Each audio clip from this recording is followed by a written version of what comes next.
everybody, and welcome in to Blue Jays Today, folks. Where today, guys, we are doing our live trade deadline coverage all day long, 10 a.m. Eastern Standard Time, all the way to 6 p.m., which is going to be the trade deadline, official trade deadline for the 2024 MLB season. We got a lot to go over, guys. We're going to be following along with every new rumor that pops up, every new report, every guy that gets moved or shipped off or anything. We are going to be the first on it because we are literally going to be sitting right here, folks. So stick with us. If you're at work, have us on in the background. If you want to check in with us throughout the day, that's totally cool too. But we are going to be here, guys. And there's been a lot of stuff transpiring. I mean, we were live 3 times yesterday, discussing Toronto Blue Jays stuff that went down because you saw Justin Turner go and you saw Yusei Kikuchi go. But there was a fuckload of other stuff that went down as well. I mean, so Jorge Soler getting the old band back together over there in Atlanta. You saw Frankie Montas go to the Brewers. Other moves around MLB are happening. So we're going to talk Jays. We are also going to talk every other team. Everything. It's just going to be a great day of live reaction and breakdown. Man, I'm your host, Nicholas Blaylock. I'm your host, Adam Peddle, everybody. Welcome in. Yeah, I mean, let's not kid ourselves. The Blue Jays, I love them, great. But how many guys that really have left to trade? Obviously, we're going to talk about it. But to fill up 8 hours of live commentary, I think we've got to discuss all the things going on in the MLB. What's up, everybody? We got everybody in here right now. Trick Shot Boys saying hello. Hey, everyone saying Daniela. Yo, what's up? Saying Bichette Parade. Wow, I haven't heard that name in a while. Bichette. Haven't heard that name. I haven't thought about that guy in a long time. Daniela saying today is the big day. It is, everybody. We've already had a pretty big trade deadline up until this point, and I would say I'd even go as far as say it's been one of the most successful trade deadlines for a selling team because we went out and we've been selling and we've been absolutely fleecing a couple trades we won. Some were pretty standard, but the one last night, it has to be the fleece of the deadline. It was unreal how much we got in return as Toronto Blue Jays. Yeah, I mean, we were live directly after that whole Yusei Kikuchi trade went down, and right when we were live, I mean, first off, we were scrambling to get this thing up and running and everything like that, and they didn't actually have all of the details out about that deal. So I think we're going to kick this thing off by just really diving into that now that we do have all of the information, now that it is official, because when we were live for it, all we thought we were getting back was Jake Bloss. And I already thought that was a win.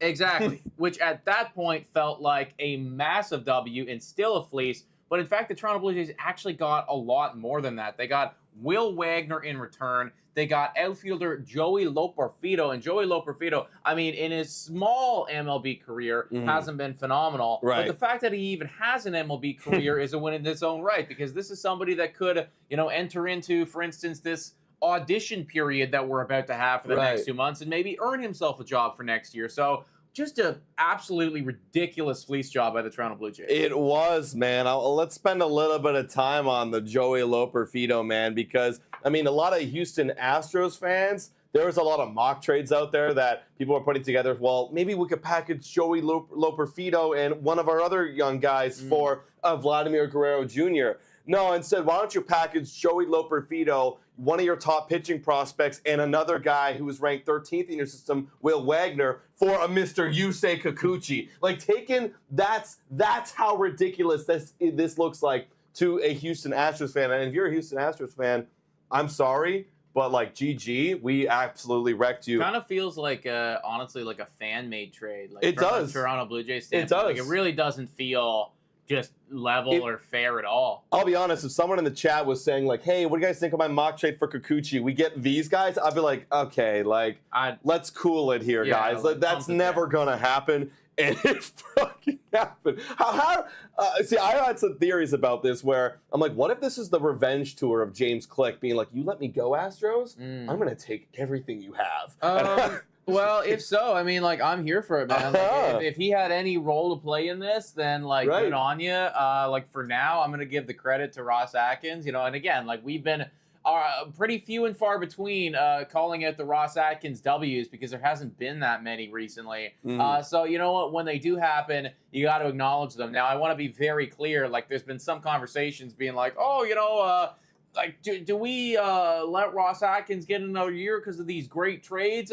No, because let's factor in what's happening right now. we are still selling everybody. The team is terrible. The bullpen is depleted. It's, we're having a horrible, horrible season. He did win this one trade, but keep in mind, we were hoping to actually win ball games this year. Yeah, we didn't win. We didn't win this season. So, yes, thank you very much, Ross, for having a good final note here and getting us some prospects for the future. I still think that you should fuck off in October. Yeah. No, he's been cooking. A lot of people in the chat being like he's been cooking. Absolutely, he has. And I actually have no idea how they even constructed this trade, guys, because I don't see how anybody in their right mind thinks this is good. Now, actually, granted, there was a message by the gym. We're going to get into all the players and break them down even more, the guys we got, but we got lots of time to kill here, everybody. This actually came out by Ben Verlander, Justin Verlander's brother, saying that this was a direct quote from the GM, Dana Brown, from the Astros, saying of why they gave up so much for Kikuchi, saying the market right now is such. In order to get an MLB starter with that type of arm, you're going to have to give up some pretty good players that hurt. And I mean, first of all, I think they gave up way too much. They maybe overthought how fucking expensive this market was. But if that is the case, why don't we send them over a Chris Bassett as well? You know what I'm saying? Take more of our guys. Go ahead. I don't think that's the case. I think that this deal specifically, like I thought maybe it was the case when it was just Jake Bloss, but adding on these other guys, because again, we didn't even talk about him, the Wagner guy. Yeah. I mean, he is now a top 30 guy for us in our prospect system. Like, might not ever become something, but still, like, is somebody that you could maybe even use to trade away later down the line, that in this offseason or whatnot. So, I mean, like, we just got so much back. This does feel like yes, it's kind of like a mixture of everything. Yes, the market is thin in starting pitching, and yes, buying a pitcher is always going to be expensive. However, on the flip side, you dramatically overpaid. They did. Why not send them Bassett's? If they're going to keep overpaying. I mean, look, like you're talking like another team, right? Not the Astros. No, the Astros. I mean, let's say they were interested in getting. I'm just saying. I'm just throwing it out there, right? Like, if you are going to, it's like one of your friends in fantasy that's like, this guy doesn't know values at all, and he's just going to send me all my guys. Well, I'm going to keep trading with him. You know what I mean? That's why everyone trades with the Miami Marlins. I mean, ever since they got this new GM, Dana Brown, he's been having horrible trades in the past few years. Well, okay. I mean, if there is any way that, you could possibly go out and do, I mean, I highly doubt that would be the case at this point, because I feel like, again, he has to come out and say this, but I'm sure that he hears the criticism, and I imagine that he would think twice before trading away the top, 3 prospects in their system for Chris Bassett, which at this rate would be what it would be, yeah. So I think that probably wouldn't happen for him. However, to everyone's point in the chat talking about Chris Bassett, it is one of those things that you absolutely need to be considering right now. I mean, after the Yusei Kikuchi stuff broke, people were, at that point, pretty skeptical that a Garrett Crochet trade was going to happen. Now it seems like it's guaranteed to happen.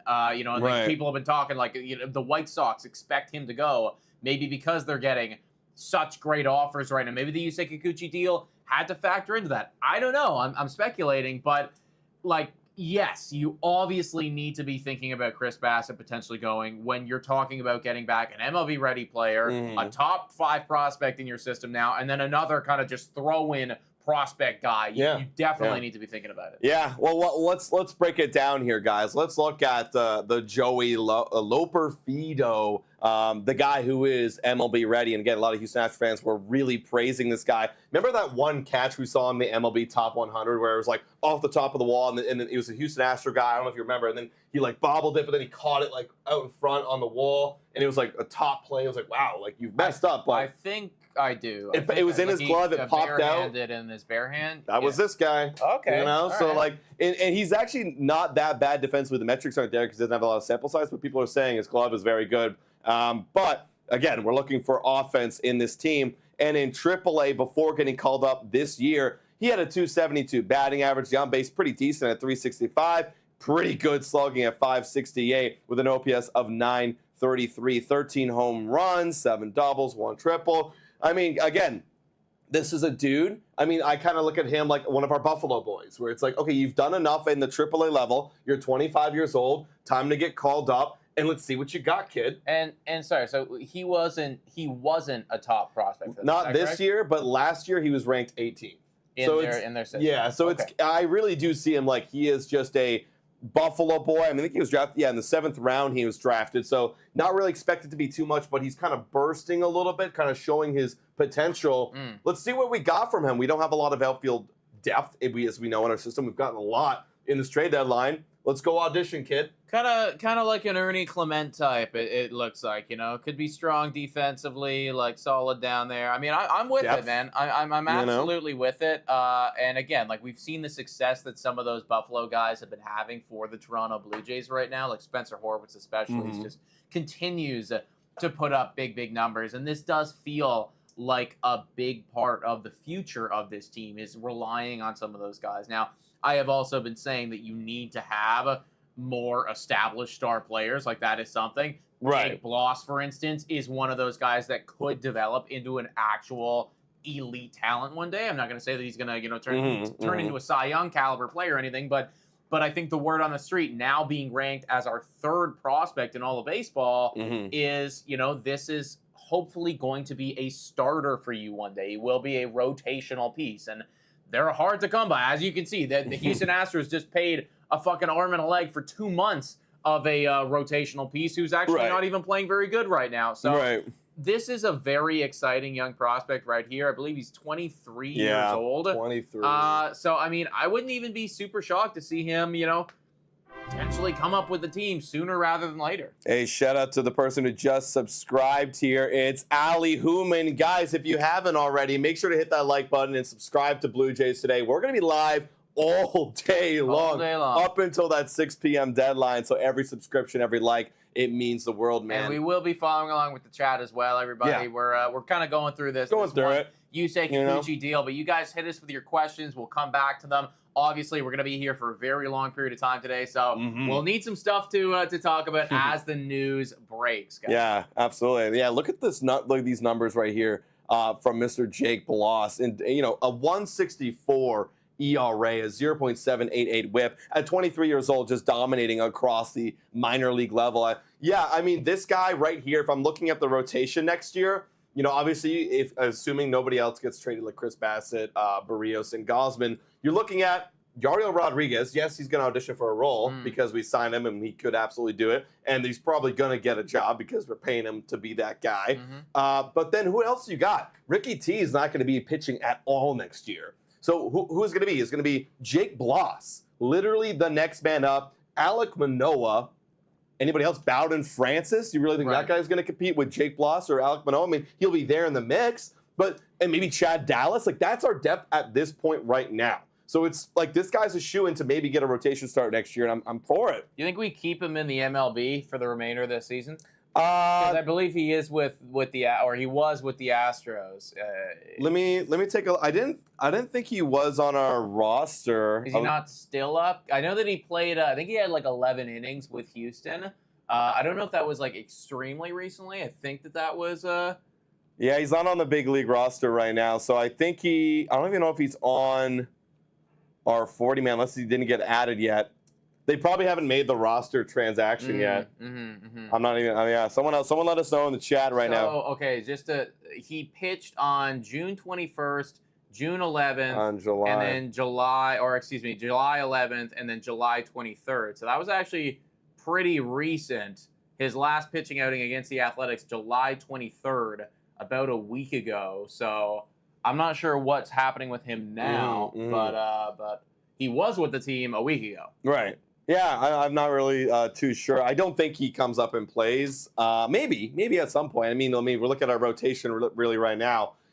I mean, who do you have? You have nobody in that fifth spot. We were talking about who pitches for Yusei Kikuchi tomorrow, I believe. Yeah, tomorrow. I feel like it wouldn't be Jake Bloss. I feel like they want to get him you don't want to toss him into big league action. Like, this is a guy that you don't really need to have pitch right away. You could go test him out maybe a little bit down the line this year. I wouldn't be surprised if they did that. Maybe call up some other guys and just get a filler in right now while we're on the road. I think it all depends what, and again, we're not extremely familiar with this kid and his progression, but if they feel like that he would be best suited for MLB action, then I think, of course, you keep him up here. If, you're looking at that 6.94 ERA in 3 starts and going, fuck, I mean, he's kind of getting rattled here.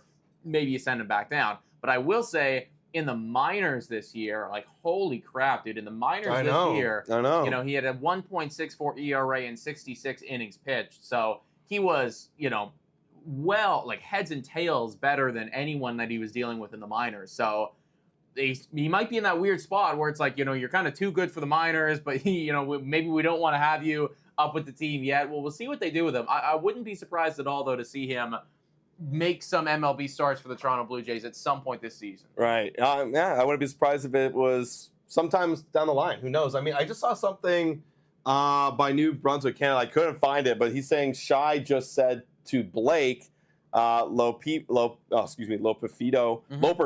is going to be in Baltimore tonight. Now, that's actually a guy that literally is in the MLB, and we kind of need to have some guys on the roster. If you look at the roster right here, I believe he is going to be on our active 40-man or active 26-man roster, and he isn't. He isn't. So it's between. He is on the 40-man, I do believe so. Yeah, he's on the 40-man, guys. Loperfido, wherever the hell he is, that's the depth chart, 40-man.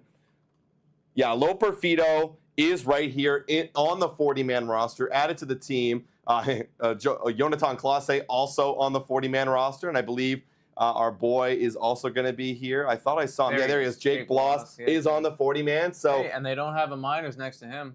No, they don't have them. Maybe they don't because there's no assignment yet like that. Maybe they haven't really assigned him anywhere. True. Right? Could be. Again, yeah. You know, I don't know, man. I don't know. I wouldn't be shocked if he was up here. No, I wouldn't be shocked either. Yeah, I just wouldn't be shocked either. You know, we'll see how they want to play it this year, right?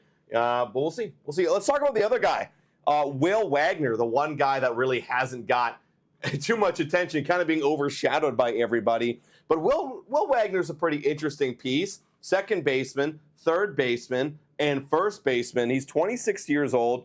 He was 12th in the Houston Astros system, but for whatever reason, coming over here, he's 21st. So I guess there's a big drop off in that Houston system from the top to that position, and we must be pretty deep in that regards. But any case, he's been pretty good at AAA this year. He's got a .307 batting average, OPS of 853, lots of RBIs in 70 games. So this feels like just a guy, a piece, a depth piece. And I mean, we have a lot of infielders, but if anybody wants to come up and be a guy, maybe you could be him. It's an add-on. It's a third add-on, and I'm not complaining. Exactly. It's another throw-in. We've got kind of our fair share of those.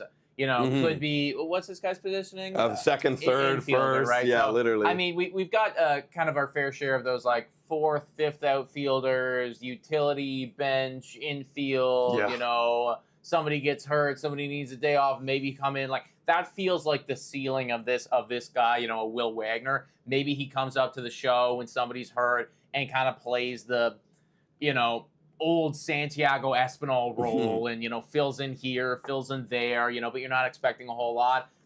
It is what it is, you know. This is not the big selling point of this deal or anything like that. So just to have an additional player to make that prospect system that much deeper is great because, okay, worst comes to worst. Well, you know what? You can use this guy as a bullet a year from now and send him off to another team and buy your own version of Yusei Kikuchi if you so want. So having more guys in that prospect system to get our farm system to be a little bit better than the literal worst in MLB is a good thing. Yeah, why don't we take a look at that farm system right now? Like, this is the updated prospect rankings, guys. And as you can see, Jake Bloss is right there. I mean, he's literally our Ricky Tiedemann replacement. Pretty much. Which is funny. They say his ETA is 2026. This is why MLB.com is kind of weird sometimes. But he's literally in the MLB, right now. Yeah. So and then they say Ricky Tiedemann is 2024. I can tell you right now, that's not going to happen. No. What the hell? Like, guys, this guy got Tommy John. They should be flipped. I want to say that maybe they're confusing because they're just that similar, guys.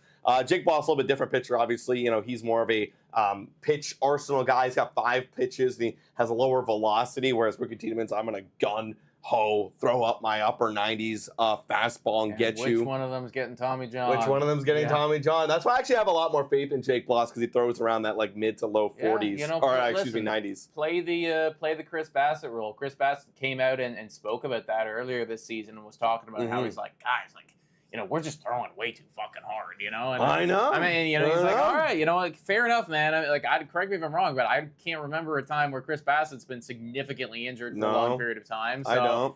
Other than getting hit in the head with a baseball, that's not freak accident. Freak thing that you can't even control, right? So, yeah, I mean, like, listen to him. I mean, if Jake Bloss wants to be that kind of finesse, like junkie, I dance around the edges, then I am all here for it. I don't care how you get outs any way possible, right? Look at through our system. You got Jonathan Clase now bumped down to 8 because of the ad. That's great. Like, overall, we've added 2 top 10 prospects so far. Yeah. And at this point, and we're not even done selling yet, like, how are you feeling in terms of that? Like, were you expecting, like, adding 2 top 10 prospects?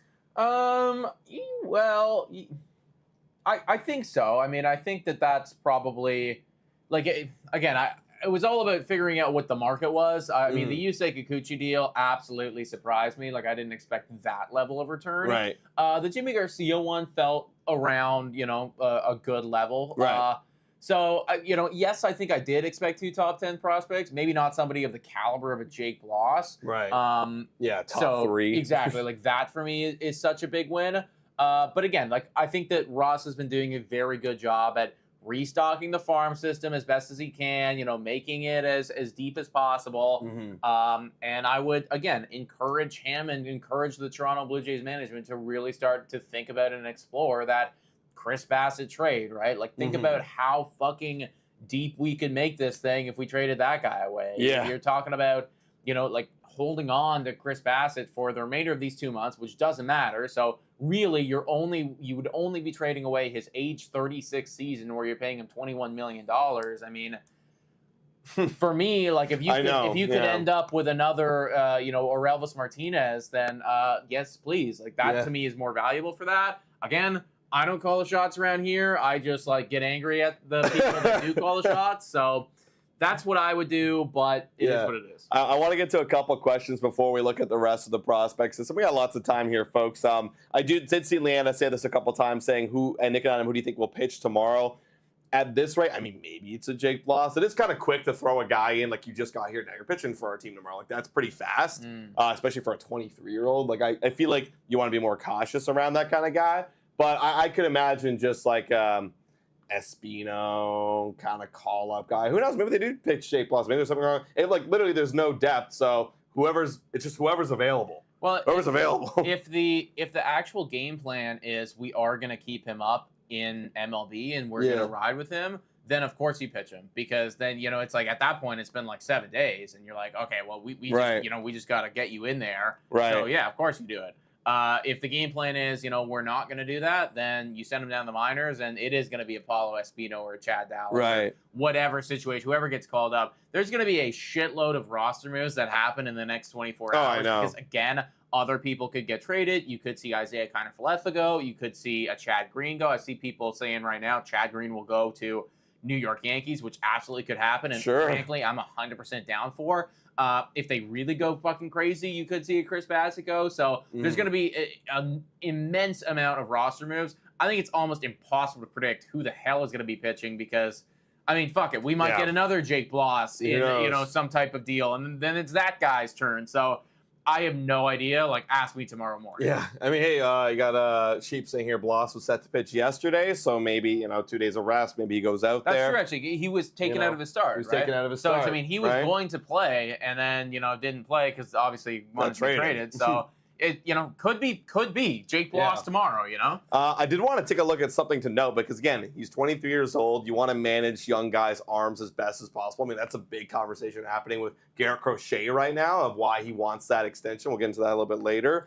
But right now, you're looking at 2023, and he pitched a total of, I guess, what is it here? He pitched a total of, in NCAA rookie ball, not that many innings in rookie ball, but the entire year he pitched almost about 190 pitches or innings pitched, right? And then you're looking over at 2024, he's got about 66 right now. So I guess you could look at maybe 30, 40 more innings of work this year. So I guess that would take him for about 8 more starts-ish, right? Yeah, like if you did, if you had 100 last year And, obviously he's getting older. You want to ramp up. Ramp you go it to a little 120 this year. 110, kind of, yeah. Okay, yeah. like that seems reasonable to me. Because he also has, yes, he's pitched 66 there, but he's pitched 11 in, did they include Houston? No, they didn't actually. Yeah, okay, so he's already at... so he's at about 70, 77, 77 pitches right now, which is, getting up there. But if you're thinking that the pitch count is, 110, 120 innings, then sure.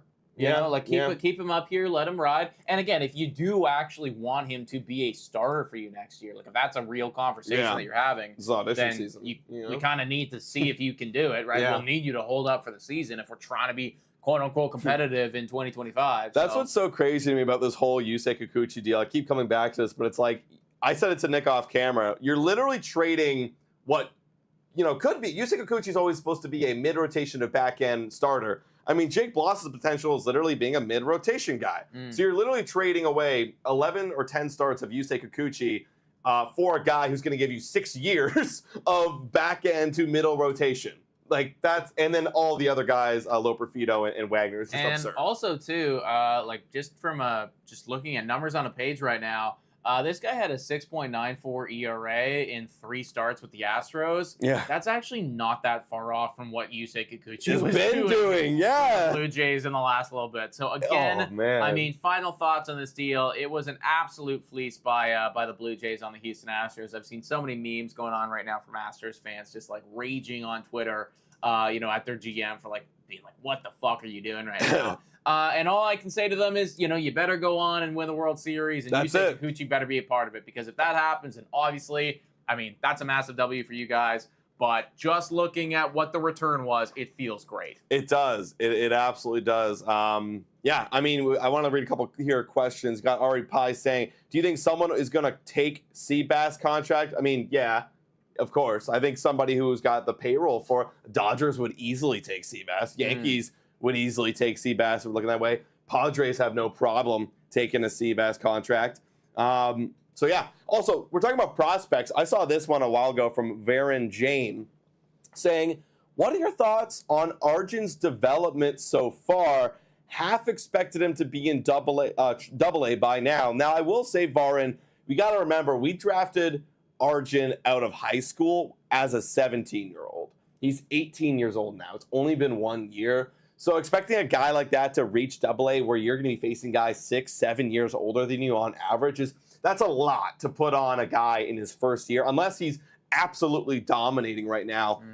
But I think where he's at right now is just fine. He's in single A right now. There's no real need to rush him up to the MLB level or challenge him. Let him go at his own time and get that college experience that he never really got. Let's move on and talk about some other MLB stuff that's going on right now. I see everyone in the chat talking about John Heyman, and so I flashed over to John Heyman right now, just tweeting out that the Yankees were told several days ago that they don't match up well for Garrett Crochet. Others are still trying. You love to see that, folks. You love to see that. Who was told? I guess the White Sox told them? I assume you don't match up. I assume probably what that means. I mean, like you don't match up. Because again, we played enough fantasy baseball, fantasy football to know, sometimes you're trying to make a trade, you're trying to buy someone, but it's like our assets just don't, it's like it's not working. Like you don't have what we need. There's no, similar values. I feel like probably what happened here is just like, they were like, if we're going to trade Crochet, we're going to want, a Dominguez and a Spencer Jones.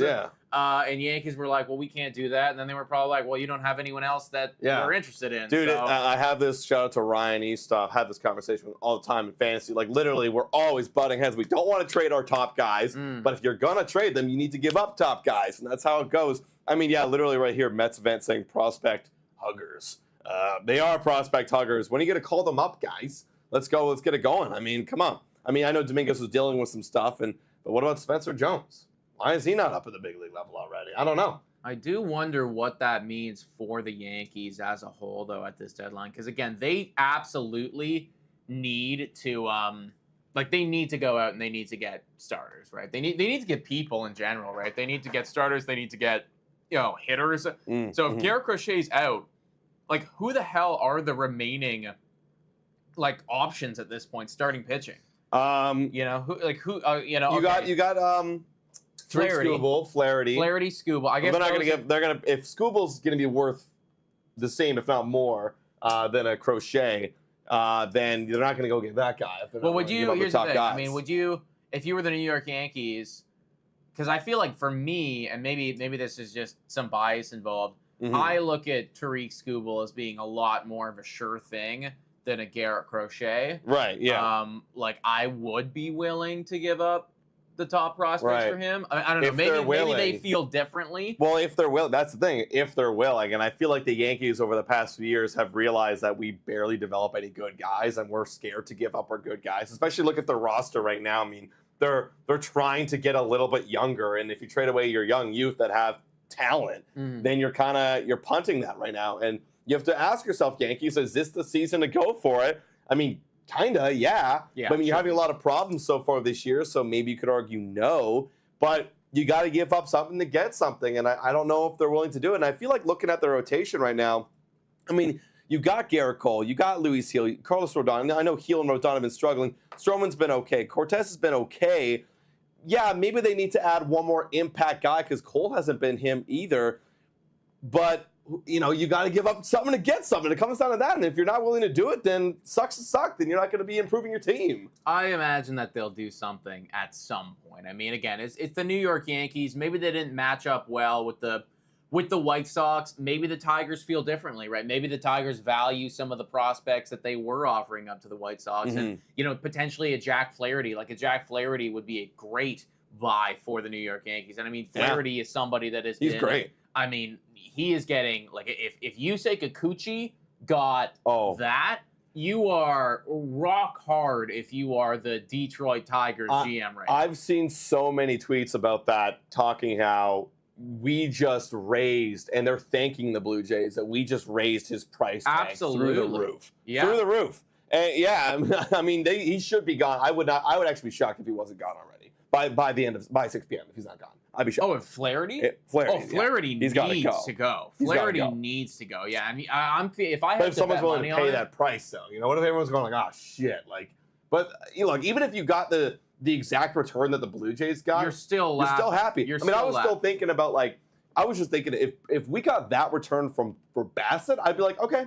No, this is what we expected. Oh my God! Yeah, if we got that return for Bassett, this is what we expected. That's great. Like that's you know, right on market value. So I absolutely think that Jack Flaherty is going to go. I mean, he was actually scratched from a start last night, Jack Flaherty. Yeah.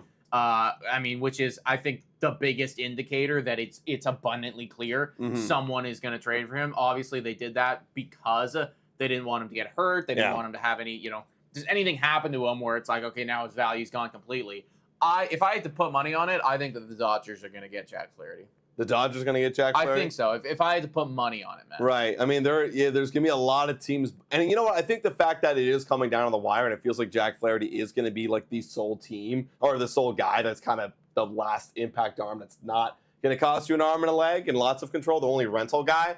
I mean, you got the Yankees, you got the Padres, the Dodgers, the Orioles. They still got to go make that big move for a pitcher. I mean, yes, they got Eflin, but that's not really the big impact move that you've been looking for. And then, of course, you got the New York Mets as well, kind of in that mix to make an acquisition today. We'll see what happens, guys. There's going to be a lot of bidding wars, and I'm hoping that a lot of rumors kind of come up and make this a little bit juicy. Yeah, out of those 5 teams right there, who do you see having the biggest trade deadline day today? The biggest trade deadline day today. Dodgers, Yankees. Padres have been very quiet-ish, you know, at this so far. Because, I mean, Yankees have made the move for Jazz Chisholm. Dodgers in that big 3-way trade yesterday. Orioles, I'm still waiting. They made a couple minor moves here and there, like Eflin, right? You send over Hayes as well. Made a little bit of minor moves here and there. Mets, I don't know. I don't really know where I'm at on the Mets, to be honest, I mean, the Mets are in a playoff spot, obviously. They're in a position where, here's the thing, it all comes down to Steve Cohen, you know, because right now the New York Mets, just remind myself what the hell is going on with them, but I do believe that they actually, so they're right there with the Atlanta Braves. 9 games out. There was a day yesterday, or not yesterday, but like a day or two ago, where they actually overtook the Braves. Wow. And then I guess they must have lost 1 or 2, and now they're where they're at right now. But I mean, I just feel like with Steve Cohen, when you're in a position where you're above 500 and you're fighting for that second place spot in your division and wild card's very much in it, I would imagine that if he has the capability, he will get his guys to go out and make everything happen. You know? Like, just tell them it's like, go, make it happen. All right. So, I mean, with that being said, I think the sneaky one would be the Padres because they've already been kind of buying into this year with the trade of Luis Arias early on. And Dodgers have already kind of made a move. Yankees have already kind of made a move. So I feel like if anyone's going to get desperate to make a move, I'd say the Padres are going to go out and get a starting pitcher that they desperately need. That's fair. That's fair, man. That is fair. You guys let us know in the chat right now. We've got 270 people watching along with us. We've been live for about half an hour right now, guys. If you haven't done so, hit the like, smash the subscribe button. We're going to be here for 7.5 more hours breaking down everything. Let's move on and talk. I mean, I feel like we kind of finished the Yusei Kikuchi conversation. It was a big W. We're happy to see it. Let's transition back to the Toronto Blue Jays now and talk about what is likely to be the guys that move from them today. Yeah, Ben Nicholson-Smith came out with a tweet about 2 hours ago, kind of looking at the picture of the Toronto Blue Jays today. He says here, as deadline day begins, sounds like, this is what he's been hearing, sounds like Blue Jays have very likely made their biggest move. 5 players for 11 prospects. I mean, that's just an incredible haul. Great job so far, Ross Atkins. But as previously reported, they aren't shopping non-free agents, so which is also kind of not true because you just traded away Nate Pearson a couple days ago, but Nate Pearson is a different case, as we all know. He's saying Trevor Richards and Kiermaier could go before 6 p.m. now. I know you've been thinking Trevor Richards, there's no way this guy goes. Kiermaier, there's no way this guy goes. Is the market changing a little bit? Are people going to be thinking about getting Richards or a Kiermaier? I mean, like, look, Kikuchi had the 8th worst ERA in baseball and then went for King's ransom. So you didn't even think Turner could go really either. So I thought Turner had a chance. I thought Turner had a chance of going. With the way that he was playing, like definitely certainly more than a Richards and a Kiermaier. And I mean, if Turner was going to go anywhere, I think I actually did say this. The Seattle Mariners were the team that made sense because they were a squad where they needed hitting so desperately. I mean. Kiermaier, I mean, I still find it hard to believe, like, what has changed for Kiermaier in the 2 weeks since we DFA'd him and now, right? Like, I don't know why that would, why is it now he's going to get traded? I mean, like, I think he's actually doing just about the same, if not worse now. So, I don't know. I just find it hard to believe that if we literally did this experiment 2 weeks ago and nobody wanted him. For that contract. No one wanted, because he had to pick up the whole contract. Oh, okay, so you're suggesting that we'd probably have to eat it. Yeah, we'd have to eat all of it. Well, yeah, I mean, like we'll see. Again, it's tough looking at those baseball savant metrics and thinking that this is a valuable asset. Hey, it's a valuable off the bench late. I'll give Kiermaier this to the day I die. Valuable late inning, 8th inning pitch runner, and then you go play center field for the 9th closer. Yeah. I mean, for to close out a game, sure. You're the closer in the position player role. Yeah. That's what you are. Close out a game, 100%. He's pretty damn good. But again, I mean, I'm not holding my breath for a deal like this. I'm also not necessarily holding my breath for Trevor Richards. I mean, I know that. Again, pitchers seemingly are just going off the market at a crazy price right now. Just an insane price. So I suppose that there's got to be a bigger chance for a Richards trade than a Kiermaier trade. Yeah. But I just find it so hard to believe that there isn't other guys who are better and available than a Trevor Richards. I could see maybe a team, let's say they go to the Blue Jays, and I know a lot of people are already talking about it, like, Chad Green. They go, hey, what is Chad Green available? I'm only willing to pay this. And we go, no, sorry. And they're like, okay, well, what about, would you do it for Richards? And they're like, yeah, okay, cool. And then it's like, and it's done. It's like one of those things. Like, I can imagine the Seattle Mariners, they came to Toronto Blue Jays and they were thinking, and the rumors were out there, that they were offering like a 4 prospect package, and like that wasn't good enough. And they're like, okay, well, for Guerrero. And it's like, okay, well, we can't go any higher, so I guess let me just take off a bunch of these prospects, add in my mid one and go, you got Trevor Richard or you got Justin Turner available? Right. Sure, buy, okay, we got a guy in return. So it could happen. I think Trevor Richards will probably still go, and it's going to be like your 30th ranked prospect, if that. You know what I mean? That, yeah. I mean, I could, again, see it for if they trade him away, it could be some cash considerations. Now, I do want to say, even though Ben Nicholson-Smith was saying, these are the guys, they're not really listening in on multi-year control players. Mhm. You heard John Morosi come out just a couple minutes after that and was effectively saying the opposite to this. And saying right. that, the guys that he is looking at right now and he is hearing about is Chad Green, which so many people right now in the chat are talking about. Trevor Richards, yes, who has struggled in the July. He clarifies that. And then also Isaiah Kiner-Falefa, who's on an injury rehab assignment. Now, both IKF and Chad Green have additional years onto this one, so they're not completely one-year free agent rentals or anything like that. You're trading for that additional year of control, and it would be solid. Now, I already see Poggers in the chat saying Morosi, LOL, dude, because of the Shohei Ohtani incident that happened almost a year ago. It does feel like, Morosi can't be fully trusted.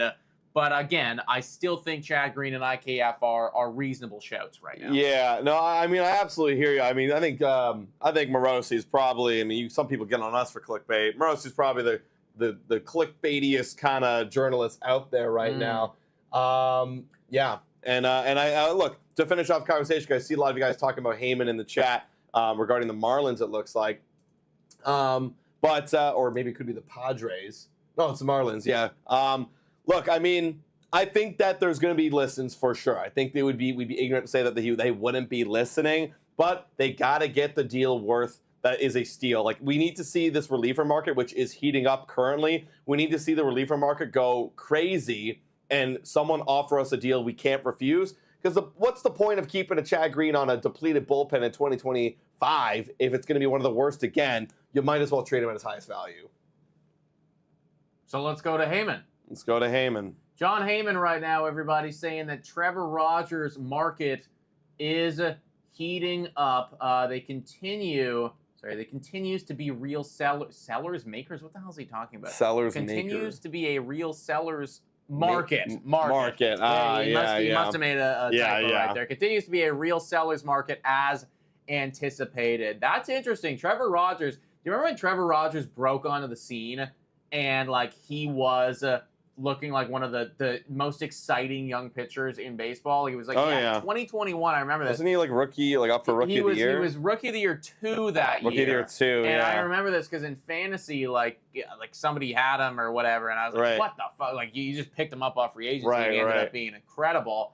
And then the next year just completely fell off the table, awful, and has kind of been struggling to get back there. And then this year, I mean, he's a pitcher this year. He is a MLB pitcher this year. 1.4 WAR. You're an MLB pitcher. He's got 2 more years of control after this one. So, yeah, I mean, if someone wants to go and take on an experiment for Trevor Rogers, kind of hard to pinpoint his kind of value after such a. I mean, it's been a long time since 2021. Here's the thing, though, man. Okay, you're saying that this guy has 2 more years of control. He's got a 4.53 ERA. That is better than Yusei Kikuchi. Yeah. He's got I don't know what Yusei Kikuchi's WAR was, but I'd imagine it's lower. Yeah, I was going to say, I imagine Trevor Rogers is higher than that at 1.4. If you're talking about a guy with a 4.5 ERA with 2 more years of control left, who also, again, far removed from it, but did have one time a very solid season, I would imagine that this is going to be what, double Yusei Kikuchi's deal? It feels like it, man. I mean, that's probably a thing where literally, the Miami Marlins were like, okay, we're not really thinking about selling this guy because we have control of him and he hasn't been that good. But then oh shit, maybe we can sell out of the back.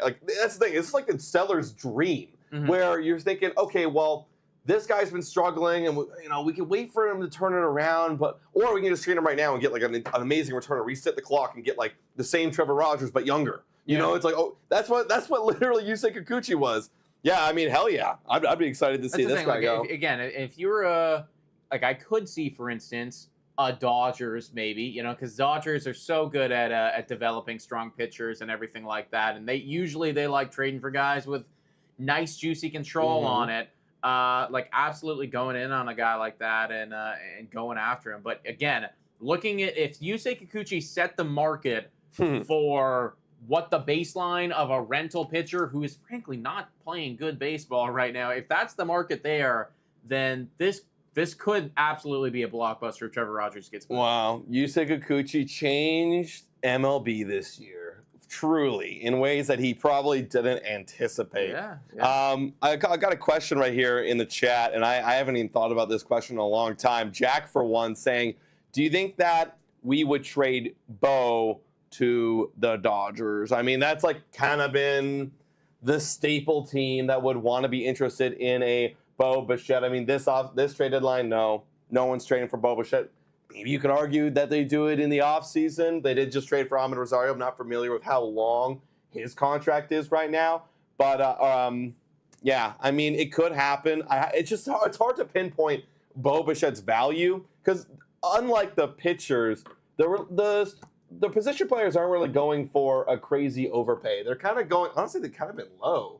Like the Randy Arozarena one was kind of low in my opinion. And, so I don't really know if Bo Bichette's value right now is going to be that great on the market. Oh, it's going to be terrible. It's going to be terrible. Again, like injured and realistically, guys, if I was a GM right now, I have no interest in trading for Bo Bichette. Like seriously, it's just like yeah, exactly. Like I just have no interest at all. I need to see him in the offseason having some incredible workout videos showing that he's fully healthy and motivated. Right. And then maybe I can buy back in. Right. Maybe I can buy back in. But right now, I'm like, this recurring injury thing for me, this is a big concern. Yeah. I only have an additional year of you. I'm not going to get to play you at all this year. So now I have to start thinking about, are you even going to be fully healthy and ready to go next year? And then on top of that, you've been playing like a bag of dicks this year. So I have Bo Bichette for me. Like, that injury sealed his fate. I just don't see him going anywhere. Yeah, injuries this year have been a problem. He had injuries last year, too, guys. He had a few last year. So, I mean, it's starting to become a reoccurring theme, and I'm not feeling good. Yeah, what else is there to talk about right here on for the Blue Jays side of things? Oh, yeah. Have we dived into Chad Green yet? We haven't really dived into him too much. Well, we talked about that. I mean, again, people are thinking that he could go, and I really truly believe that based on the way the market is, based on what Jimmy Garcia got and Yusei Kikuchi got, a Chad Green is so easy. Like, okay, if you're not going to do a Chris Bassett, that for one automatically pisses me off. But you should absolutely 100% be listening in on a Chad Green. Right, and I know that Morosi said that they're going to be listening in on him, but then again, you look at the other side of things. Ben Nicholson-Smith saying, my read from talking to people, I don't know who these people are, current expectation equals Chad Green stays, and I wonder why they would think that. Is it because the management of the Toronto Blue Jays are putting their foot down and they're real, or are they really expecting an insane return and they're not getting it? For me, I find that hard to believe, especially with the way the market's been playing out so far, that you would not be getting an insane return. I think you're going to definitely get more than what you expected from Chad Green at this deadline. So I don't really know. I don't know why these people, whoever they are from Ben Nicholson-Smith, would be thinking that way. Yeah. People want us to hop over to John Morosi right now. He just again, keeping in mind, John Morosi, guys. But this is a pretty tame one right here. He's just talking about Tyler Anderson. Let me just refresh my memory about what it is that Tyler Anderson's doing. I know that he's playing very well. Oh, my God, very fucking well. Yeah, he's been great. Yeah, Tyler Anderson right now, everybody, left-handed pitcher over there with the LA Angels. Apparently, he is a big name to watch. Let me tell you right now, again, based on the Yusei Kikuchi deal, this guy would get a haul. He's a free agent in 2026. He's got an ERA under 3. This is somebody that you start in the playoffs and you feel really, really good about it.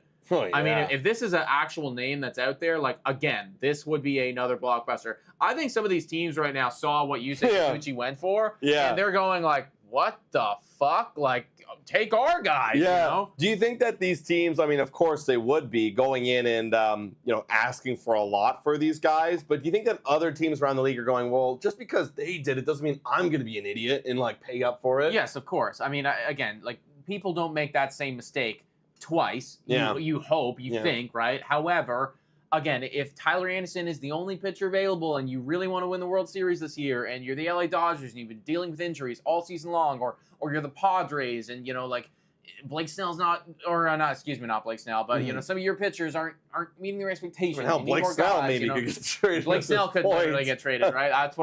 That's where I went there in the trade. But I just feel like, yes, you don't want to go crazy, but at the same point, you have 7 hours remaining until, this is your team and you're stuck with it. So, you got to outweigh that. Quick shout out here to Tyler A. Gates with the $5 dono saying, Rays GM statement from yesterday, Kiermaier, McClanahan, and Boz, those are our guys moving forward. Thoughts, ? Well, speaking about the Tampa Bay Rays, I did hear that Yandy Diaz is getting a decent amount of interest right now. Yandy Diaz over there, the Rays. The Rays are doing, an incredible job. Like, they are, after that Yusei Kikuchi deal, I'd say, like, right on par with the Toronto Blue Jays in terms of how to sell appropriately. Like, they're selling off everything, and they're getting top-tier prospects. Yandy Diaz is one of those guys that, he's doing well enough that could absolutely bring back something. Yeah, Yandy Diaz is, well, not Yandy Diaz, but the Tampa Bay Rays way of selling. This is just what they do. Like no other team operates like the Tampa Bay Rays, and for reasons why, because they don't have enough payroll to really keep any of these guys here. So the minute that they struggle, it's like, boom, you're gone, right? And the guys who are controllable, like McClanahan, Baz, and Kiermaier, thoughts, they're great players and they're controllable. Yeah. But the moment they become expensive, they will go. It's just the way they go. They're not because I was about to call them a heartless robot machine, but it's not because they're heartless. It's because they can't afford it, and that's the reality of the situation. So, yeah, here they are in the mix talking about Yandy Diaz. You got Yankees, God, that would suck. Pirates and Astros all in the mix for Yandy Diaz. That's a great fit, actually. Astros, who need a first baseman. So do the Yankees. But the Astros have been dying to get a first baseman for a while. Yankees have Ben Rice. So I'm sure that the Astros phone is ringing off of the hook right now. Yeah. Based on what happened yesterday. I'm sure that everybody's going crazy calling up the Astros and what's his name? Dana Brown? Is that his name? Dana Brown right now for literally any of their prospects. If you have a guy that's available, you call the Astros first, man, because those guys are willing to go crazy for it. People are saying Morosi. There's nothing new on John Morosi. I did just take a look right there. It's kind of nothing. The same thing about Tyler Anderson, which we did just talk about. Again, folks, Tyler Anderson, that is a very exciting name. I wasn't even factoring in the LA Angels. Not at all. I keep forgetting about them. Too much about them. Like, they felt like really quiet, but they should be in the exact same boat as the Toronto Blue Jays, as the Tampa Bay Rays. Once again, selling things off, selling pieces away. Tyler Anderson, he's a player that is right up there with not quite, but, you'd be looking at a similar return to a Tariq Skubal, not at that level, but, again, a very good player with another year of control, somebody that you're going to start in the playoffs, kind of underrated. He's got almost a 5 WAR this year. Like, fuck yeah. Yeah, it's because Tyler Anderson in his career has been kind of hit or miss, right? He's getting paid $13 million for that exact same reason. You could hit, you could miss, and then you kind of find yourself paying for something in the middle. But honestly, I think that deal of $13 million for the next year is really good. That's a really good risk. Think about it. We paid Yusei Kikuchi $10 million, and we were going to be happy with a low 4. So I think that's a great deal. We also screams in here saying any Jays trades today yet? No Jays trades today yet, but they're coming. Like we know, or like we've heard. Ben Nicholson-Smith has said there could be a Trevor Richards. There could even be a Kevin Kiermaier. And then again, I will highly anticipate that the rumors around Chad Green, maybe not so much IKF. We'll see how that market kind of transpires, but Chad Green could be heating up quite a lot. Leanna S. saying, Nick and Adam, could you see Jano or Kikuchi resigning in the offseason? If anybody would, I probably would say Jano, just because of how long he's been with the organization. But Kikuchi, I feel like the Blue Jays were probably comfortable moving on from a Yusei Kikuchi. I feel like we want to get a little bit younger, get a little bit cheaper. This is the opportunity to do so. We just brought in a Jake Bloss. He's cheap, he's young. He could give you probably, I'd be expecting kind of similar to what Yusei Kikuchi has done this year. If he does any more, then hell yeah, that's pretty exciting. So I would probably say no to Yusei. Jano, maybe. That would be really cool if we actually did sign Chandler back. I love this tweet right here from Jay's Journal just coming out, saying, and they rated an entire article on it, but they say, now that we saw what Yusei Kikuchi got on the trade market, the Blue Jays absolutely must trade Chris Bassett. That sounds like a tweet that you would love right there. I've been fucking saying this for like almost a month now. I've been saying that we have got to trade this guy. And now, obviously, we see the Yusei Kikuchi trade. I mean, listen, I still believe that we have to trade him regardless, because I find it so hard to believe that, having Chris Bassett is actually going to, make the difference of us being competitive or not competitive in 2025. I don't think it will. Look at that 0.9 WAR. I mean, is that really like think about that, guys? Like, you could be getting so much back for this kind of guy. So much back. Exactly. You could get so much back.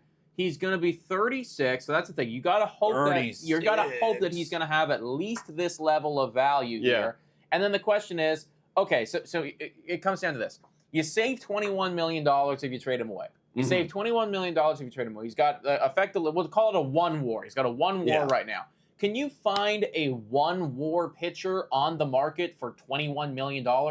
Up until this point in the season. Let's say 2 WAR. Yeah, I'm sure you can find a guy. Yeah, if he finishes with a 2 WAR, that means he probably had a great, great second half. Yeah. Yeah. So a 2 WAR pitcher on the market for $21 million. Like, of course you fucking can. Of course. Yes, if you can't, then you failed as a general manager. Like, this is your job to find these guys. Save the money now, reinvest it in the offseason, and get another Orelvis Martinez for Chris Bassett. See, and a lot of like people who are close to the Jays kind of talk about how, we probably should keep him because it's like we need someone to pitch this year. And I keep bringing up the point, who cares? Who actually cares? Go pitch the guy that you get in return for Chris Bassett. Go call up Paulo Espino. Call up Chad Green for all I care. This season, we don't care about. That's the thing, and if we don't. If the concern is, because let's play devil's advocate here. Okay, so what are you worried about with injuries? Who's going to fit? Yeah, you're worried about injuries, right? You're worried about injuries. Fair enough. That is a completely valid concern. I hear where people are coming from there. In that case, you pitch the people that you don't care about. You pitch Paulo Espino because, frankly, and this is it's going to sound heartless, but do we care if Paulo Espino gets injured, or is this going to yes, we care, but is it going to dramatically impact the 2025 season if Paulo Espino gets hurt? No, it won't. No. I'm sure that there are other no-name players in the minor leagues that we've never even heard of, but they could come up and they could pitch, and if they got hurt, I mean, that would suck for them, and it is what it is, but you're also giving them an opportunity at the MLB to prove themselves. Sure. Right? I mean, so it's a mixed bag. Look, like once you trade Chris Bassett, right, you'll add 1 more 40-man roster spot. That's great. Look at the guys who you could easily pitch a lot. Ryan Burr, you could pitch a lot. Jose Cos, our good friend legend. You could pitch him. Screw it. Call up Pagan or call up Paulo Espino.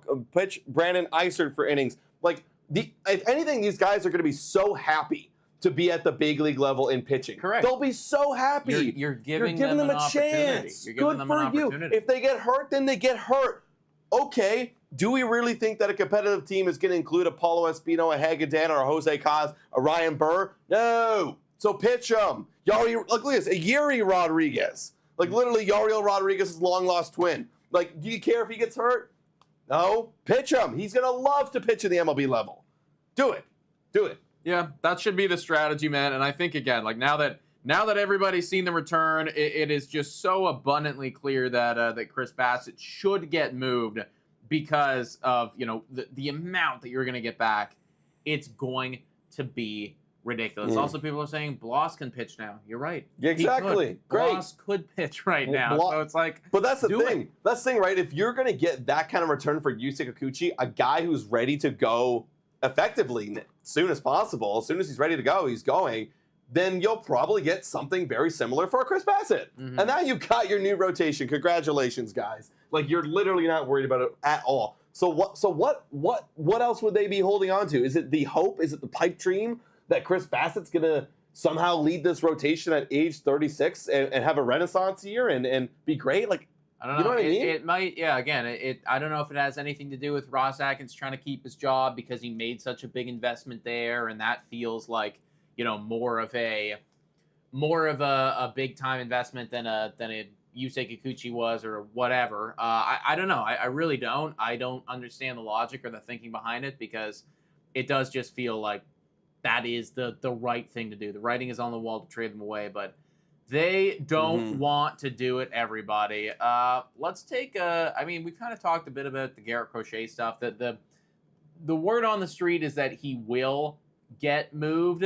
White Sox are thinking that he will get moved. However, on the flip side of things, they're also talking about how they don't expect Louis Robert to go at all, which is another big time name that people have been hearing about. Yeah, Louis Robert reported to be the case regarding Robert last night is that they're going to hang on to him. I mean, I could see why, as a team, I wouldn't want to really trade for Louis Robert, because it's like, okay, well, you have 4 years as this guy, so he's going to command a lot. He's been very good when he's on the field.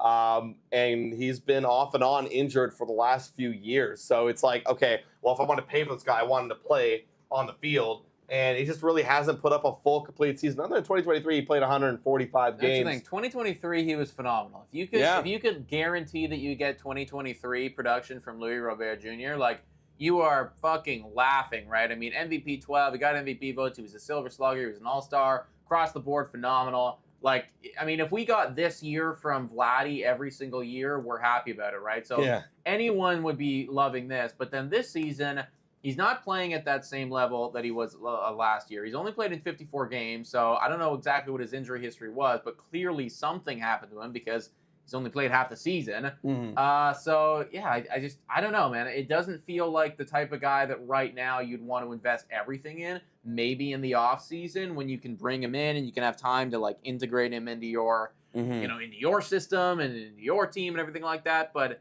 mid-season, it just doesn't feel like the motive right now, I think. Right. Now, I do want to cycle back. So if they're going to trade anybody, it'd be Garrett Crochet. And we've kind of talked about this before, but I think it's good to talk about it again. I'm kind of hearing a lot about what other people are saying. You know, big shout out to Talking Baseball and, Trevor Plouffe that's been talking about the Garrett Crochet stuff, which is effectively, if you haven't heard, Garrett Crochet's market was going to be super, super high. And then the whole thing that happened, from his point of view and his camp's point of view, they were thinking, okay, well, my guy, he is now over his innings limits, and he's still got, 2 months left to play, and he's going to play probably some postseason, some meaningful baseball. This is going to be a really strain on his arm, and he's had a lot of arm injuries in his past. I think he had TJ, if I'm not mistaken, and that's what's delayed him to get to this point even further. So it's like, we don't want to risk another injury here. So what we want to do is have our team, whatever team that trades for him, go and sign an extension, or else he won't play in the playoffs. And obviously, if I'm a buying team, I want to play in the playoffs and I want to play with him. But then that created a lot of controversy. Well, you've only pitched for 1 season, Garrett Crochet. Granted, it's been very good. Starting pitch for 1 season, and it's been great. But what's your long-term extension going to look like? It's not going to be what you want. I mean, a team could. This is what actually Trevor Plouffe brought up. If I'm a team, I'm going to trade for Garrett Crochet. I don't give a crap what he says. And then I'm going to offer him the extension, $40 million, 4 years. There you go. That's how much you really earn for 1 year of him being a starting pitcher. And then he's going to decline it. And then I'm going to be the team and go, well, Garrett Crochet, we offered him a contract, but he just declined it. So we don't know what to do here, guys. And now he's going to look like the bad guy. So whatever he does, he's going to look like the bad guy in any situation. Yeah, I mean, I absolutely think, I just think it's really stupid, man. I mean, I posted a short about this, talking about how, a lot of people are pissed off. And there was actually a surprising amount of love for Garrett Crochet and his stance. People are talking about how it's he should get value while he can and whatnot. And I do hear where, you're coming from. It's like, okay, well, you have an asset. Why would you do it for cheap? You're playing really well. Sell yourself high, market yourself well, all that shit. But, there's also the way of things. And that is not the way of things here, man. It's not. You got to do your time. And yes, is there a risk of an injury? Absolutely. That is, that's everybody's the risk. Playing with that. That's the thing. Every single player is playing with that risk right now. Why are you any different? There's not a single other guy out there, who is not taking that risk on every single time that they step into the box or step onto the mound, right? That is a real thing. So I don't understand why you would be different, because, in your mind, you've, reached your innings limit, right? You should be Yeah. fucking blessed to be leaving the Chicago shitstorms. For real, bro. And, have an opportunity to play in the playoffs, right? And then hopefully, if you play well in the playoffs, well, then maybe in the offseason you can start to have those conversations. But no, to demand an extension and then say that you're not going to play in the postseason unless you get it, I understand you don't want to get injured. I hear you, but this is the risk of being an MLB player. This is what it is. Like, I think to meet somewhere in the middle, I think the best the team could do is say, well, I'm going to buy out your ARB years. But then your problem there is, well, now you're limiting your ARB years. If you really think you're going to be that great, well, then you want to get a higher pay. So if I'm an MLB team, like, sure, I'll pay out your ARB years. Well, I'll give you, because he's going to be hitting ARB next year, I'll give you 8, 12, and then 20. Okay, great. You got your whatever that at $40 million. That's your $40 million contract over 3 years. Okay, great. But that's all you're worth right now. And then the other side of the things, it's like thinking about the clubhouse presence of Garrett Crochet going in. Let's say they're popping champagne bottles and they're partying. They made the playoffs. Okay, we'll see you guys. I'm piecing out now. How shitty would that look? Yeah, of course. That would look like that would be shitty. No, it's just like it wouldn't be a good vibe across the board, man. Like, I don't know if this is a bluff by him or if he's actually legit, but I just find it so hard to believe that you could actually follow through with something like that. Right. Like it just, I don't know. I really don't know. It's a situation you really haven't seen before in MLB. That's the thing, right? And I totally understand wanting to, sit out and get your value and do all that shit, but you don't do it mid-season when you're in the playoffs. Like, that's insanity. That's insanity. Like, I can't even imagine, I know you brought up the example of the NFL the other day, but no one's ever done that. Like, could you imagine if the Arizona Cardinals make it to the playoffs and then Kyler Murray goes, yeah, I'm not going to play unless you pay me $300 million. And think about how horrible that would be. What the fuck? Yeah, you I hate you now. All your team, hate you. All of your team would hate you. The whole NFL in that case would hate you. Yeah. All MLB is kind of, and again, I don't know how much of this is Garrett Crochet's idea or his camp, because let's be honest, I'm sure his camp has something. Yeah, they want to cash in and not lose that value, get into an injury. So, whoever's fault it is, you're not making Garrett Crochet look fair. You're not, dude. He's losing a lot of value actually by doing this. So I think it was a big, big mistake, and I imagine he is going to find that out the hard way pretty soon. Let's talk about this pitching market, guys, because I'm seeing all these kind of updates right now, all these different reports. A lot of teams, as you've seen in the last little bit, Tyler Anderson coming out there, Trevor Rogers, all coming out and talking about how they're putting their guys on the market because of what we've seen, the Yusei Kikuchi. And you have the Marlins out here saying that, yeah, you know what? We could also trade multiple relievers. The big guy that was on the Miami Marlins was Tanner Scott. And granted, yes, oh my God, Tanner Scott's going to command at this deadline. I don't even know if anyone can afford him at this point. That's the thing, right? Like, he's literally so good this year, and looking at the market, it's going to be unreal. But you know what? They're saying, screw it. We're going to go with some more guys. Ken Rosenthal pointed out naming Hauskar Brazoban. Wow, that's a fun name. Anthony Bender and Declan Cronin as trade candidates in his article today. And they've already traded away AJ Puck, and they got a pretty good deal for AJ Puck. So if the Marlins want to restock and restock well, this is the year to do it. So let's keep an eye on that, guys. That could be something absolutely that could go down in the next, what are we at now? 7 hours away, guys, from the trade deadline. If you haven't already, guys, make sure to hit that like button. We've got 300 people in this chat right now. So hit the subscribe button if you have already, or if you haven't, boom, you'll pop up right here. That's true. You'll be notified. You will literally pop up right there. I see people in the chat asking about Jameson Taillon. What is going on with Jameson Taillon right now? I know that there was some significant rumors going down with him, but I feel like it's kind of quiet right now. It is kind of quiet. It says Cubs have not approached Jameson Taillon about potential deals. So are they talking about an extension, or are they talking about a trade? Maybe. See, the Cubs are weird to me. I guess, yeah, he is. when the Cubs signed righty Jameson Taillon to a 4-year deal in December 2022. The contract included 10-team no-trade clause. Okay, does he want another extension? Why? How has he been doing this year? Honestly, I've completely He's been doing well. He's got a 3.35 ERA over 100 plus look innings. at that. So he's actually playing very well right now. That's very good. I mean, the Cubs are interesting to me because they're kind of retooling and trying to like stock up for their like immediate future, it feels like, with that Isaac Paredes trade. Jameson Taillon, I mean, if they don't come to a deal, do they trade him? But I feel like he's on for another couple more years, so it's like, I don't know. I feel like that wouldn't heat up too much. I don't know if it's a trade thing or a contract thing, but yeah. Yeah, Jameson Taillon, I mean, could be moved. Again, like the pitching market should really heat up, everybody. I feel like now, and I've said this a couple times already, but now that people saw what type of return Yusei Kikuchi got, I mean, it's just so abundantly clear that pitchers need to get moved. Pitchers need to get moved. They do, man. They do. And, man, the Jays, they got to do it, bro. They got to do it. Actually, I'm going to take this like little moment while we have a little lull period in terms of all the rumors. For the Jays fans out there, even MLB fans, I feel like could appreciate this. Vladimir Guerrero Jr. I just want to take a little moment just to appreciate Vladimir Guerrero Jr.'s absolute dominance that he's been putting on. Last night, goes 7 for 10, 3 doubles, 2 homers. He smacks a liner out into center field, just absolutely destroys the ball. And look at this, everybody.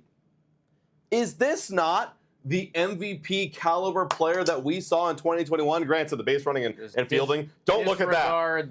Don't look at this. Those blue tabs. No one cares. This is literally Kevin Kiermaier, but opposite. Pretty much. Literally the opposite of Kevin Kiermaier is Vladimir Guerrero Jr., but I like it so much more. A 311 average. Oh, a OPS of 904. Oh, holy moly. Man, this guy's got to be extended sooner rather than later. Look at where the home runs are this year. Just all over the ballpark. Absolutely spraying the ball all over the field. Man, I mean, look at where that puts him in MLB right puts now. him in where yeah, do it. So I'm going to bring it up. So on the season, he is ranked 13th in OPS now in all of baseball. He's actually sandwiched between Freddie Freeman and Tyler O'Neill. Tyler O'Neill's having a fucking crazy year. Insane year. He's doing really good over there in Boston. But sandwiched between Tyler O'Neill and Freddie Freeman. And I mean, like, again, like on the, when you're in amongst all these players here, like if you look at the top 10, I mean, he's not quite there yet. If he could make it into the top 10 in the OPS, now you are really looking like a guy. But you look at those guys, like it's all the usual suspects up there, man. Yeah. Jordan and Gunnar and Bryce Harper and I mean, Brent Rooker now is having phenomenal. 1 year, which is actually somebody that people need to be talking about. If anyone is going to command a king's ransom in terms of a hitter, it's a Brent Rooker, right? Like that's, I mean, like this guy is Justin Turner on crack. You know? For real. Like a lot of crack. Lot. Yeah, the A's have been very quiet this trade deadline. I'm very shocked that they're not getting more involved than they are. I mean, maybe we do see Brent Rooker trade, but they were saying that we're not trading Brent Rooker. Why? On a seller's market, why? Why? Imagine trading Brent Rooker to the, I mean, I know he's got a DH here, but he's also got outfield eligibility. Imagine trading him over to the like Seattle Mariners, or an LA Dodgers. Like that's just a huge boost. You're getting a top 7 OPS dude this year. Insanity. Absolute insanity. But Vladimir Guerrero Jr., back to my point, is there a reality that we get an extension done for Vladdy even before this deadline? I mean, like, we fucking need something, man. We got to have something go right with Vladdy. Like, we need to keep him on long term. If we're not going to trade him, of course, then we got to keep him on.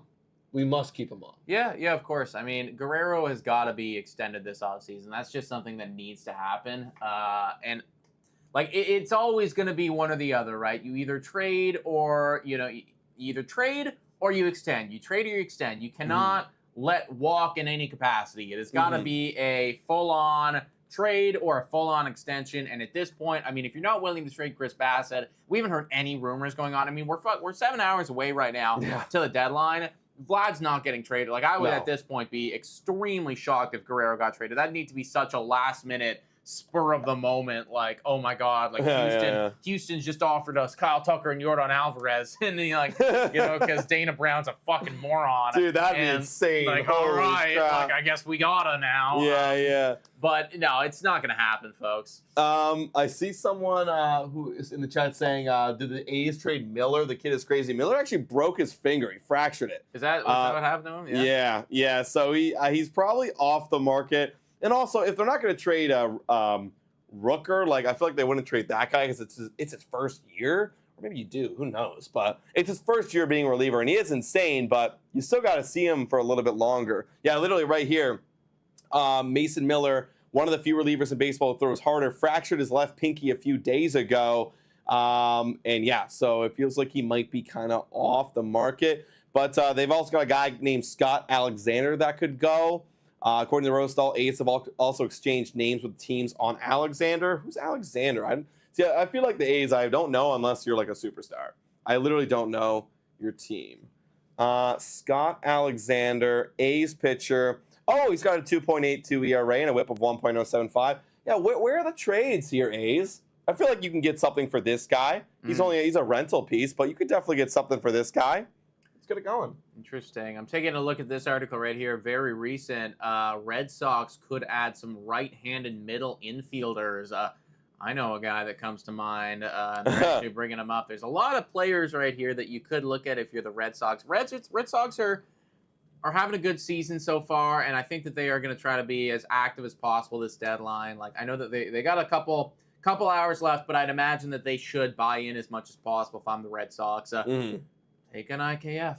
Take an Isaiah Kikuchi. They're looking at them right now. Now, Gleyber Torres, I have no idea why the fuck you'd go after Gleyber Torres right now. There's no reason to do that, and if you're the Yankees, you probably don't want to do that either. Yeah. Doesn't make any sense.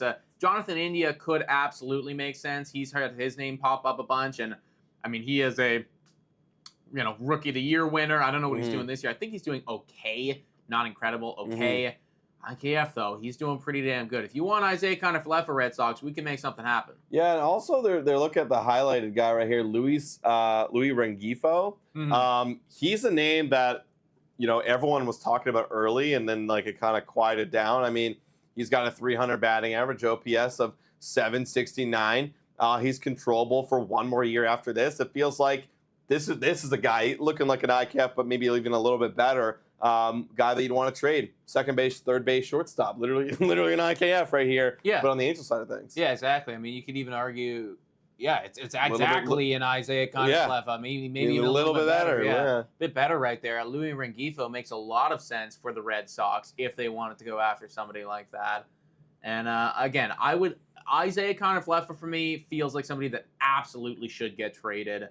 I mean, I keep coming back to the fact that, like, I don't ever think his value is going to be nearly this high. I know that we're all on him. The recency bias is a real thing here, folks, and I can assure you Isaiah Kikuchi is not this good. Can you imagine? He's just not this good. Can you imagine we keep him and he just drops off this rest of the season as an OPS like 500? Yes. I mean, he's hurt, so maybe he does. And then next year he does his career average. Yes. And it's like now he's worth nothing. I can absolutely 100% imagine. I don't even need to think that hard to imagine that. In fact, I would argue that that's probably going to. In fact, that's what I would bet. I would actually bet on that. If the line was, do you think Isaiah Kikuchi is going to still be this 292 batting average, 760 OPS player, playing multiple different positions incredibly, for the remainder of his 1.5 years with Toronto? Or do you think that he's going to go back to his career average, which he did for like 6 or 7 seasons in a row?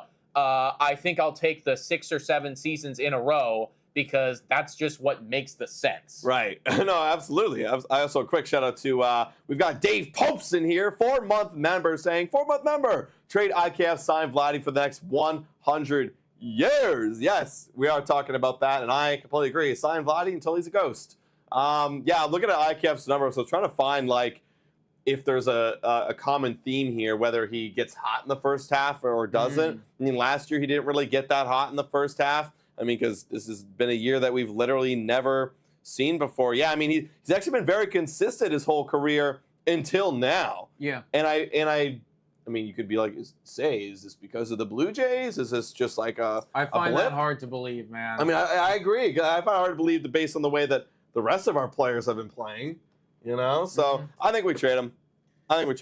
No, bro, saying, guys, don't praise Ross Atkins. He wasn't even the one who made the trade. It was James Click. Okay, listen, again, I said this earlier, but now that we have more people in here, I'm going to say it one more time. Now it's so funny how people fucking switch up on shit, A week ago, everybody hated Ross Atkins' guts. Yeah. Now he's had a couple good moves, and they are good moves, right? You got to give credit where credit is due. He's having a good sellers trade deadline so far. I'd like to see more. I'd personally like to see a Chris Bassett. I would like to see an Isaiah Kiner-Falefa. I'd like to see a Chad Green. Right, I want to see those guys to really, for me, make this like an A-plus sellers deadline. But so far, he's doing a good job.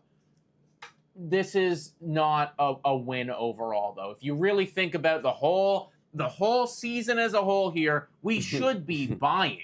Right? We should be talking about how we just went out and we just bought Jazz Chisholm Jr. or whatever it is, like whoever it would be. That's the conversations that we should be in. But because of the team that Ross Atkins created, we're selling and we suck. And it's not all his fault. It's not all his fault. The players have not performed to the caliber that they need to. But let's not forget where we are, right? I know we're looking at things out of, rose-colored glasses right now.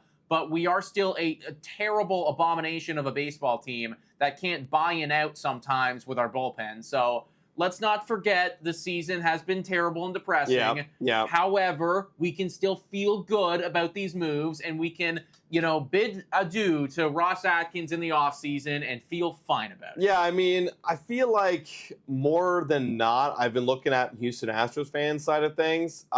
I feel like this is more likely the fact that Dana Brown is just a horrible GM because they even kind of say like Dana Brown is kind of failed. Ever since James Click left, they've been very disappointed with the way that Dana Brown's been operating with this team. So maybe, Dana Brown's coming out defending the trade. So I could feel like maybe Dana Brown was throwing on a bit more on the table than expected in the initial offer. And then Ross was like, well, we got to raise the price a little bit here. Let's see how far we can go. And Dana Brown's like, all right, fine.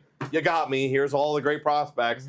So, I mean, I'm not saying it's, I'm not taking away all the credit from Ross Atkins, but I think there's two sides of the part here. But regardless, I agree with Nick where we still got to get rid of him, guys. Like, there needs to be a new window that we need someone else to look after because clearly Ross Atkins ain't a guy to bring this team back into the postseason. And also Kevin saying, stop blaming Atkins. Our players just suck. Again, let me be very clear here, folks. Let me be very clear. The players were terrible. They were. There was so many horrible performances this season. That is not lost on me. That shouldn't be lost on anybody. And a large onus needs to be put on Kevin Gausman and for honestly, up until kind of recently, Vladdy had a terrible first month, terrible second month, then really turned it on. George Springer was dead for the first 3 months of the season. Bo Bichette, where are you? Bullpen, what the fuck happened? Again, that is not lost on me whatsoever. The guys were really, really bad this year. That's just what happened. However, I think that we can all agree that this team probably needs a new direction. Ross Atkins, not all of his moves have been bad. There have been wins. That's a real thing. Bringing in Kevin Gausman in the first place is a win. Bringing in Chris Bassett in the first place is probably a win. Yes, he's had losses too, trading away Danny and trading away Gabriel Moreno. That's kind of ridiculous. So it's been a mixed bag. But at the end of the day, it just comes down to the fact that we are not winning under his regime. The most important thing, the literal, what all of this, all of this return and, we got the third-rate prospect and, we've got this guy who can, do this really well and blah, blah, blah. All of this is just so we can fucking get wins in the win column. Yeah. And we haven't got enough, and we haven't got enough in the postseason under Ross Atkins. That's all it comes down to. I think Ross Atkins built a great team. On paper, we built a team, and everybody was thinking that we were going to be one of the most dominating teams in the MLB for a while. But what he failed to do was see the writing on the wall for this upcoming season based on what we saw last season, where we traded away some of our hitters, and we suffered because of it. We had incredible pitching last year, but we did it in a way where literally everybody was healthy, and that was a phenomenon. That does not happen to MLB teams. So he kind of failed to see the writing on the wall and go out this free agency and protect the Blue Jays by maybe adding a little bit of starting pitching depth, maybe adding in some more power thump bats. Instead, we got Justin Turner, who at the time looked like a not a bad deal. It wasn't the great deal to really put us over the edge, which we needed because we hadn't won a single playoff game. So that didn't work out because Justin Turner underperformed. Yes, IKF's deal looked great, but we were looking at other guys around the diamond that could help us out. Hell, we were looking at bringing back Matt Chapman or bringing back anybody else that could provide a little bit more thump in the lineup. And he failed to see the writing on the wall in getting that reinsurance. And as a result, people underperformed as well. And it's time to go. It's been long enough. You've been with this team for a while. We got to have a new outlook on this team. That's all it comes down to, man. That is all it comes down to. Let's transition and talk about the New York Mets. We were bringing them up earlier about how they could be a dark horse and potentially be one of the most active teams today and finish off the trade deadline strong because we know that the New York Mets like to go balls to the wall sometimes. And they are one of the squads right now that are showing pretty significant interest in Trevor Rogers. We brought that up. And Trevor Rogers, considering he's got 2 more years of control, considering he's playing better than Yusei Kikuchi, and also considering at one point of his career was looking like one of the most promising young pitchers in baseball, he is going to cost a lot. Wow, yeah, saying the market has picked up steam. John Heyman of the New York Post reports. Yeah. I mean, I feel like you're going to see a lot of this kind of going on, man. I'm telling you, Yusei Kikuchi has changed the game. Man, again, if Trevor Rogers goes, right, a guy with a little bit of control who hasn't been performing that good, if he goes and he gets back even more than a Yusei Kikuchi, I don't see how, bringing it back to Chris Bassett, I don't see how you trade him or even Chad Green. I know he's a reliever, but I don't see how you don't just accept, because I guarantee there's offers on the table. I guarantee there's been multiple offers by multiple teams on the table for a Chris Bassett. I don't know how you're not going and entertaining those offers. I don't know how you're not doing it. Yeah, no, I completely agree, man. New York Mets, I feel like are just such an interesting bag. Like the New York Mets, in my opinion, are what we have got to hope we become. Yeah, next year, you know, because they kind of in a similar way last year walked into the season with like some really big expectations. You know, everybody was thinking the New York Mets, and again, even more higher expectations than we had this year, because last year people were thinking that they could be a fucking World Series winner. Obviously that didn't happen. They didn't make the postseason. They had a really bad year overall, and then they had to sell off a lot of their 1 years, kind of kept hold of a couple other guys.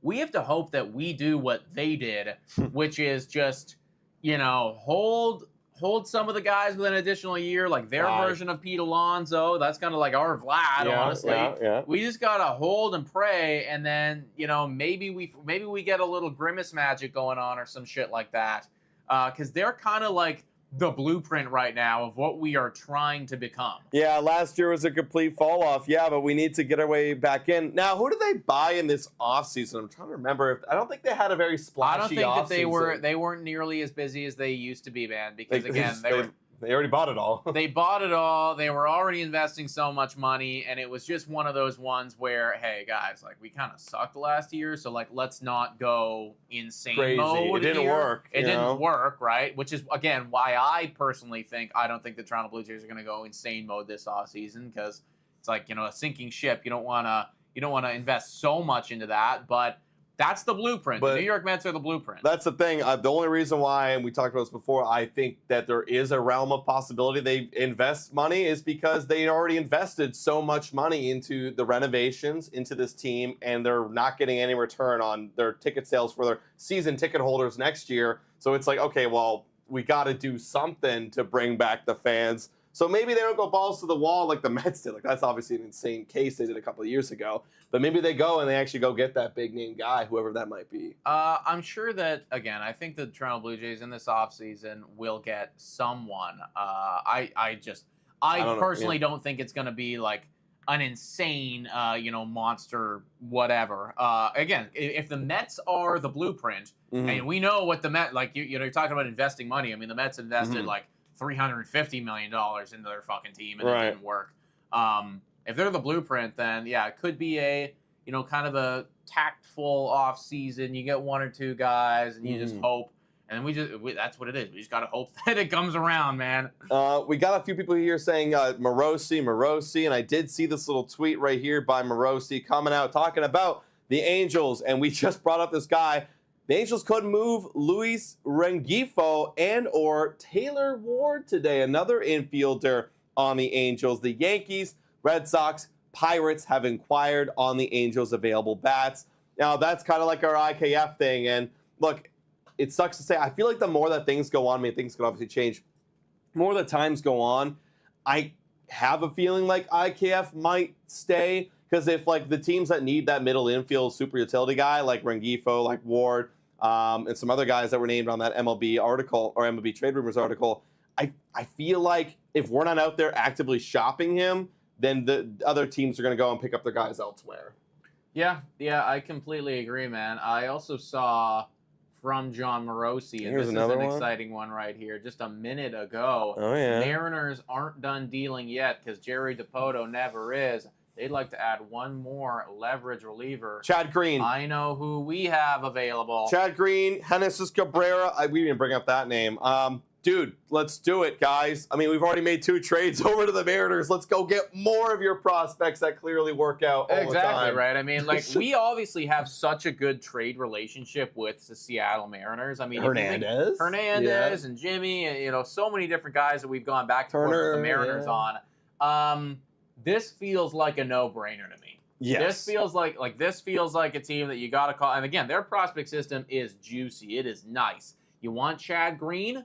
You can have Chad Green. Oh yeah. We'll give him to you for just a little bit more than what you paid for Jimmy Garcia. Just a bit more than what you paid for Jimmy. We'll take that. Yeah, like I'll take a nice little. We already got enough outfielders. I mean, they got a lot of position players. Give me Harry Ford. No, we would not get. But can you imagine when we actually got? I'm saying, like, if the market's that crazy, we're actually getting our Harry Ford catcher. Like, I'm obviously dreaming right now. Give me Michael Morales and Teddy McCaw. There you go. Yeah, McGraw. Give me those 2 guys. I'll take those 2 guys for Chad Green. Screw it. That'd be a big win. Absolutely. Let's go. Let's get it. TJ saying, what would you want from the Mets for Bassett? Oh, if the Mets went after Bassett. Well, let's take a look. If the New York Mets went after Chris Bassett, I'm not entirely sure what their farm system looks like here, but I'll tell you right now, like it's pretty clear what I think the Blue Jays are targeting and what Adam and I want as well. Like we're looking for guys who are relatively ready to go. Worst case scenario, you're like a year away from being in the show. And ideally you could even come up maybe even now and play for the rest of us.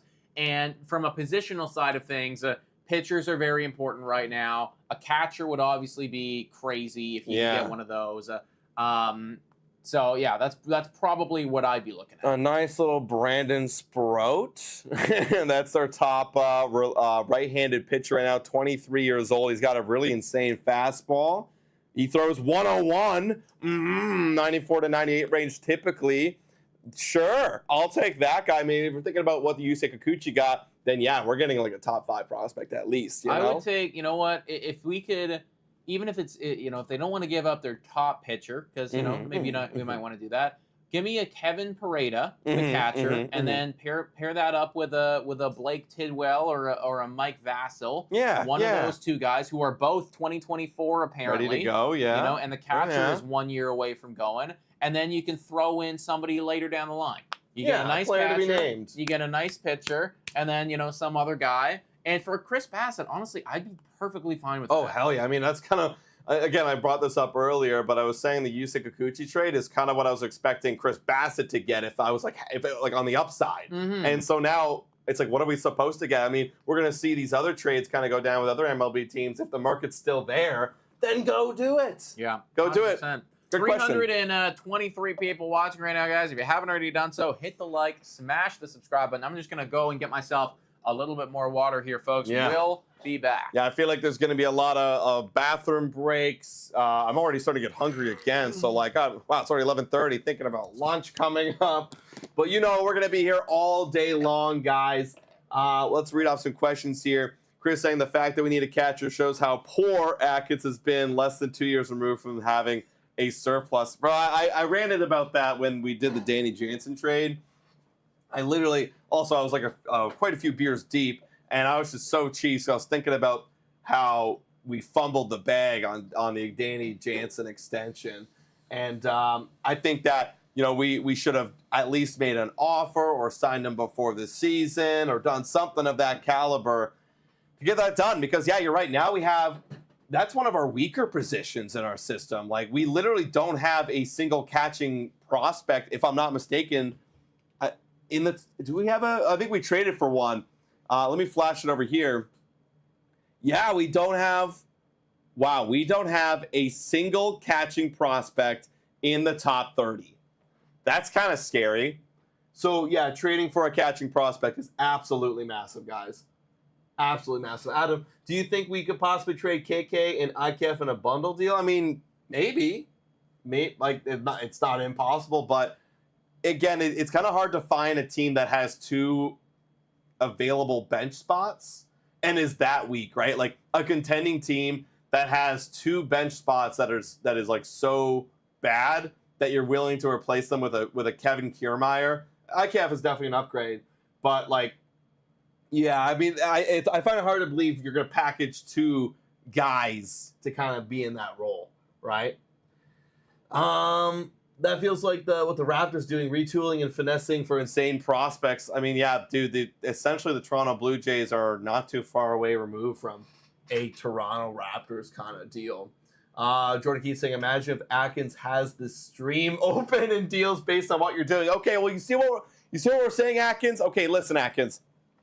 Go trade Chris Bassett. Like we said, go get that catcher because we do not have one in our system. We need some pitching. Go get the right-handed pitchers, either Blade Tidwell, whatever your scouts are saying, or Mike Vasile. Go make it happen. And you know what? If you can't finesse a Brandon Sprout, go for it.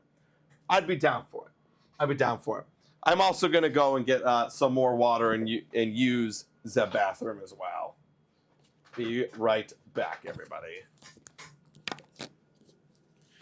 What's up, everyone? Just saw our buddy Jim Ballcap Sports go live. He is also live right now, so shout out to him, folks. I'm going to take a quick look over here on Twitter and see if there's any new things that are happening right now on the Twitterverse, or even on MLB Trade Deadline, or Trade Rumor, excuse me. This is such a good site, by the way. Shout out to everybody who's listening, like, at work or anything like that. If you guys are at work right now, like, let me know, like, what are you doing? You know, what do you do?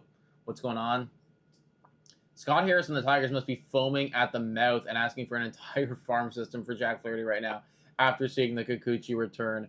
Literally, that is exactly what it is that we've been saying, man. That is exactly what it is that we've been talking about here. Over here on the right thing? Oh, there you go, yeah. Now you guys can see all.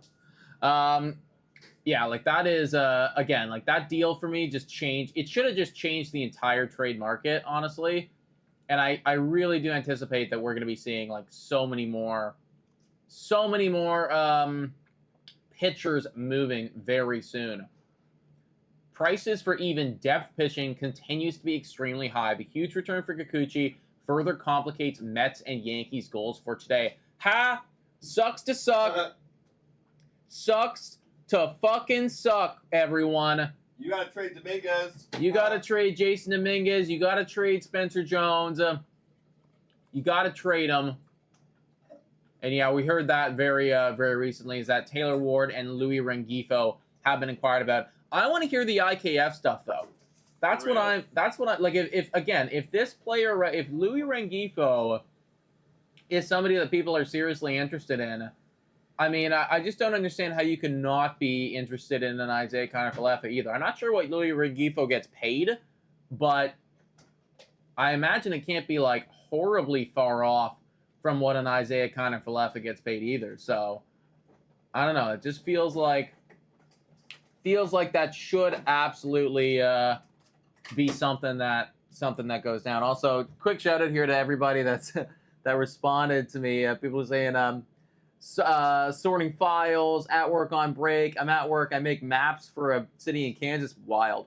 Sophie's saying I'm chilling in 30-degree weather. Fuck yeah, Sophie. That's awesome.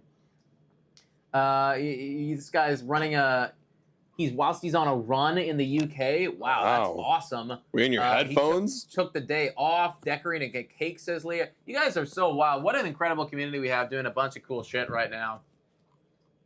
As you can see, this is our job, and we're just responding to tweets and everything like that. There you go. MLB Deadline News here saying that the Mariners would like to add one more high-leverage reliever before the trade deadline. We kind of responded to that. Again, Chad Green feels like the guy. Take him. Make it happen. I love you, and I want you to buy our guys. Buy our guys, Jerry. Wow. It's wild that it's like 11:30 right now, and we still haven't seen anything yet. Kind of popping up. We're still waiting. What time do you think it's going to be like the, oh my God. What? Just a gif of, yeah, that's kind of what it feels like, everybody. Blue Jays to the Astros. The Astros just absolutely fiending. Just fiending, folks. What time do you think it's really going to pick up? Because I feel like right now it's almost like, we're having conversations. We're kind of in the, oh, this is interesting. It's if we were like a TV season, we're in like episode 6 right now. Of how many? 10. 10, yeah. And like we're gearing up for the big battle at the end, the big climax. This is a really interesting thing right here, everybody. Atkins to Alcatraz, love the name. There's no path to an extension for Bo Bichette. He won't be extended. He might be traded in the offseason. That is what Ben Nicholson-Smith said on the JD Bunkus podcast. So, that's what it is that we've been talking about and we've been saying. There is no path to an extension. Shout out to JD Bunkus. Met him at an event like a month ago. JD Bunkus, yeah. I completely agree, but it always sounds a lot nicer when it's coming from a Ben Nicholson-Smith who's so close to the team. I mean, yeah, where would even be a path to sign a Bo Bichette at this point? You had one of your worst years ever, injured, looked like ass, played bad defense. What is even your value? Because obviously he's keeping himself high, but what would you, if you actually had to sign an extension? Let's play Fantasyland. You had to sign an extension for Bo Bichette. How much would you pay him? Let's say after this season.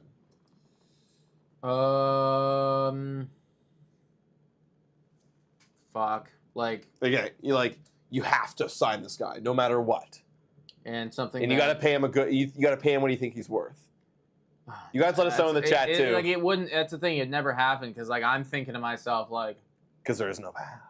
Yeah, I don't. I'd want you for 1 year. Yeah, I'd want to sign you for a 1 year with a club option or something like that. Yeah, I gotta see that we're gonna be back here. Maybe a 2-year thing where, it is the second year as a club option, and if you play well, then you get that. But then he'd never want that. So, exactly. It would never make any sense at all because there's no reality. You put up such a terrible season. And the way that you've spoken and everything, it's impossible. I'd give him like a Marcus Semien. I'm giving you 18 mil for this 1 year. You prove it because you've done enough track record to look like you can do it again. But then, maybe I have a club option for 25, and then I can deny it if you suck, and then you're gone. Yeah. That would be that's the thing. He'd never do that because if he actually did put up, he'd never want that club option because then he'd want to go to free agency. Exactly. Because there's no reason for him to sign a club option deal. Yeah. So it's just maybe a 1 year. If he was a free agent next year, let's say. Yeah. If he was a free agent next year, it'd have to be. I don't see anybody extending him to something longer term. Maybe 2 or 3 if you're really willing to take the risk and you think you can turn him around. Yeah. But, yeah. Bo Bichette right now. Next year is going to be so crucial for Bo because if he can get back to the 2023 or basically any other year than this year. If he can get back to that level of production, he will assuredly get paid in the offseason because then it's just as easy as, oh, you know what? You had a bad You had a year. bad You were year. hurt. It's no big deal. No You big know, deal. Everyone's got a bad year here and there. Yeah. We still feel very confident about you. You bounced back immediately. Everything's good, and you're set to go. But if he is again kind of this same middling, honestly, not even middling, bad player in 2025, he is going to have a very hard time getting a contract. Yeah, I agree, and that's why there's actually no lane. Because if I'm Bo Bichette, I actually don't even think I could even offer myself up a contract. Like, what would I realistically expect if I'm Bo Bichette? Maybe I don't know, because I'm not Bo Bichette. No idea. Right? Obviously, I want to get that long-term deal, that 200 mil, be like a staple guy. But I don't think you're not worth that right now. You got to do you got that money is I'm going to give you year in and year out production, and this is really staining that, man. Yeah, 100%. I've heard people talk about how they a theory of why Bo Bichette's struggling this year could be because he put so much pressure on himself to be great coming into nearing the end of this contract. But I don't know how much I believe that. I think I really do think the way he plays has been very off this year. Something's off with him mentally. Something's off with him. Maybe that's part of it, but we'll see. We'll see, guys. 332 people in here, guys. Welcome in. Welcome in. How much you guys willing to pay him? It's either 5 for 150 with an opt-out long-term deal. Yeah, I'm not even close to that. I don't even want that. Not even close to that. I just for Bo 280 for 9 years or maybe 10 years. Wow, you guys are still on the 10-year 300. That's the thing. I'm not even close. See, Evan with here is where I was literally thinking something like this, 3 years, 45 million. I was thinking something like that. If it's 3 years, 45. Yeah. Okay. Worst case comes to worst, it doesn't work out. Well, it's kind of like Yusei Kikuchi. It's whatever. Yeah, I mean, that'd be actually a really great deal. I mean, you sign him in his RB years kind of for that similar price. So it's that would actually be a phenomenal deal. And you just repeated it again. It would never happen, right? Well, here's the thing. It would only be a phenomenal deal if he gets back to what he was playing at. Right. If he plays like this, it's the worst thing in the world. Yeah, I know it would be. Also, we actually didn't talk about this trade that happened last night, but the Frankie Montas deal going over to the Brewers, the Reds sending over Frankie Montas to the Brewers. That's a trade for a starting pitcher, and they got young outfielder Joey Wiemer and veteran right-handed pitcher Joey Wiener. Wiemer. It sounds like Wiener. And right-handed pitcher Jacob Junis. That's I've heard of that name before. Oh yeah, Eunice is definitely a guy. I don't know how he's playing this year, but I know for sure that he is absolutely a guy. So Montas is a rental piece, but so is Jacob Eunice. Yeah. Interesting. Interesting why they would do that. He's been very good this year. I mean, bullpen arm looks like bullpen arm. Okay, rental bullpen arm. Interesting. And then what about Joey Wiemer? What kind of guy do we have over there? He's a terrible, but a young guy. Young forever. You got him for a long, long time. Okay, so you're looking at a guy that maybe could one day be something. Okay, well, that's interesting. Not as big as I like our trade better than that. I like it way better. What did Frankie do?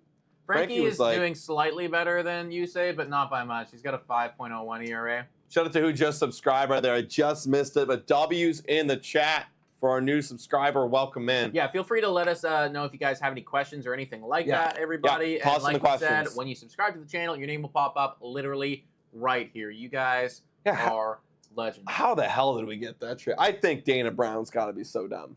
You might have just had him when he was fucked up, Yeah. You literally might have just had him when he was just absolutely passed out blitz. And Ross just went through it. I see Rad Rise saying what a fleece new trade, but I don't know if there was a new trade. Is there any new deals that are going on right now, guys? Let me check on Twitter here and see if anything happened. Okay, so this isn't a new trade, I don't think, but we do have a couple different updates here. So one of them from MLB Deadline News saying the Minnesota Twins facing a payroll crunch have listened to offers on outfielder Max Kepler, Manuel Margot, and Johan Duran. That's interesting for sure. The asking price on Kepler and Duran is extremely high.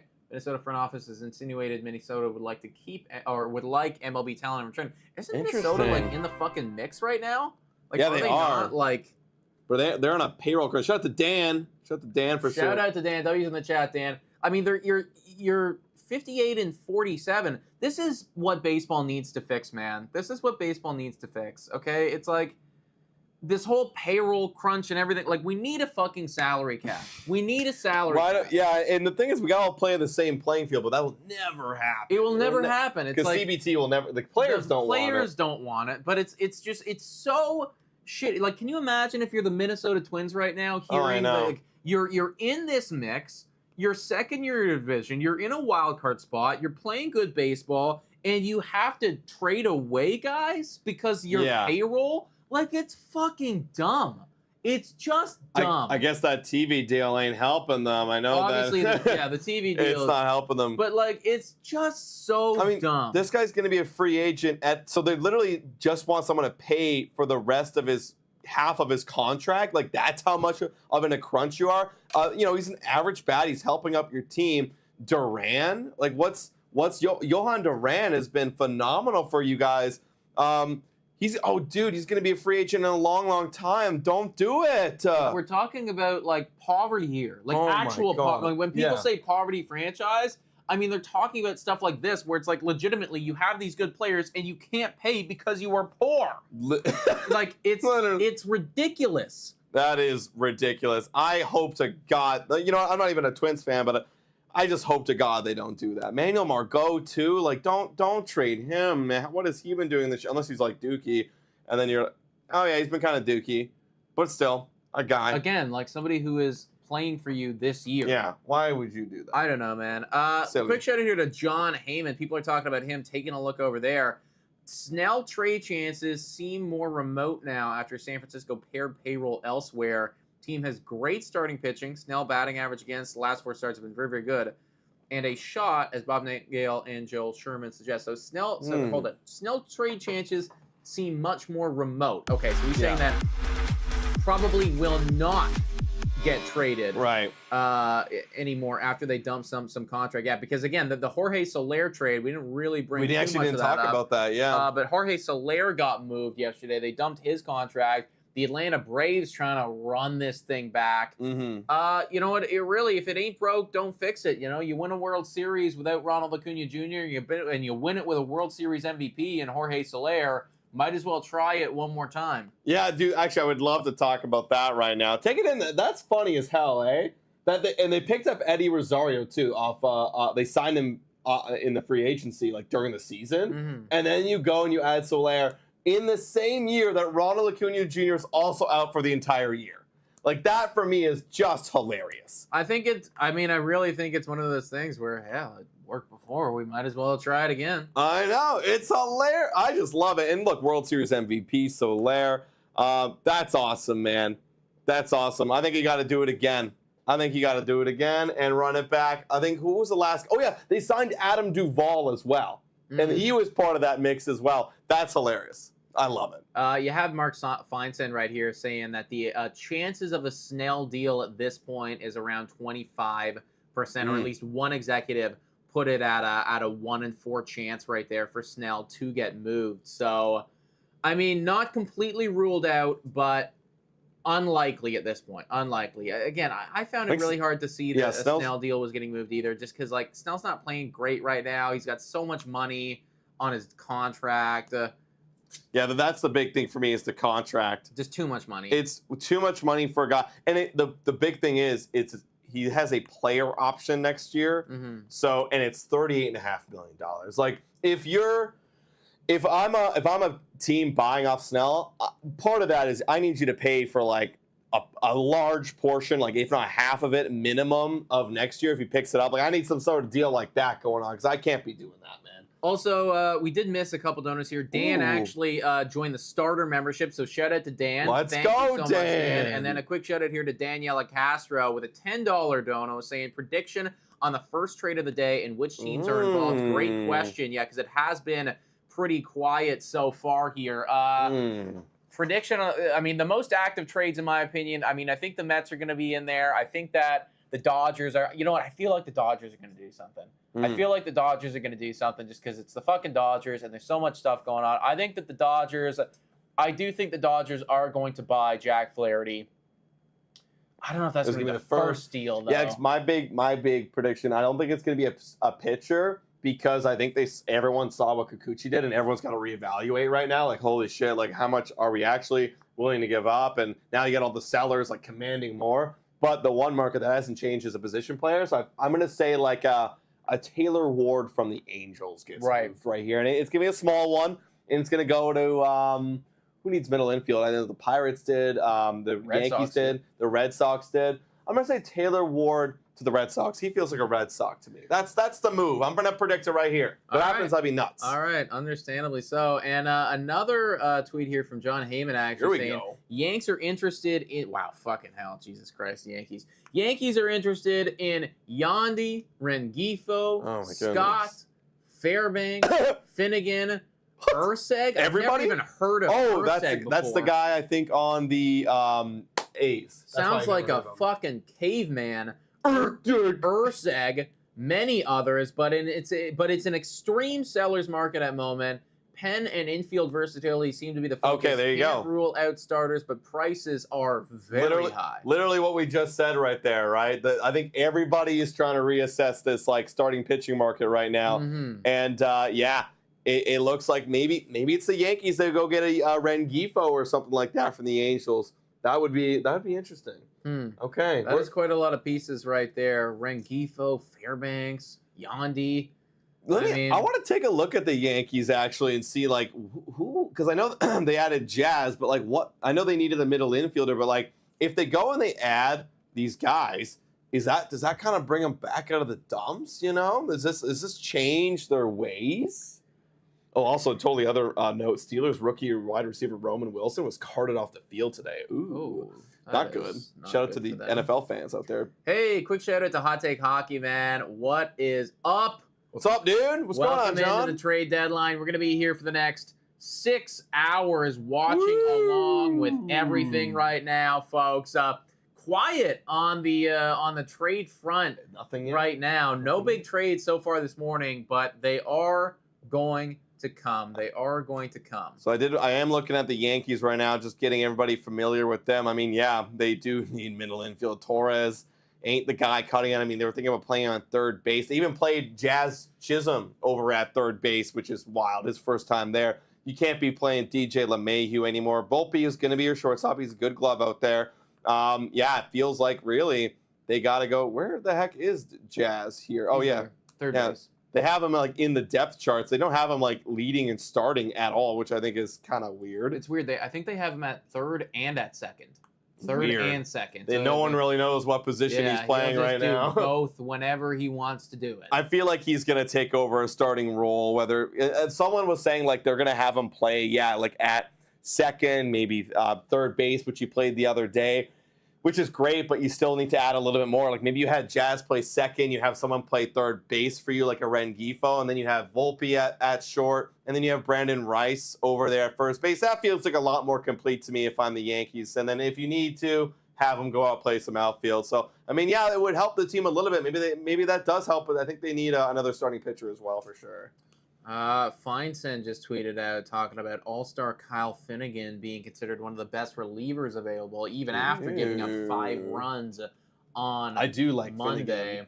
I have him in fantasy, so I know he's actually been very good this year. Well, apparently the Nationals are currently asking the moon for the right-hander. This is the thing. Eventually, someone's going to have to come down because, realistically, what happened was...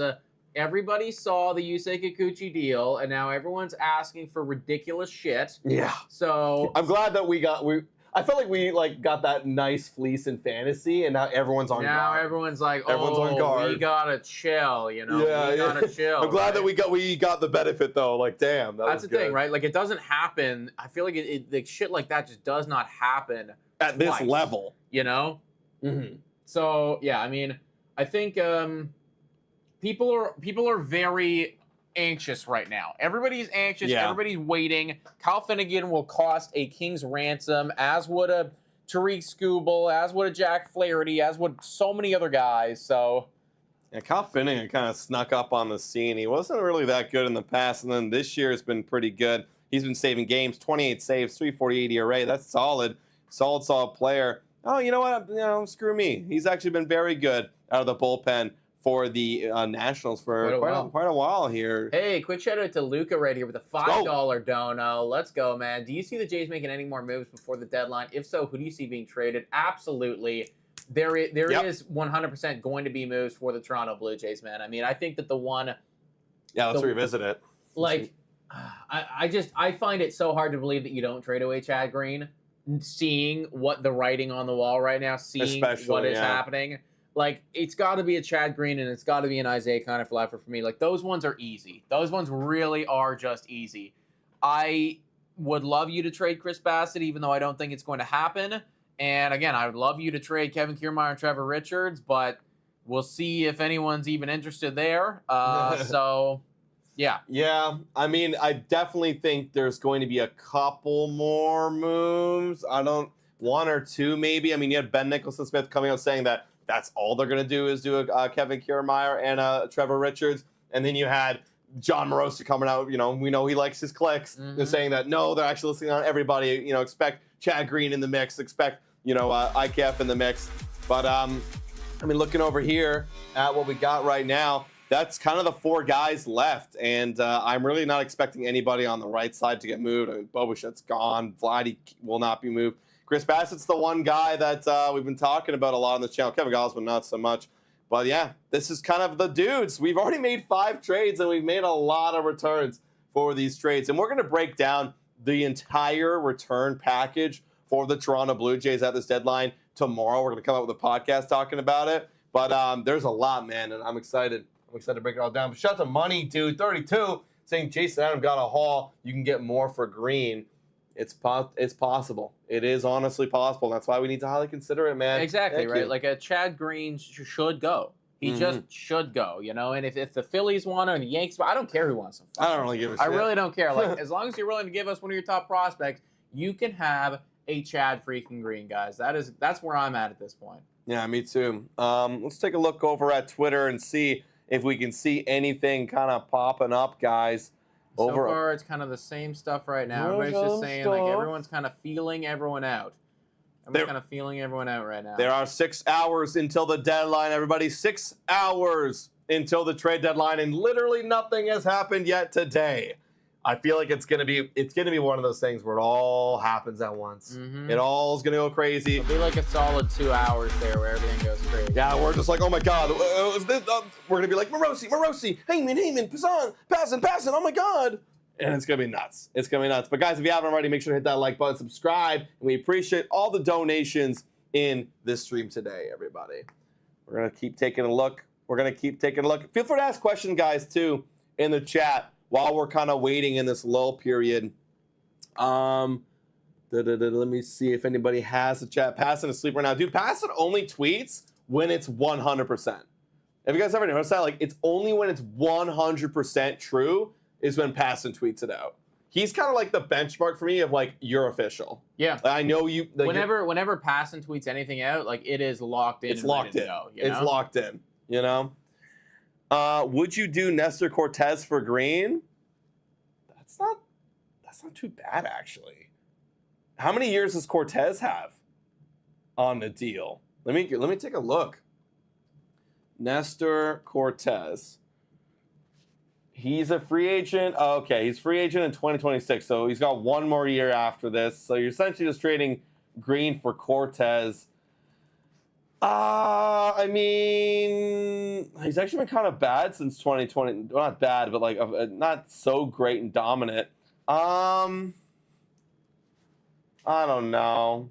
I'd still rather trade Chad Green for a bunch of prospects, if I'm going to be completely honest with you guys. I'd rather do that. I don't know. That feels like kind of doesn't make sense because we're trying to compete. We're trying to extend our window a little bit, not like, yeah, we're trying to compete. We're trying to compete in 2025, quote unquote, apparently according to Ross Atkins. But I don't know if that makes a whole lot of sense in terms of changing any fortune for us there. Let's see, anybody else here? Any chance of getting rid of Swanson? I don't think so. No, Swanson's staying put. His value's so low. Nobody would want Swanson, right? I mean, look, I don't even think people want Trevor Richards, but definitely nobody wants Eric Swanson. No. No one wants Swanson at this point. You guys gonna live stream the game tonight and continue watching the deadline? Oh my God, I don't think so, Ryan. That would be like one hell of a fucking multitasking. Oh my God, I know. To be able to do the game call as you're doing the trade deadline. Oh my goodness. Probably a bit too much, everybody. No, I think we'll probably end up going until like 6:15, 6:20 or so, whenever the trade rumors stop coming in. Because usually some will come like a little bit later, like after that 6 p.m. deadline. But yeah, we'll be here right up until the very end. Right now, quiet on the Twitter front, scrolling through a bunch, and Radrai is saying the no path for the extension of Bo Bichette. He won't be extended, traded in the offseason. That's what Ben Nicholson-Smith said. Yeah, if you guys are just missing it, Ben Nicholson-Smith came out on JD Bunkis' podcast saying, I mean, it's true. There is no path for an extension for Bo Bichette. We did the game here. We'd pay him exactly what he's getting paid right now, and he won't want that. He will not like that.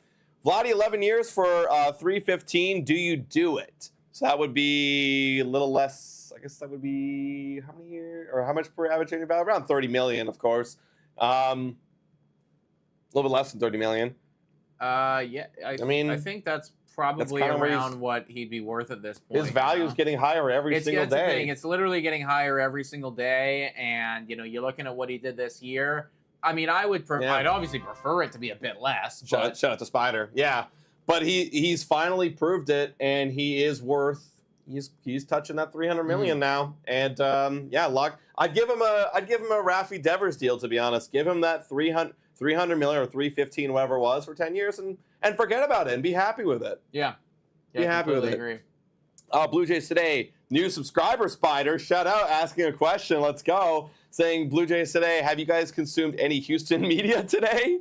The meltdown on their channels has been glorious. Oh yeah, dude, that was my guilty pleasure this morning. Just absolutely reading all the comments and everybody being upset. I kept reading old trade proposals by Houston, being like, let's send Joey. I'm blanking on his name. It was the guy who. What's the outfielder name, man? Joey. Ifo or no, it's not Ringy. Oh my god, I can't believe Pull it up. It's right there. I closed it. Joey. I'm forgetting his name. Wow, our new. Loperfido.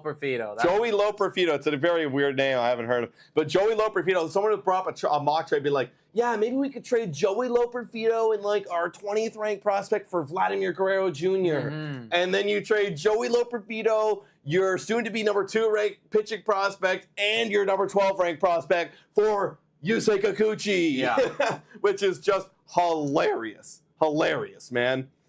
Remember when they thought Remember when they thought Loperfido for Vlad a couple months ago? That's exactly what they were talking about. Ridiculous. I mean, that was just ridiculous to begin with.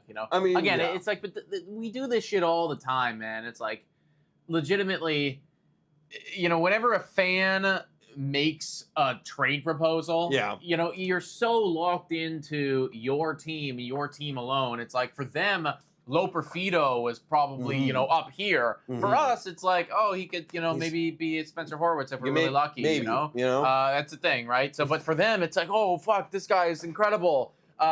It never works out, right? It's like you got so much bias involved. You really need to be extremely unbiased and have a great understanding of both organizations to even come close to coming up with a realistic mock trade. Yeah. And even then you might fuck up because God only knew who predicted this Yusei Kikuchi deal. And we were talking about it on the stream, saying like, hey, we absolutely robbed these guys and blah, blah, blah, blah.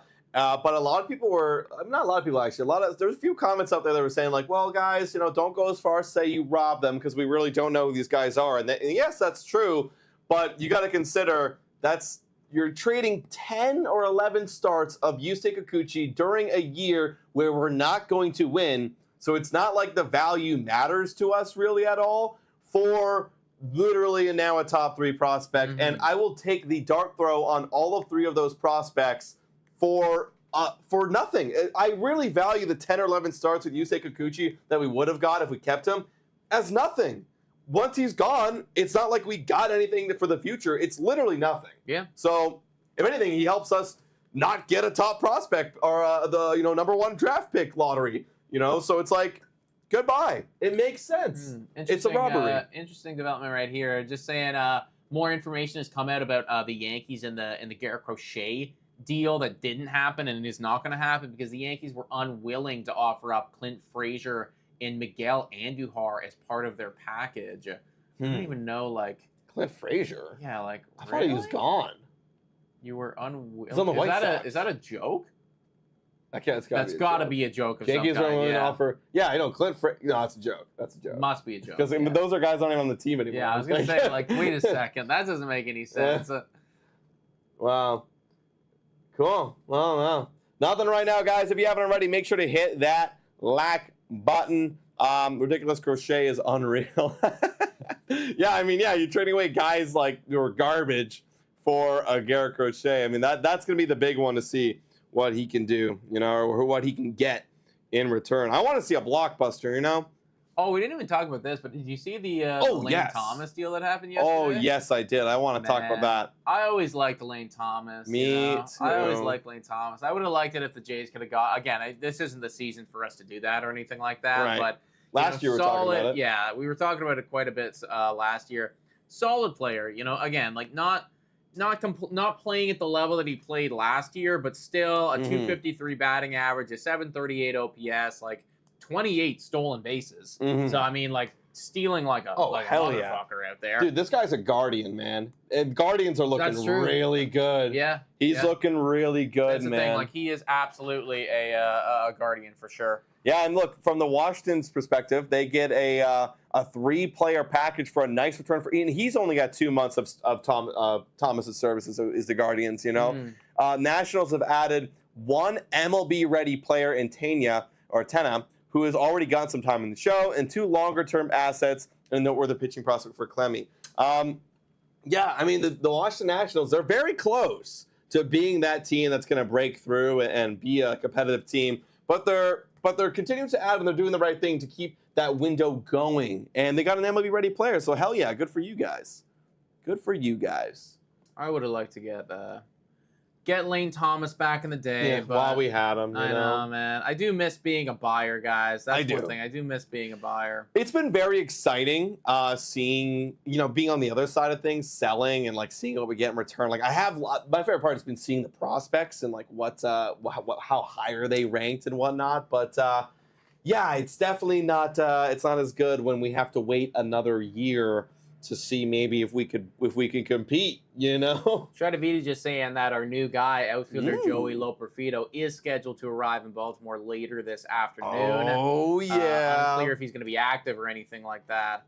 But probably will. They got to fill that spot for Justin Turner, and then they also need to find a starting pitcher tomorrow for Yusei Kikuchi. So again, I have no idea who the hell is going to pitch that game, like whether it is Jake Bloss. Yeah. Or somebody else, no idea. But maybe we trade for him upcoming, who knows? But that'd be fun.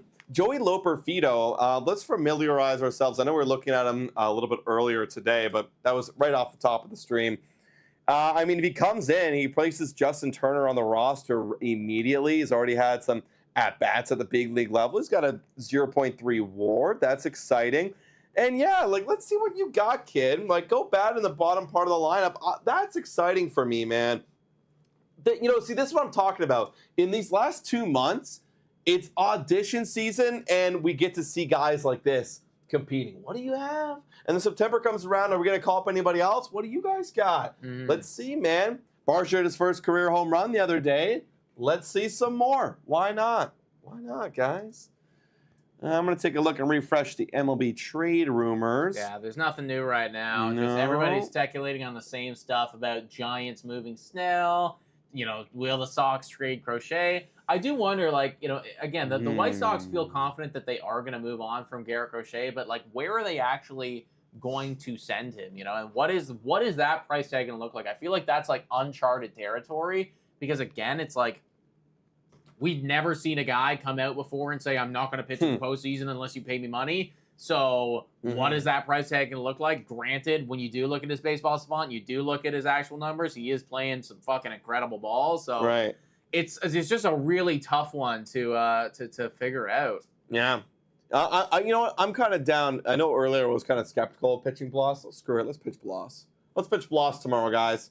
Get him on the roster. I don't see why not. You know, like if the innings are saying we still need 40 more innings for you or whatnot, and that's what it's gonna be, like you might as well just do it, right? And why would you say, like, we don't have anyone else? We don't have anyone else to go. So also, this is something to note. This could be a start of a transaction or something right here. Mariners outright Chris Devenski.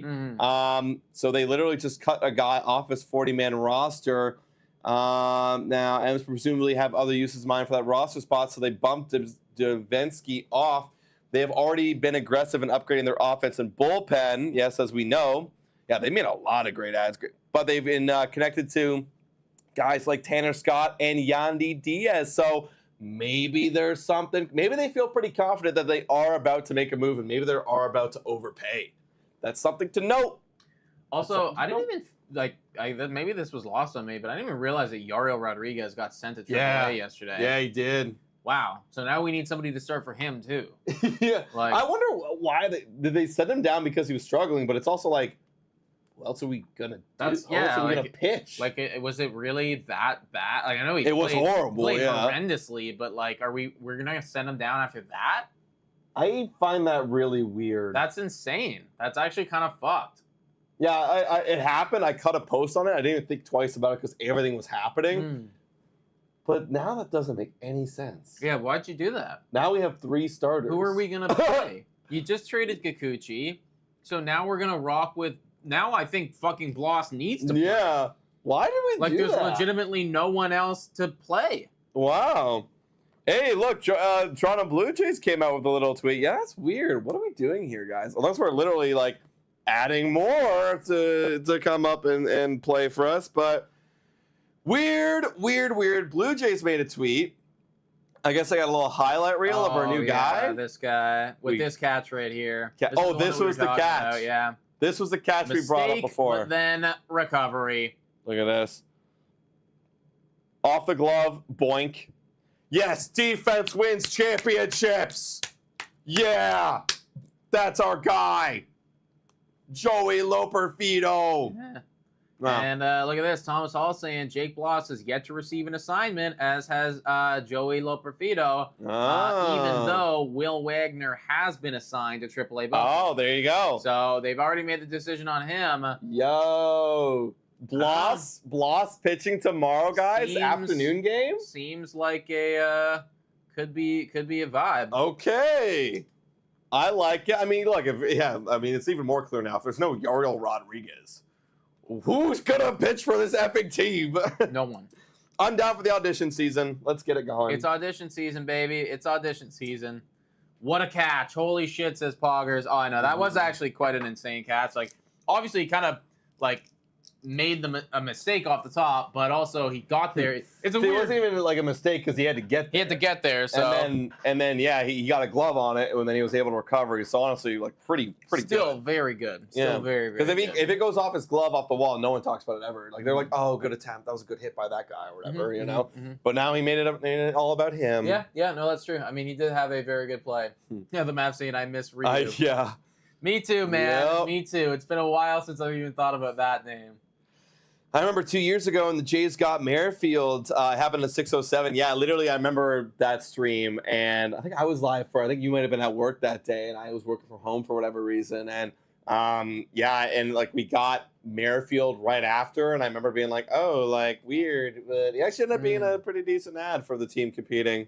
I was watching a stream. Oh yeah, that's crazy, man. Also, side note, everybody. I was thinking about bringing this up, but Nate Pearson got ejected from his first game yesterday as a Cub, right? As a Cub, yeah. Yeah, so he got ejected as his first game as a Cub because he gives up. I think he either gives up a homer or big base. I think it was a homer. So he gives up a homer, and then the next batter he fires a fastball at this one guy. I forget his name was. Yeah. And everybody just lost their minds.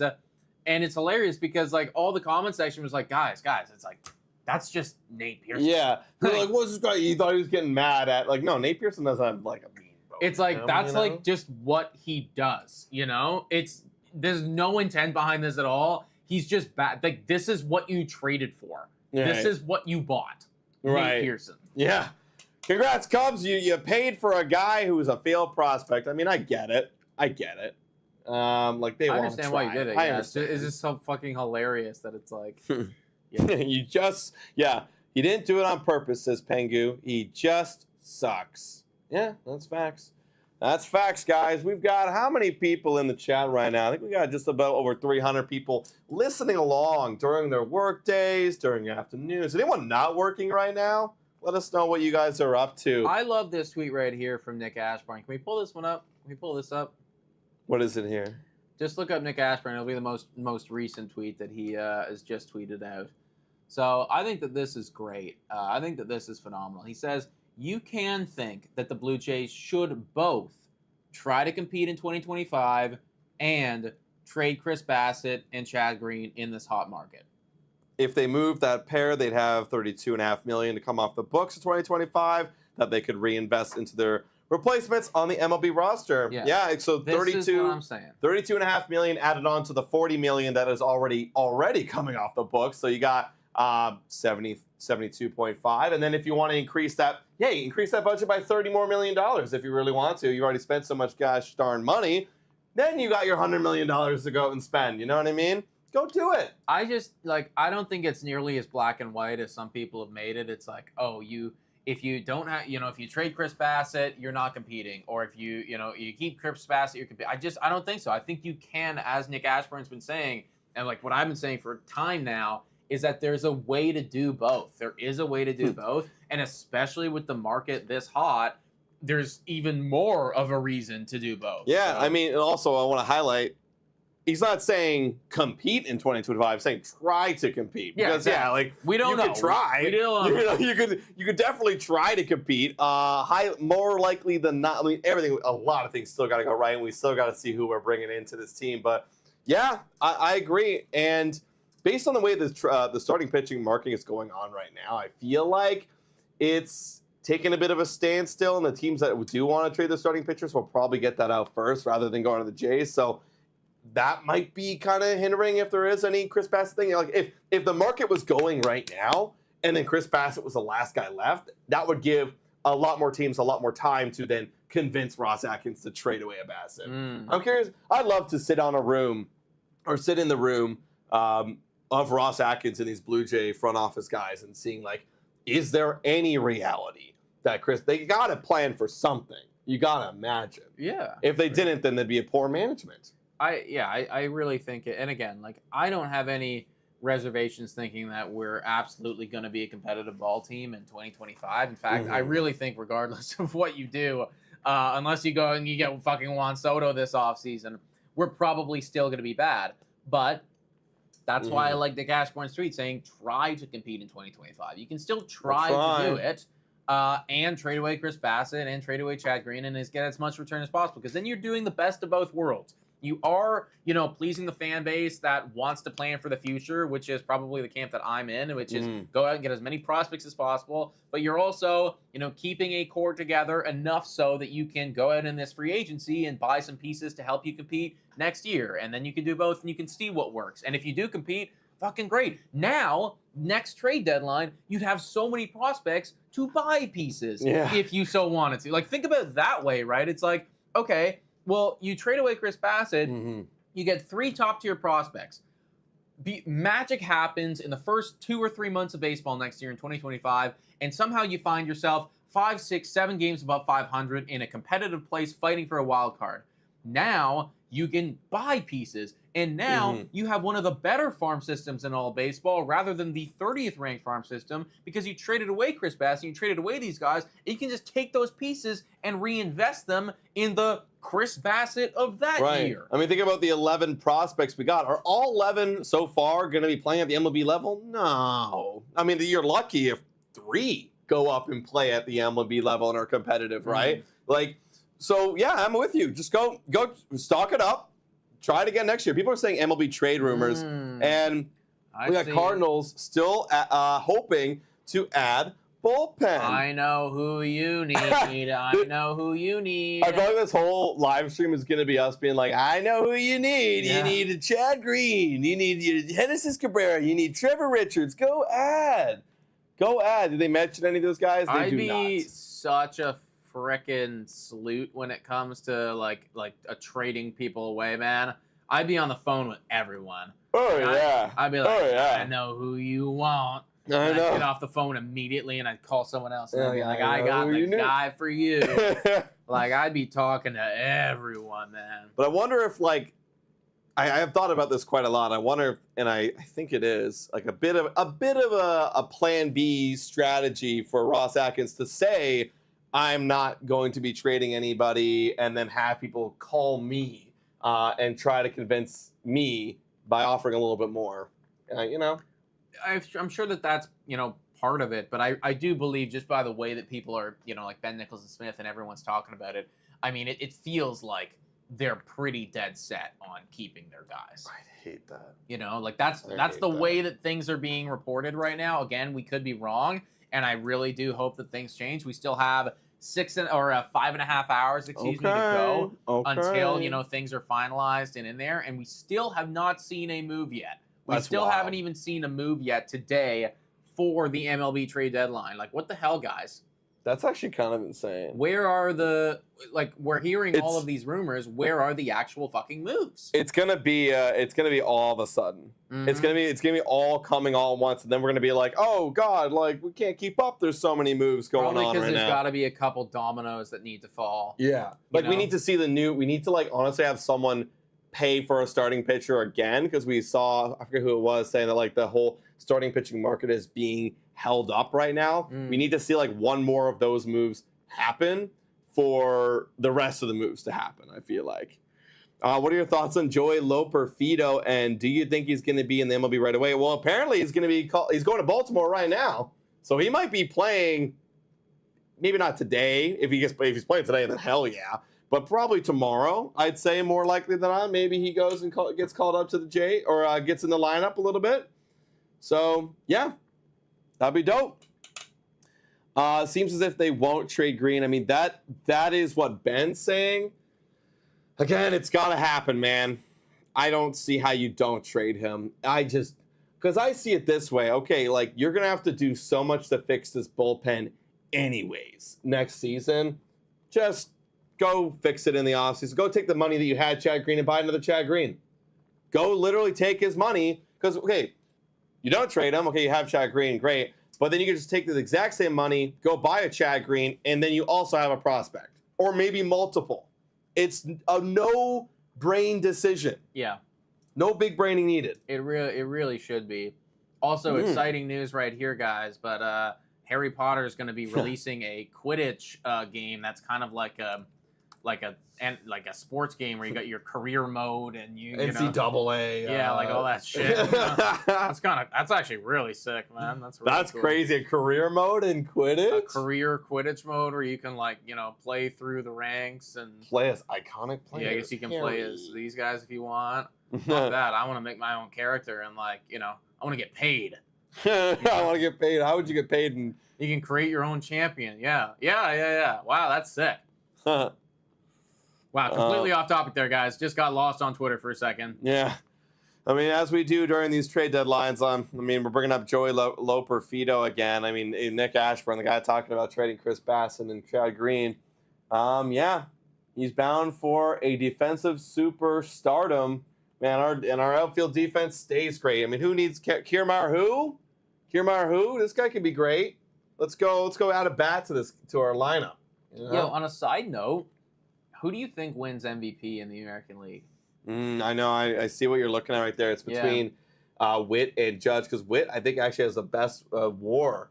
So I two. believe it just changed. It's been flopping back and forth. So Bobby Witt Jr. has a 6.7 WAR according to Baseball Reference, and then Judge got 7.4. He's got a 7.4. So Judge's WAR is better there. However, Bobby Witt is batting 347. So the batting average is insane. However, the home runs are obviously significantly less. He's got 20 less homers. He's got 19, but he's scored 87 runs 75 RBIs, 23 stolen bases.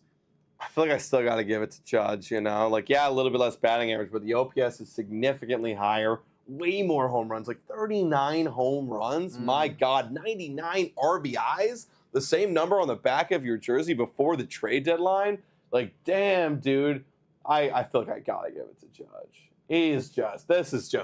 This is like literally Barry Bonds type shit going on right here. Like, it is kind of this is insane. I got to give it to Judge. Yeah, maybe Judge too. I kind of want Bobby Witt to go for it, like to really go on a run and get it though, just to like be something different. What about Judge's teammate Soto? He's still putting up? I think Soto is definitely still putting up. I'm putting the wrong player right there, but again, it's like I feel like Soto's been lost because of Aaron Judge. Like again, Juan Soto's having an incredible season. Like, this is so messed up. Yeah, he's man. having an absolutely insane season, and no one's talking about it because Aaron Judge is doing the exact same thing except better. Leads the league in walks and runs scored because he hits in front of Aaron Judge. There you go. How's that possible? Because I thought Bobby Witt had.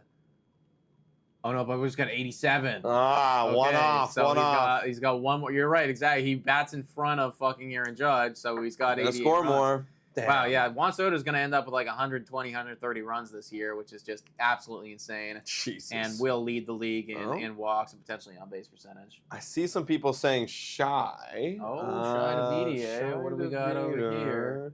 Oh, no, it's the same thing. It's about the Joey Loperfido thing. Joey Loperfido, as we know, he is going.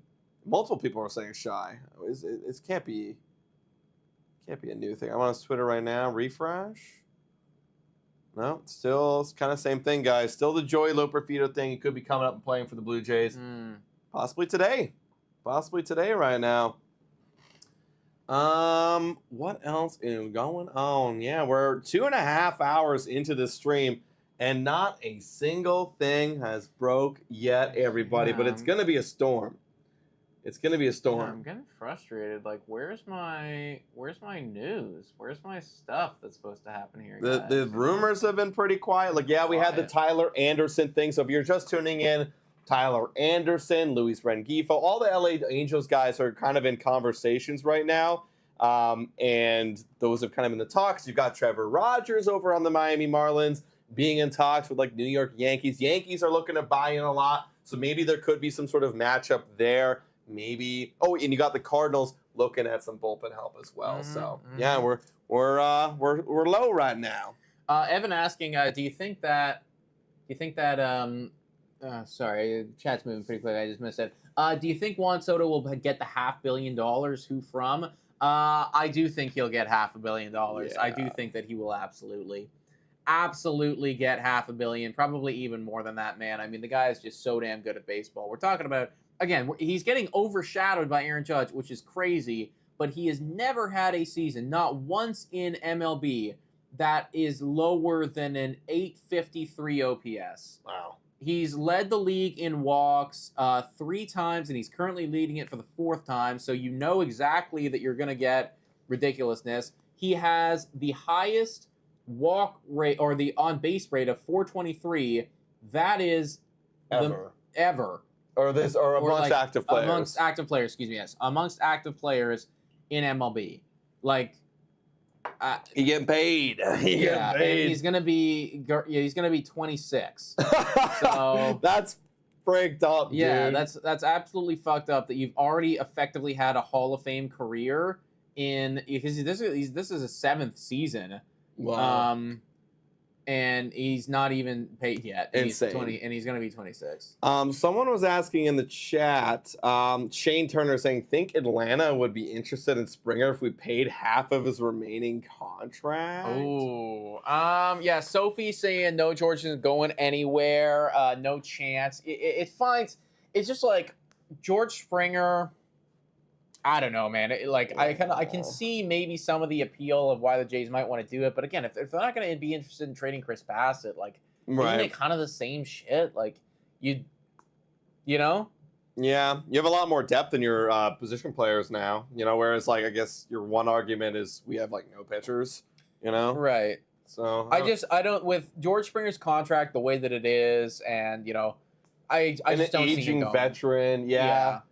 I mean, like, he's only been turning on as of late, but I think he still has an OPS under 700, if I'm not mistaken. Yeah, I believe so. And like, yeah, Unless he really, you don't really want this guy on your team. You don't really want, if you're trying to compete, you don't really want to look at the fall. Oh my! It looks like it goes down. It literally, the front OPS number goes from 9,876 every single year. It's falling, guys. We're dropping by 100 points every single fucking year. That's just ludicrous. It's not great. It's really not great. So yeah, okay, you pay half his contract, but now you're paying half his contract as the Toronto Blue Jays. It's still like $12.5 million, and yeah, I guess that'd be okay. But I don't know, if I'm the Atlanta Braves, why am I paying $12.5 million for this? I still wouldn't even pay $12.5 million for this guy. You know? There are some things that you just gotta bite the bullet and live with. We overpaid for George Springer. Yeah, it's as simple as that. We overpaid for George Springer. At the time, it felt like the right move. Maybe you could even make arguments that it was the right move at the time. But now we are dealing with that second half of the contract. We always knew it was going to happen.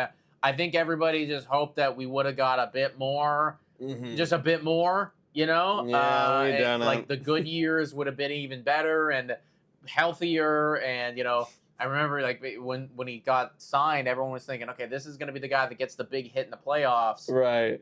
That never happened. You know, in fact, we ran into our shortstop, which wasn't necessarily your fault. Right. But, you know, it just never really happened. So, oh, God. Yeah, it probably an L of a contract if you had to boil everything down. So, if we're saying, can you guys see Gausman going next year? I mean, I find it so hard to really evaluate where the Jays will be at next year, right? Like, how competitive are they going to be? I guess if the Toronto Blue Jays find themselves in the exact same position where they are right now, where, oh, we tried to be competitive, it didn't work, we still suck. I mean, maybe if they don't sell Bassett, I mean, again, granted, there could be some new general manager with the team that has a different mentality, which I'd love to see. But assuming it's the same, it's hard. That's why it's hard to predict right now. But if it's the same mentality, then probably not. You know, like, I mean, if they're not going to trade Bassett. We got some people saying Mark Fine said, is that potentially a guy? They're just talking about so the Reds are gonna get back Emilio Pagan and Ian. I don't even know how to say this guy's last name. Gibbo. Yeah. Gibbo. Back soon from the IL. They'll need to make room on the roster for them. Lucas Sims, Buck Farmer, Tony Stanton, and Jacob Eunice are among those out of minor league options. Oh, Any could potentially be on the move today. Okay, so effectively, the Reds are going to need to make a trade. Wow. Yeah, and they added in Jacob Eunice, and it's like now you're kind of stuck, and you have no more minor league options. Yeah, you got to put him somewhere. So you're obviously not going to trade away Jacob Eunice. Yeah, you just got him. So yeah.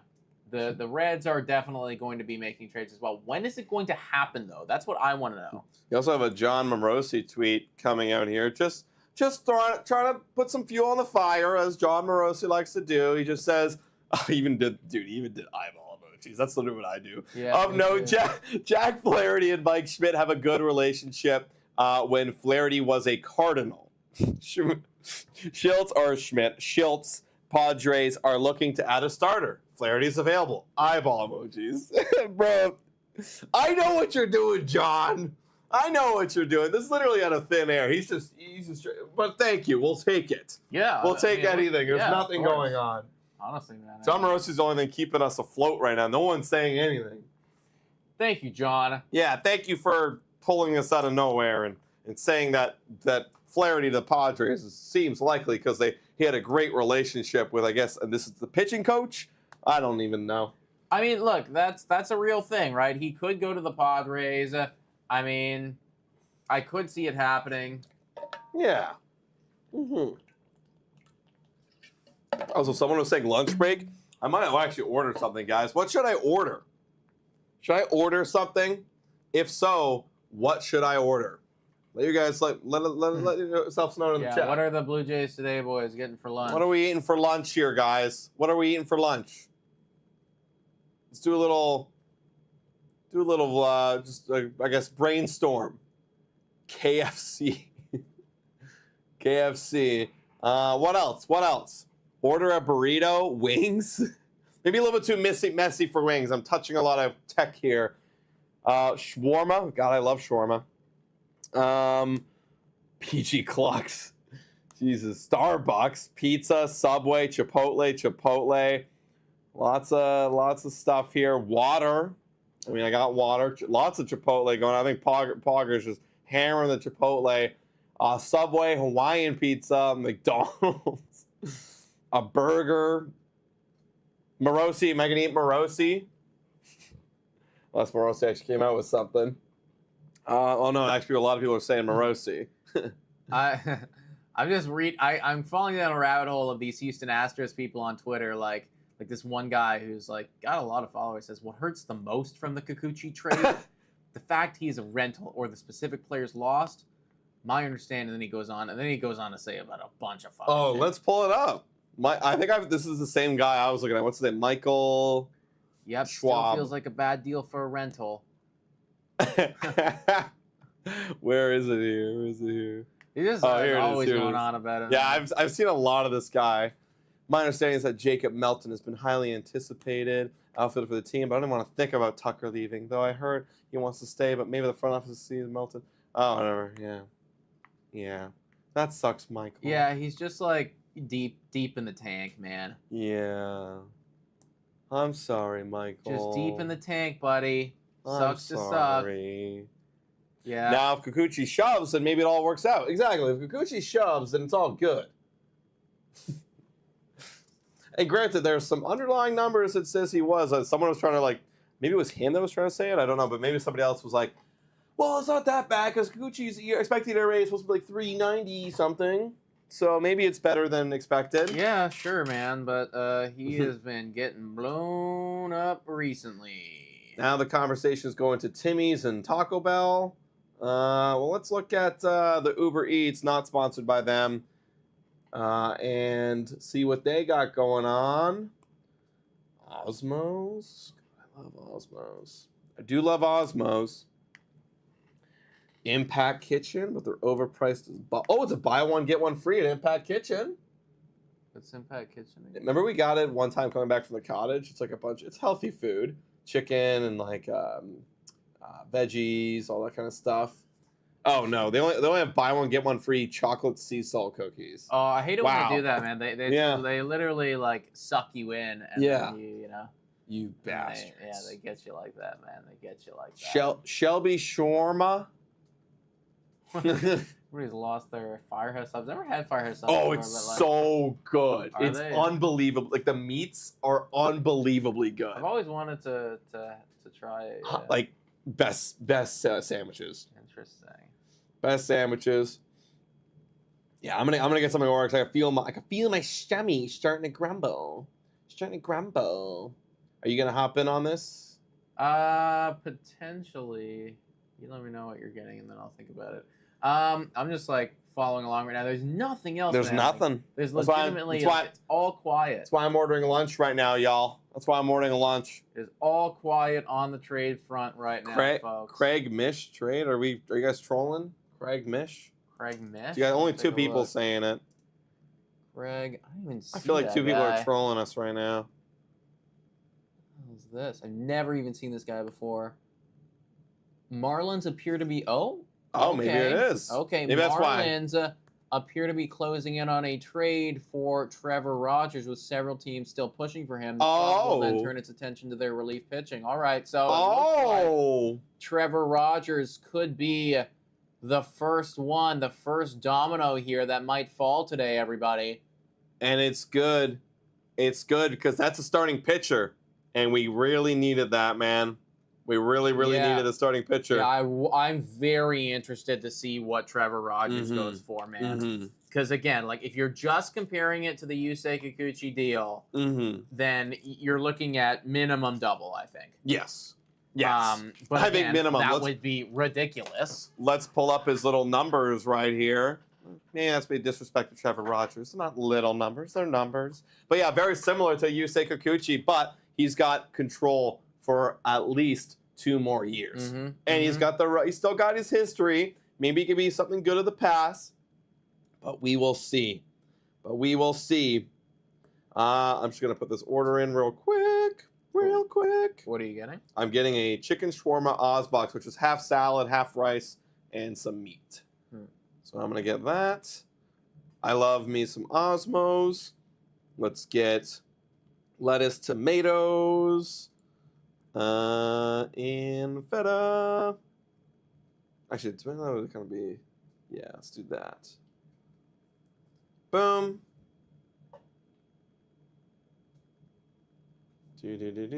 Mark Feinson now. What's Mark Feinson saying? Is he confirming it? I don't know. We're about to find out. Sims and Farmer are set to become free agents, so they are the two most likely Red bullpen candidates to be dealt today. Okay. So he's on the Reds train right now. He is on the Reds train. train. We need you to get on the Miami Marlins train here. Yeah. I'm much more interested in Trevor Rogers and what he brings up, okay? Agreed. Mark, what are you doing here, buddy? What? Nobody gives a fuck about Cincinnati. Yeah, I care about Trevor Rogers going. That's what I like. This has real-time implications. Yeah, MLB Trade Deadline is the funny Shrek meme. Like, where is everyone? I'm going to order this. You want to get in on the Osmos?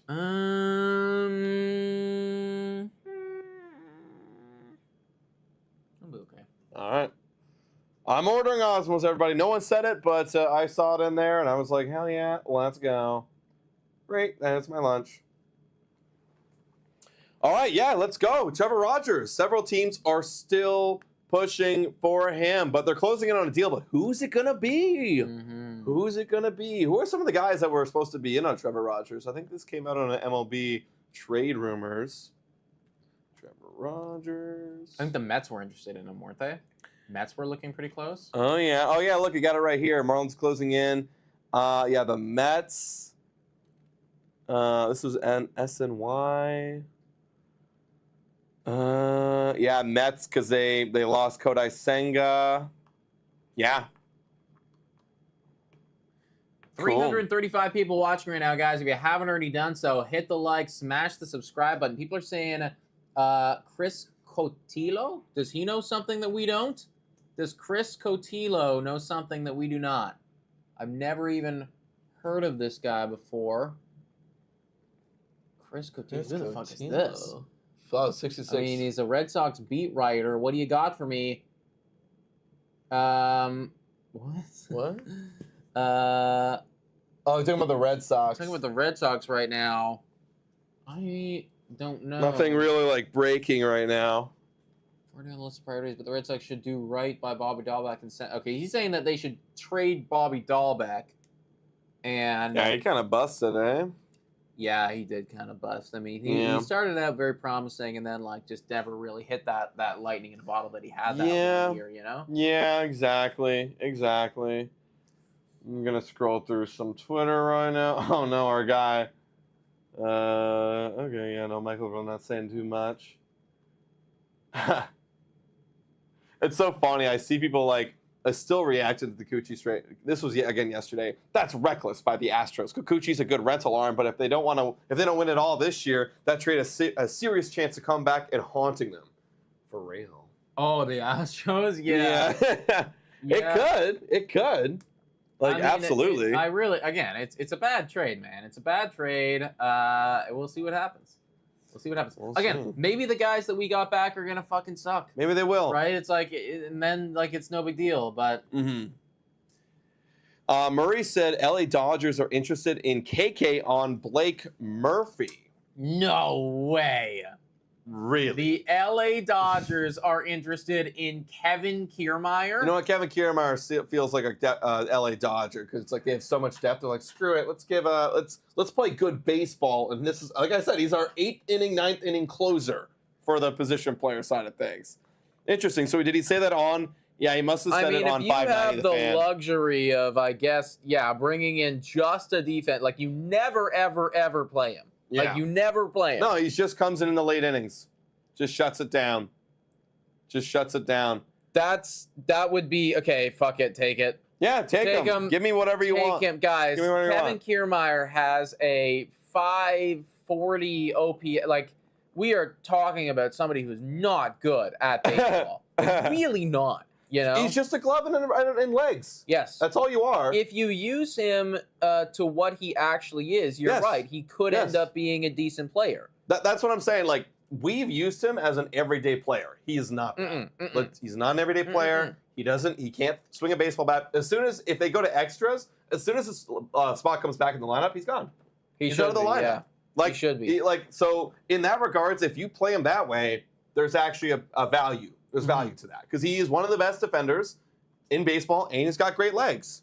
So there's value. Yeah, he replaces Biggio late in games. There you go. Yeah, there you go. I guess we did trade them, Biggio. I mean, I forgot about that deal. That happened quite a while ago, but we did give them Kevin Biggio. It's like, haven't you learned your lessons though, or your lesson? Apparently not, man. Apparently if the LA Dodgers want our crap, who am I to say no? Yeah. Who am I to say no? We were just responding, everybody, to the rumor that the LA Dodgers might be interested in Kevin Kiermaier. The most recent trade report, though, that's coming out here is that the Marlins are closing in on a Trevor Rogers trade. Multiple teams still involved in the bidding. We don't know what team. We know that the New York Mets were in on it. I'd imagine that the Dodgers might be interested here as well. Not sure exactly where Trevor Rogers could go, but again, this is going to be a really interesting one to see what the price tag is going to look like because after that Yusei Kikuchi deal, I don't think anyone has any idea what this starting pitcher market's going to look like. Yeah, it's going to be interesting. I want to see them set the table. I want to see it all. Also, that Blake Murphy thing, yes, is coming from 590 The Fan. Thank you guys for bringing that up. So they're listening live, talking about it right now, just like we are, talking about the deadline with Shai Davidi, Kikuchi deal. Looking at 2025 with John Morosi. Well, John Morosi's all over the map right now. This has got to be like Christmas morning for John Morosi. Oh, yeah. Especially for the Jays, He loves being around the Jays. AJ says, Dodgers will give us another Mitch White. All right, fine, man. Listen, we've been giving them Kevin Kiermaier. Literally. Okay? I don't care. I'm so off the Kevin Kiermaier train. Yeah, trade him away. Give me anything. I don't care. Give me anything, man. Literally anything at all. Mitch White might be a steal if you got a Mitch White for Kevin Kiermaier. It would be such a steal. Getting anything would be such a steal. Let's rob them. Let's keep robbing. I'm down for it. Wow, so we are closing in on almost 5 hours away. 5 hours and 10 minutes away from the MLB Trade Deadline, everybody. And we are just waiting.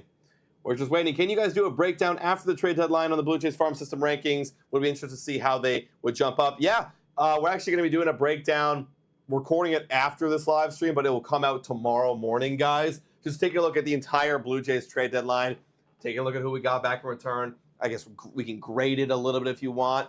And yeah, it shouldn't be too long. I mean, it might be because there's a lot to break down, especially if we continue to make trades this day.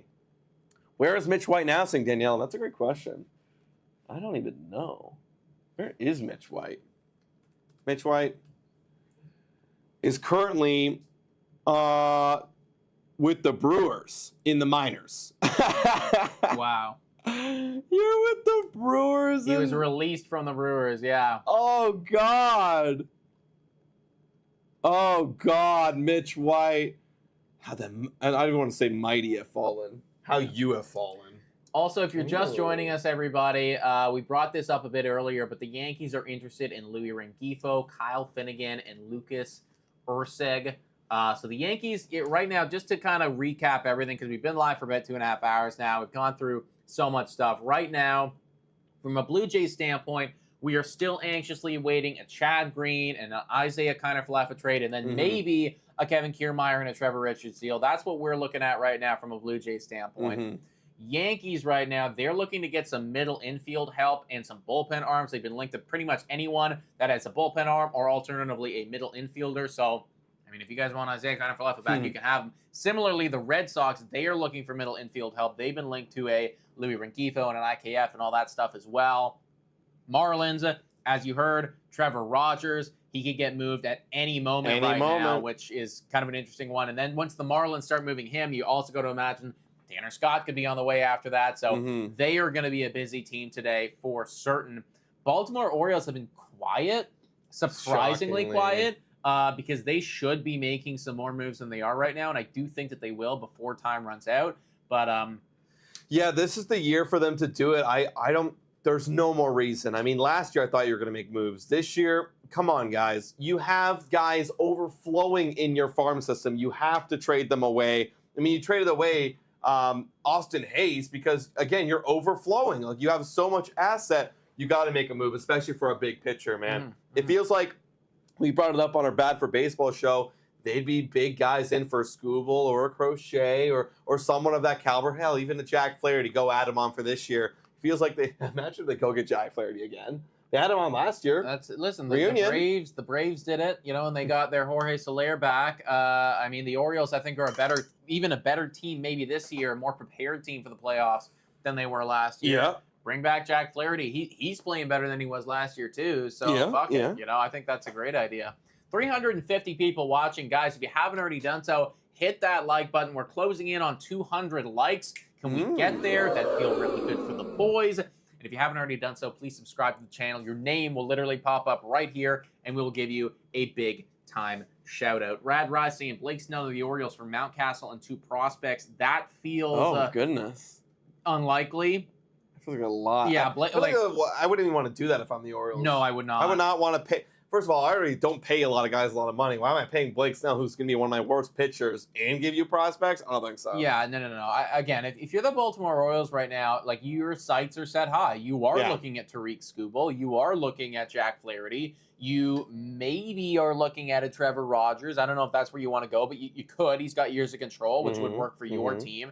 So, I mean, I think that your sights are set higher than on Blake Snell, who's having a down year, and then also, I mean, is getting paid through the frickin' roof next year. It just wouldn't make sense, Oh, Jack, for one, saying, what about Duran and I don't know what that, for Jake Bloss Green and a few prospects. So we flip Bloss and Chad Green for Durant. That feels insane. Kind of insane, and I don't think that's going to happen. I assume you're talking about Jarren Duran on the Red Sox. Yeah, Jarren Duran.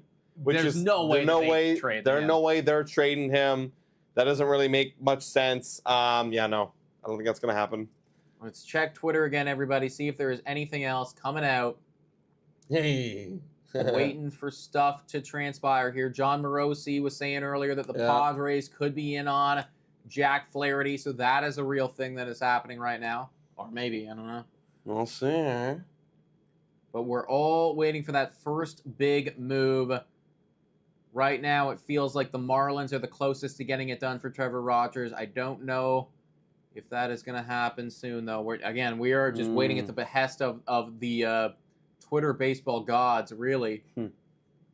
Now, they're talking about Yusei Kikuchi on MLB Network right now. We got someone saying, I think Yusei Kikuchi separates himself from some of the guys in this market. He has stuff. MLB Now breaks down the trade that sent Kikuchi to the Astros for all these guys. I mean, he has stuff. That's the thing, man. Guys can have stuff, but what is he doing with that stuff? That's the thing, What man. is he doing?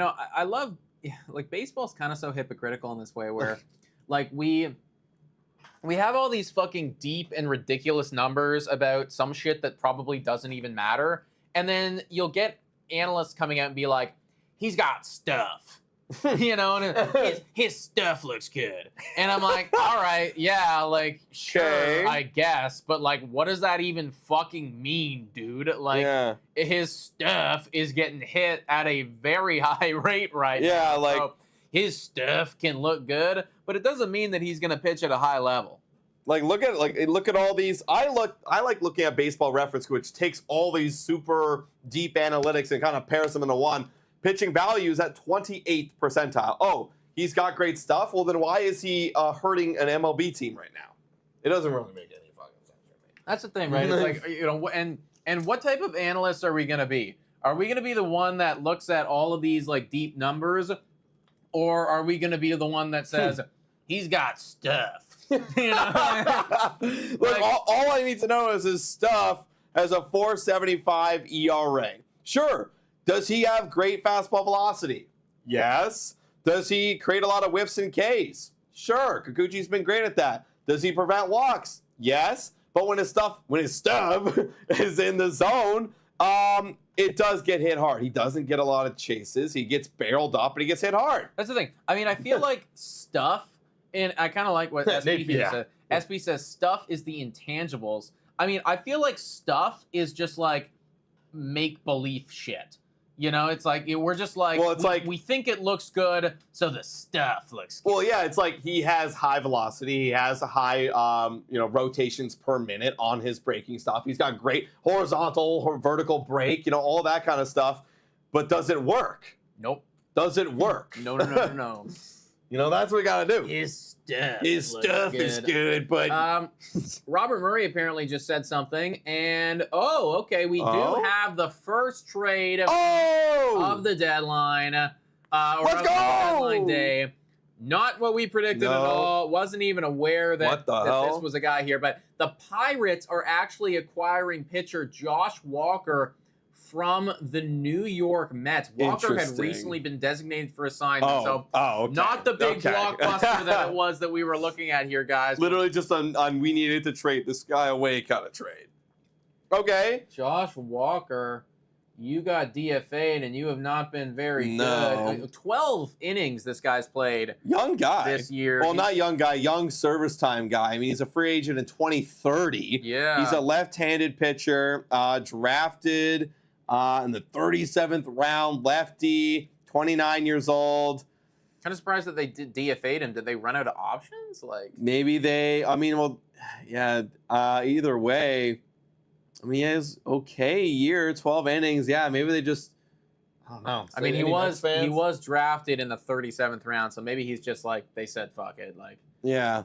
And they got him. Interesting game logs. Let's see what we got going on here. This is the biggest nothing burger of a trade that we could have asked for to kick things off. It looks like he either got injured or sent back down in this time frame here, and then he's back up. And I mean, he got blown up on June 1st, and I guess they just cut him after that. Like, you know what, we're done with you. And wow.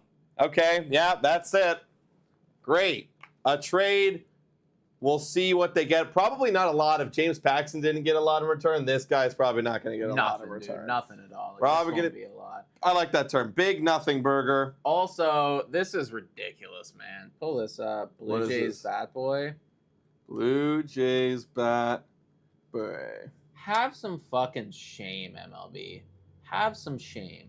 Friends just sent me from the J Shop. Full price, of course, due to the quality of memories. Look at... Oh, thank you for the memories. Turner, Jansen, even some World Series hats. Bro, have some fucking shame, They're just selling. guys. It's because you have all the jerseys and you need to sell them all, but it's full price. It's full price? I could get it. Kidding? I could get it if it was half off. If it was half off, you got to give me a significant discount here, everybody. Right. They're gone.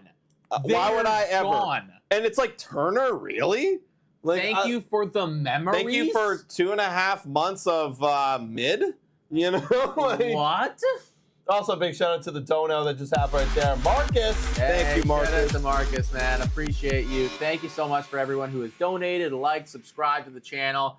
We do appreciate it, but come on, Jays, have a little bit of class here, guys. I mean, not only did you guys completely suck this year, but now you're charging me, dude. It's because they know they're like, we're losing money. Don't drop the prices. I literally, we just soak up the nostalgia.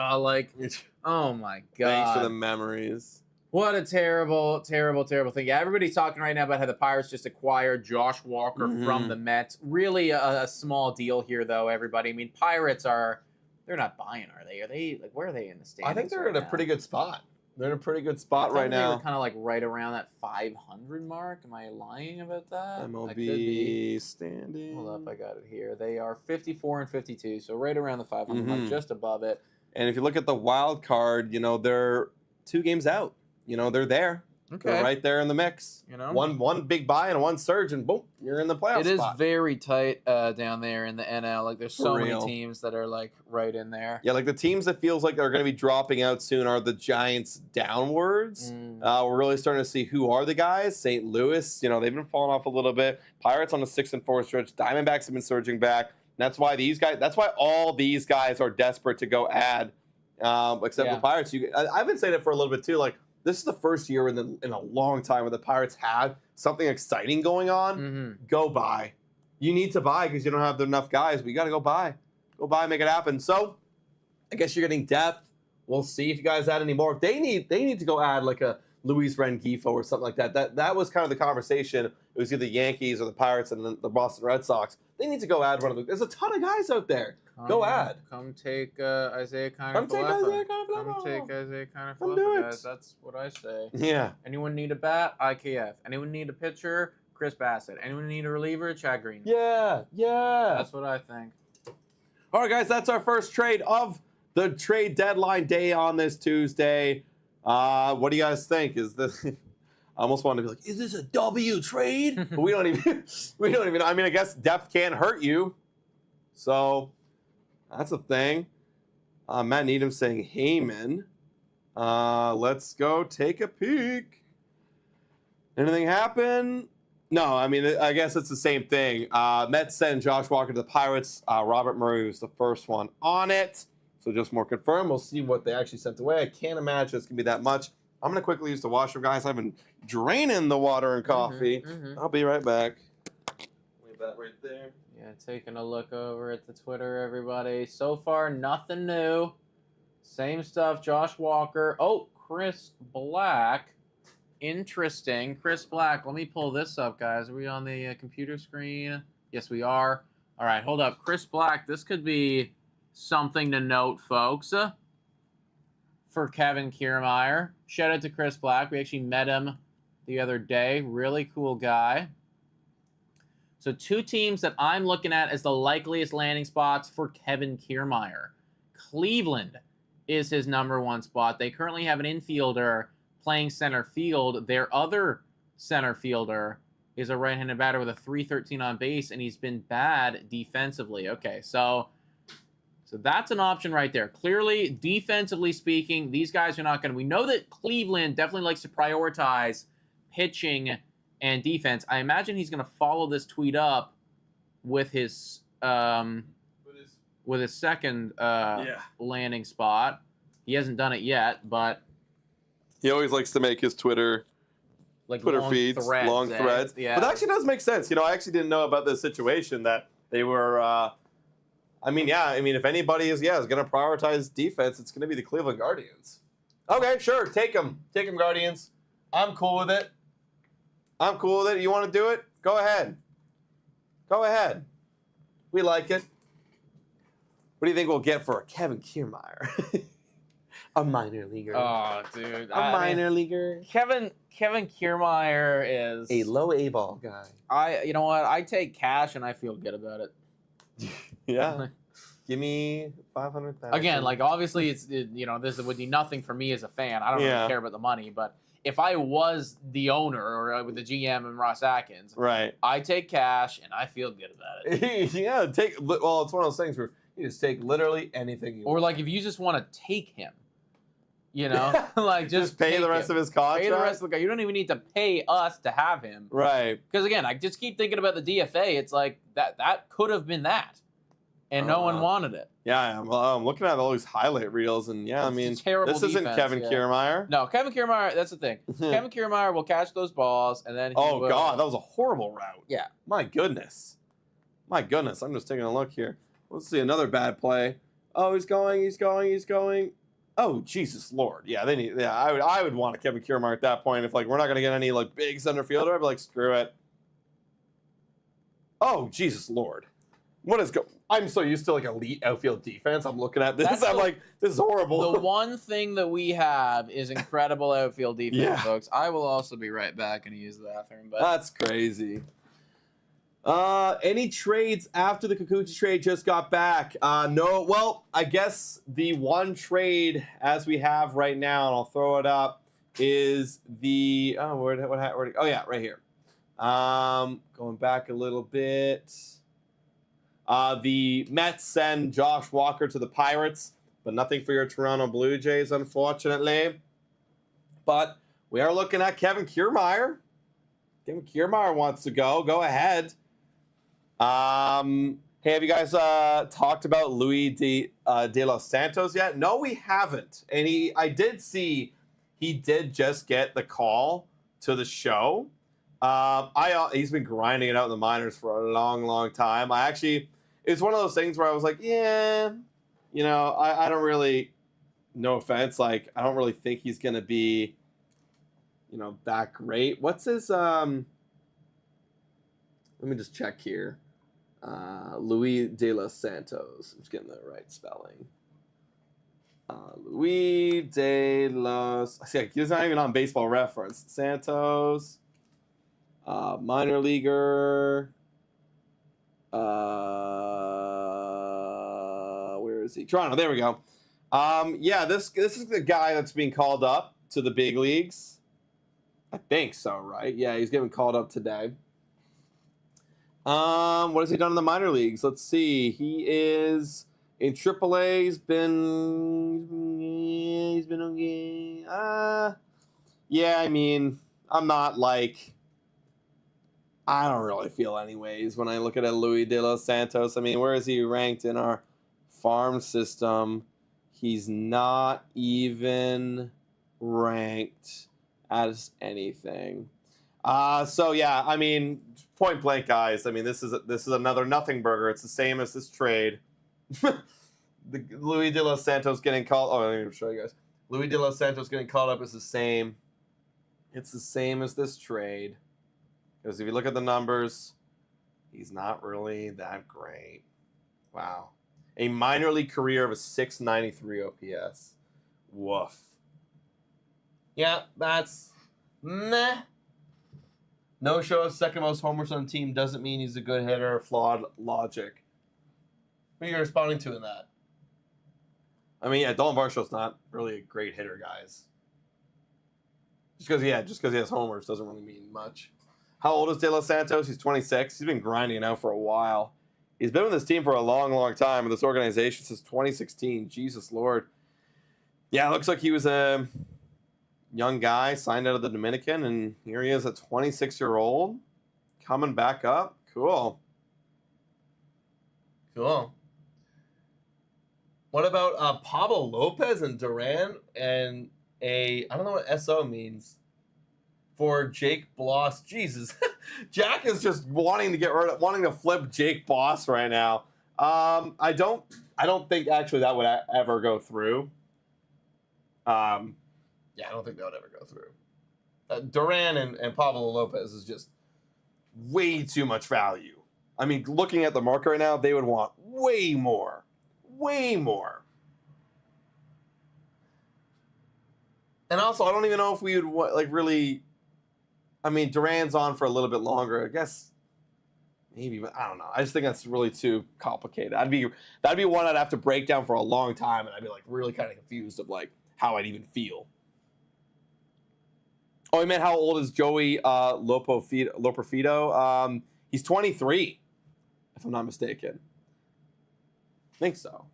That could be actually, maybe I'm Loperfido. No, he's 25, excuse me. 23 is Jake Bloss. 25. There you go. I'm going to take a little scroll through Twitter. It's kind of slowing down. We had that one Pirates trade, and then that was it. And then that was it, guys. Yeah, yo, shout out to Blue Jays dad.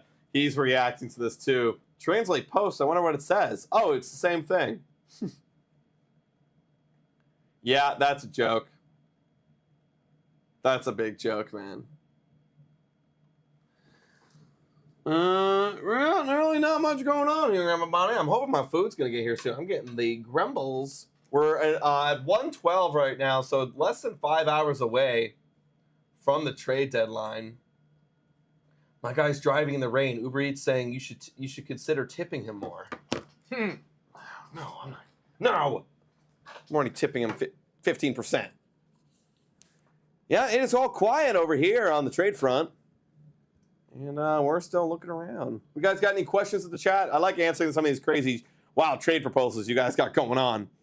Imagine this is just like the most blue-balled MLB trade deadline ever.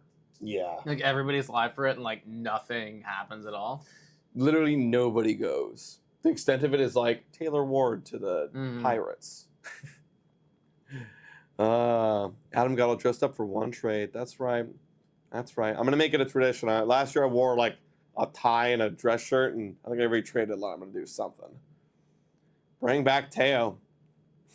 Not at this deadline.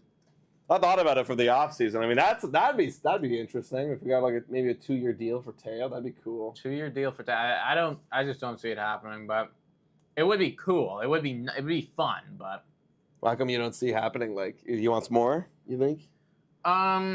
because like again, I think that he'll be in a position where there's going to be a lot of competitive teams that are interested in him. I guess it depends on what he wants, what he values, but I would imagine that there will be other teams willing to offer up a pretty penny for Teoscar Hernandez. And we're not willing to do that. Not only would we not necessarily be willing to like pay a shitload, but those teams are going to have playoff aspirations, and the Toronto Blue Jays are not. So, well, again, it comes down to what is the offseason plan? Like, what are we trying to do as the Blue Jays coming into next season? Like, if we keep saying we want to compete, well, clearly we can't compete with this team. So what do we have to do? What's our only option? I don't know. Do they get the budget to spend? Well, Toronto's saying, do you guys feel comfortable going into next season with both Bo and Vlad on expiring deals? Bo, I don't really care, to be honest. I think we're going to try and trade him. Vlad, I don't. I don't feel comfortable going into next season with Vlad. If we go into next season with Vlad still on his 1 year left, I'm going to be scared. Yeah, you definitely need to deal with that this offseason. Like, it has to we got to be on extension watch pretty much all offseason. Yeah. Folks. Like, if it doesn't, like, I don't know, man. I'm just going to be so frustrated with this. I will be. It's going to be fire GM, fire manager. It's already that. Fire. Like, that's honestly, it's not even going to be a watch. It should happen right away. Like, I think, again, I really think what needs to happen, if everything goes according to plan, you lose out on the season, obviously. In the next 3 days, Ross Atkins gets fired. Maybe Mark Shapiro goes too. Then you bring in your new guys, whether it be James Cook. I personally want it to be a new person with a new mentality, just new completely. And then their mission, one of their first things that they need to do is lock down Guerrero, and then start to figure out how they're going to build that window with him and kind of try to get back to a competitive place without completely.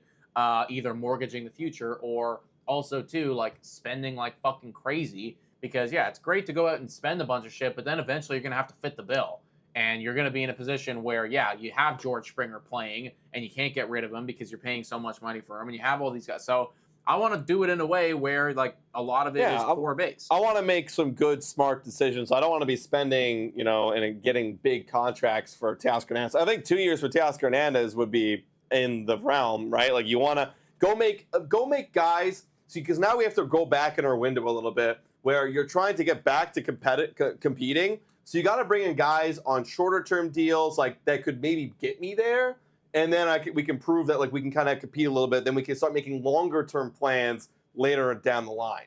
Like, we got to be able to be smart about it, but we need a new management to do so.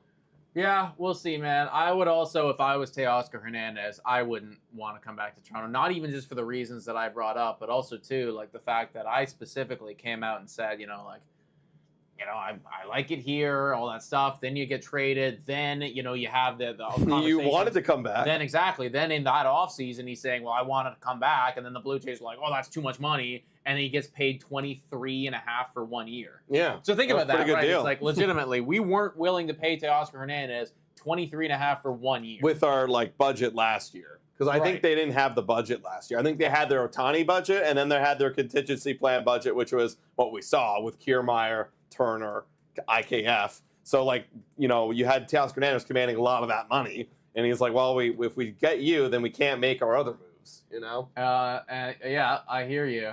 He's going to be more than 23.5 this year. Yeah, but again, we have to see what our budget is. If it's a big, we got to see what our budget is. Yeah. And we don't know. We don't know. We got to see. Also, Chris Black did come out and say that the second team was the Dodgers that he was looking at. So also checks out. They are the one team that's kind of looking at him as well. So let's take a look. Bring that up. If you want him, you can have him. You want him? 28th in center field, defensive run save. Page's routes are awful. Damn, that was a terrible. Oh my God, that was so bad. It's crazy watching these loser teams with their loser center fielders. Wow, that guy what the hell was that? Oh my God. That was horrible. Kiermaier seems like he's made to play in a Dodger uniform. No, hit in the 9-hole, pinch run, defensive replacement, all white unis with some 5 o'clock shadow. My wife approves. Oh, goodness, that was a horrible attempt at a catch. Let's see this one.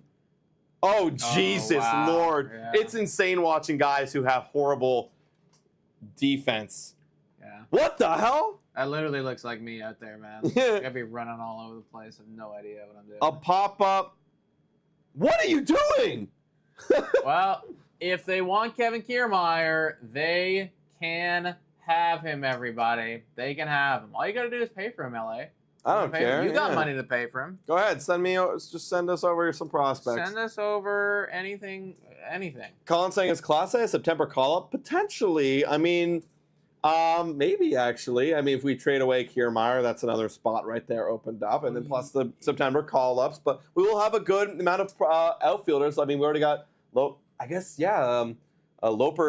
Fido is going to be could be an everyday outfielder for us as we're looking at right now. So maybe.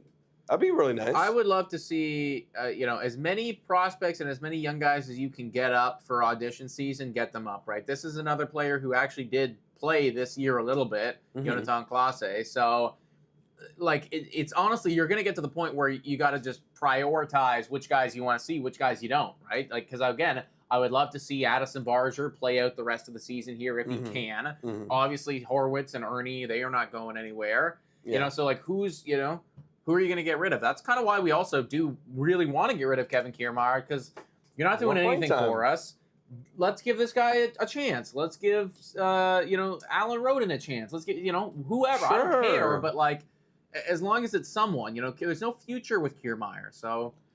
Yeah, there really is. Oh, Jeff Passan. Oh, there's a deal. There's a deal, everybody. Okay. There's a deal. Jeff Passan, the New York Yankees and Chicago Cubs are in an agreement on a trade that will send right-handed reliever Mark Leiter Jr. to the Yankees and infielder Ben Cowles and a right-handed reliever Jack Neely to the Cubs. Okay, interesting. Hold up. Mark Leiter Jr. here. Not as big as it. That's not a passing bomb. That's not a passing bomb. This guy's pretty mid in terms of the reliever market, I would say.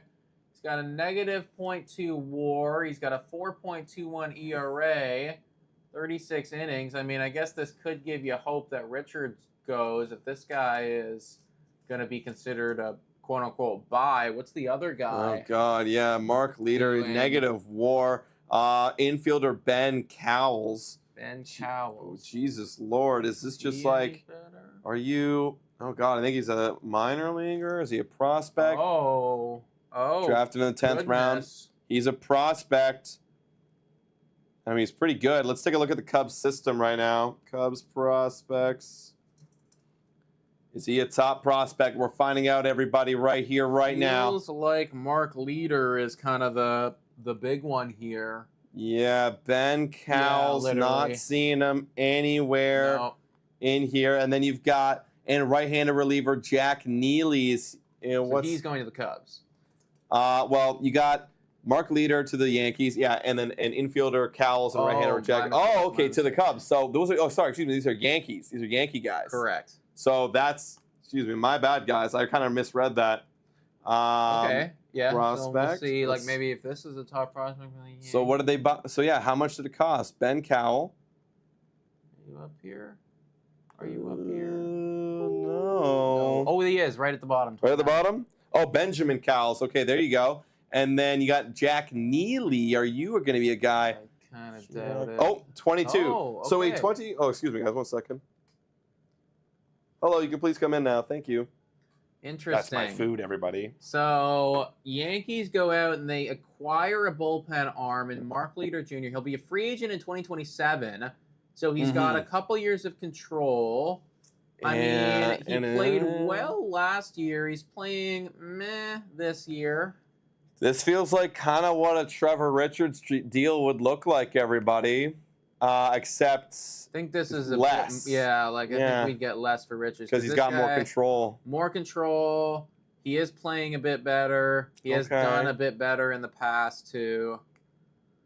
So. Yeah, 22 ranked prospect and a 29th ranked prospect. Feels like the relieving market has kind of cooled down a little bit, everybody. But that's the big latest news. That's kind of the biggest trade so far of the deadline today. Feinstein right now. Feinstein going over here. Is he kind of saying the same thing? Marlins have multiple teams making bids for Trevor Rogers. A deal could be getting close, as Craig Mish reported. Okay, so multiple teams in the mix right now for Trevor Rogers, everybody. Okay, that's what we're looking at.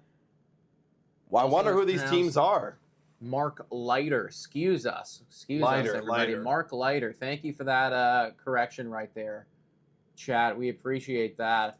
Trevor Rogers, that feels like the big starter right now. We're not hearing a whole lot about anything in terms of Garrett Crochet and or Tariq Skubal or Jack Flaherty, right? And those were kind of the big names here. Trevor Rogers has taken over the spotlight a little bit right now as one of the bigger guys to go after. And I do get it because the control is just like really nice on him. He can be a depth piece of your starting rotation, you know? And yeah, the control, you'll have him for a while. So I think you'll get a decent return. Oh, I think he will get an absolutely decent return for sure, everybody. Decent return for sure. So Yankees just went out. They get themselves a reliever. Yeah, this is the big one. I do wonder if they're going to be interested in more Mark Leiter. More relievers moving forward. Yeah, not really a huge, massive trade. I wonder what Mark Leiter's stuff looks like. What's his stuff? Does he have stuff? Mark Leiter Jr., 33 years old. That's also a factor. He's a pretty old dude. So is Trevor Richards. Wow, he actually has great stuff. Holy moly, actually. Wow, look at his stuff, Nick. That is pretty nice stuff. I can't lie. How did he? Yeah, what his expected ERA is really good. So he could just be getting kind of unlucky right now. Yeah. Wow. Interesting. I mean, well, I get it. Okay, so keeping in mind, like this. Trevor Richards. Yeah. What's Trevor Richards' stuff look like? His expected ERA though, really nice. And expected batting average, really low. Okay. That's a thing. Okay, that's a thing. I mean, something to cling on to right there.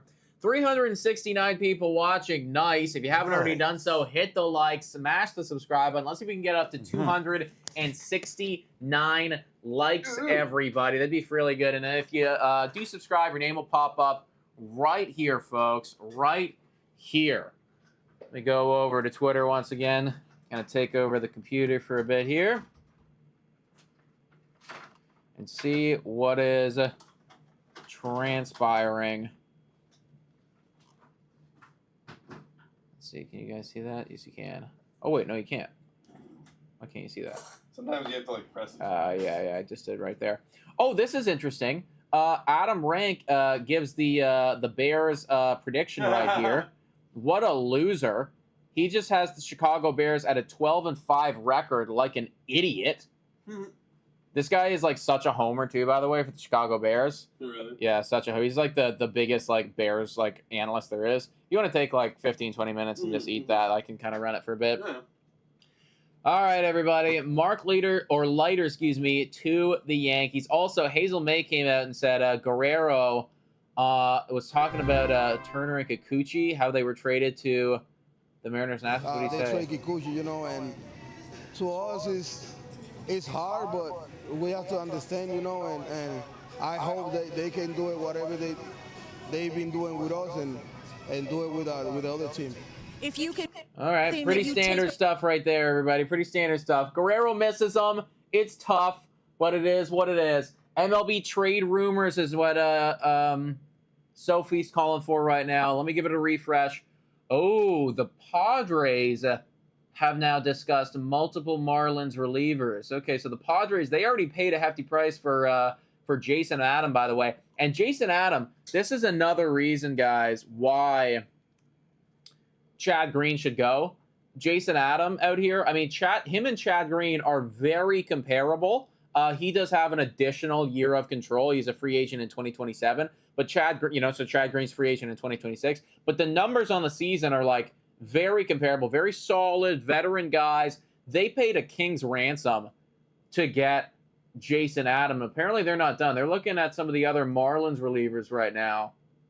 Obviously, Tanner Scott is the biggest and most obvious name that could be potentially going right there. Tanner Scott has been fucking incredible this year, everybody. I mean, he will come in and immediately command the closing role. Like, look at that. A 3.2 WAR from a bullpen piece. Are you kidding me?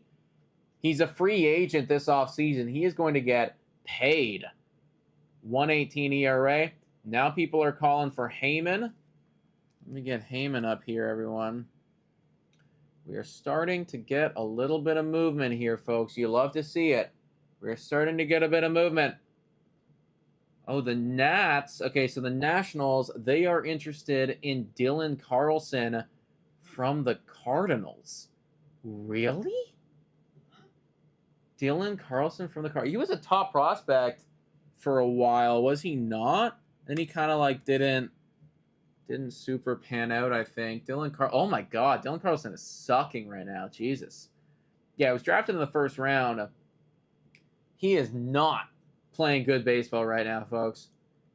He's got a 198 batting average, a 47 OPS plus. This is a guy that you want, really? That doesn't feel right to me.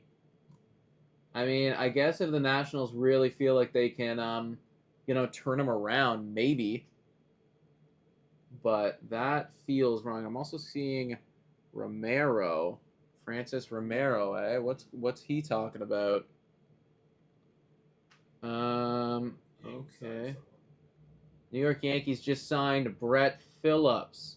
So he was formerly a Ray. Phillips is going to be assigned to the minor league. Okay, so the Yankees signed a guy. Yankees are being kind of, they're making moves, but they're being quiet about it. It's like these aren't like big headline moves or anything. Like Leiter's definitely a good ad, and I think we were sleeping on him at first just because we saw like the 4.2 ERA. But again, the stuff looks really good. Couple years of control, has had really solid seasons in the past.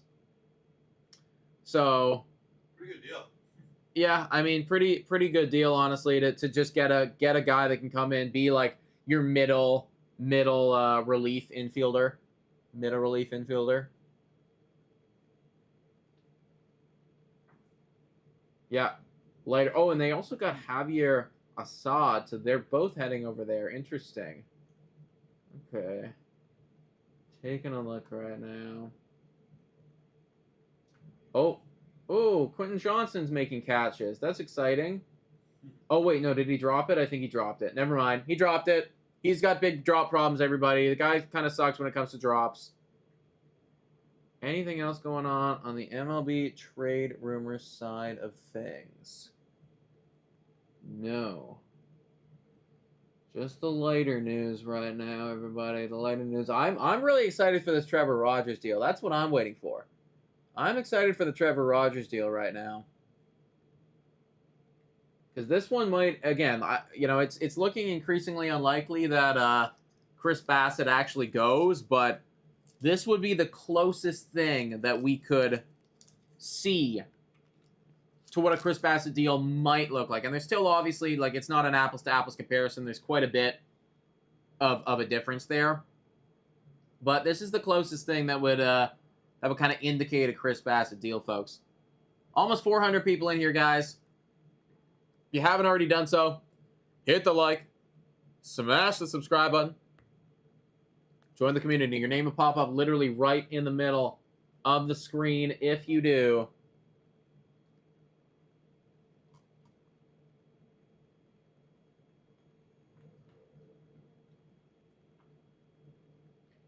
Yeah, Yankees are signing Brett Phillips. We already knew that. He was a position player. Now he's a pitcher. Now he is a pitcher. Touching 97 on the mound. Holy shit. Okay, that wasn't even close to the zone, but he touched it. Interesting. What is this about Yusei Kikuchi? So Chris Black saying, lots of reasons why you can't draw a straight line comparison from the Yusei Kikuchi trade to Toronto's remaining veteran starters. Let's start here. Are we sure that the other guys having more term remaining on their contracts is a feature to other teams? Houston has all these guys. Next quick poll. Who has pitched the best in 2024? Yusei Kikuchi, Chris Bassett, Kevin Gausman, Jose Barrios. I will say Chris Bassett. My bet is Kikuchi will come last, but among those four, Kikuchi is the highest strikeout rate, the lowest walk rate. Okay, so so here's the thing. Chris Black has some incredible analysis, but he does like to really go into like some of these deeper metrics. Some of the deep metrics. And I hear you. I hear where you're coming from, Chris Black, and I get it. There's no direct comparisons between a Yusei Kikuchi deal or an anyone else deal, right? Like anything can happen. However, I'm not about to sit here and allow you to tell me that Yusei Kikuchi is more valuable than Chris Bassett. I'm just not about to allow that to happen, you know? Like, I know that's not the case. There does come a time where we actually just need to go, okay, you know what? Like, this guy's doing it on the field. This guy is not. We know what Chris Bassett can do. So I certainly respect and appreciate his opinion, but no. No. All right, where are we at, everybody? Where are we at? I'll go back to there. Oh, now everyone, the second that I changed my screen, now everyone's saying Bob. Did Bob tweet something out important? We are about to find out, folks. We are about to find out. Bob Nightingale over here. What do you got for me, Bob? Give me something good. Oh, it's just saying that Mark Leiter is going to fit in quite nicely in the Yankees bullpen. He's been playing very, very good over the past little bit. 7.1 innings, no runs given up, 14 strikeouts. Okay, so again, that's not actually ideal for the Toronto Blue Jays. If you are making a case that Trevor Richards should go, it looks like Leiter has been picking it up recently. And obviously that is not the case with our current situation, folks. So quiet right now on the trade deadline for the Toronto Blue Jays. We are checking in with everything right now, seeing what they could do. And so far, nothing has changed other than a couple small deals right now, guys. Other than a couple small deals. Also, it's great to see, like, kind of interspersed between all these, like, the trade rumors, the trade news, is just, like, a bunch of Blue Jays fans gassing up Vladimir Guerrero Jr. and talking about how it's, like, how fucking good this guy is right now and how we all needed to see this, like, resurgent season, which is completely true, right? Like, this is absolutely something that, like, we needed to see as a franchise. We wanted this. We absolutely needed this. And he is doing it, folks. He is doing it. So, credit to Guerrero, and I'm very happy that it's actually happening. Oh, okay, so Robert Murray just let us know that in exchange for Josh Walker, the Mets are receiving Nicholas Carreno, a left-handed pitcher in the DSL. Oh my god, I wonder if I can even search this guy up. I might not even be able to. Let's see. I kind of doubt that he's even gonna like pop up here. We'll find out. Oh man. Okay. I mean, he's here, but wow, there really isn't a whole lot at all. If this even is him, I'm not even sure. Nicholas Carreno, that's the return for Josh Walker. Yeah, when I said nothing burger, I meant nothing burger, folks. A real nothing burger right there.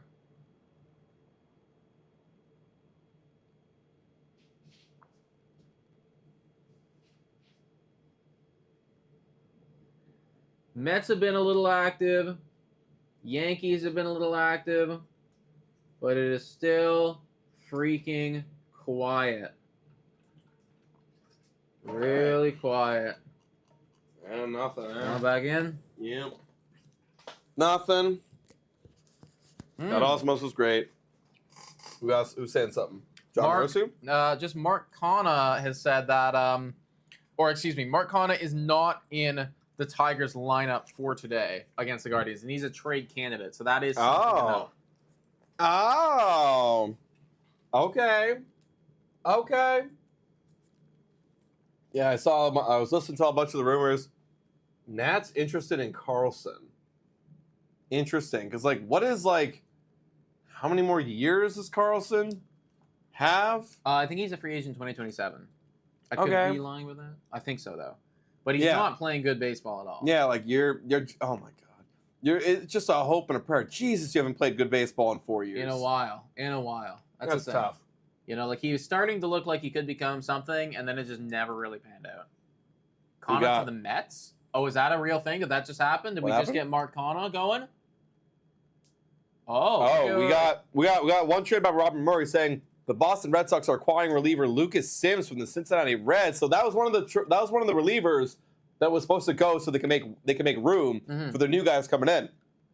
Okay, Lucas Sims, what have you been up to this year? And he's going to the Boston Red Sox, AL East. Oh, okay, not bad.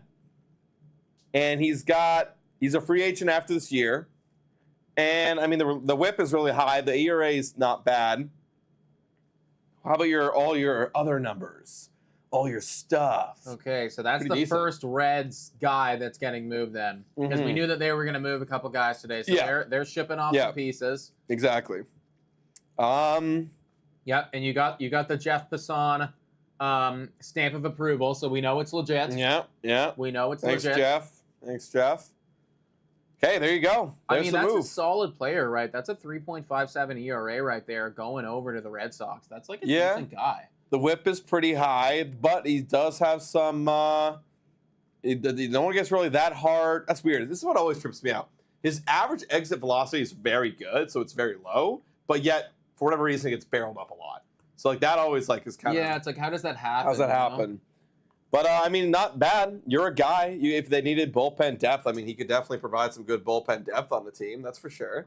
And he will. I want to see what the return is because he's a free agent. He's a free agent. He'll be a free agent at the end of this year. What are you giving up to get that guy? Because that's what we need to know for our situation. Yeah, it could be it's closer. I think he's still a little bit better, but he's closer. Definitely. All right, well, let's see. Let's keep an eye out. Everybody. Where's the Toronto Blue Jays trade? Guys, the Jays are not here. Jays are quiet right now, and it's pissing me off. Imagine they don't do anything. I will be severely upset. Yeah. Severely. It's just look, I get it. You got your win yesterday, and doing what you were doing. Yeah, because you still because right now, if they didn't trade Richards to Kiermaier, maybe there's just literally nothing. I'm not expecting that much either. But essentially, you did exactly what you said you were gonna do, plus Nate Pearson. So I can't really fault you. And you got a big robbery. The thing is, I can fault you because I disagreed with that plan immediately. I wanted you to do more than just that for me would be an A. You would have had an A deadline if you did more. I'm thinking about grading right now, and I'm because you did rob those Astros, maybe I'd give you a B or B plus. Because you did exactly what you were supposed to do if you were, just trading away the rentals of what was expected. And then you got a little bit more. So I'd be okay. But I wouldn't give you an A, though, because A would be, above and beyond. People are saying Bob. Bob's saying.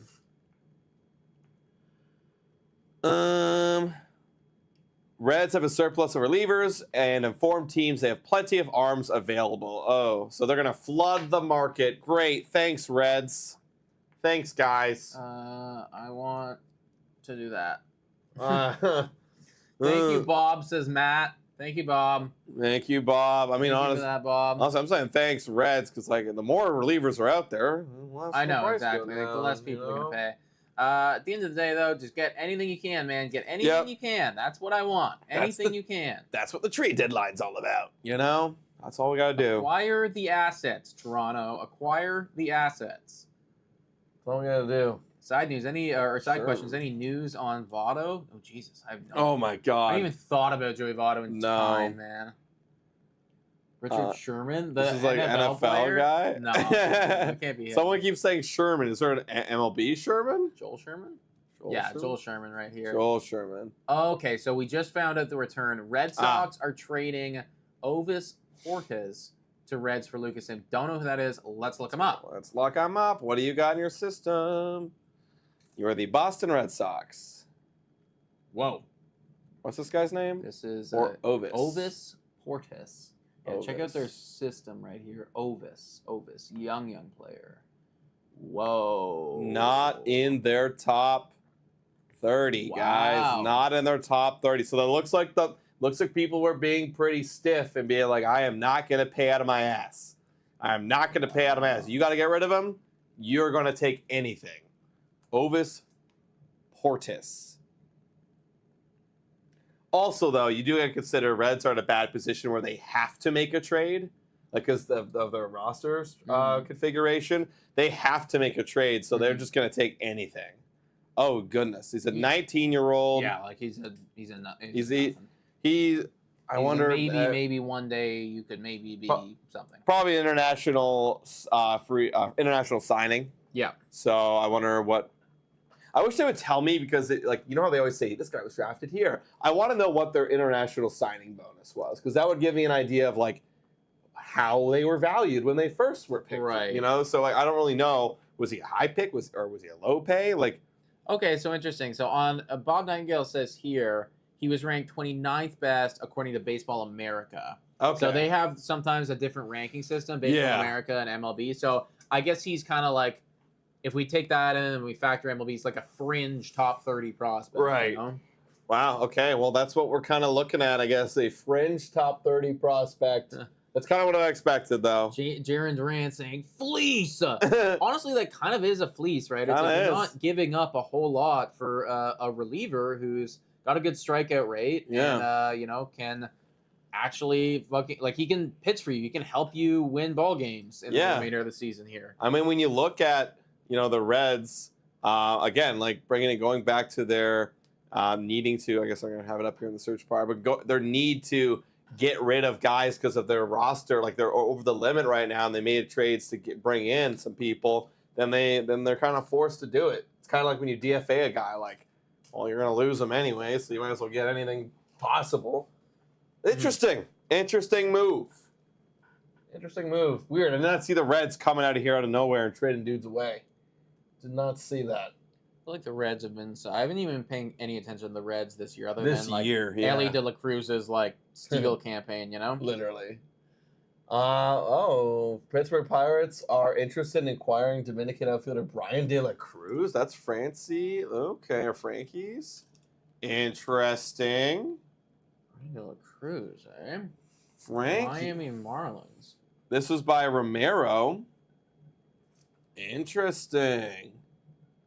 Brian De La Cruz. Now, Pitt, that's what I'm talking about, Pirates. Why would you want this guy? I guess he's a free agent in 2028. Yeah, you'd have him for a lot of control. He's not, what's his, overall? Yeah, I mean, he's a low 700 OPS guy. He's young. You got lots of control. Probably compared to the Pirates team, he's going to be a starter for you every day. Yeah. So, sure. Add another De La Cruz. Or, excuse me, they don't have De La Cruz. I'm thinking about O'Neal Cruz. I always get them confused because it's two tall, powerful young guys, with the Cruz in their name. Okay, Over so in the NL. we're having a lot of quiet trades here, man. I want to see some blockbusters soon. I know. Blockbusters. Not too many blockbusters. Where's the Tariq Skubal bomb? I feel like that will happen around 5. If it does, yeah. Yeah, if it does happen. I could also see a total reality where Skubal goes nowhere. Mm-hmm. I think more than not he'll stay. He'll stay, yeah. Because just, again, it just doesn't make a whole lot of sense. This guy has so much control. He's so young. It makes sense. Again, it depends what prospect you get back in return, right? If you can get back Jackson Holiday, it makes all the sense in the world. Makes all the sense in the world. I'll take Jackson. Because again, they still have good pitching prospects in their system. Mm-hmm. Mm-hmm. Let's see some Packer stuff on your end. Pairing Jalen Reed. Yeah, they're coming out right now. For those NFL fans in the chat right now, they've recently come out with all of the Madden rankings. Yeah. Kind of some ridiculous. It's always they do this just to piss people off, man. It's just some like clearly ridiculous shit that they do, I don't know. and it's just terrible. It's just always terrible. Who are the Cardinals' notable rankings here? David Johnson. Wait, what the fuck? Oh, this is the wrong thing. 2024 or 2025.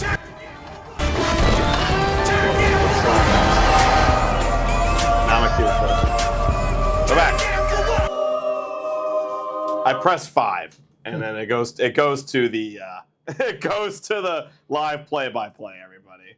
Okay, so now John Heyman's tweeting that the Brian De La Cruz stuff is very much a real thing that the Pirates are in fact interested in. Okay. So again, like, we're slow and steady here. We're starting to pick up a bit. We're starting to pick up a little bit, but we'll see. I mean, still gap in talks though. Interesting. Fleece those guys. Fleece those Marlins. You can fleece them. I want to see my overalls real quick. Oh, Jesus Lord. Our roster's ranked 72 overall. No! Trey McBride's an 80. Great. Robert Harrison Jr. is a 79. Jesus Lord. I guess he's never played. All right.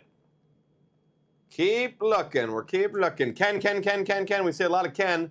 I'm going to Ken. I'm going to him right now. Sources. Oh, okay.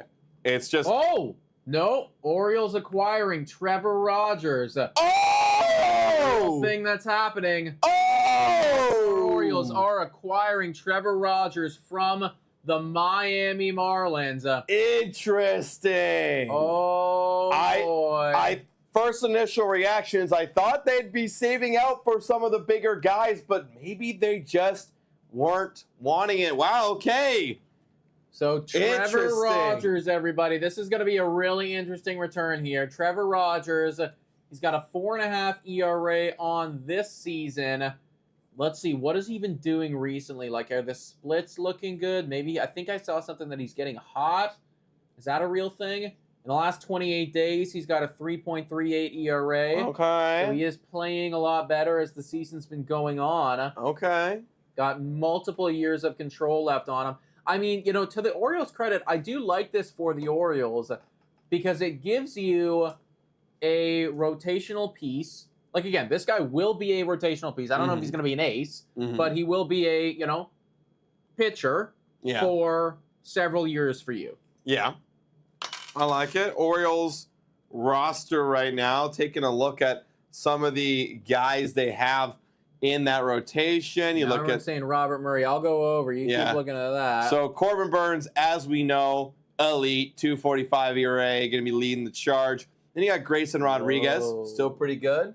Connor Norby, correct me if I'm wrong, but that is a big-time prospect for the Baltimore Orioles. Oh, Connor Norby! Is it? I've heard that name. I've heard that name. He's right up there for those Baltimore Orioles. Connor Norby going in return, and he's their number 5 ranked prospect, which is, I believe, a top 100, if I'm not mistaken. It should be. It should be. Wow. Let me check on that, but it should be. Wow. Okay, Miami. I see you. Connor Norby going over. Who is that, John Heyman? That was, no, it was Robert Murray. Robert Murray. Wow. Okay. Connor Norby is going to the Miami Marlins for Trevor Rogers. Initial thoughts on so far on just that kind of return? So I'm actually not seeing him in the top 100, so he might not. You got bumped be out? there. Yeah, is he bid up to the MLB yet? I think so, yeah. What has he been doing up here? Connor Norby's not been too good, but again, like 32 at-bats. 32 at-bats. You know? Wow. In the second round. I think this is a good good deal. Oh yeah, and dude, Norby is a second baseman. Yeah. I mean, like that's what Jackson Holiday's gonna play. Yeah. That's yeah. literally what It's Jackson Holiday's That's what gonna I'm play. saying. Like these guys have so much surplus, you might as well just start sending them off. You know what I Right. mean? People saying Miami fleece. I mean, I don't I know. don't think that's Like, necessarily I true. think it's fine. You know, I honestly think it's fine. So according to Baseball America, Norby was the Orioles' 7th best prospect. So MLB has him a bit higher. You got to consider, guys, the last 3 years, like Trevor Rogers has not been like a top tier guy. Well, they did get Kyle Stowers. Ooh, who said that? Mark Fine said. Yeah, that's actually kind of a big thing. Mark. Oh, actually, he was only playing in 36 at bats. Okay, Where yeah. are you? See, they have just so like little opportunity for them. Yeah, the Orioles are now acquiring Trevor Rogers for Connor Norby and Kyle Stowers. Oh, sure. Interesting. Kyle Stowers. Yeah, Stowers, whatever it's pronounced. Again, very low sample size. Interesting. Where's he drafted? 2nd round. Okay, so I mean, some exciting young players that they're giving up for Trevor Rogers. I'm not upset about this. I mean, everyone's saying Miami W. I don't think that this is like a fleece job in any capacity, in my opinion. I really, obviously, it does depend on what you get out of Trevor Rogers. Yeah. Like, it really does depend what you get out of Trevor Rogers. But we're talking about some very expendable pieces here for the Baltimore Orioles. Like, Norby, for instance, not that it's free for you to give him away or anything, but he'll never have an opportunity to play baseball with you because that's Jackson Holiday's position. You know, like, right. It's just never going to happen. So I think it's just a great trade on the both sides. I mean, they needed depth. And, like, yeah, I mean, Trevor Rogers, you're expecting him to be a middle to back end pitcher. Like, that's what you're paying for right here. Mhm. And, yeah, like, the luxury of the Baltimore Orioles is you've got assets to give up. And it's almost like a curse. Like, my assets are so valuable. Like, I have to give them up. And they did it. And they needed to move on. And now you get, this year and then 2 more years of Trevor Rogers filling out your bullpen, or excuse me, your rotation. And I wanted to continue looking at their roster right here. Before we do, just a quick shout out here to KGC with the dono, a $5 dono saying, can you guys make a year-end Blue Jays highlight and low light video from the live stream games you've done this year? It'd be hilarious. We can look into that. That'd probably take a long time, honestly. But potentially, we'll see what we can do, man. Thank you for the dono. Those reaction videos are some of our favorite. And yeah, rare John Morosi W here. I know you got something to say, but he does say good baseball trade here. Baltimore gets their left-handed starter. Norby and Stowers should go right into the Marlins everyday lineup. Like I think this is a good trade on both sides for me. Yeah, now we look at the rotation of the Orioles. Yeah, you got Corbin Burns is the best. Grace Rodriguez definitely filling out. They traded for Zach Eflin that, again, is going to be kind of like a Trevor Rogers in a way where, except Rogers got more control, where he's just going to fill out that rotation. Dean Kiermaier, I mean, he's been okay this year. And then this guy, Alvin Suarez, I know you don't get really too much innings from him. He's got a 362. So they're not getting the Corbin Burns level S guy like the Scooble. Maybe not yet, who knows? But they've got depth now. Because, again, you still have Bradish and Means and Wells in that depth of your systems that are injured right now. I think it's a good trade. Both sides, it's a good trade. I like it, man. I think I really do think the Baltimore Orioles are playing some solid baseball here. Yeah, and that the deal looks to be officially done here, everybody. Yeah. Marlins get Connor Norby and Kyle Stowers, and the Orioles get Trevor Rogers. So.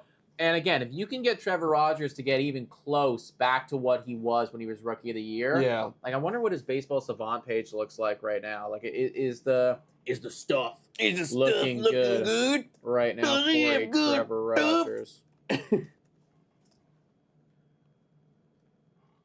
Let's see if he's got good stuff. He does not have any good stuff. He does not have good stuff. What's his expected ERA? Oh, it's worse than his actual ERA. All right. We'll see. We shall see, everybody. Who knows? Maybe change the scenery. It's, maybe once. 100%. I mean, again, like, I think this is solid. I think this is still solid. Everyone's saying Heyman. I just was on Heyman. I don't think he said anything unless he has just refreshed. Yeah, nothing new here. No, Nothing no. new here, guys. I think it's probably the update there, but yeah, that's it. That's the big trade right now today. Okay. That's the big trade. You know what? That's an actual trade. I can Yeah. live with that for now. We're 4 hours in right now to this Yeah. live stream, and like legitimately nothing had happened up until this point. So that's kind of the first sizable trade that we just saw happen right there. Trevor Rogers to the Orioles. Orioles going out and getting some more starters. So with that being said, I mean, it's hard to compare Trevor Rogers to like a Chris Bassett. Age is very different, performance is very different, control is very different. That's a pretty good return. That's a pretty good return. Yeah, I mean, starters again, are still getting expensive. if I could get Connor Norby or whatever his name is, like for Chris Bassett, like fuck yeah, dude. Hell yeah. You know, again, like that's Hell a player yeah. that could end up being very good at baseball one day. You know, so Mm-hmm. we don't know if the Jays are going to change their tune on things. I mean, it feels like probably won't, but you never know. We're taking a look once again at Heyman. I Heyman? keep saying Heyman, but I don't think. Oh, here we go. Else. Oh, You got 32 seconds to go. Oh. Hearing Dodgers, Yankees, and Red Sox are among teams with interest in Tigers' top right-hander, Jack Flaherty. So the market is now getting, I guess, a little bit hotter for Jack Flaherty. You did see a starting pitcher go. Mm-hmm. So you got Dodgers, Yankees, Red Sox. Wow, Red Sox getting in on the Flaherty. I expected Dodgers and Yankees, but if the Red Sox are really trying to go for it, this would be a big steal, especially taking him away from the New York Yankees. You don't want to have that guy facing in the ALCS. Yeah, 100%, man. I mean, Jack Flaherty is a game changer right now. Looking over at his numbers, I mean, like you can criticize Trevor Rogers all you want, but Flaherty, there's just not a whole lot of holes that you can poke in his game this year. He's got a WHIP that's well under 1. He's got an ERA under 3. He's 7-5 on a pretty bad team in Detroit. He's pitched over 100 innings, and his strikeout rate is incredible. Yeah. There's just nothing about his game that you're like, this is a problem. Like everything looks good. Everything looks like the guy that he was in his early career in St. Louis when people were thinking that maybe this is going to be the next ace in MLB. In 2018, 2019, it was like, oh shit, like Jack Flaherty is the new dude. And then, he went through some stuff, dealt with some injuries and COVID year, all that shit. Now he looks like he's back. And this looks like an actual player that you can absolutely trot out in game 1, game 2, game 3 in the postseason and feel good about it. You know, it's wild. He's only 28 years old after all those years going through the MLB. He's been on a roller coaster. He came up as a 21-year-old, right? And he's still got lots of time. I feel like Jack Flaherty after this season's got to cash in. Someone's going to pay him a longer deal. Someone's got to pay him a longer deal. After this year, this will definitely warrant, I think, like a 3 or 4 year level contract. I agree. And I agree. He can get some money, absolutely. Because again, like there is no holes with his game. It's not like a Rogers where the stuff doesn't look good. Like all of this is nice. Yeah, I mean, they'll see if the stuff is looking good. I assumed it is. I'd be interested. It's got to look at like kind of good at least. Oh yeah. Wow. It's pretty good.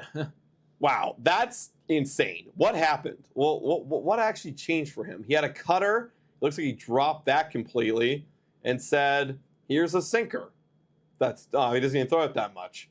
Really not that much as maybe up the slider a bit, but wow, he got he's dominant. Had a great offseason, man. I guess he really decided it's like, it's now or never for me, and put in all the work and the results are showing.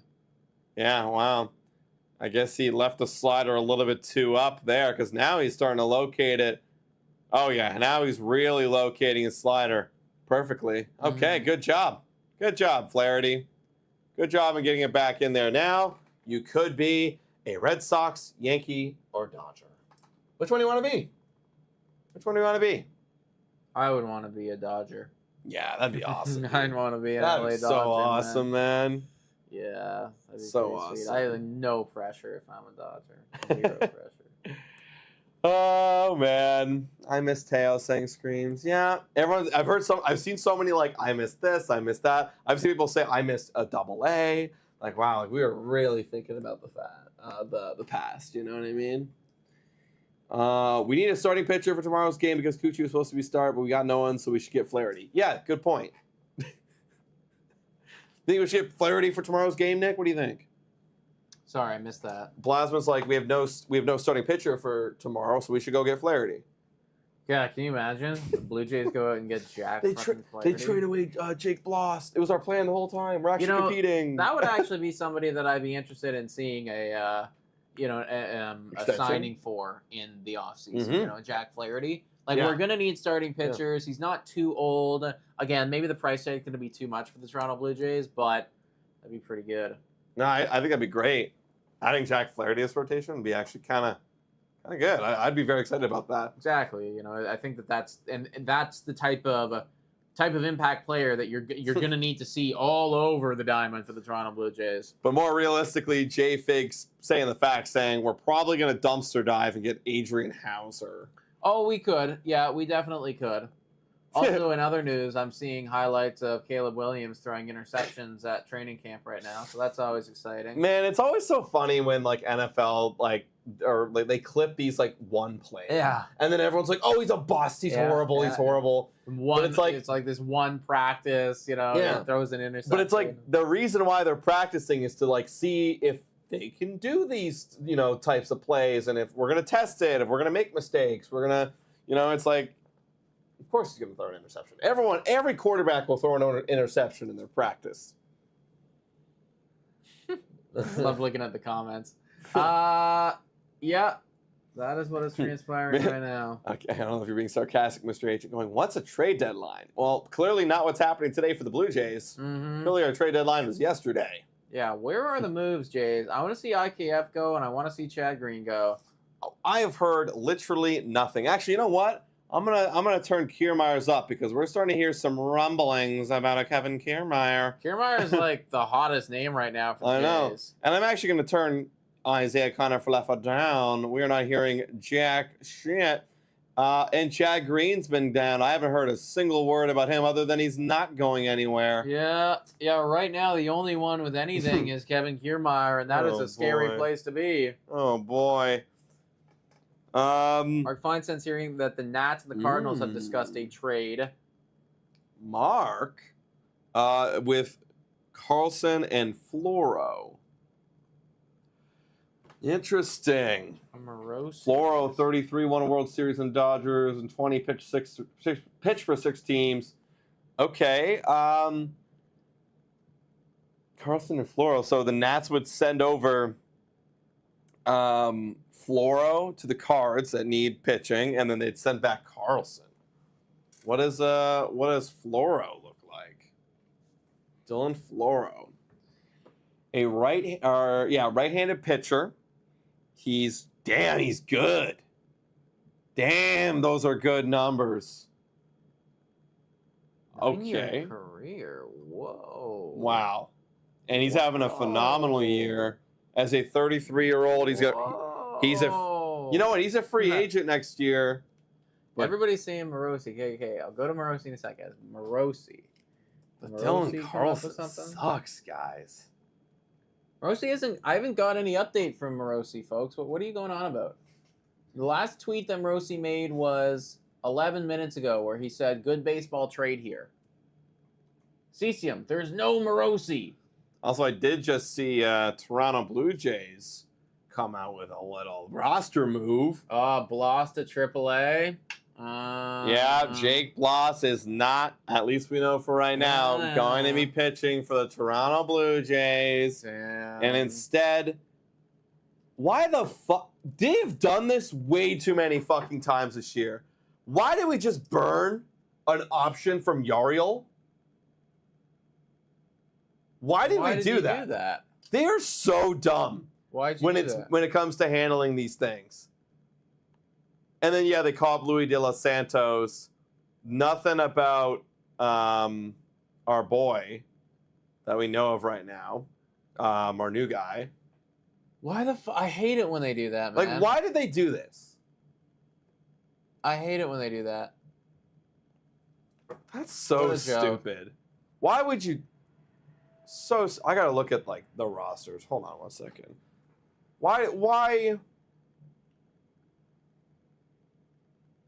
They've done that with Addison Barger. They did that with Nathaniel Lucas. It's like, what are you guys doing? Also, John Heyman did just tweet out that the Braves and the Dodgers are among the teams that make the most sense for Garrett Crochet. Right. Robert, if he was to go, makes sense to keep the Mariners, Braves. I guess he's just kind of saying like what teams make sense right now. Yeah, I don't think Lou's really going anywhere, but the Braves and the Dodgers are probably considered to be some of the favorites right now for Garrett Crochet. If you're following along with that update right there. Shout out to the almost 400 people in here. If you haven't already done so, hit the like, smash the subscribe button. If you subscribe to the channel, your name will pop up right here, folks. We're following along with all of the recent upcoming news. So dumb, man. He is down to one option left. Why did we do that? Wow, what the fuck? Why did we burn all that? Yeah, like so dumb. So dumb. You did not need what was he? What was he on a bus back to Buffalo? And then he's like, "Oh no, turn around!" Like, what was the point of doing that? It's actually brain dead dumb. It's the little details that show why Ross Atkins got to go. That's just mismanagement. That's just a mismanagement right there. There's got to be something that we don't understand because like, clearly it doesn't make any sense. Doesn't make any effing sense. Why did you do that? Stupid. Options are years, not occurrence. What? Yeah, what do you expect from Ross? Exactly, Evan. Not a whole lot. Not a whole lot, everybody. We just saw the Trevor Rogers trade go down. There is now less than 4 hours remaining between us and the end of the trade deadline. In this brief window of time, I think I might take a moment and go get something to eat, everybody. Yeah, go for it. Keegan actually explained it here. Thank you, Keegan. Yariel Rodriguez is back up, parentheses, allowed because there was a trade. So did it not burn an option or something like that? I don't know. Jake Bloss acquired yesterday from Houston Ops AAA, and then Luis De Los Santos selected the MLB roster for what will be his MLB debut. Well, that's nice for you. That's nice for you, my friend. What else do we got cooking? What else do we got cooking right here? Guys, Chad Green is a Red Sox saying Blue Jays fan. I hope so. Yeah, me too. Let's go get Danny back. No, I'm just kidding. Just kidding. I wouldn't actually want him back for Chad Green. Y-Rod can only be sent down this season anyways. Is that true? Is there something in his contract that says no more options after this year? I guess if that's the case, I guess not. I don't imagine you can use 2 options the rest of the year anyways. Well, if that's the case, then that clearly I was missing that because, I don't know, that was silly for me. Or a silly thing, and at least in my mind. If they had those options for us in his contract. Still looking around here, guys. I'm going to refresh the MLB trade rumors. Let's see what's going on. Okay, yeah, so we know that the Yankees got Mark Leiter. We know the Orioles acquired Trevor Rogers. So we're kind of chilling. It's been a little bit. Oh, it always trips me out because it always says Central Time on MLB Trade Rumor. So I read it and I'm like, what? 12:50? That was like an hour and a half ago? Yeah, no, it was about 20 minutes ago. Let us know, guys, in the chat your questions. We got 377 people in here if you haven't already done so. Make sure to hit that like button and subscribe to Blue Jays today as we're covering the entire MLB deadline up until about 6:20-ish. Got a little tweet here by John Morosi. Little John Morosi tweet talking about the Connor Norby and Trevor Rogers deal.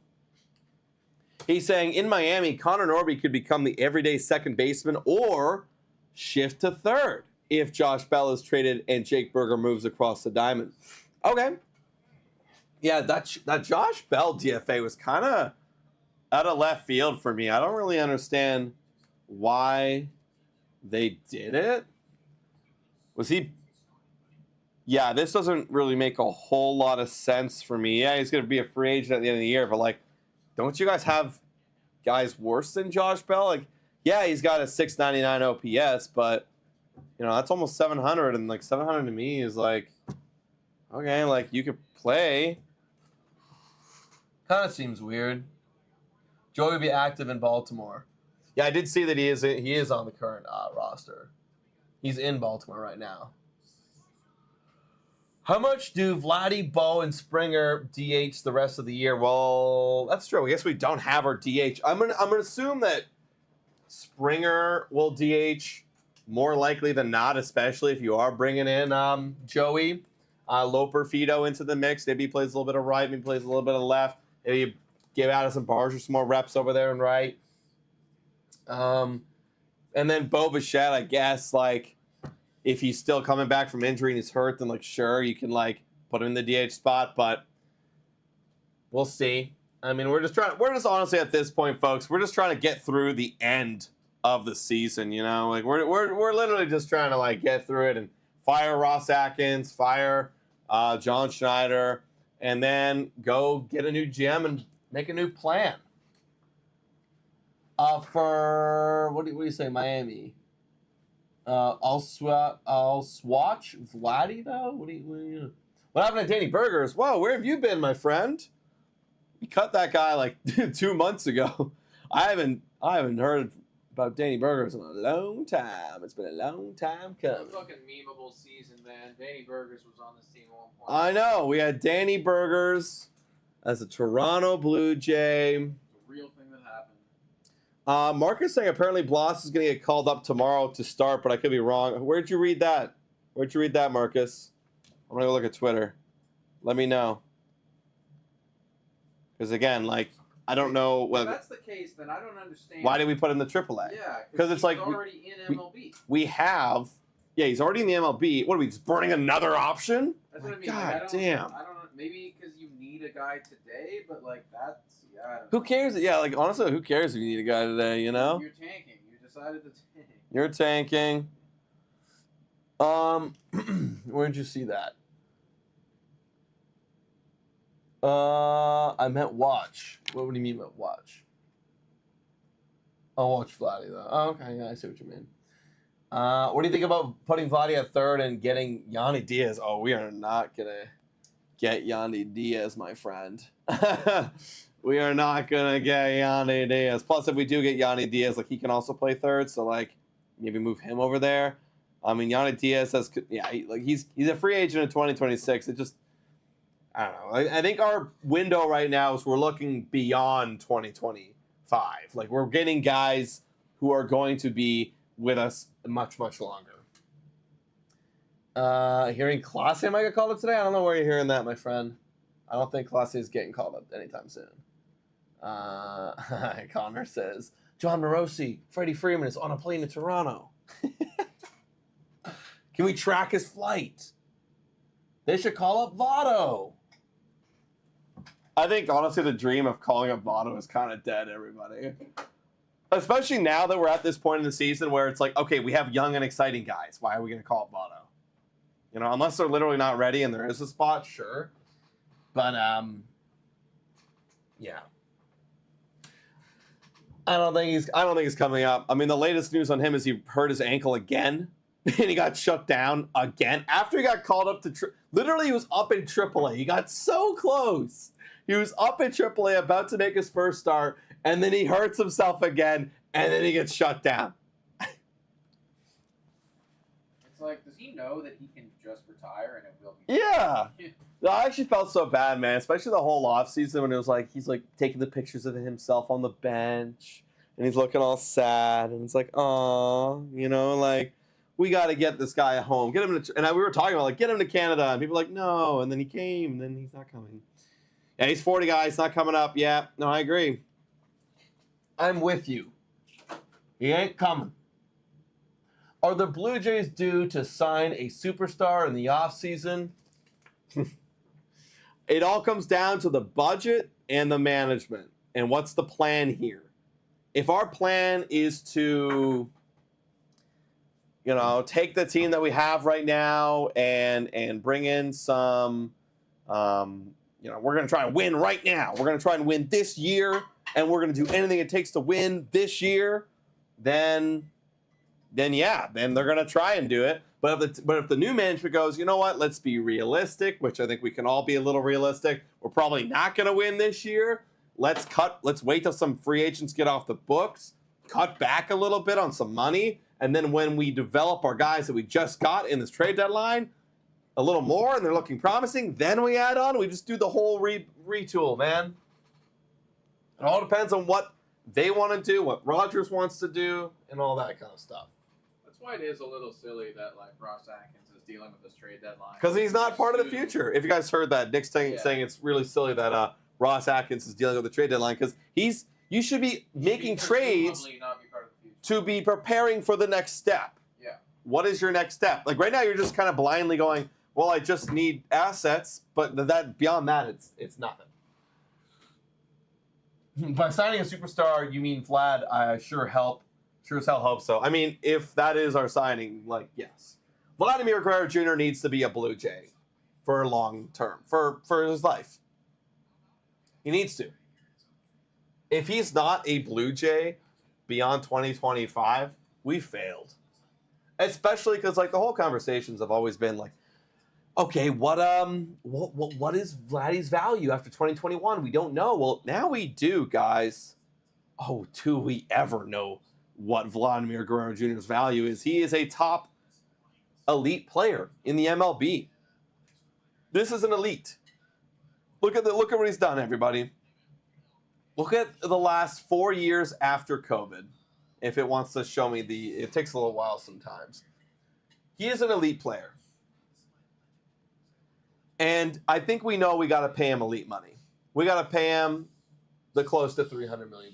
Also, people saying Frankie's Romero. I'm on it. Or Francis Romero. Not really sure. The Yankees are still pushing for Yandy Diaz. Speak of the devil, who have been scouting for about 5 to 6 days per sources. Interesting. So Yankees are going hard. I mean, that could be your first third base. That's your third baseman, first baseman right there. That's a great addition. I mean, you don't want to play Jazz Chisholm Jr. at third base. You don't want to play Gleyber Torres at third base. Go get Yandy Diaz. Rays are asking for a good package of players to trade the 2023 American League batting champion. Wow. Screw Bo, sign Vladdy, saying Cheeseburger. That's right. That's right. The Yankees, if they go make this addition, that lineup is looking very, very scary. Very, very scary. I mean, I'm gonna go take a look at their lineup right now. Yankees lineup. Okay, so looking at their projected lineup. Excuse me for the yawns, ladies and gentlemen. I need to get my third coffee in the shortcoming. Taking a look at their lineup, everybody. Stanton's coming back. That's exciting for them. That's huge. Wells has been awesome.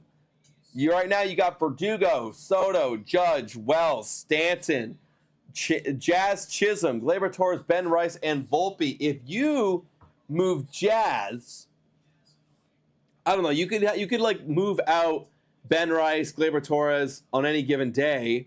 Maybe Giancarlo Stanton if he's hurt. Maybe Alex Verdugo because he's underperformed. And you could bring in a Yandy Diaz. Now that lineup actually looks pretty gross. Shout out to Jordan Keats with the dono saying, use this for something. I don't know what, though. Any Jays moves. Well, thank you for the $2 dono. I'll send it over to Ross Atkins to get it done. People saying, hey, man. Hey, man. Hey, man. Where is Heyman? Here we go. Marlins said to be asking for a giant return for dominant lefty closer Tanner Scott. Yes, of course. That's understandable in the Sellers environment. Yeah, of course. Tanner Scott's a beast. Oh, wait, here's the Vladdy numbers, guys. Oh, yeah, guys. He's got a 875 OPS Vladimir Guerrero Jr. in the last 4 years. Pay him now. Give him a blank check and pay him. Tanner Scott. Tanner Scott. Tanner Scott. Why would I type Tanner Scott and Tanner Rainey was the first one that comes up? That's weird. Tanner Scott. Holy Mother of God. That's elite. Craig Mish with the next apparently big tweet. Are things happening? Are things happening, Craig? Oh! Speak of the devil, Josh Bell. Marlins have traded Josh Bell to the Diamondbacks. Okay, I was saying, why are you cutting this guy? I guess they're like, well, let's trade him. Okay. There you have it. Josh Bell going to the Diamondbacks. Interesting. People are saying Bob. Let me hold that up in case it's something different. Let's go to this one. Bob. The Diamondbacks, who had Christian Walker leave with a strained oblique injury last night, have acquired Josh Bell from the Marlins, as Craig Mish reported. Bell recently was designated for assignment, so I'm assuming he's not going to get much return. That's why I'm like, why even designate Josh Bell for assignment if you're going to trade him anyways? The deadline's literally now. Why would you designate him for assignment to then trade him and lower the value? You know what I'm saying? Yo, shout out to Good Tea Nice House, the $5 donut, saying Vladdy needs to be a Blue Jay for life because this franchise has never inducted a homegrown Blue Jay into the Hall of Fame.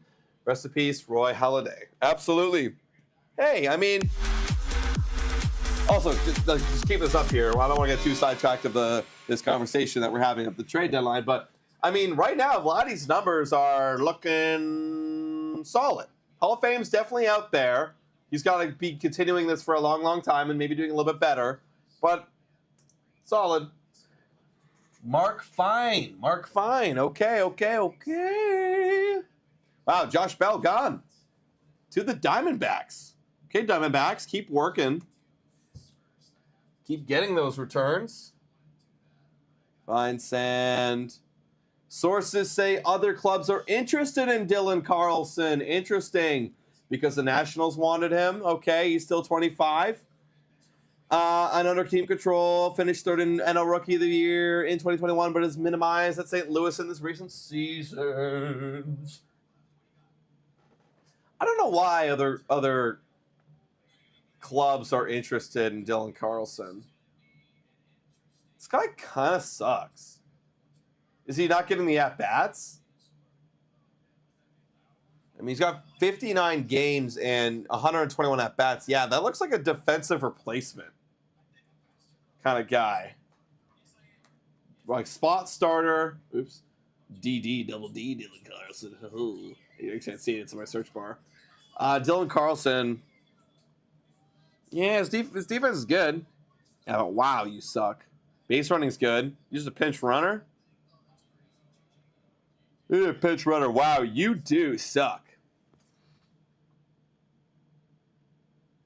You do suck. Looks like Paul DeYoung situation. Yeah, I know, for real. It's like you got a washed up guy at the end of his tenure with the St. Louis Cardinals. People are somehow thinking that we're going to revitalize him. Yeah, Ken Rostall's confirming the Josh Bell trade. Okay, yeah. So there you go. There you have it, guys. The big one that's happened recently is Josh Bell. One thing to look forward to, actually, is this Dylan Carlson thing. That's picking up a lot of buzz right now. Yeah, Carlson was a 13 overall prospect in 2021. Exactly. Now he wouldn't get the 13 overall prospect in return, you know? Like, he's not even close. Christopher Smith, you guys are saying. Christopher Smith. Also, the giant return of Tanner Scott is starting to pick up a little bit of buzz, too. I'm going to add another Twitter window because they're starting to add up. What do you say, Christopher Smith? Christopher Smith. Who is that? Huh? That can't be it. That's a guy who lifts weights. What? Craig Mish. What are you guys saying? Craig Mish. He's coming out and saying more things. Ah, okay, here we go. We got the Marlins will receive cash considerations for Bell. Oh boy. Arizona will cover a portion of his remaining salary. He was put on waivers. Wow. Marlins. Guys, what are you doing, man? What the hell is... Dude, he's not even that bad. It's because you DFA'd him.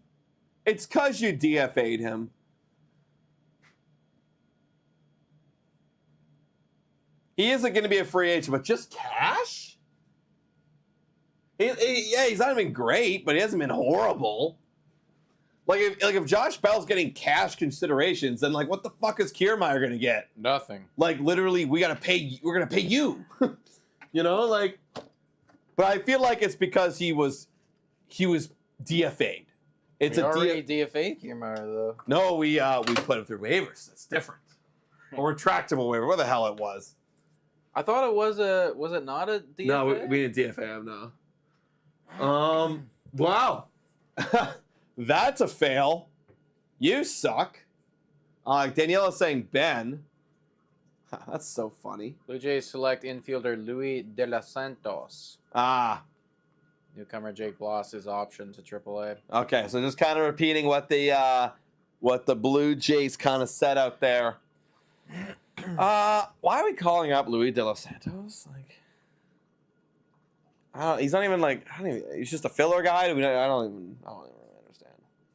We're just trying to figure out our roster right now. I think that's what this is. Like, you're a Band-Aid until we get a real assessment of what our roster looks like. Craig and Ben. Craig Mish.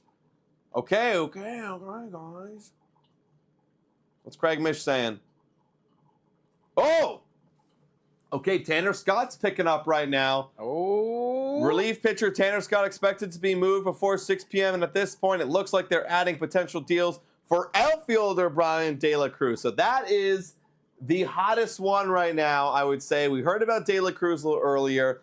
Tanner Scott's been picking up as of late. That's exciting and cool. And we also got Dylan Carlson picking up. So a lot of these positional players are cooking. We got, obviously, Tanner Scott, the hottest relief pitcher. Where the hell are the Blue Jays? Blue Jays, wake up. It's 2:30. We've got 3 hours and 30 minutes left. Yeah, seriously. Jays, wake up right now. Like, bro, come on. Yeah, this is What's getting going to on? be a little ridiculous here. We've been live we're over the halfway point. Where are we? Almost right back. Bob's saying they're done. No. If we're done, like, sure, like you traded away 5 guys. You actually traded away quite a lot of guys. 5's a lot. But I want a Chad Green. More. I want Chad Green. More deals. Everyone, deals. I want like an alarm clock sound effect. Like, ding, wake up. Wake up. All right, everybody, I'm back. Just had a little mini lunch break right there, folks. We are alive. We're doing good. Shout out to the 443 people that are in here watching right now. If you haven't already done so, hit the like, smash the subscribe button. Your name will pop up literally right here, everyone. Right here. Fill me in. I've been out of the game for about 15 minutes, so I got to. Hey, a decent amount of a few trades did go down, or maybe just one. I think it's just the Josh Bell one, Right. kind of, and then the rumors of Dylan Carlson. Multiple teams are looking at Dylan Carlson right now, and then Tanner Scott's picking up. Brian De La Cruz, as you just heard, is back in the picture. That's kind of it. Okay, that's a decent amount of stuff going down. I like it. I'm about it. I'm also going to fill up my coffee. I'll keep my mic on. I'm just going to fill up my coffee again. More coffee, everybody. Yeah, we need the coffee. The coffee's a big deal. Coffee is a big-time deal, folks. How's everybody doing? I imagine a lot of you guys are at work right now. tuning in with the lads as things go down. Backs acquiring Josh Bell. Yankees acquiring Mark Leiter. Shout out. Thank you to Castor Troy.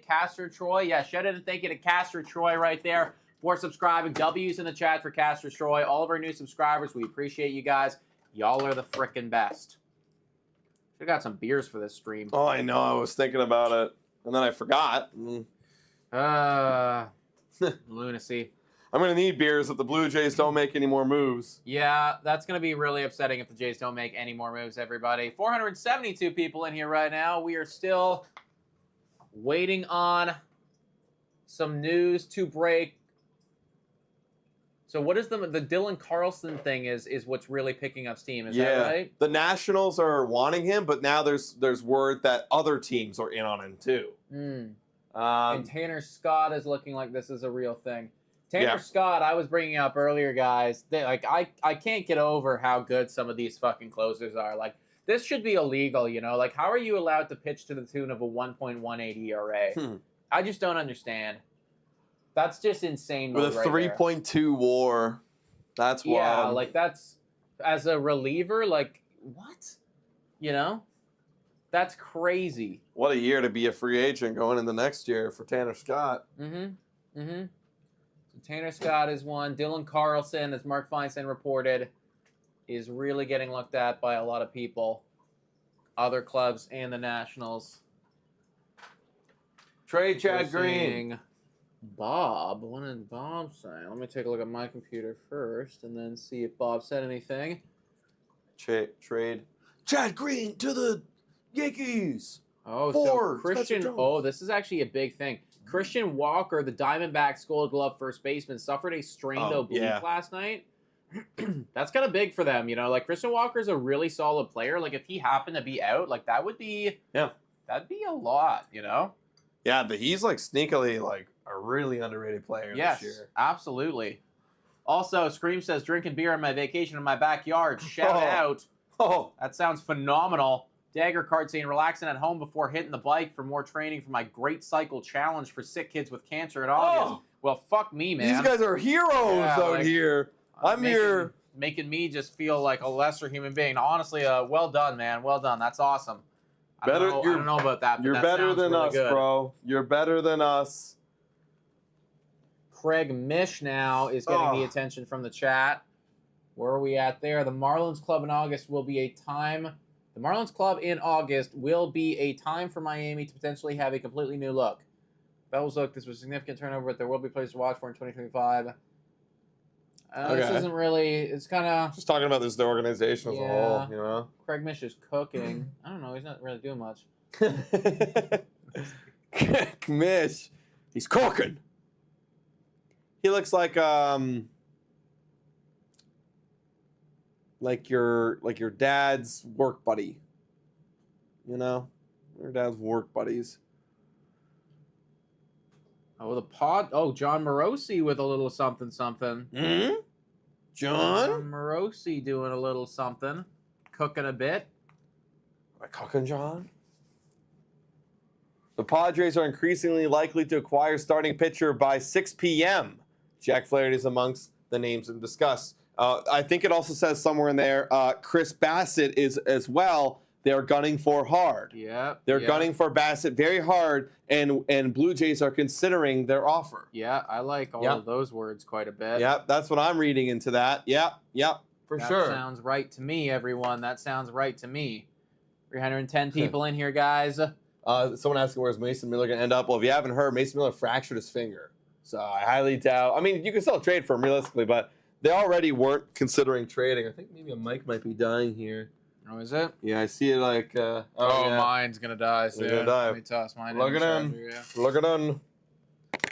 I'm sitting and grabbing a second mic and or handheld mics, but we'll see. We'll see how this does. We are live for a very long time. Let me put this put it in the middle. So we can both speak into it. Let us know how that audio sounds, everybody. We'll try to project directly into the microphone as it goes on. Maybe that's why maybe people couldn't hear me very well. If you guys couldn't hear me very well, then you should let me know.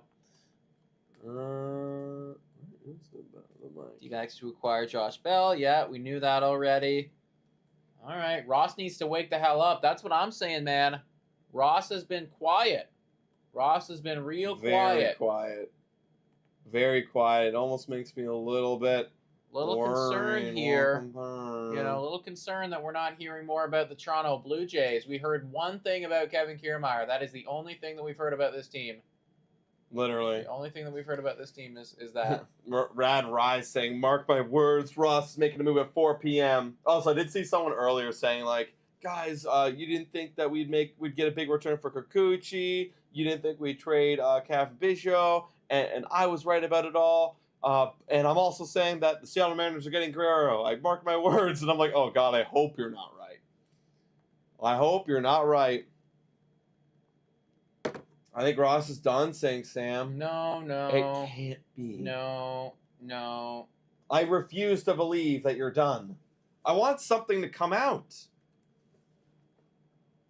Ben? Do you want to say anything, buddy? Yeah, I mean, like, Ben's quiet as hell. Just to remind you guys, we brought this up earlier, but he thinks the Jays have already made their biggest moves, but Trevor Richards and Kiermaier could go before 6 p.m. And then, like, Canadian Flash Hightail saying the facts, but imagine what we can get for Bassett. I like that. Yeah. It just makes too much sense, man. For real. It just makes too much sense. Let's go. Let's freaking get him off the team. Oh, yeah. Here, we got coffee. The Jays' must moves are done. I guess the must moves, I guess you don't have to move Kiermaier or have to move Trevor Richards. Right.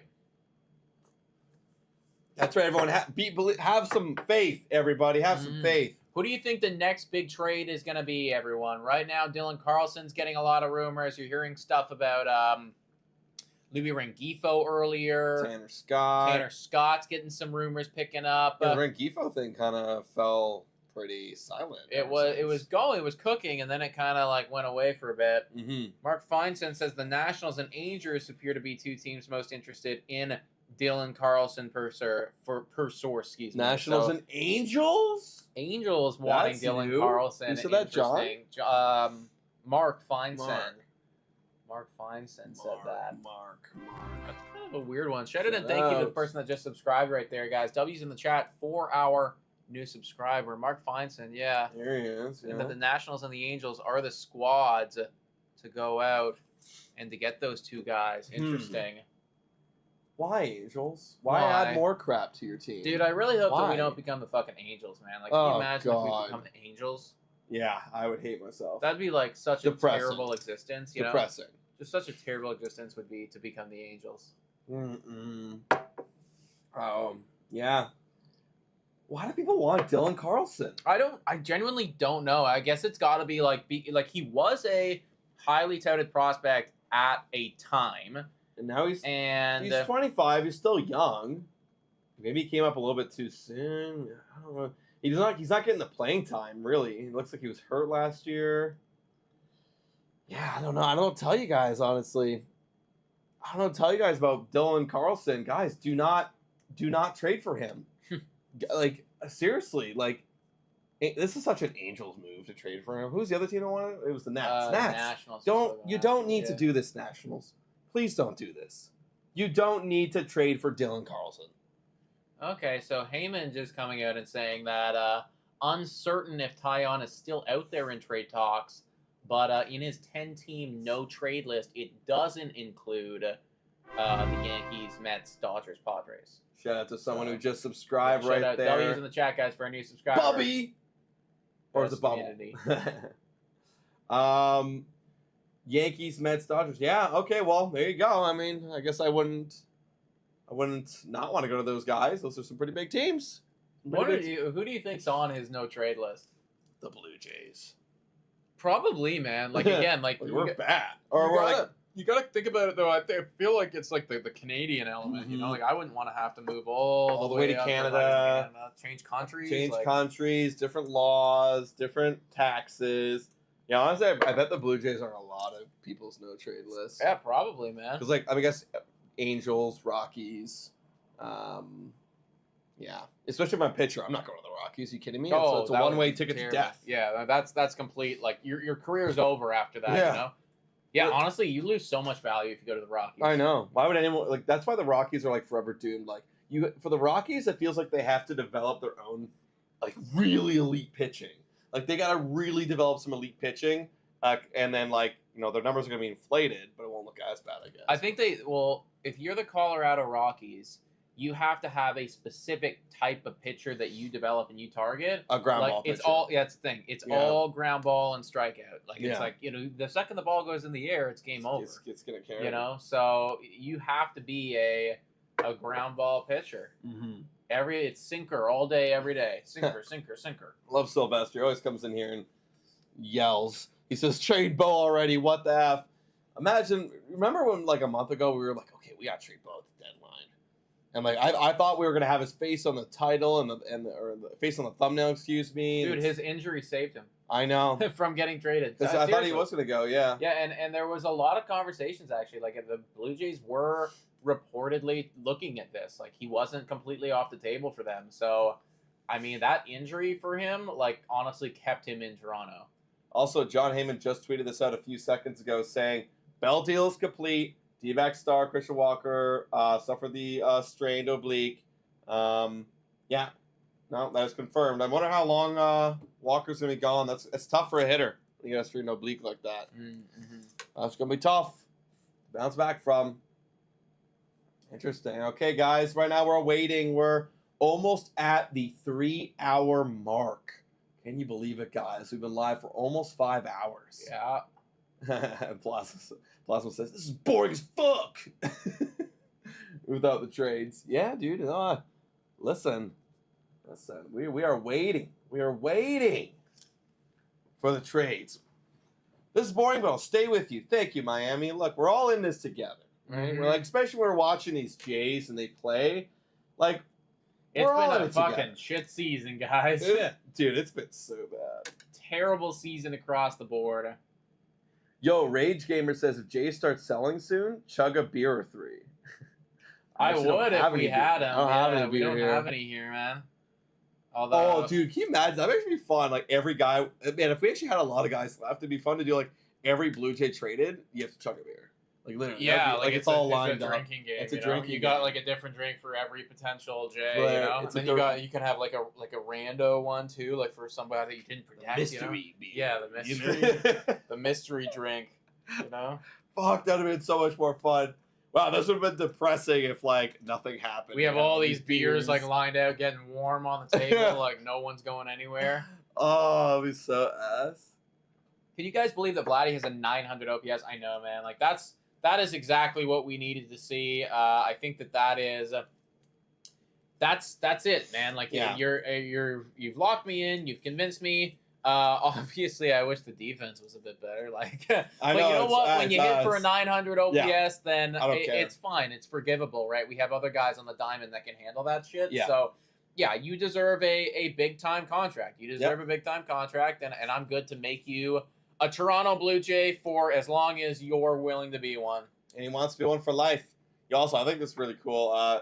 Literally a person named Blue Jays in the stream saying, watching your stream in a 3-hour car drive from Erie to Cambridge. That's dope. Damn, dude. That's dope. You got a little drive. We got you covered, Blue Jays. We got you covered. We got you covered. Let me check in with MLB Trade Rumors, see if there's anything new going on here. Nope, just the most recent deadline deals. Yo, I haven't heard from Baby Yoda in a minute. Baby Yoda comes out with some strays saying he could be faking a knee injury.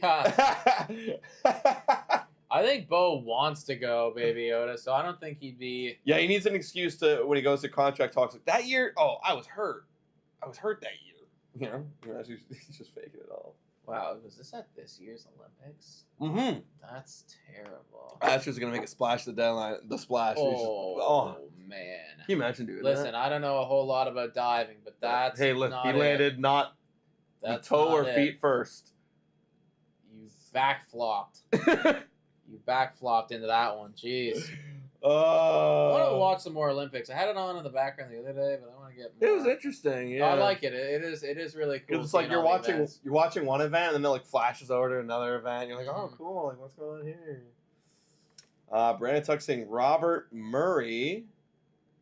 Is anyone else saying Robert Murray? Robert Murray. Hold on, what do you got for me, Robert Murray? Tell me you got something. Oh, actually, it's a big little thing. Acquiring something. Mike Bowman from the Giants. I've heard of that name. Bowman is getting acquired by the LA Angels? Oh, what are you? Hold God. on, before I judge. No, it's weird. It's weird. So they're getting Mike Bowman. It's weird. He was designated for assignment. Okay. He was designated for assignment by the what do you call it? The Giants, excuse me. He's got a 4.84 ERA. He's got lots of control. Do they like maybe what he could maybe be? I mean, okay. And for Baltimore. Right, that's how I know. He played for Baltimore until this last year. Okay, I guess the Angels are just going, hey, like, this guy's a DFA'd player. Maybe if they send over, like, nothing, like, this guy could play in the MLB, maybe there's something there, lots of control. Like, it's a nothing burger, but I don't hate it. Kind of a nothing burger here. I don't hate it. I mean, Angels are angeling. Maybe they see some potential in Mike Bowman. Yeah. What was he? Drafted in 34th round? Not a high prospect. Yeah, 34th round. In 2014, he's 28 years old. So he's a player. He is a player, guys. Angels with the splash. A league-shattering splash right there, everybody. Yeah. Holy shit. Oh, yeah. Huge move. 2025 Toronto Mariners AAA squad. What is that? Cool. All right. We're not done with trades, saying Miami. I hope so, man. I'm going to be so sad. No, we can't be done. There's got to be more. I'm going to be. Gotta be more. Pissed off. Nah, will I be pissed off? No, I'm going to be annoyed, I think. I'd be annoyed. Annoyed and disappointed. Oh, yeah. Okay. We got this one interesting. Francis Romero, final race for Yandy Diaz and teams involved, according to sources. Ooh. It's down to 3. It is down to 3 right now. Ooh, Yankees, Mariners, Astros. Wow, Mariners just trying to get the entire... Dude, the Mariners is so funny. They're trying to get the entire Tampa Bay Rays team and Toronto Blue Jays team. Pretty much. They're just trying to get them all. Get all the AL East guys. Oh, Pirates are out, guys. Pirates are out. There you go. Yankees got to make the move. Man, all these guys got to... Honestly, Yanni's a great fit for all these guys. Who's going to get him? I bet this is going to be a big trade.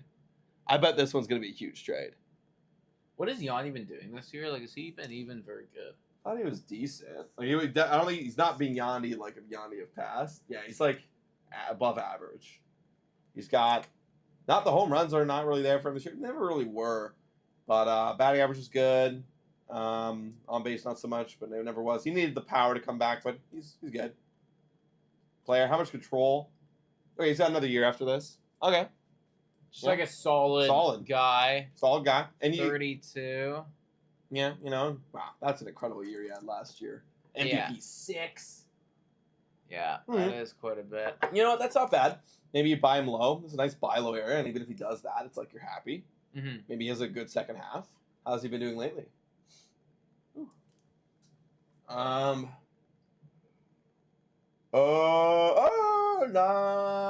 so much. Not doing that great. What about July? It's kind of... He's getting better as the season goes on. Solid. June and July, you'd take that, right? Yeah, no, it's solid. That's a solid player. Yep. Not bad at 325 in June. All right, let's see who gets them. We got 367 people in here. We are watching a few non-Blue Jay trades happening. I haven't heard a single effing Blue Jays rumor. Nothing. We heard a couple of Kiermaier would be an interesting fit for the Dodgers kind of things. But that's it. Wow. Where is the news? Where are the rumors? Just have the same stuff, man. It's just like potentially IKF, potentially Chad Green. I really want you to trade Chad Green. I know. And I really want you to trade Chris Bassett, but I know you're not. They're not going to do that. It's going to piss me off.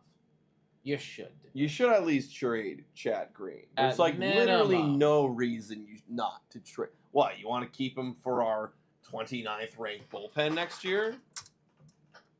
Our bullpen fucking sucks. Yeah, that bullpen's going to be the reason why we don't compete next year. Watch. We get the starting pitching. We get the offense back. Then it's 2021 all over again where, like, we're not as good, but our bullpen's still shit. And it costs us the season. Yeah.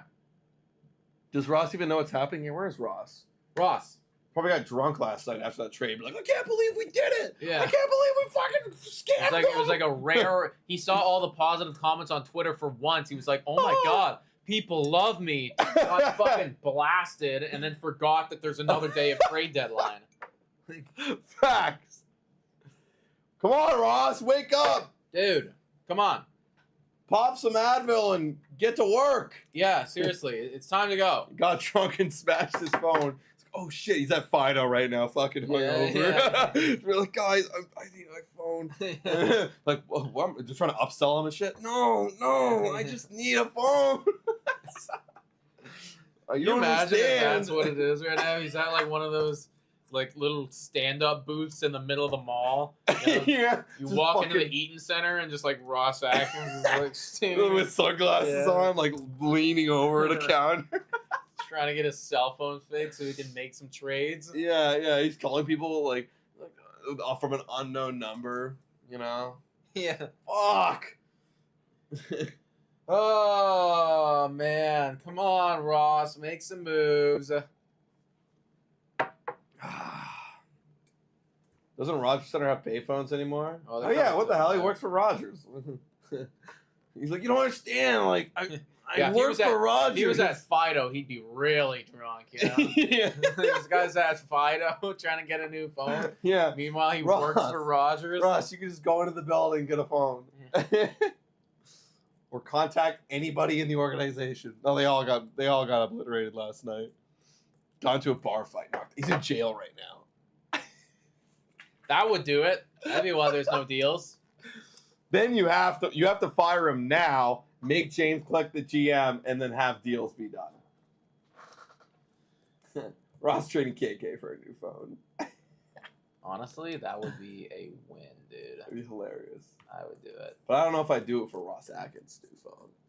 Oh, I Whoever- don't whoever the care new about GM Ross is. Atkins' new phone, no. Whoever's new. If I got a new phone, Oh, if I got a new phone, hell yeah. Oh my Hell God, you yeah. kidding? I trade a lot of guys for for a a new lot phone. of guys, yeah. Yeah, I know Rogers is a Fido's affiliate, Dan. When the Rogers had the blackout, like a Rogers network had a blackout a few years ago, I was affected by it.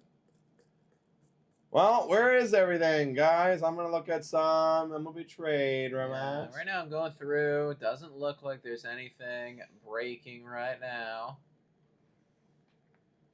Yeah, the Mike Bowman thing was Mike Rodriguez is saying that the Yankees are looking to strengthen their rotation, and Jack Flaherty is one of their main targets. Yeah. However, if they're unable to get Flaherty, they're considering Garrett Crochet as a solid. What? It's kind of, If they're unable to get Flaherty, they're then considering Garrett Crochet? I get that. You know, like if you're just going after like a 1-year guy and Flaherty that you trust, and plus with the Garrett Crochet shit, like honestly, I'd rather have Jack Flaherty at this point. Yeah, me too. But it's like, you're definitely going to have to pay. You'll have to pay a lot. You have to pay a lot more. Have to pay a lot more for sure. Yeah, just Angels getting Bowman, and then Diamondbacks getting Bell. Two DFA'd guys going in the last little bit. And before that was Mark Leiter. Jesus Lord. Oh, and then Trevor Rogers. Those have been the moves today, guys. Wow. What is going on? Interesting. These are the best records in baseball since June 1st, everybody.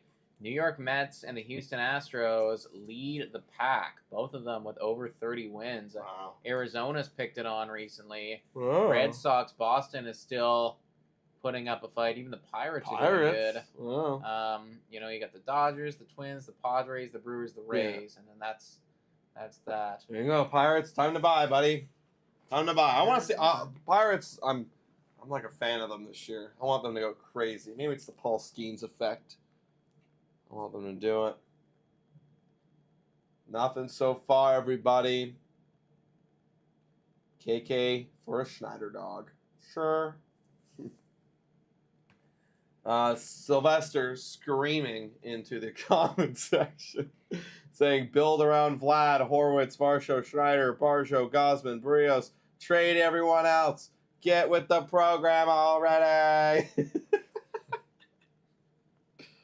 Yeah, I would do the same. Sylvester. Yeah, I'd do the same. Yeah. Thank you, Ben. So you guys rock. I mean, it's tough right now, guys. I'll be honest. It's like we're almost hitting the 6 hour mark. Is it 6 hour mark? Wait, no, 5 hour mark. And we haven't seen anything. No.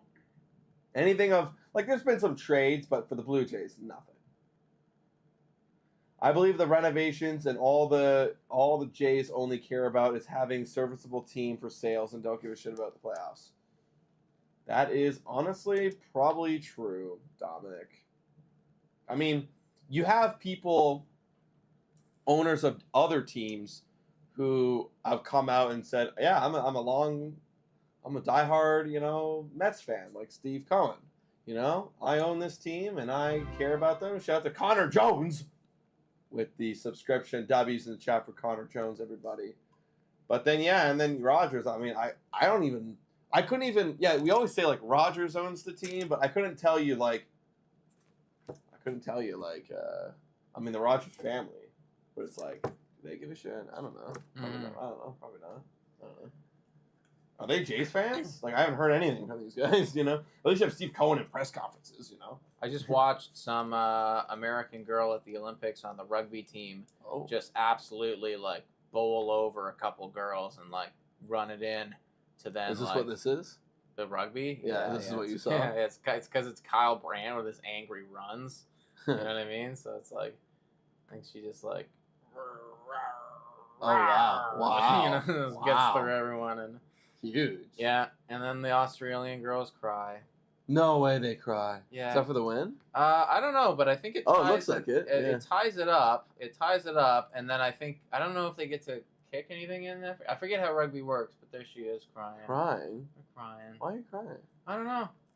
But rugby players are fucked, guys. Let me just tell you. Rugby players, like, I mean, like, they are big. Oh, we have a trade. We have a trade, everyone. Jeff Bisson. Alex Cobb, eh? I have not heard of that guy in a long time. Okay, interesting. Jeff Bisson. Guardians are finalizing a deal to acquire right-hander Alex Cobb from the San Francisco Giants. Wait a second. Yes. Wait a second. Wait, what? Is he not even pitched this year? Played this year. What the fuck? Is this the guy that we're thinking? It has to be. It's gotta be, He's right? a San Francisco. What? What is happening?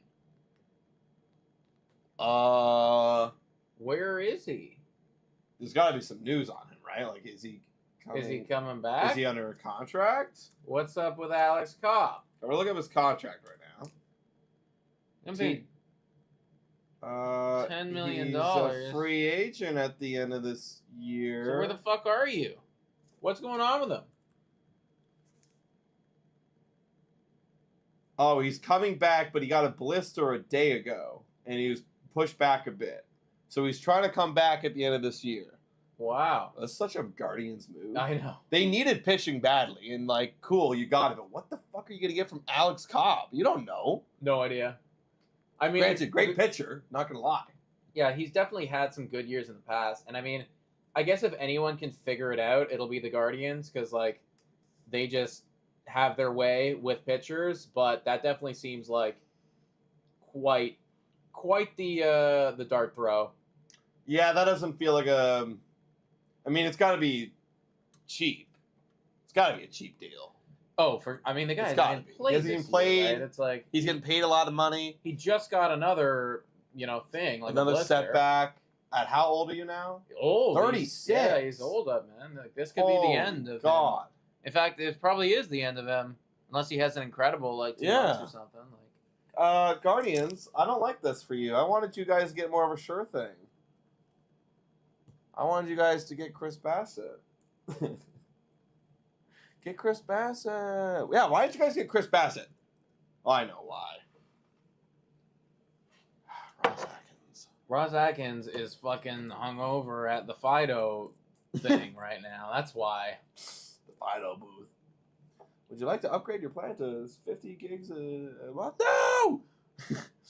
Okay, I hear you. But how about this other deal for 100 gigs and you go, no! No! You know, you can't change your gigs anymore. It's like, I think it's just Unlimited? It's like when I got my new phone, it's just like because I was like, can I pay less and have less gigs? And they're like, nah. Yeah. Like, oh, all right. Well, let me go to a new place. So yeah, right now, everybody, Alex Cobb to the Guardians is the most recent move. Such a Guardians trade, if anything. People are saying MLB trade moves. Yeah, facts. Oh, hello. Weird trade between two big clubs. You got Yankees to trade Caleb Ferguson to the Astros? Huh? Astros are acquiring lefty reliever Caleb Ferguson.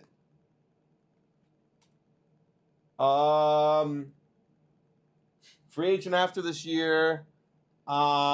He sucks. Why? Why would you get this guy, Astros? Why? Why would you do this? With a trade with the Yankees, too. I feel like those guys hate each other. Why would you... Yeah, like, why would you... That is a weird one. I mean, the Yankees, like, good on you. Like, get rid of this fucking guy. Did they say what was the deal? Not yet. Okay, so we got the Guardians deal, and then we got the Yankees deal. Yes. So we're keeping an eye on both of what could possibly be going back in return for both of them. Maybe because maybe they got to make room for Mark Leiter. But why are the Astros doing it? Interested in getting that guy, yeah. I wouldn't be interested in this guy at all. High pay rate, says We Must Die, but a high K rate? I guess kind of, yeah, but still not. See, that's a shit that, like, it's just like, oh, Caleb Ferguson stuff. His stuff is gone. Okay. Oh my. I hear you, but like he's. I mean, he was pretty good last year and the year prior. He was. So that's something to note. But I mean, if you think he can get back to that place, then sure. Yeah, I mean, it's just not. Sure, I mean, whatever. What are they getting back? You guys let us know in the chat. Let me go check on you guys. Buster Only? Is that what you were talking about? Bust. Well, I haven't heard from Buster Only all day. Yeah. Also, everybody, I'm seeing a highlight right now of Daniel Jones missing a 5-yard out route. Of course. It's hilarious. He's missing it by like 5 yards. Astros will get Caleb Ferguson from the Yankees. Okay. There you go. We knew it was coming and it came. There we go. We learned the same thing that we already knew. Oh, okay, I know. We already knew Pirates are out on Yandy Diaz. We knew this already. Something to watch. Something to watch for sure. My phone's starting to go off. Oh, here we go. Ken Rosenthal with the details on pitching prospect Jacob Bresnahan and a player to be named later. Jacob Bresnahan. Okay, so let's look at your... take a look at their top prospects. Yeah, where are your top prospects? So, the Guardians' top prospects. Cleveland? What's his name? Jacob Bresnahan and player to be named later. Okay, so I guess it's all based on performances. Bresnahan. And... You're not... Okay, great trade, Guardians. Yeah, honestly, yeah. I mean, that's what it had to be for this kind of fucking guy. Like, honestly, like... You're getting a guy who hasn't pitched in a year and is who's injured again. Yeah. And he's 36 years old. So it had to be something small like that, man. Like it had to be like just a whatever guy, and it is what it is. And I bet the player to be named later is going to be dependent on like, okay, well, if you actually get 8 starts from Cobb and maybe he throws this many innings, and like then you get a higher guy. Mm-hmm. But yeah, I guess it's like it's so hard to predict like what exactly are you going to get. So. That makes sense. Player to be named. Yeah. Also, everybody's starting to get on Ross right now, saying he's asleep. Turn on the alarm. What's going on? Facts. We're less than 3 hours away, everybody. Less than 3 hours away. Literally less than 3 hours away. We've been live for a long, long time here, everyone. A long time. Wow. Where are you, Ross? Ross. I'm tired of not seeing Blue Jays in my feed. Dude, what the heck? Oh my goodness. He's looking at more quarterbacks. It just keeps coming up, man. Yeah. It just keeps coming up, and I'm like... a non-moving target. It's missing by a mile. Oh, come on, Dak. Put it in. I think this is all their quarterbacks now. Oh, God. Yeah, they're all doing it. I mean, it is actually very hard. Oh, of course. Oh, that's you got close. That would have been a catch. Yeah. Presumably. Oh. Aaron Rodgers used to dunk those consistently. It's like Dunk City. Of course. All nothing but net. Sick of this organization, says Jid. Yeah, me too, man. Me too. I've been sick of this organization for a long, long period of time. But I mean, especially this year, right? Like, what has been good about this? And let's face it, everyone. Actually, I'm curious to know.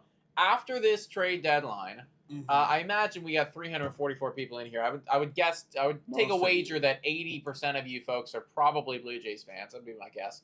After this trade deadline, are you going to be actively watching the Toronto Blue Jays? That's a serious question. I'm not like, putting any judgment. I'm just wondering, are you guys going to be watching the Toronto Blue Jays at some type of relatively consistent rate after the deadline? Oh, yeah.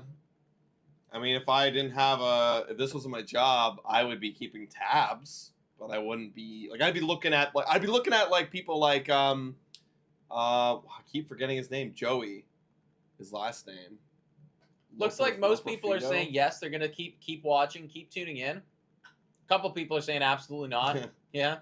Some people saying absolutely yes, lifelong fan. Okay. Yeah, I mean, fair enough. Honestly, fair enough. I'm curious to know, man. It's like because we've never been in this position before where like they are this bad. I mean, the last time we were here it was what 2017-ish, Yeah, the 17 was the sell off. 18 was like what we're gonna see next year.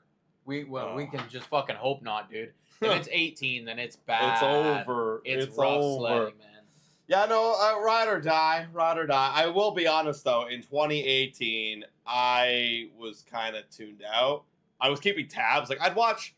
Oh, no, this was starting to die. Yeah, trade it up.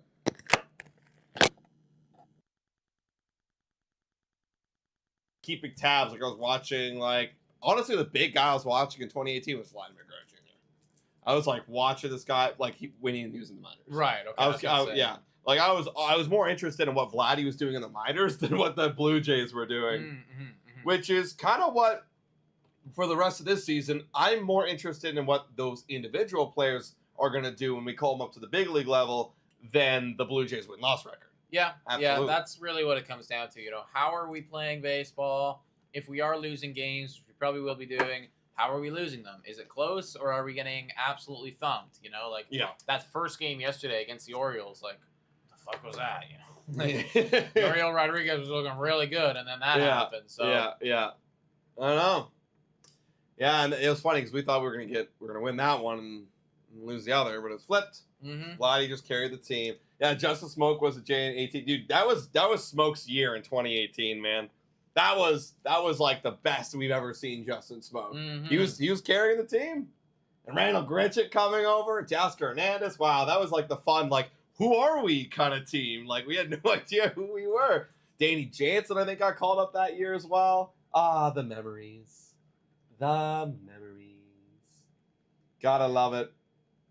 What's on the team in 2018? I'm curious now. Now that we got a lull period, if nothing's getting called up, I'm curious to see.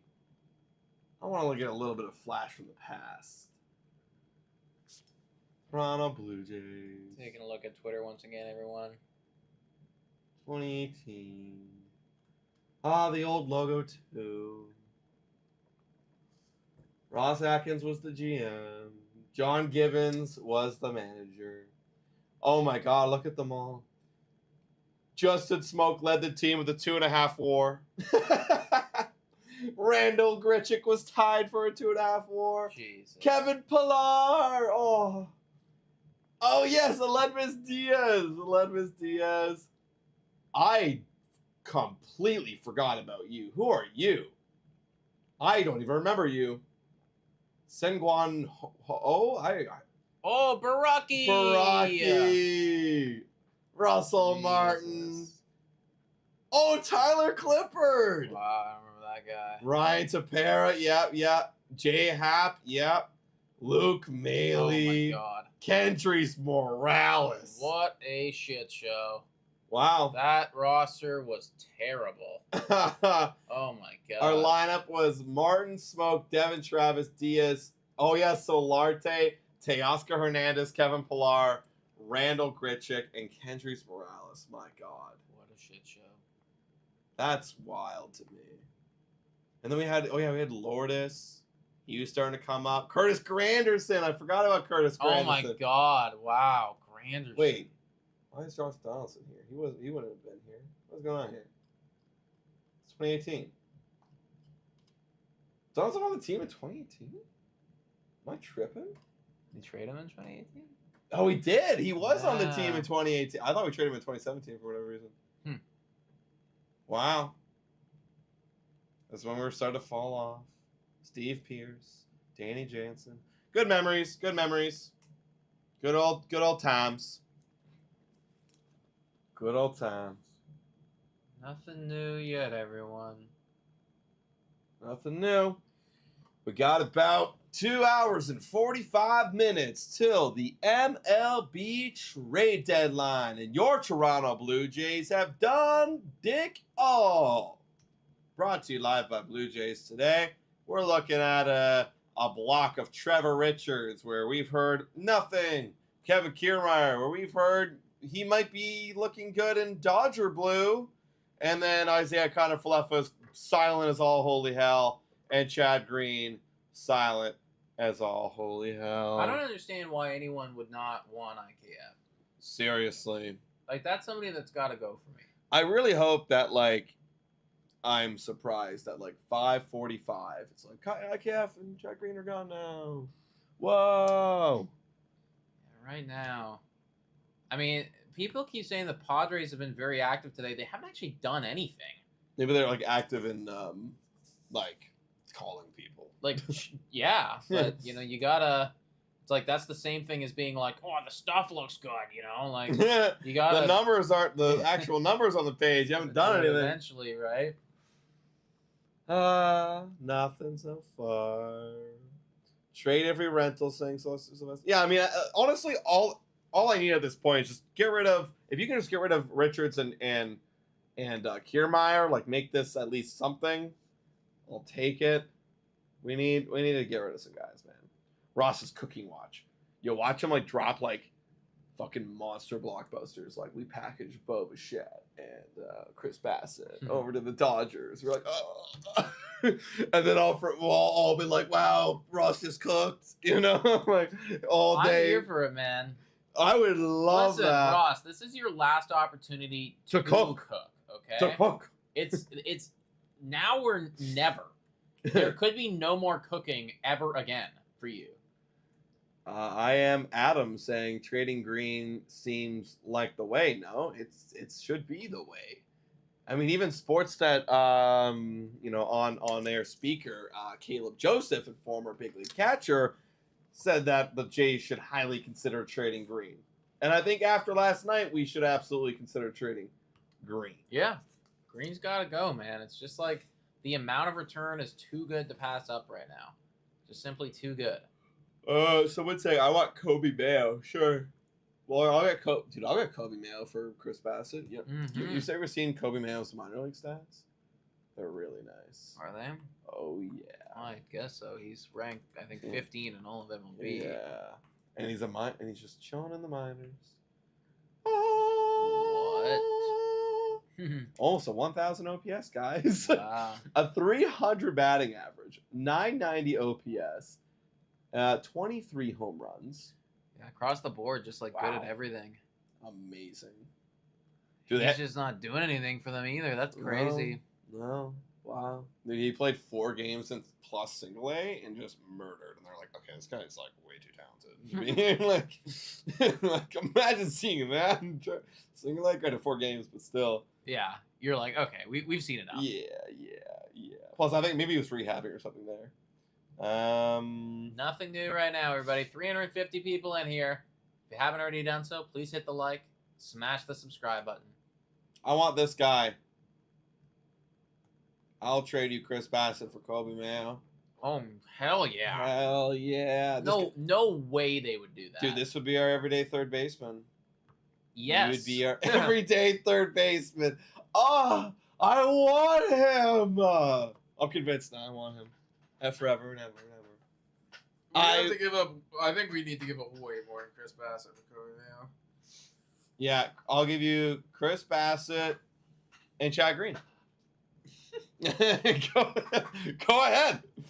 Go ahead. Take our old, expensive crap players for your young, exciting elite. Yeah. Yes. Make it happen. Who says no? Holiday for Bo Bichette. I'll do that too. Oh. That seems Yeah. That All right, seems like a good deal. Jackson Holiday, Kiermaier for Bichette, Bassett, Green, and fuck it, I'll throw in Kiermaier. And then we're going to be complete. Yeah, I like this trade right here. Atkins, get on the grill. The stove is hot. I know. It's time to go, Ross. What's happening right here? In fact, a lot of MLB teams have just kind of like... kind of pissed off. Yeah, just been quiet. I want Basallo. Who's Basallo? Is that an Oriole prospect? Is Baltimore Orioles. Basallo. Oh, 12th ranked catcher, first baseman. Okay, he's 19 years old. Sure, I'll take him too. I also want Keston Kierstead. I'll take him as well. Wait, no, that's 12 last year. Oh, Basal's number 2 in their system now. Yeah, dude, they don't need a catcher. They don't need a catcher.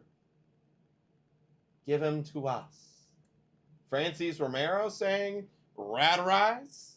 You guys are also legends for throwing in all the breaking news, guys. Because we're doing the live stream. You guys are acting like our producers right here. Yeah, like I've been just scrolling on Twitter this whole time, like seeing if there's anything. Doesn't look like What? What? Wow, some teams inquiring about outfielder Alex Verdugo per sources. Wow. Another source didn't rule out that he could be part of a trade before the deadline. What? That's actually very head tilting. Yeah. That's a weird one. I mean, I've always liked, like, Alex Verdugo for a long time was a very solid player. This year, I don't know. Like, I don't know what happened to him, man. He just kind of fell off the table here in New York. Yeah, not looking too good. Not looking too good at all, and I think he's been doing really bad. Like, if I look at the splits here, what are the splits? I think they're shit. In the last 28 days, he's been really bad. He's got an OPS below 600, 218 batting average. Just not good baseball from Alex Verdugo whatsoever. That's so weird, man. Like, he was, in that first year in Boston, granted 53 games, but looked pretty nice, you know? Looked really... Yeah. In 2020. And even in 2021, too. I mean, it's like it's almost a 290 batting average and played effectively the full season and solid player. You know what? Maybe this is maybe it's not fair for me to say, but Alex Verdugo seems like the kind of guy where he's stubborn, and I mean, look at it, he has literally chains on his neck, and it's like, Jesus Lord. It seems like the guy who's kind of stubborn and doesn't want to make an adjustment, and the rest of the league is adjusted to him, and he is lost. Well, then that would mean he's a bad baseball player. That's right. That's right. You're not willing to put in the work and make the adjustment. I mean, that's kind of was the word on him, right? Was like he didn't show up a lot to the games when he was in Boston. He was late, and he just wasn't willing to put in the work. Yeah. And it's like, okay, well, then clearly. Yeah, I know that there was some weird shit there where, like, you know, I don't even remember. Like he either like skipped practice or skipped a thing to like Yeah. go get his jewelry done or something. Like I don't even know, man. That's weird. It was weird. It was weird. Let me test these out. They charge pretty quick, so it should be good. All right, it is currently almost 3:30, so we have about 2.5 hours remaining before the trade deadline, folks. If you're just joining us, then we've seen a couple deals go. Trevor Rogers, one of the bigger ones. You saw Josh Bell go. Yeah. We're still waiting on a Jack Flaherty. We're still waiting on. I mean, I don't know if a Tariq Skubal is going to happen, but Jack Flaherty should assuredly happen. So that one is what we're waiting on right now. On top of anything to do with the Toronto Blue Jays, we still don't know what's going on there. If you're tuning in and you're following the Blue Jays, nothing. Literally nothing has happened today so far. Boring AF, says Sylvester. I agree. I'm waiting, man. It's almost 3:30. Are you kidding me? We've been sitting here since 10 o'clock. There's been nothing. Yeah, I love this right here. Judge Passan gearing up for the final 2.5 hours of trade deadline. Several big names on the board. I know, dude. That's the thing. It's gonna be like in the last hour, like a lot. There should be at least. You got to imagine, right? Yeah. Better make it happen. If not, I'll be angry. I mean, the Jays aren't the only team to do nothing today. Yeah, I hear you. Yankees have done something. Padres have done nothing. Like, major big moves, you know. Dodgers haven't really. No, they haven't done anything today. Yeah, like we're still. I think everybody on the thumbnail I put there today is still with their team. Yeah. Yeah, Tanner Scott, Jack Flaherty, Crochet, and obviously our boys, Chad Green and IKF. Had to throw in a little bit of Blue Jay magic in there. Man, Anthony Santander is having a nice year right now with the I know. Baltimore Royals. 29. He's going to be 30 this offseason. Get himself a new contract. Oh, yeah, that'd be sweet. That's the guy I want. That would be sweet. 30 bombs already on the year. He could make a play and touch 40. 70 RBIs. Should get to that 100 mark. Yeah. Lower batting average, but it doesn't matter when you're hitting for that much pop. Yeah, wow. Just a quality run producer right there. And at one point, he wasn't actually doing that good, and then he started to really turn it on. Let me look at his monthly splits here. Yeah, wow. Look at that. 715 OPS, 708, and then he hits for a 960 and 937 OPS. Wow, he had 13 home runs. Oh, my God. That is a fuckload of home runs. Dude, That's like a home run every other game. Yeah, he's cooking. That's like Vladdy right now. Oh, do you want to see Vladdy's split? Yeah. Oh, I want to feel really good by seeing. I actually don't think I've looked at his monthly splits in a bit. They are pretty dramatic. Oh my God! Look at May, June, July. So you could say since May. Yeah, he's been MVP. Yeah. I remember after April, like, you know, we watched April go down, and it was like, oh no. Oh no. It was like, wow, like this dude is. This is him now. He's just reverting and being shit. Yeah. And then he just completely turned it on. And, you know, we were thinking, is this going to last? Is this going to last? And you know what? It still might not. You know, you never know how the season ends, but it is looking good right now. You got to give credit to Joe Siddle. He was on our podcast, and he called it out, like, about the tipping the barrel, getting his timing. And then what did you know? He started doing it. Bang. The numbers immediately come around and start changing for him. So, yeah, necessary adjustments were made. July has been like a ridiculous month for Guerrero, obviously. Yeah. And, I mean, he could touch 30 bombs this year, too, which is something that he needs to be doing year in and year out, right? Yeah. Wow, that's awesome. Look at Judge's splits. Oh, Jesus. Oh, then we're going to make us feel like a lesser individual when we see Aaron Judge's splits. I did see that Vladdy is actually outperforming Judge in the month of July. Which is cool. So let me just say that right there. Dude, look at April, March. And oh my God. Oh my God. May, June is insane. 409 batting average.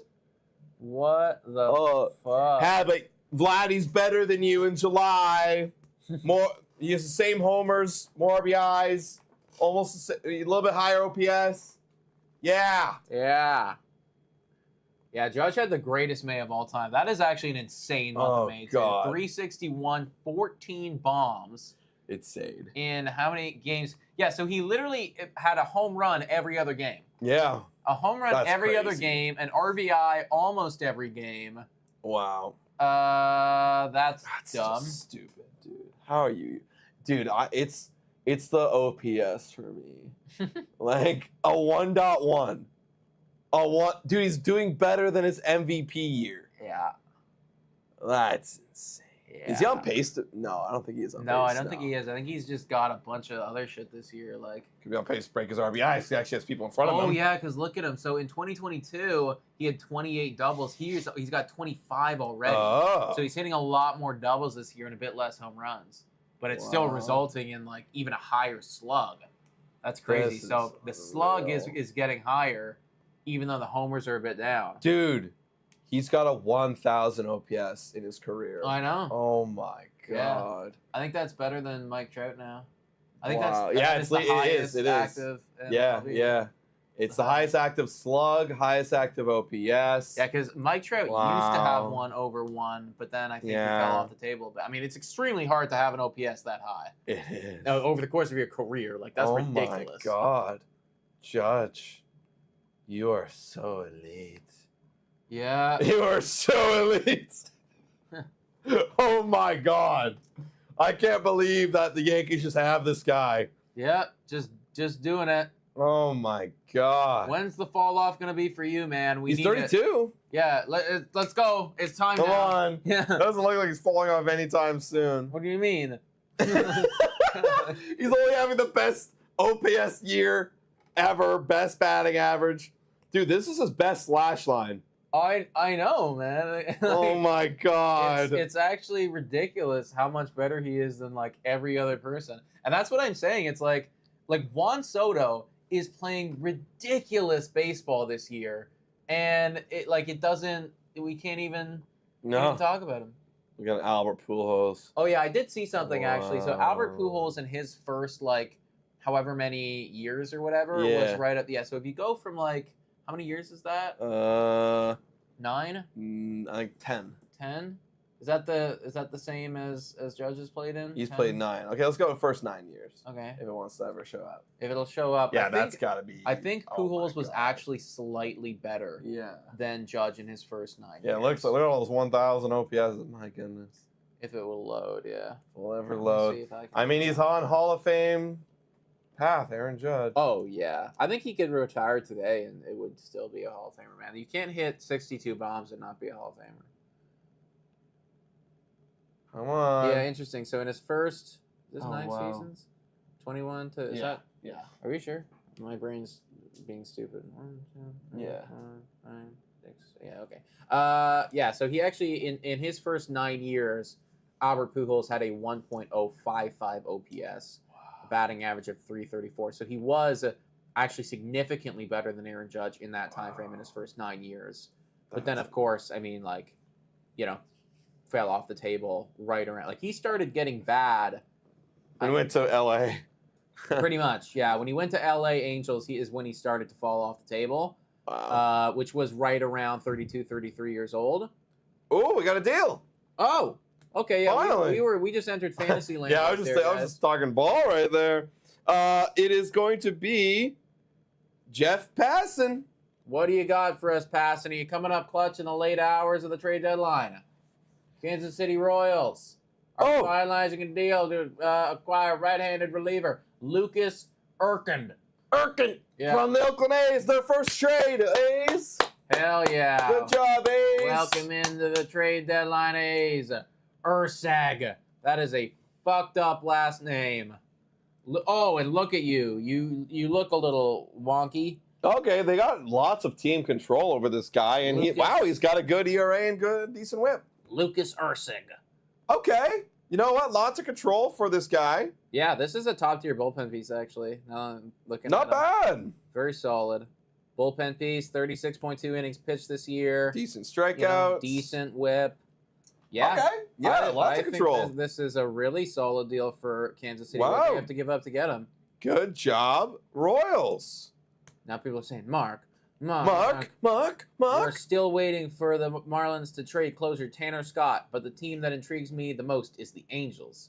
Louis Rengifo, Tyler Anderson, Taylor Ward, Louis Garcia. Lots of trade candidates there. Wow. 2.5 hours left until the 6 p.m. Eastern trade deadline. Oh. Wow, what a fucking mic drop there. Mark Feinstein, what a mic drop. He also then went on to confirm it. Yeah, he said per source. Interesting. You're not going to credit? You're not going to Jeff credit? Passan? That was the passing bomb first, Mark. Sorry, Mark. Good try, though, buddy.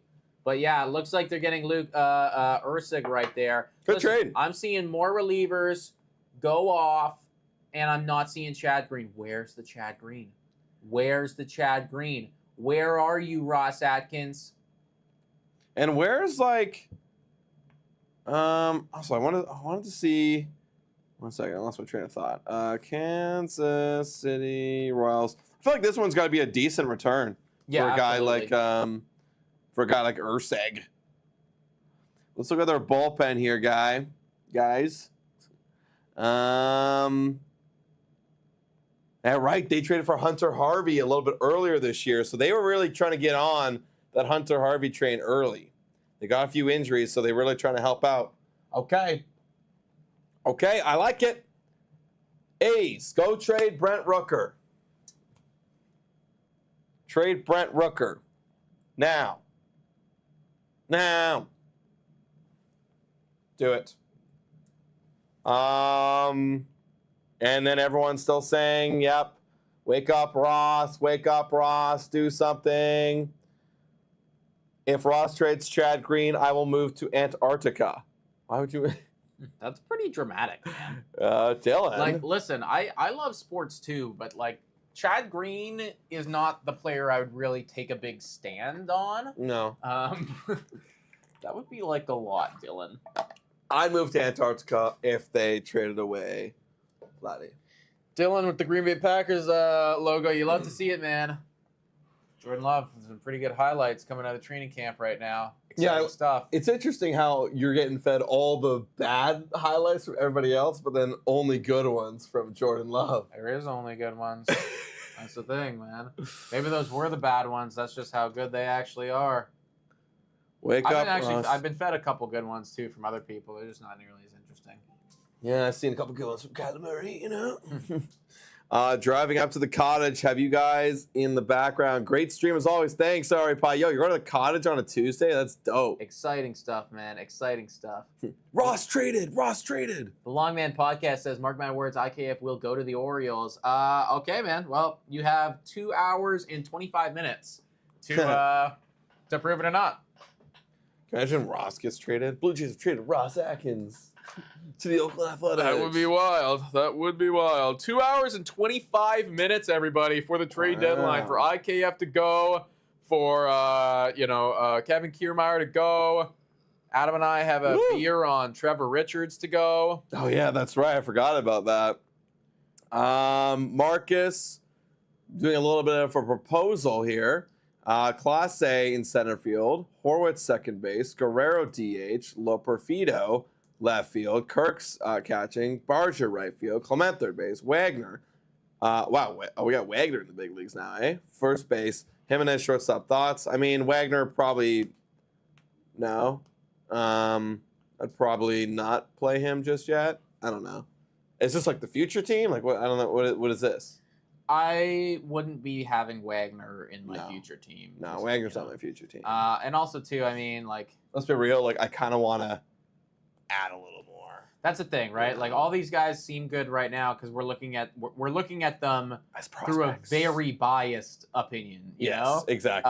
But let's be completely realistic here. Is, Loperfido going to become an elite guy? Is Clement going to be as good as he's been? Wagner. Is Barger gonna be good? That's the thing, you know. It's like out of all those guys that you just listed there, what's a realistic outcome here? Like 2 of them end up being like, MLB players that you can kind of count on. Maybe 1 of them develops into like a very strong above average player. Yeah, I'm not sure what the and like stats. would That's be the on thing. there, Like but- we need to have strong, above average players, and the only guy is like Vlad. Mhm. You know, it's like we got to have a little bit more cooking.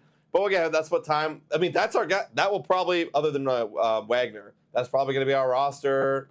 Well, I mean, you got to add George Springer in there, but like, that's probably going to be our roster for like the rest of this season. a large part of it. Yeah. A large part of it. Everybody. Varsho also in there too. So yeah. Also, love seeing like it's just so funny seeing the recency bias for people with Ross Atkins. Man, last night everyone was like, Everyone's you all know, over him. doing a little hawk tuah on Ross Atkins, and now this morning, you know, it's like, nah, we ain't happy at all. I know. Look, let's be honest. Ross did a really great steal. He's also made some really bad moves.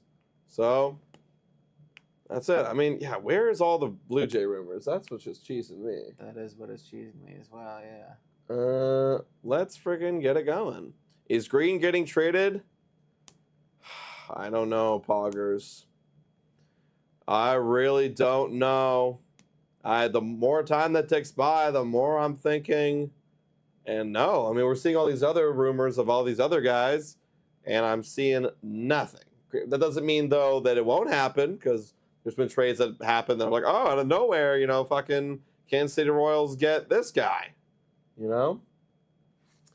So, yeah. The Rays are going to make a shit ton of moves now. Yeah, the Rays, I mean, we're still waiting for the Yandy Diaz trade. I think that's going to happen.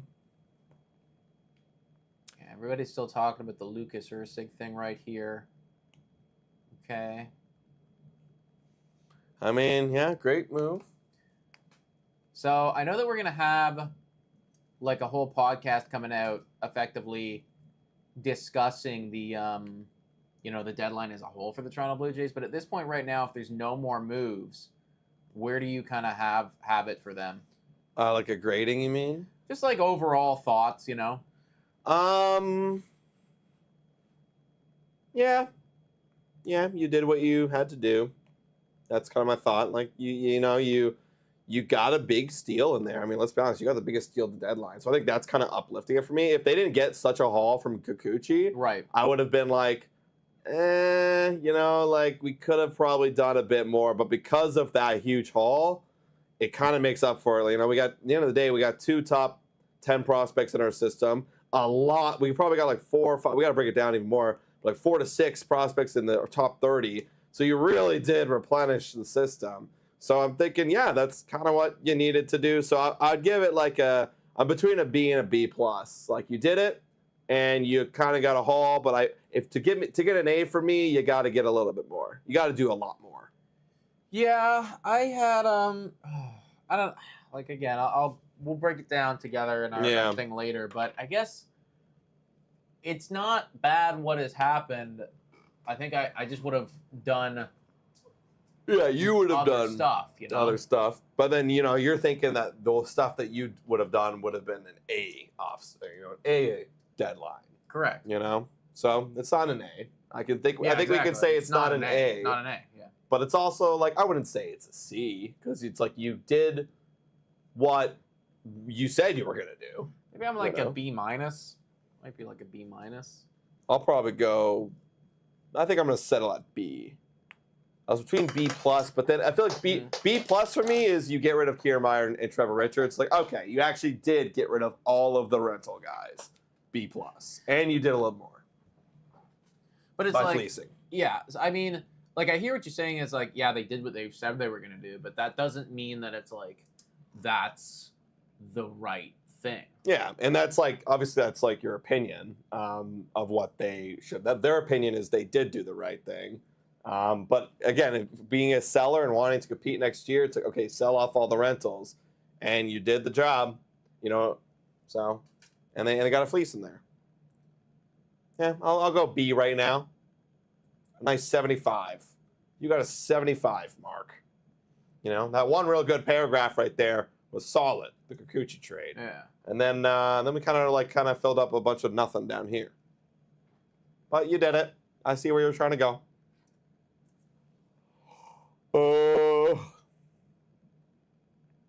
Everyone's saying pull. Okay, sure. Can I make a poll on here, or can you do it? I can probably do it real quick. I'll make a poll. Do like A, B, C, D. I'll make a poll, everyone. I'll get you. Everyone's coming. It's coming, guys. It's coming, guys. Laura Lee Z saying, give the boys 300 likes for the awesome stream today. Thank you, Laura Lee Z. And guys, yes, please hit that like button and smash the subscribe button, guys. It's a long stream. We are almost at the 6-hour mark. Almost at the 6-hour mark. Folsey says Garrett Cole has been scratched tonight. ... Has he actually? I mean, it's not for getting traded. He actually did get scratched tonight, yeah. Oh, wow. But it's just for some general body fatigue or something. So I imagine they're just trying to be like, be whatever with him. Yeah. So, okay, what we'll do is we'll have the poll up for a while, and then whatever letter it ends at, we'll finish that, because I feel like it's going to end up B, and then we'll make a new poll and be like... Plus B. Yeah, exactly. And see where you guys are located right there. So we'll leave that one up for like 10 minutes or so and see what happens there. In the meantime, I don't know if there's really been any other things going on right now. Let me refresh the trade rumors. Urseg's still the last thing, man. Wow. Well, so what's been the biggest deal so far? I guess the Trevor Rogers thing has been the biggest one. Yeah, with the Baltimore Orioles. Yeah. That's it? I wasn't even expecting that. Yo, big shout out to Dr. Sajjad Hassan. What's up? W's in the chat for the doctor. W's. Welcome into the community, man. Yeah, just keep looking. I mean, we're literally 2 hours away right now. People saying Mike Bowman. I mean, like Mike Bowman trade. Oh, I was like, yeah. Little something. I mean, again, I feel like right now this has been largely a pretty disappointing trade deadline. Yeah. I'm not. Alex Cobb. Alex Cobb is like an old man that we got. They basically sent not a top 30 prospect for. I'd probably say the biggest deal in terms of return had to be the Trevor Rogers one. Had to be the Trevor Rogers one. I just don't think it is, Dylan, the Alex Cobb one being the biggest deal. I think definitely Trevor Rogers. It's got to be Trevor Rogers. Got to be the Trevor Rogers one, I think, at this point. Mark my words, Chad Green is getting traded too, and I can't really see it. Getting traded somewhere, getting traded to the Dodgers for the same package as Turner. I hope you're right. But I hope kind of more than Turner. I hope we get more than Turner. For Chad Green, yeah. Yeah. I'm assuming you mean Justin Turner, not Trey Turner. In which case, yes. Yeah. Yeah, nothing new right now, everybody. Let's see where the poll's at.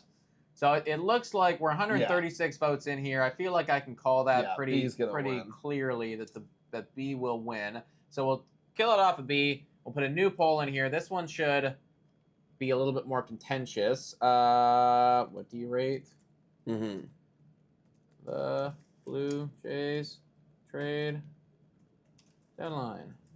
Oh, and while you guys doing that, Jeff passing with a bomb. Jeff passing bomb. Oh, interesting bomb. Jeff passing. The Texas Rangers are buying back in after you thought they were selling. Oh, here we go. To acquire a left-handed reliever, Andrew Chafin from the Detroit Tigers. Always liked Andrew Chafin. Oh, my. Always liked Andrew Chafin. Is John Heyman on it, too? Oh, okay. So John Heyman's got another thing going on. But yeah, let's look at this guy first. Andrew Chafin. He'll be a free agent after the year. Solid. I've always liked Andrew Chafin. Folks. He's always been solid. Yeah, I mean, I know the Blue Jays were looking at him for a while right there. So that feels like a nice grab. And that's the Rangers getting him? Yeah. The Rangers are buying back Andrew Chafin. This is exciting, though, because now the Detroit Tigers are awake and active. Yeah. That's a Detroit Tiger. It means that they're awake and active, and they're on the phone right now. Jack Flaherty should go soon. We hope so. Let's go. On a John Heyman side of things, everybody, he's just said that Astros' big target now is Yandy Diaz. Still seems to be a gap in talks, though. Mariners, Pirates, Yankees, also potential fit. So right now, it looks like the Astros are the big favorites. And Ken Rosenthal coming out of the woodwork. Here we go. Now we're starting. Now we're cooking. Now we're gonna start cooking, guys. Ken Rosenthal coming in here with a new deal. Oh, Paul DeYoung again. Old friend Paul DeYoung going over Wow. to the Royals from the White Sox. And he's been he's doing way better than when the Blue Jays got him. He has 18 homers on the year. Granted, the batting average super low, but he hits a lot of ding-dongs. And he's going over to the Royals, who are adding. They're being aggressive this trade deadline. I think that's the right decision for the Royals, right? I mean, like they're in the race enough to warrant doing that. Mm-hmm. Absolutely. Okay, we got 2 moves just like that, everybody. Back to back. Bob Nightingale coming out and talking about the Tigers deal, saying the Detroit Tigers deal a pitcher. No, not that one. Reliever Andrew Chafin to the Texas Rangers. That's great, Bob. Well done there, buddy. Almost 400 of us in here right now. If you haven't already done so, hit that like, smash the subscribe button. Your name will pop up right here. We are now starting to see some movement finally on this trade deadline. Detroit is starting to get a bit more active here. The Royals are starting to go in. They just bought Paul DeYoung, old friend of the Toronto Blue Jays. 18 home runs for Paul DeYoung. Yeah, so I mean, solid. I doubt he'll hit 30, but he's got a chance if he plays well. 6 in the last 2 months, basically 6 in August, 6 in September. That's doable. You could do that. So and then he got Detroit. Wow, interesting. What do you think about the whole Texas Rangers right now? Like, they sold off Andrew Heaney. I think they sold them off, and I was listening to Talking Baseball, so I'm crediting this all to Trevor Plouffe, saying, well, he believes they just got like a lot of assets in pitching, and they're getting a lot of them back. That they're like, you know what, let's sell Heaney right now, replenish that a little bit, and because we still feel like we're in it, but and now it looks like they're still in it. They're looking to fill out that bullpen. Okay. Yeah. Good stuff. And then the Tigers officially getting the selling going. Or the White Sox, excuse me. And the Tigers, both of them. Okay. Let's get it going. We're closing in on that 2-hour mark. We're closing in, everybody.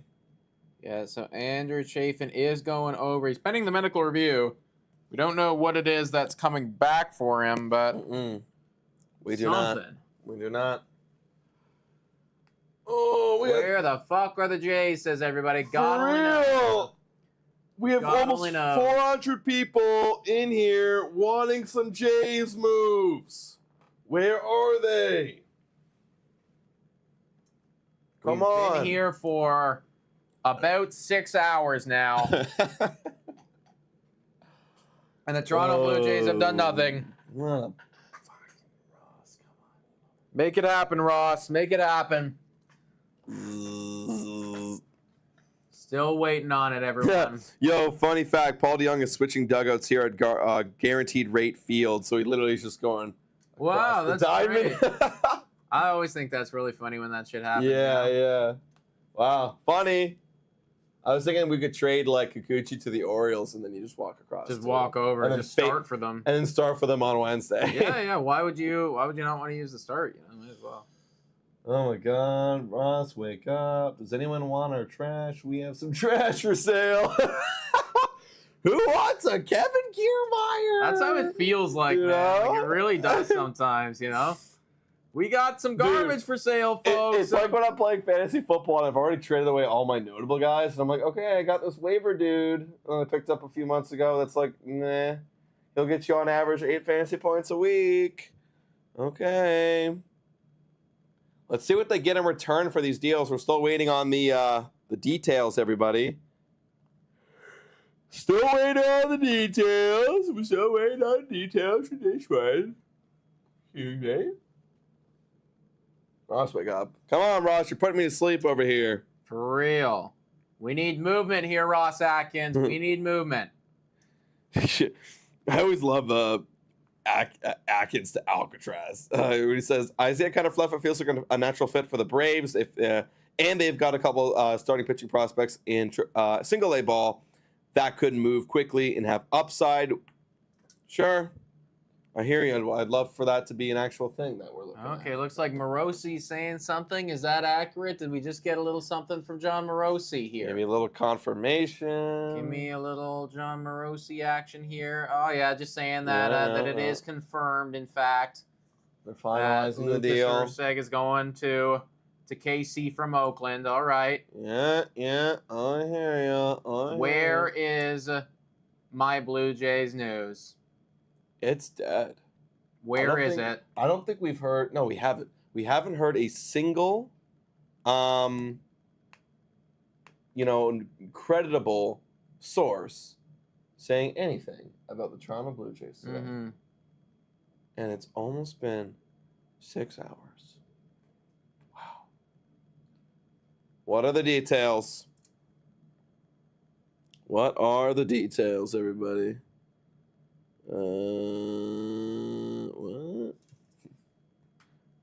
I saw something here. What was this that I saw? Oh my God.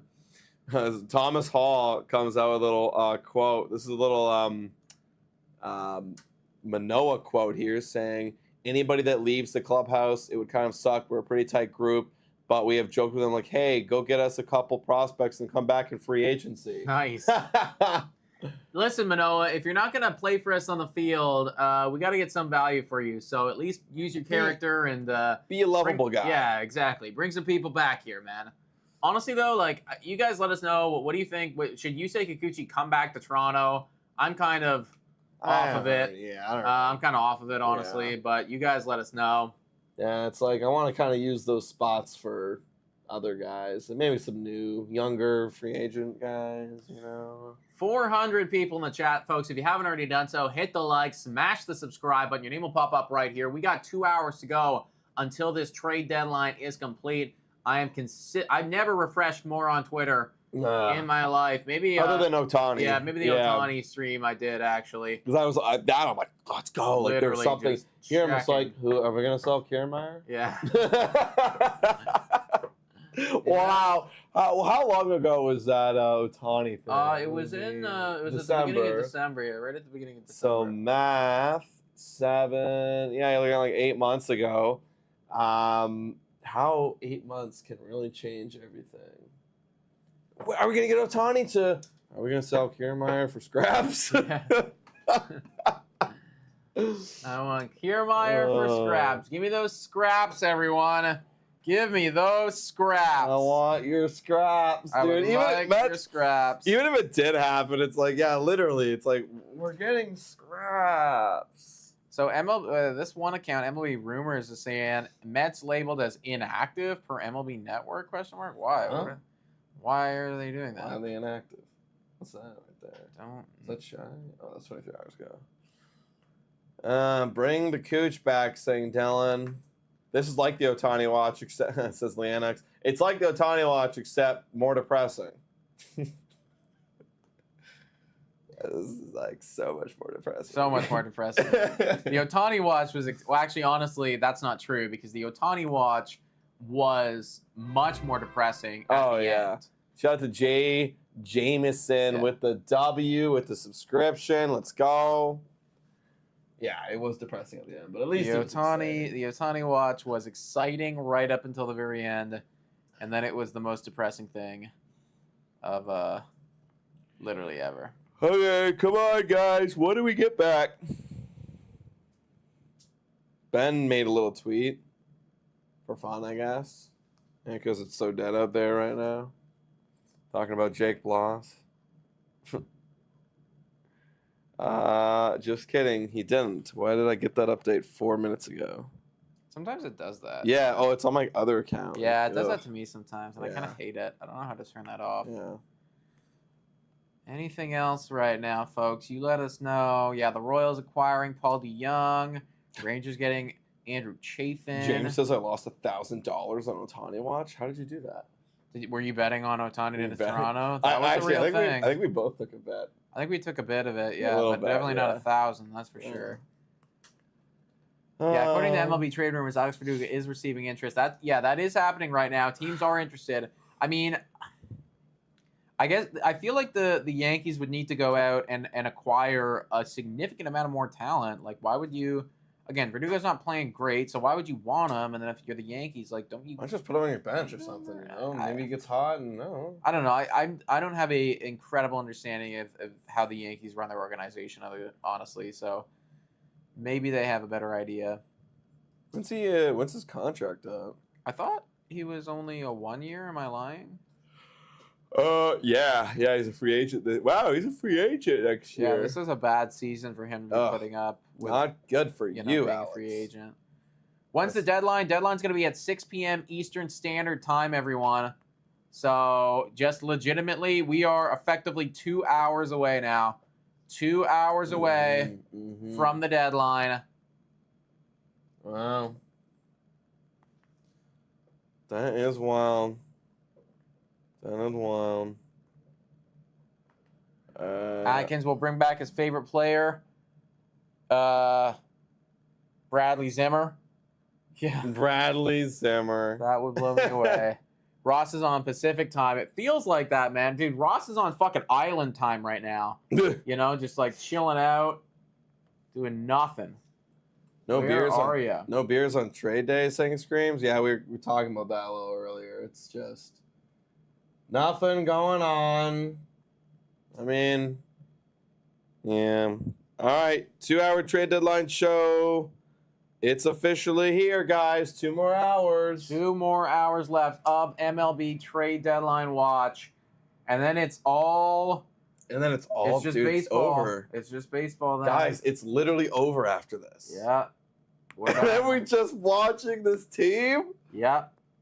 Until Ross gets fired. Oh! Interesting. Oh. Paul Blackburn from the Oakland A's going to the New York Mets. We just got a new deal right there. I think that's a Jeff Passan. Yeah. Yep. Jeff Passan, Paul Blackburn. Was he doing well? Okay. Doing okay. Let me just bring it up here. Yeah, going to the Mets. Going to the Mets. Paul, what's his name? Paul Blackburn. We're from one Paul to the other from the Oakland Athletics. Okay, 2 years of control for Paul Blackburn. And looks like he's a starter, so he must have started the season a little late, maybe, dealing with an injury. That must be what it was. Bro, what if all these teams are pivoting right now from all the big guys and getting people like the Paul Blackburns of the world? I don't know. All because of Yusei Kikuchi. All because of Yusei Kikuchi. Kikuchi ruined trade deadline day for everybody. Kikuchi ruined it, man. Ross Atkins. Wow. Dana Brown. They ruined it. I mean, Paul Blackburn's a solid get. I just looked. He was injured for a while. Then he came back. He had one start, July 26th. So, he'll be in line to start again. Yeah. Probably tomorrow, actually. I mean, 4.41 ERA is fine. Yeah. Like, it's not going to blow you away, but, like, this is somebody that can absolutely help you. Now you got another one here. Mariners are acquiring JT. Never even heard of this guy in my life. JT Chargois. Huh? I don't know, man. Who are you and where did you come from? You've been in the league for 8 fucking years and I've never heard of you. 7 years, excuse me. What is he? He's a reliever, and Jesus Christ, he's kind of a good one. That's probably why we never heard of him, because it's like, I don't even know relievers, bro. 16, Jesus Lord. Okay, well, hold up. 16.2 innings, so... Yeah, this is one of the Marlins pitchers that had to go. Yeah, just one of the Marlins guys who they're like, okay, well... Let's get it. Let's get fucking dump him off. Yeah, and he's going to the Mariners. So wow, Mariners are having a great deadline, Mariners honestly. are buying everything they can, any value they can find. They're taking it. Wow. I mean, again, like, I don't know what they traded away to get this guy, but I can't imagine it's too much with only 16 innings pitched. Kind of keeping an eye right now on all these different guys, all these different trades. Because literally there's 4 trades that's happened in the last like 10 minutes, and I don't think there's been any details kind of coming out. No, honestly, now that we're entering into the final 2 hours, like the details are going to be like few and far between. Yeah. Wow. There's Tyler. celebrating his Paul Blackburn. Wow. I'm gonna comment. Blockbuster. Blockbuster, man. Hell yeah. Oh, Wardy. You got Paul Blackburn. You're just a dude. Oh, don't even show me this. Don't even show me this. All right. Wow. We got lots of moves, everybody. Lots and lots of moves. So just to recap, in the last little bit, you have Mets getting Paul Blackburn. Detroit Tigers got Andrew Chafin. You got Mariners getting JT Chargoy, or whatever his name is, and Rangers getting Andrew. Oh, no. I already have Andrew Chafin up twice. What was the other move that happened? It was the Ursig? Ursig. That's who it is. So Ursig, we actually just got the information right here that Oakland will receive Mason Barnett, Will Klein, and outfielder Jared Dickey from Kansas City. So 3 guys in exchange for Ursig, who's got 5 years of control. That comes from Mark Feinsand. Wow. So that's quite a few right there. I don't know where they are in terms of prospect rankings or anything like that, but that does feel like a decent amount of return. Probably that 5 years of control is what the big so he went to the Royals, right? Yeah. Okay. That's pretty good. Kansas City Royals. Let's take a look. So we're looking for Jared. Mason. Oh, there's Barnett. Wow. Holy moly. Yeah. Granted, they don't have a great system, but still. Yeah, he's there. Mason, Will, and Jared. Mason, Will. And Jared. Not here. Okay, that's honestly pretty good for a guy in Lucas Ursig. Honestly, I think good return. That makes it, again, I feel like that's a good trade for both teams. Kansas City, they're thinking they're going to be competitive for a little while right here. Ursig, you got 5 years of control with him. If you like what he's got, he is having a good season right now. Mm-hmm. So a solid bullpen guy. Yeah. And then, tons. From an athletic standpoint, I mean, this guy's got value, you trade him away. Great. Great job. Guys, so. Okay, so that deal has been covered. That is the return for Ursig. We're still waiting on the return for JT Chargoy to the Marlins. What the Tigers got from Andrew Chafin, and as well what the A's got for Paul Blackburn. A's are trading it away. Everybody. Mm-hmm. Okay. Also, what do we got on our results here for the deadline? Oh yeah, we got Pretty very split. So 35. Oh, it just changed. 36% are saying B plus, 35 are saying B, and then 29% are saying B minus. We're all kind of across the board here. 230 votes. If you haven't voted already, guys, go vote. What do you think? What do you rate this Toronto Blue Jays trade deadline? A B plus, a B, or a B minus? Everyone's saying Bob now. Bob Nightingale. Oh, that was the same thing. Kind of the whole JT. I don't even know how to say his name. JT Chargoy. Less than 2 hours, everybody. Less than 2 hours away, guys. Holy. Yeah, look at that. Barnett entering the season was the Royals' number 4 prospect. Klein, number 18. That is a nice return. Good job, Athletics. Good trade. And good job, Royals. Go sure up that pitching depth in your bullpen. Yeah. Good stuff. Makes sense. Makes the sense, man. Makes the sense. Okay. Okay, Take a little washroom break right now, everybody. That's a good idea. Right before 2 hours to go. Right before Ross Atkins' major bomb. Before he absolutely cooks and delivers. Bob is old news. Dude, I'm gonna cry. Why? What's going on? Jeff? You saying Jeff? Gonna cry because there's nothing. There's nothing. I already saw that Blackburn deal by Jeff. Thank you, though, Fox87. The whole season was an F. I mean, yeah. Expectations to reality. The fact that we're selling off our team is F. It's F. Let's talk about the luxury tax and getting under it. It's more important than players. And you know what? To that point, that's why you trade Chris Bassett and Chad Green. They're under contract next year. Trade him away. Trade him away. Look, and if you want to get under the luxury tax to reset because we've been over the last couple years, then be okay with like sucking next year and then not paying and going over the luxury tax. If that's your plan, again, then we got to know what the plan is. And then 2026, we're like back in and we're competing again. But I feel like they're going. If they don't, okay, here's the thing: if they trade Bo Bichette, then it's like that's the plan. If they keep Bo Bichette in the offseason, then it's okay. It feels like you're going to try and go for it. What's the plan? I just need to know what the plan is. I need to see your vision as whatever GM is running this team. If it's not Ross Atkins, what is your plan? How much should we pay Vlad? Well, every day it gets higher and higher and higher, my friend. It's looking like, I'd say somewhere between 25 and 30 mil a year. It's probably what it's looking like, to be honest. Maybe on the upper side, yeah. Maybe 30 mil at this rate. Do we get any updates? Any updates? Any updates? Come on, Ross, wake up. You're putting me to sleep. Put me to sleep, Ross. 10 years, 265 for Vlad would be a good deal. Hell yeah, I'd take that. Hell yeah.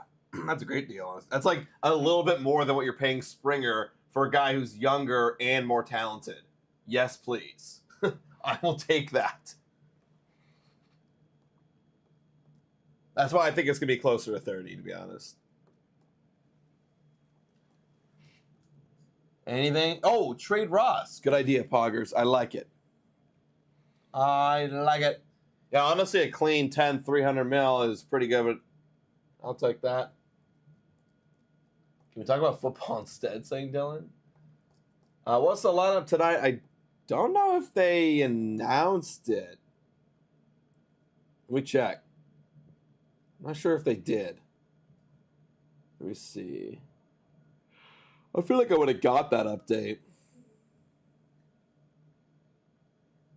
Toronto Blue Jays. And they haven't. No. They haven't announced it. Maybe they're waiting to add their fourth hitter tonight.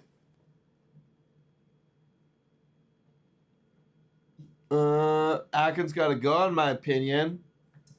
I think he's also got to go in a lot of people's opinions. Whoa, hot take. Although I'm also going to use a washer, Never heard too. that one before. Well, maybe I'm in my villain era too, guys. Anything breaking? Oh, Mark Feinstein has the return on Paul DeYoung. Oh, Mark Feinstein's got the return on Paul DeYoung, apparently. All right, let's take a look at that, everybody. Let's take a look at that. A couple hours ago. I hope you guys are having a good trade deadline so far. Is that a real thing? Does Mark Feinstein have that? Oh, okay. So Kansas City is sending Class A right-handed pitcher Gerald Rosado to the White Sox for Paul DeYoung. Let's take a look over at the prospects. Where do we have the prospects? Right here. Adam's got his fucking Arizona Cardinals up. Where is the... Oh, there they are. Okay. Let's take a look. Sorry, that's going over to Kansas City, right? So Kansas City is sending over Gerald Rosado. Where are you, Gerald? Are you here? You might not be here. Yeah, you're not here. You're not even a top 30 prospect. I mean, it makes sense, right? Paul DeYoung is, well, Blue Jays fans know what Paul DeYoung is. Blue Jays fans know what Paul DeYoung is. People are saying Mark again, eh? What did Mark drop this time? Oh, yeah, I think he came out with I don't see anything new here. Retweeted it. Oh, he retweeted Dylan Carlson just now as he was debating whether or not to get dressed for tonight's St. Louis Cardinals game with trade rumor swirling. I don't know what uniform I get to put on, so ultimately, that's really something I can't really focus on. Wow, so Dylan Carlson He's getting in his has feels. no idea what the hell is going on right now. He's getting in his feels. He's getting in his feels right now.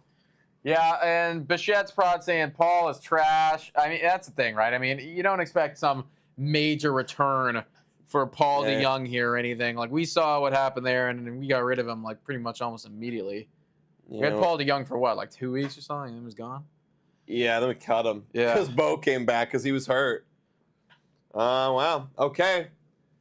Cool. So they got barely anything. No, honestly, then Mish. Oh, Craig Mish now. Craig Mish. What does Craig Mish have? Let me take a look here. Craig, what do you got for me, buddy? Anything important? Marlins get pitcher Will Schomburg from the Mariners in the Chicago deal. Will Schomburg. So Mariners. Let's see what your prospect system is looking like. Schomburg. That's a Will weird Schomburg. Will Schomburg. You got to be a prospect because you're not showing up here. Oh, you are. Anyone know who Will Schomburg is? Who the hell is Will Schomburg? No idea who Will Schomburg I literally is. can't even find this guy. Everyone's like, that's it? Mariners got fleeced. Yeah, what? Or Miami. Marlins got fleeced. This guy's saying Mariners got fleeced. Yeah, because you have Shargo for another year after this, and he's been very good this year. Or good. He's been very good. Good. But yeah, I don't see Will Schomburg. Was he maybe? I don't even know. Huh. No, don't see him at all. I don't know. Wow. If that's it, that sucks. Sucks for the Marlins. Okay, come on, MLB. Let's fucking go. Okay. There's got to be a Jack Flaherty deal coming soon. All right, we're still waiting on Flaherty. Got nothing. I got to put this back in the charger. Oh, there you go, yeah. What's mine looking like? Nothing on Crochet. Nothing on Flaherty. Nothing yet on Tanner Scott. I feel like that one will come eventually. And nothing on your Toronto Blue Jays. Also, some very good news here, everybody. Vikings rookie quarterback J.J. McCarthy has reportedly been struggling in training camp, specifically against the team's starting defense. That's good. Very good. Not good. I need that guy for fantasy. You took this guy? In in a dynasty league. Yeah. Oh, no. That's my dynasty draft. No. Terrible decision. It's because he's a Packers fan. He's biased. I know a bad QB when I see him. That's training camp. Yeah, he's gonna be a big bust. It's gonna be a big bust. Hey, Guerrero over his last 12 games, everybody, is a .522 batting average in his last 12 games. That is messed up. Talk about being on a heater. That's what Sportsnet tweeted out. No kidding. Talk about being hot. When you're hot, you're hot. And Vladimir Guerrero Jr. is hot right now, everybody. He is hot. 2 more hours to go of this live stream and the trade deadline. Where are the deals, Ross? They're not here.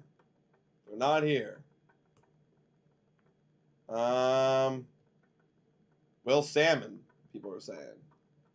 Will Salmon? Like the fish? Like salmon. Salmon, oh. Saying that. Oh, we got an update on the Paul Blackburn deal. Okay, the Mets are sending Cade Morris over to the Athletics. Let's see. Take a look at that. Cade Morris. I'm not seeing you. Oh, I found you. 25th ranked prospect. Okay. 22 years old. Okay. What do you got on this guy? Well, something on this dude. 6'3", can throw up to 95, 96. Okay, cool. He showed athleticism on the mound, history of throwing strikes, carried in. Okay. Whatever, get him. Go get him. Paul Blackburn, eh? Getting you a deal like that. Again, let's remind ourselves, he's a free agent after 2025, so sure. I mean, it's not actually that great of a haul, let's be honest. I mean, think of it this way, guys. This guy is like the same level as Yusei Kikuchi, if not a little bit better. And and that's how you know the market's kind of falling off right now. That's how much I thought Kikuchi was going to get, like a 25th ranked prospect. That's kind of wild, actually. And you have him for another year of control. The market has changed, guys. Everyone saw what happened with Yusei Kikuchi, and everyone went, guys, enough is enough. We cannot be sending away ridiculous amounts of prospects for rental pieces. guy's not even a rental piece. And you're not even getting anywhere close to that level of deal. Wow. So that means we got him right at the right time. Yeah, I mean, there's no denying that deal that we made yesterday was insanity. Wow. No denying. Wow. MLB trade rumors, people are saying. MLB trade rumors. All right, let me take a look at that. What do we got going on here? That's to acquire Paul Blackburn. Yeah, Royals finalizing a deal. Mariners acquiring that guy. Yankees scratch Garrett Cole. There's nothing new here, folks. Nothing new. We were just all waiting for the finalization of a lot of deals, and it feels like we kind of got them, and we saw how much they're worth, and we learned maybe there isn't a market out there. Like MLB Trade Rumors is in the Twitter account? Is that what it is? What are you guys referring to here? You're saying MLB Trade Rumors, but I don't know what there's you really nothing going mean here. It's all old news, yeah. So far, I mean, I saw Jid saying Ernie Clement to the Dodgers, crying face, and I was like, what? That would have been pretty big. That would have been kind of crazy. That would have been kind of exciting. I mean, honestly, it's like, flip them. You know, it's wouldn't be the worst thing ever. I do like Ernie Clement, but I wouldn't be completely upset if you traded him away. Get some more playing time for some very young prospects. Yeah, exactly. We still have a lot of young prospects there. I do enjoy Ernie Clement. Yeah, me too. Okay, guys, 4:18 is the time here in Toronto. That's less than 2 hours away from the trade deadline. About an hour and 42 minutes left, and we still haven't heard a single friggin' Blue Jays dude. Like, Ross, rumor. what are you doing, man? I've been waiting all year for this, Ross Atkins. Why? Wow. Wow. Justin Turner's going to be batting fourth and starting at first base for the Seattle Mariners, I guess. That makes sense. That makes sense. Yeah, they need him. They literally need him. I'm kind of curious. I want to look at that Seattle Mariners.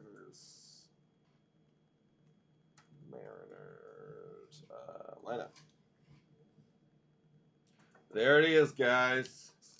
Wow, look at their new lineup. They got Robles leading off, Rosarina second, Raleigh third, Turner, Polanco, Morgan. It just falls off after Turner. Wow. They need more. That's why they need more. And they got to get Julio back. JP Crawford. You guys need a lot more. That's our old friend right there. That's our friend. Some MLB Mariner fans are like, their lineup's looking really good. Man. You know what's a wild fucking sport is table tennis? Oh, I know. It's actually insane. Look, it's actually like. I don't. My brain's not comprehending this. You know. Look at It's stupid. It's actually like the level of quickness and like. And that guy was and then control that you have on such a small thing. I can't do it, man. I get too frustrated. I do this. Yeah. That's what I do. They got like spin on that shit, and it's like it's insanity, man. I don't think anyone's gonna go, says Sophie. I hope you're wrong, Sophie.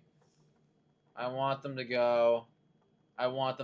We've been here for hours, and right now I'm just not satisfied with the amount that we've seen in return here. Where's even like the big guys? I got a feeling that again, looking at the Yusei Kikuchi thing, like I think all the teams with all the big names are like, well, if Kikuchi's going for that, you got to give me like, like your number one prospect and this guy and da. Everyone's like, whoa, like chill. So I have a feeling that none of the teams wanted to do it. I mean, I hear that, but there will come a moment though where like if you're the one selling. Like, if you're Detroit, there's no reason for you to hold on to Jack Flaherty. So it's like, you can ask out of your ass, but like, at what point do you just say, here, you can have him? Yeah. Also, I'm watching this poor woman get like, it's actually, it's kind of wild. It's like, you're done. What else was I gonna say? Oh yeah, you still got the Yankees need a pitcher, Padres need a pitcher, Dodgers need a pitcher. Like these huge teams need pitchers. Wow. We still need more pitchers. Yo, shout out to Mike Middleton saying maybe if we super chat, deals will come. I like that idea. That sounds like a great Mike idea. Middleton. Mike. And shout out to young Damien. What's up, man? Yeah, no, sounds like a pretty good idea, guys. I think if you hit that subscribe button and like up the stream, more deals should be coming, folks. More deals should be coming. I'd be surprised if they didn't. I mean, clearly Ross Atkins is watching this stream. Well, he must not be because he doesn't have his fucking phone right now. Oh, right. Like, where is your cell phone, Ross Atkins, and why are you not handling this? Someone's saying check out Ross Atkins' Twitter account. I don't know if he has one. I wouldn't be on Twitter if I was Ross Atkins. God, no, dude. People would be tweeting at me all the time. It'd be terrible. Like, look at this. I look up Ross Atkins, and I see Fire Ross Atkins with John Schneider's face as a clown with wearing clown makeup. Oh, my goodness. I would hate to be on Twitter as a manager or GM. Oh, it'd be worse. Even if you're the best ever, you know? Yeah.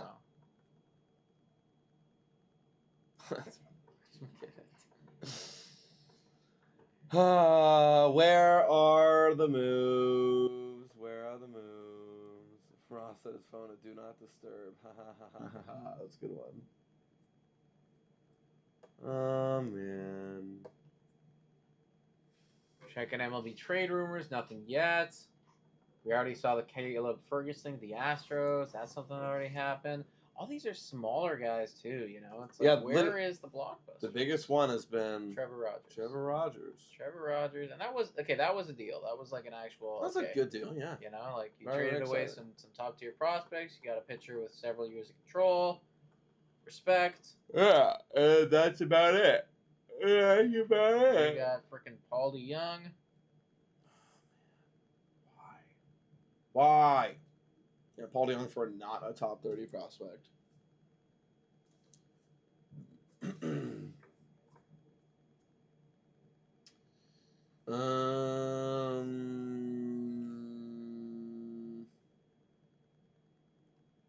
Let's see. Got nothing out here. Got nothing out here. I don't see anything on Twitter at all. I've got nothing here. What is going on? Ross Atkins, where Chafing are on the move. you? Yeah, we saw that one. You know, so it's Sophie's the biggest like George Springer defender ever. I know. I just see Sophie's name in the chat saying we need Springer Because we lost Turner. I'll tell you right now, guys. If anyone ever takes a shot at Kevin Gausman or George Springer, Sophie will be there to defend. Oh, I know. She will. Like that's like that is her. Like she just can't help herself. You know what I mean? It's like that's your trigger. You know, and she will be there to defend them. I am curious, Sophie. Why do you still like George? I mean, as a person, let's remove that. But like as a player, why do you still like George Springer? You know. You know? Yeah. Yeah, that's good. Yeah, that's all I want to know. Yeah, that's fair. Yeah. Anything else on Twitter right now? Has anyone said? Feels like even these guys aren't even like we're sleeping right now, analysts. We're sleeping. For real. For real. Blue Jays analysts haven't said anything. Nothing. Could you guys see Kikuchi resign in the offseason? Well, Manoa came out and joked that like he saying that he should. But I don't know. I'd say it's like a 15% chance. You know, What? that we re-sign Kikuchi.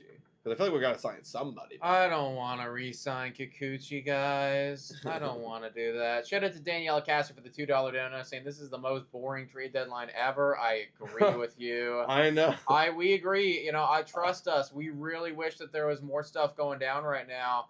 More Blue Jays and/or just around the league in general. But it really feels like so quiet, you know. I'm bored. Where is the big time moves? We should trade Bo and Green to Seattle for Harry Ford. Oh! Oh! It's gone. And you owe me a beer. You owe me a beer. Unless it's cash considerations. Oh, yeah, it's got to be a It's player. gotta be It's an got to actual be an player. actual MLB player. Gotta be an Ken actual player. Rosenthal. The Twins going out and getting Trevor Richards. Wow. Okay. Damn. The first Blue Jays move at 427. Well, Let's go. Ross isn't completely dead in the water. Let's go. Let's go. See, what is it gonna be? Oh, yeah. Oh, yeah. Trevor Richards on the go. What are we going to get, everybody? This is the biggest splash of the day. Holy moly. Oh man.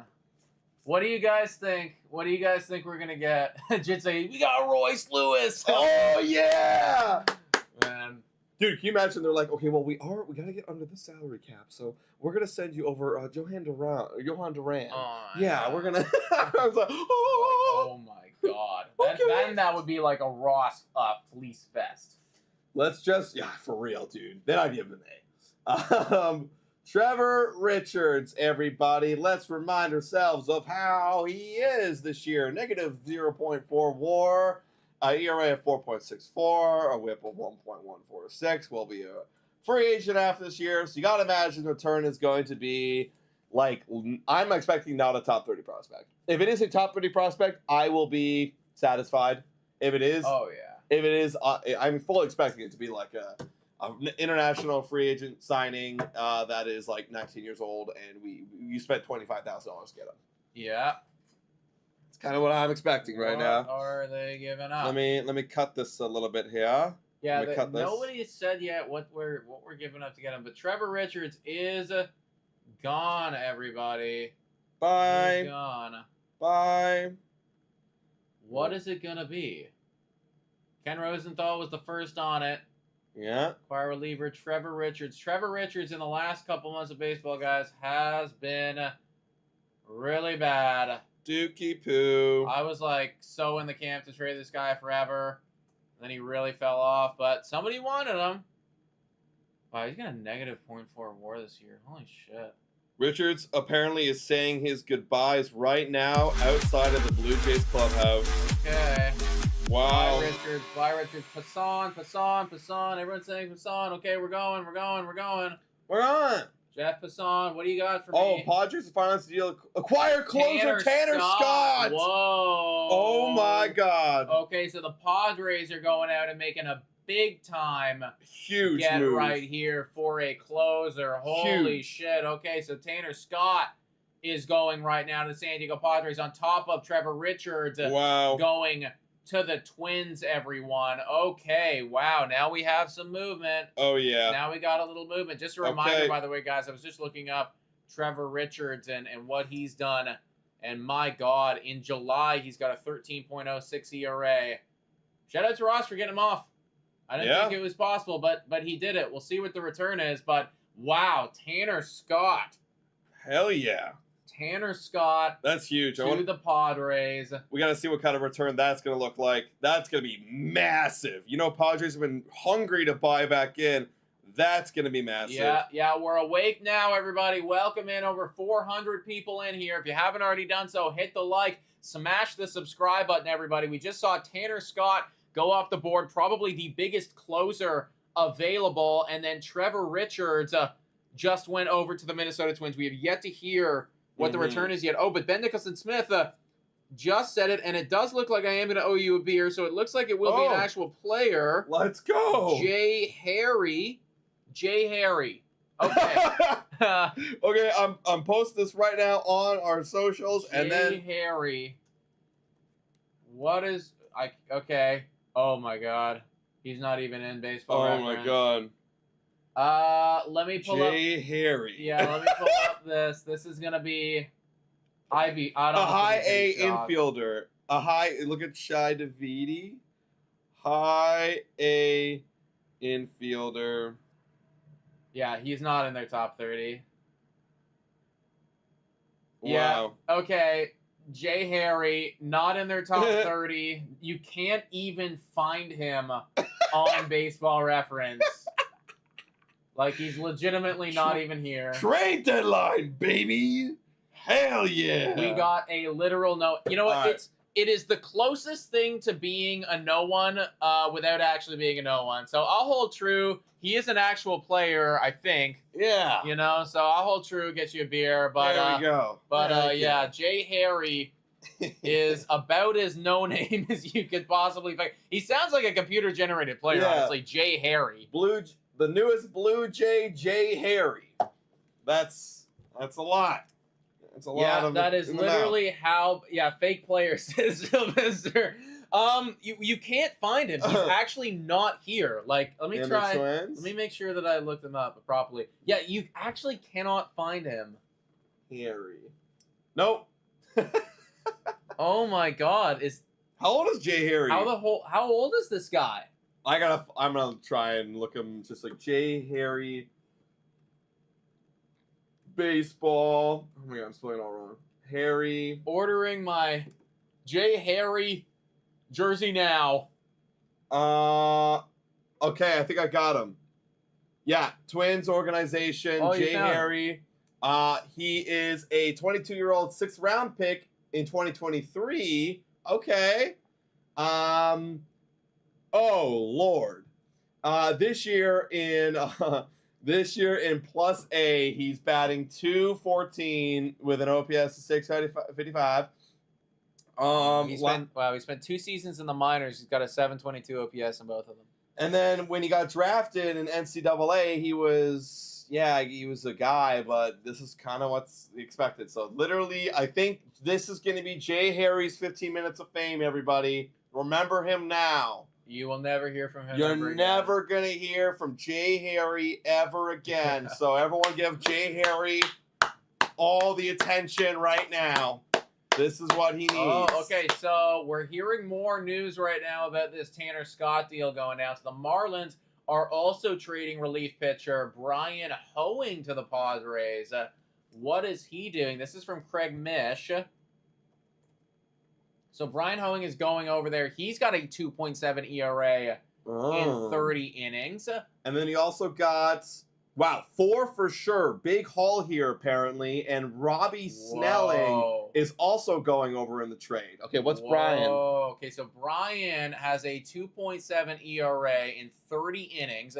He is a 27-year-old who's a free agent in 2029. So tons of control. He's having a great year as a reliever in Miami. This is his breakout year for sure. So that's not an insignificant piece by any stretch of the imagination with the amount of control right there. Seriously. So apparently there's going to be 4 players coming back. This could be a very top-tier blockbuster prospect. Mike Middleton here. Hey, shout out. Hey. Screw you. Jay Harry's going to make it. Our Rudy. Yo, W's in the chat for Mike Middleton right there. For the dono, folks. This is a legendary community. 500 of you here. If you haven't already done so, hit the like and smash the subscribe button. Your name will pop up literally right here, guys. Second-ranked prospect Robbie Snelling, left-handed pitcher from the San Diego Padres, is going over in this Tanner Scott deal. Holy shit. 20-year-old Robbie Snelling. My goodness. How have you been doing this year? Damn. Okay, we're cooking. And we have a lot more here, too. Adam Mazur is another. Adam Mazur, is he up there? Adam Mazur. Right there! Right there. Oh, my God. And then awesome Graham Pauley, who's number 5. My God. And that is kind of a blockbuster. So that's their second, 4th, and 5th ranked prospects. And there is still one more name to come from Craig Mish right now. This is all for a couple relievers, by the way. The number 1 reliever on the market who will be a free agent at the end of the year. But granted, Brian Hoeing is very good, and he's going to have so much control 2028, 2027, 2026, and 2025. And the final name is Jay Bashirs. Jay Bashirs is the final name that the Padres are getting. That the Padres are getting? Yes, I assume so. Is that right? No. No. Then what? Okay, the final piece in the deal for Scott. Oh, okay, my mistake. I read that wrong. So Jay Bashirs, 24th ranked prospect infielder. Okay, so an add-on. 2nd, 4, 5, 23rd ranked prospect in the Padres system, all for the best closer on the market by far in Tanner Scott, Wow. and then also a guy that you have years and years and years of control with Wow. in Boeing right there. Yeah, Boeing's honestly... or Hoeing, excuse me, Brian Hoeing. Honestly, Hoeing made that probably very expensive. Absolutely, yeah. Wow. No, that's a massive trade. That's the thing, man. Like that Damn, control is what does it. It's the control that does it. That's a fucking trade. Damn, you better hope that this guy, is just like... And you better hope you win it this year. That's the thing. Like, you're buying Tanner Scott, and he's going to be gone this year. Damn, dude. Christina De Nicola. Wow. We got another update? I'm going to find out right now. Wow. Nicola, who are you? Marlins coverage. Marlins will get the following on the return. Okay, yeah, so she's just confirming it. It will be Snelling, Missouri, Pauly, and Jay Bashir. So that is, that's a lot. That is quite the haul right there. Absolutely the haul right there for a couple bullpen arms. Yeah, that is. But you know what? I mean, I guess that's the price that the pitching was going for. Especially the relievers, Okay, wow. And that was all getting overshadowed by this blockbuster. Trevor Richards going to the Twins for Jay Harry. Let's not forget about Jay Harry, everybody. Let's not forget about Mr. Harry, who's going to be coming to Toronto. Wonder where he'll fit in all of this. Probably in this peak AA. Might be just a minor leaguer. Guess they took him. Wow. Yeah, we're looking at it right now. I'm bringing up Blue Jays Nation right here. Shout out to Blue Jays Nation. There it is. The high A infielder, Jay Harry. W. Oh, wow. We got it, guys. We waited close to 7 hours for a blockbuster. Yeah. That's the biggest trade of the deadline, and for a Trevor Richards deal. Wow. Okay, well, Wow. I mean, Ross is at least awake, so now the question is, are we going to do anything else? Do we trade away Mr. Kevin Kiermaier? That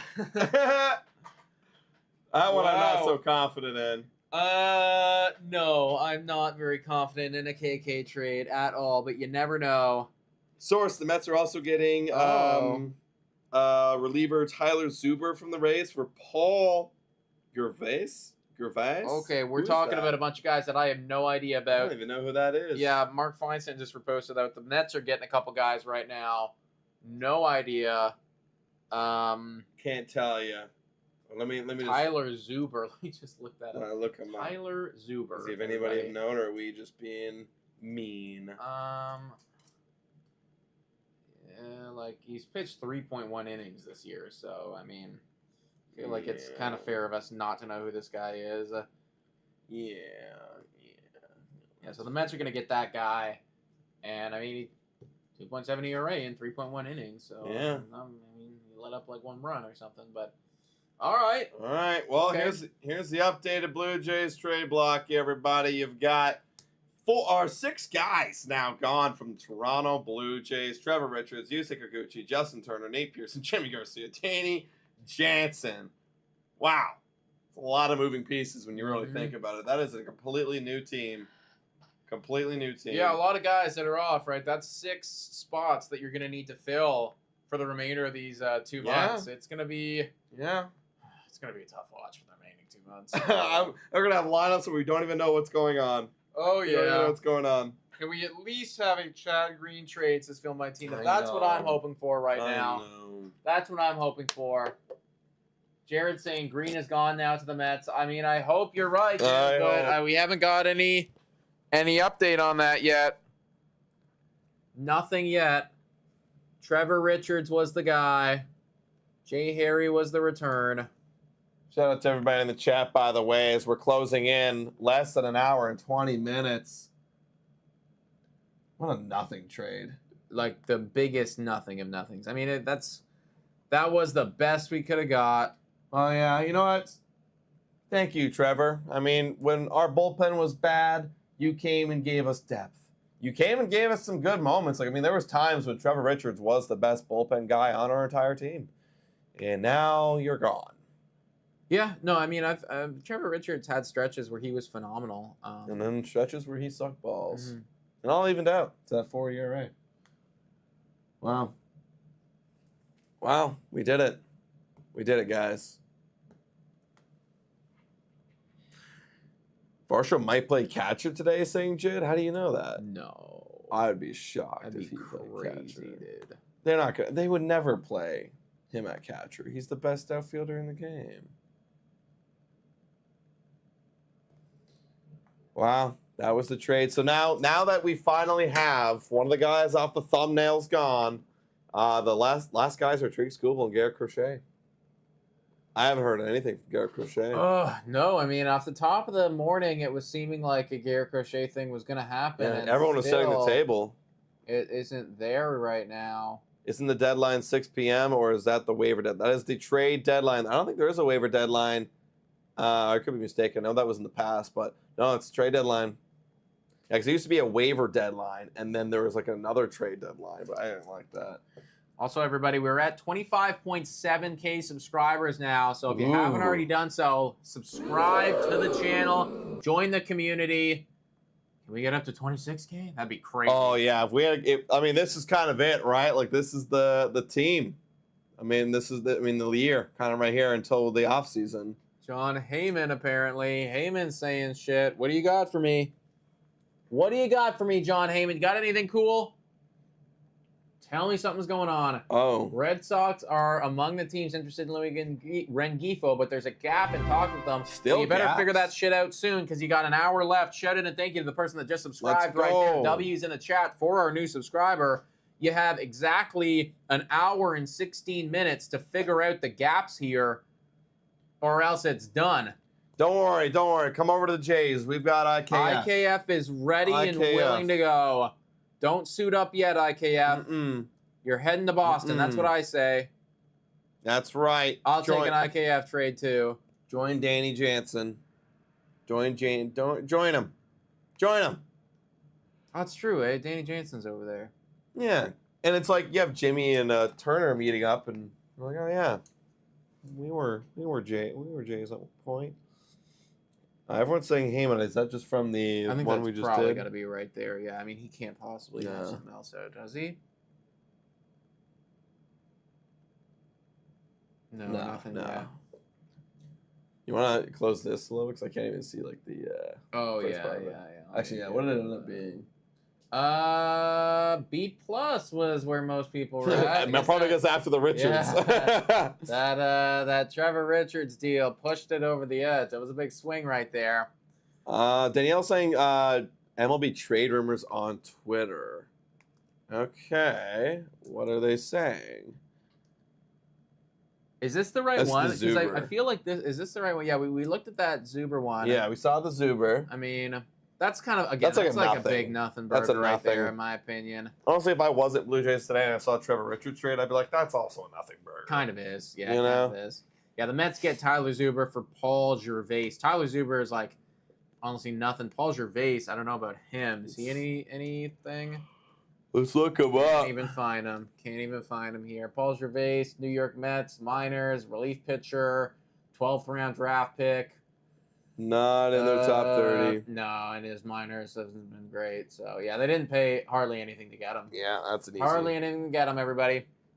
Easy little trade right there. 500 legends in here, guys, with 1 hour to go of the MLB trade deadline. We saw Trevor Rogers go. We saw Trevor Richards go. We've not seen Jack Flaherty. We've not seen Tariq Skubal. Not seen anything like that. Yeah, Keegan Matheson just tweeting out again that Trevor Richards has been saying goodbye to his teammates. He's headed over to the Twins. Paulo Espino is here in Baltimore if the Blue Jays can make a move before the game. He's also an option to start tomorrow. Okay, well, There you go. let's make another move. What have I been saying? Just pitch Paulo Espino. Chad Green, everyone. Who wants a nice, juicy Chad Green? I know someone wants him. Someone wants him. I would love it, man. We only have an hour and 15 minutes left. Let's. Mark Feinsand now. Mark Feinsand. Who are we trading now, Marky? Oh. Remember when we thought the Phillies gave up a ton for Carlos Estevez? That looks like nothing compared to the haul the Padres sent the Marlins for Tanner Scott.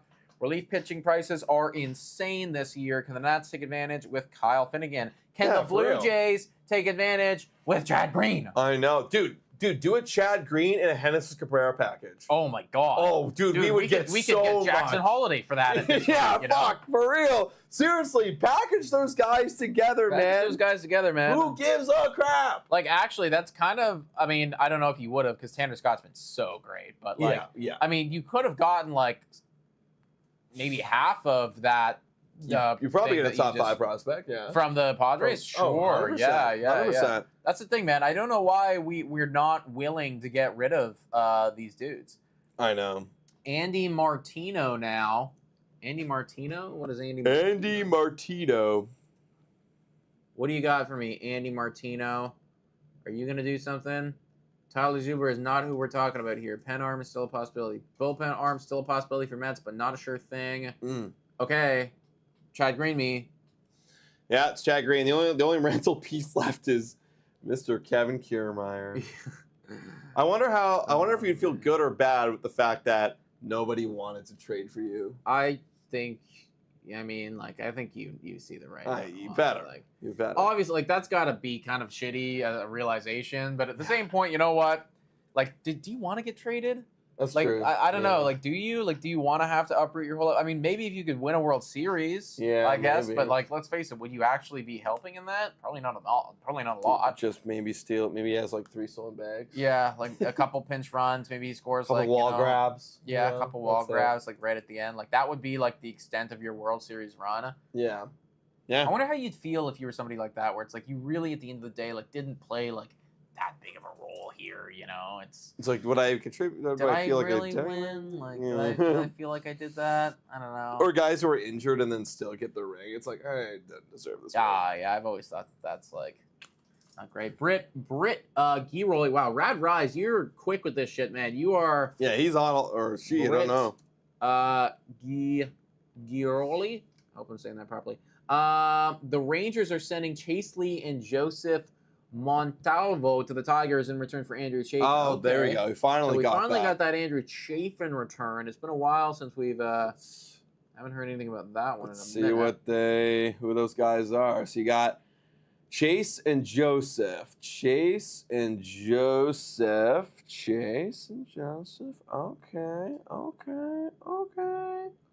Not. Oh. Yeah, so Joseph is a 27. Chase isn't even on here. Okay. No, that's a good deal. Good deal for the Texas Rangers. You get your bullpen guy, and it costs you literally nothing. And they need bullpen help. Mad or bad. Jason saying, just tuned in. Super pumped to see Loporfido in the lineup. Yeah, is he in the lineup? Is he in the lineup? I didn't even take a look at that. Oh, we've been looking at so many other things. Yeah, is he in the lineup? Oh, please. Please tell me he's in the lineup. That'd be cool. Okay, we haven't heard anything. No, we actually don't have an update unless they haven't announced it yet. And Red Rise is seeing Mike Puma. Mike Puma, Jesus Christ. Christ. How many guys do you follow? Mike Puma right here. Mets have officially announced the Blackburn trade. All right, for minor league pitcher Cade Morris. And he's saying that the Mets aren't necessarily finished with an hour to go till trade deadline. Okay, come get Chad Green. Come get Chad Green. Who the fuck wants Chad Green? Let's go. I'm ready for it. So no lineup yet. No. Come on.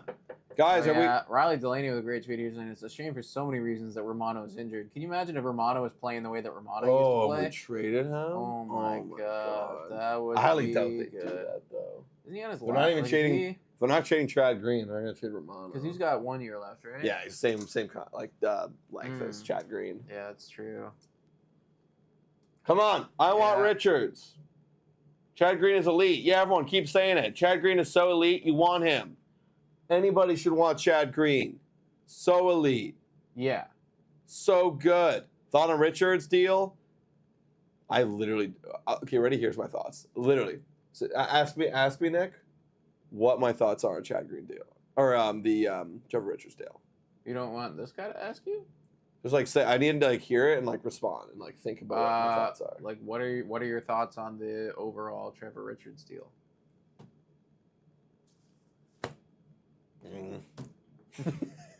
Yeah. Yeah, I was trying to make it like a genuine, actual thought, like what actual thoughts came in my head, and actually nothing. There's not a whole lot. Literally nothing came in my head. MLB Deadline News just tweeted out that the Rangers are still looking to acquire a hitter before the deadline. Isaiah Kiner Falefa! So yeah, Ken Rosenthal is saying that the Rangers are still looking to go after a hitter right here. Give him IKF, man. Take IKF. Eh? You can take IKF.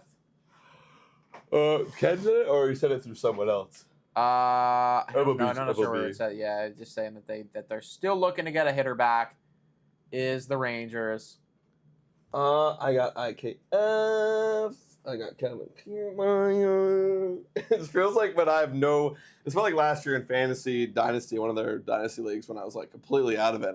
I was down on my scraps and selling, and it's like I've got Greg Dortch and a Conklin.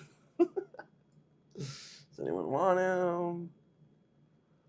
Come on, guys. Come get our guys. Come get Who him. wants some? Keegan? Keegan Matheson. What did Keegan say? There's Keegan Matheson going on. Oh, but- he's just saying it's the same thing. yeah. The goodbyes are being said. Yeah, there's gonna be a lot of those that have transpired, man. Wow, it's gotta be wild being on a selling team when you were supposed to be a contender and like everyone you knew is just gone, and you're getting a whole new. I mean, fucking it's team. like it is what it is, right? Like this is the reality of not playing well enough, you know. yeah, don't You lose run the your, risk of lose being your traded. friends. Don't lose, and this wouldn't happen, you know. People would be coming to you if you were winning.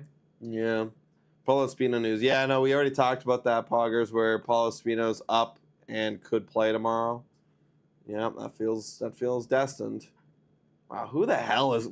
We gotta honestly reassess. Like, I think like we gotta. I mean, we're gonna have that podcast going tomorrow, but like, I don't even know who's on our roster anymore. No, I don't so even many know. guys that we're not going to be familiar with. Yeah, for There's real. so many guys. Scott Farr, who's really calling for the Vlad trade, saying one hour left for Vlad. Dude, Vlad ain't going, man. I would be Shocked. like pretty shocked, man. With the way that this trade deadline's been panning out, like it feels like where are the big moves, you know? Feels kind of underwhelming. Any big Yeah. news is gonna be like, yeah, this trade deadline kind of sucks. It does kind of suck right now. Because so far, what has been the biggest move of the entire deadline? Randy? Jazz. Like notable name kind of move. Tanner Scott?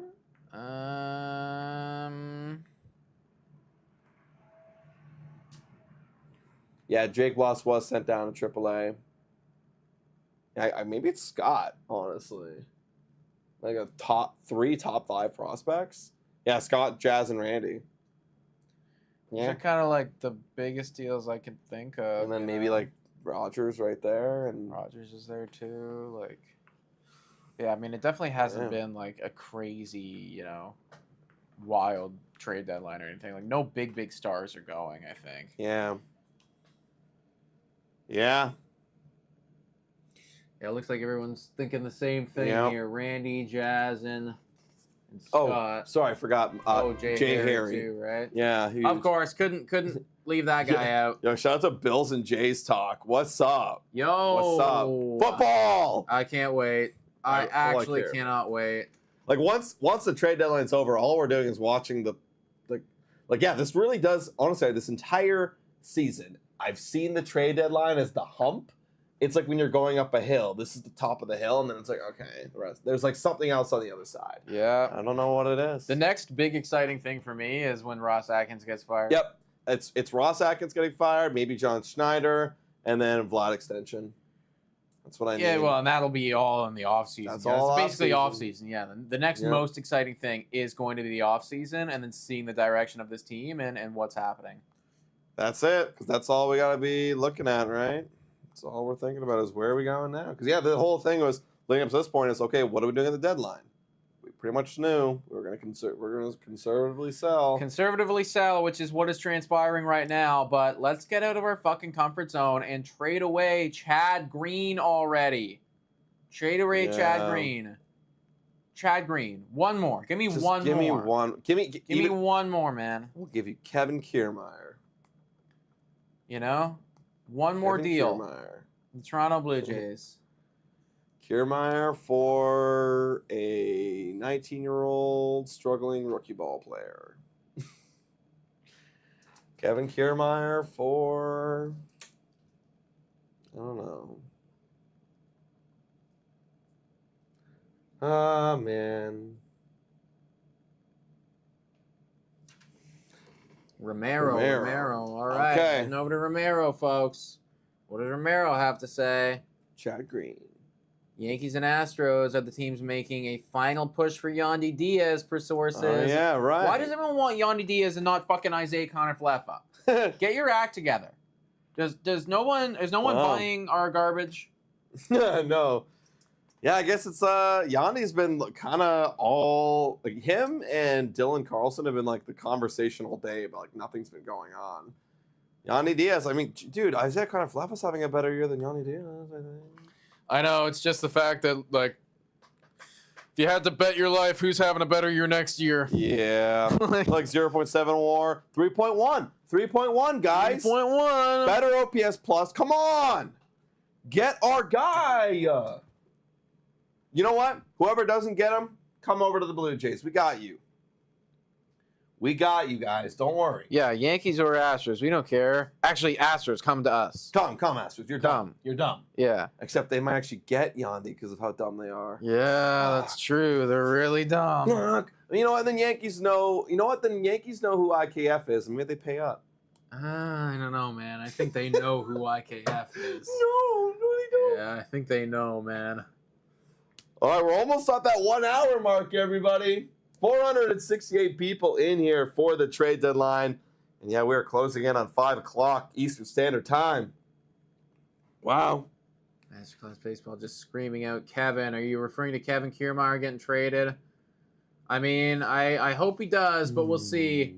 468 people here, guys. Can we get up to 369 likes? That'd feel really good. 369. If you haven't already done so, subscribe to the channel. Your name will pop up right here, folks. Trying to get up to 26,000 subscribers. That'd be incredible. I'm waiting for that 5 o'clock. It is time for the witching hour. Oh, where wins become losses and losses become wins. Yeah. Here we go. Where Kevin Kiermaier becomes a rookie ball player. Dodger. You know, he becomes a Dodger, and we get a rookie ball player. 1 more hour to go. Here we go. Past 369 likes. Oh, my mistake. Oh. I didn't even. It wasn't updating for me then. I didn't. 400. 400. That'd be crazy. Nobody wants KK. He's retiring. Well, it doesn't matter if he's retiring. Yeah, you're just paying for this year anyways. Yeah. Right? Yeah, You'll just be paying for this year regardless of whatever happens. So. That's right. It's the witching hour. I need football, says Keenan. Dude, literally, you know how many times I've probably had it's the witching hour in my head for like the past week? Oh, a top Red Sox prospect Amen? just got scratched from today's lineup. Roman Anthony. They're gonna get IKF. Come get IKF, please, for the love of God. Prospect system. Roman Anthony, Boston Red Sox. That Please. is their second overall prospect. IKF. IKF, come on, baby. Is that could be a top 100? Let me take a look right now. Let me see if that is a top 100. That is, oh my God, Everyone. that's the 14th overall prospect in baseball. IKF. Realistically, who were they looking for? Middle infield, right? So maybe they were getting Rengifo or something. Come on! I want IKF. I mean, if I was them, I wouldn't give us that. If we got fucking IKF, or if we got that guy for IKF, dude, like, Ross Atkins we would have. You know what? Then we can start to talk about the Ross Atkins. Yeah, like, how are you doing this, bro? Okay, so also Joey Loper Fido will get to Baltimore just in time for tonight's game, but will likely be activated tomorrow. So let's keep Okay, going opposite. that So makes he won't sense. be in the lineup today, guys. But wow, let's go. Come on. Come on. We're saying John Morose or Heyman.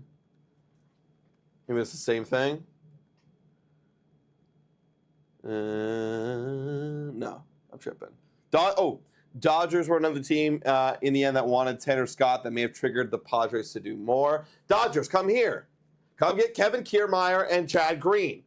Come get both of them. What are we waiting for? I'll take this guy. He looks really good. Yeah, there's no fucking way they'd Do give you this guy think to us, He man. could play as soon as tomorrow. See, the problem is there's just no way that they'd ever give this guy to us because he's just like at that point it's like the interdivisional trading comes in. I think Well, we got lots of Heyman going on. Yeah, here, because then you're setting over your. you're sending prospect. over like a really good prospect. Like you're Mhm. sending over a prospect that's higher ranked than Kobe Mayo. Yeah. It's Yeah. like Also, Heyman, it was old news guys. It was all news guys. Basically, the Heyman thing is Dodgers were, they were really in on Tanner Scott, and now they're gonna come on here. I made that part up. Oh, this is a Mark Feinsted trade talking about the Blue Jays. This is fun. I actually didn't read it, but I see Blue Jays in his thing. He said, for those who wondered whether the Blue Jays might reverse course and trade the controllable players, including Vladimir Guerrero Jr., sources say Toronto has no plans to move Vladdy or any big name players be signed beyond this season. Fuck! Mark. Why are you doing this to me, Mark? Oh. See, saying that an hour before the deadline makes me feel like that's true. Oh, this makes sense. The Red Sox are really interested in Jack Flaherty. Oh, yeah. It's starting to add up here, guys. It's starting to add up. Jack Flaherty could be a Red Sox. No. I don't like this, Mark. No. No.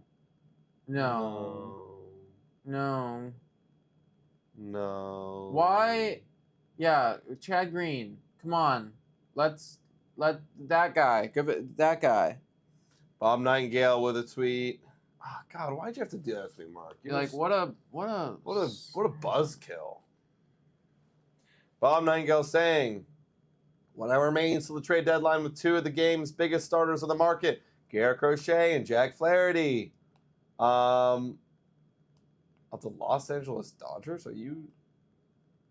Dude, What? yeah, Bob fucked up here. Bob, you Bob. are dumb right now, man. Bob. Bob. I think Figure you- I think your you- shit out. I think he know was what thinking did, about yeah. that next sentence while typing this sentence. Yeah, I know what he did. We've all done it, but Yeah. Bob, come on. This is the one day you gotta Bob. get better than that, okay? The one day you gotta get better. Bob. Why is man? Fucking Ross, dude. Like, trade Chad Green. Trade Chad Green. What is the why? Trade Chad Green. I mean, I'm already pissed off about not trading Chris Bassett, but for crying out loud, trade Chad Green. I wanted one of Green or IKF to go. One of them. It just please. doesn't make sense. Why not to? There's obviously a market for it. Ben just came out with a tweet. I didn't read it fully. a market for it. Who tweeted that? Oh, Shy. Shy and Ben, I keep getting confused in my head all the time. Actually, it's Arden and Ben. I get all. This is about Jake Bloss. Initially, he was headed initially to the Blue Jays Complex League in Florida, joining the Bisons. Before joining the Bisons, manager John Schneider said club wants to get to know him before he joins Buffalo. Okay, so they're like, I guess they want to know his stuff. Who are you? Sure. Probably Although I'd hope you know who he is before you fucking trade for him. You know, but, all Okay, right. So we heard you're the number 2 ranked prospect. Yeah. Oh, what does that mean? They just did like the Blue Jays Today analysis. Yeah, like that's all I need to know. Are you what rank are you? Yeah. I hope to God you know more than us. Keegan said that you might be going up to from 9 to 2. Is that right? So what have you done to make that Yeah. improvement?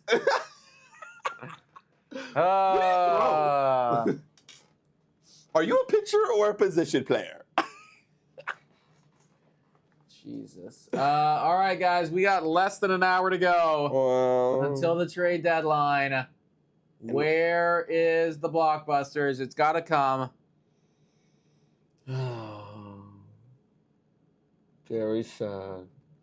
Mark Feinstead, if you guys know, has everyone's like Christopher Smith. Mark Feinstead, as we know, see the update. Probably not trading any money. What does Christopher Smith say?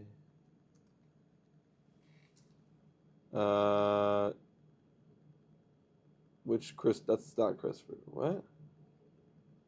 Christopher Smith. What? Someone said Christopher Smith, but like, oh, Chris. What? Chris Catoli. Oh, okay. Chris Here we go. Boston Red Sox guy.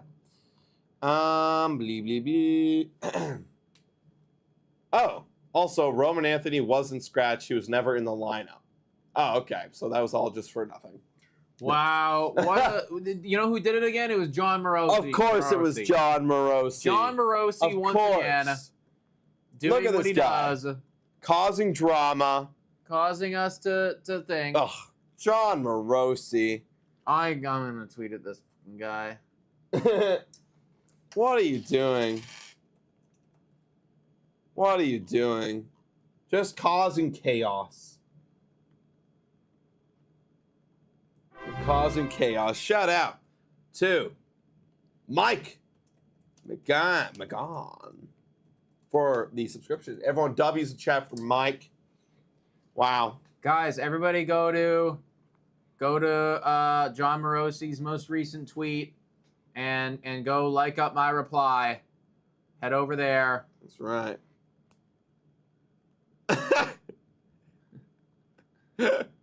He was never in the plane, John. Everyone go to Twitter. John doing John things. Yeah, John's being ridiculous as per usual. Heyman said some stuff. Red Sox are still looking to add lefty reliever. I know some lefty reliever. Cabrera. This is Cabrera. Dude, if you're gonna trade Nate Pearson, trade Hennessy's Cabrera. Come on.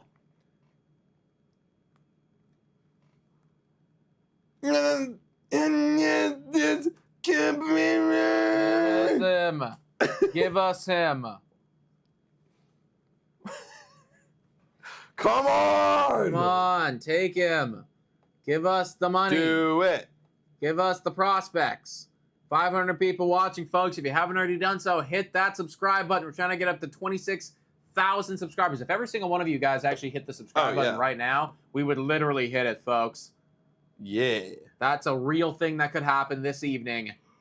Let's on top do it. of the fact that we're going to make some blockbuster moves. Listen, we have been live for almost 8 hours. It's been quite a while. My neck is hurting quite a bit. My brain is hurting a little bit. My neck is hurting. It's like I don't like sitting like this. It's hurting my neck. But Mark Feinstein just said he thinks that Chad Green can certainly get moved with how the market has been on MLB Network.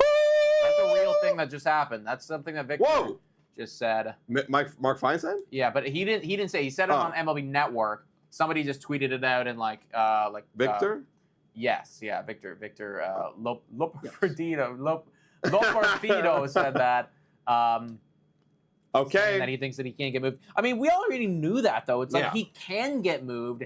It is the willingness of our management to move him. Literally. You know, we knew, like, of course he could get moved. Can we do it or not? I don't know. Or will we do it or not? I don't know why we're not doing this right now. This is just silly. Like if you actually want to like package Hennessy's Cabrera and Chad Green together, you will get multiple top 5 prospects apparently. Mm-hmm. That's the price. Go do it. Go do it. Good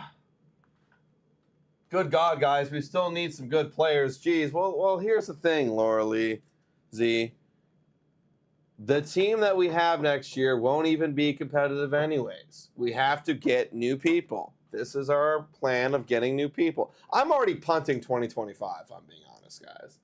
I would be punting 2025, and I'm trying to get back in 2026. That's the plan. Well, that's exactly. I mean, like that's what I would do. But Because look, I already want to trade Bo Bichette. If I want to trade Bo Bichette, we're certainly not going to compete. Ben Nicholson-Smith, a couple notes right now. Let's take a look right there. He's been talking to Chad Green. Can't wait for Ben Nicholson-Smith to rain on my parade. Don't rain on my parade. He's gonna. Okay, so a couple notes here. Chad Green says he's still a Blue Jay as far as he's aware. Okay. That's obvious. Kind of obvious. Joey Loporfido is en route to join the MLB team in Baltimore. We knew All right. that. Okay. Paulo Espino is expected to start tomorrow. That's kind of news. There you go. And IKF could be activated as soon as Friday. On the Dodgers. On the Dodgers. That's right. On the LA Dodgers or the someone else's team. And yeah. John Heyman said a thing. Heyman. Is it any good? Make it good. Make it nice and juicy and good. Teams closing in on Chad Green. Brian De La Cruz does go over to the Pirates. Okay. Okay, interesting. That was something that was getting talked about earlier today. It looks like they decided to finish it off. This guy seems like a Pirate. Pretty mid guy. It's just the fact that his name is De La Cruz. Yeah, I know. Okay, good. All right, okay, Brian De La Cruz over to the Pirates. I mean, I like that for the Pirates. The Pirates have never been competitive in the time that I've been, like, a baseball fan. So if they want to, like, actually get good at baseball at some time, I'm for it, you know? A nice little soft buy for the Pirates. Exactly. Although I think you would need to go a little bit more crazy. But apparently there's not a lot of market out there other than IKF. IKF, who you could have at a very reasonable price. Paul Skeens. Yeah. Send us Paul Skeens for IKF and Chad Green. And you know what? Hennis is Kiermaier. Jay Harry. Oh, everyone asking if Richards traded to the Twins. Who do we get? Jay Harry. Everyone's replying to that. Okay. Yeah, that's our big acquisition. That's who we got today. Fucking Jay Harry. Seriously. I waited over 7 hours for Jay Harry. Like the name sounds like a big Rickroll. A big FU middle finger to my face. Ugh. Green for Mayo. Let's do it, Ross. Facts, dude. I will package any of those guys that I just mentioned together for any top talent. Everyone's saying Heyman. Oh yeah, no. You guys, I guess, are just seeing it for the first time. Yeah, it's the Brian De La Cruz.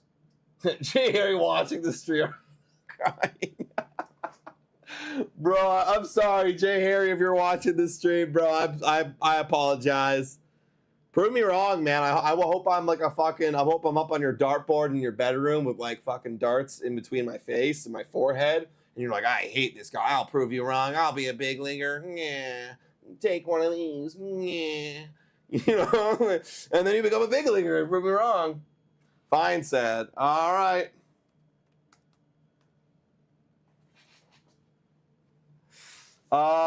Mark. Pirates are acquiring Brian De La Cruz from the Marlins per source. Right-handed pitcher Hyung Suk Sim,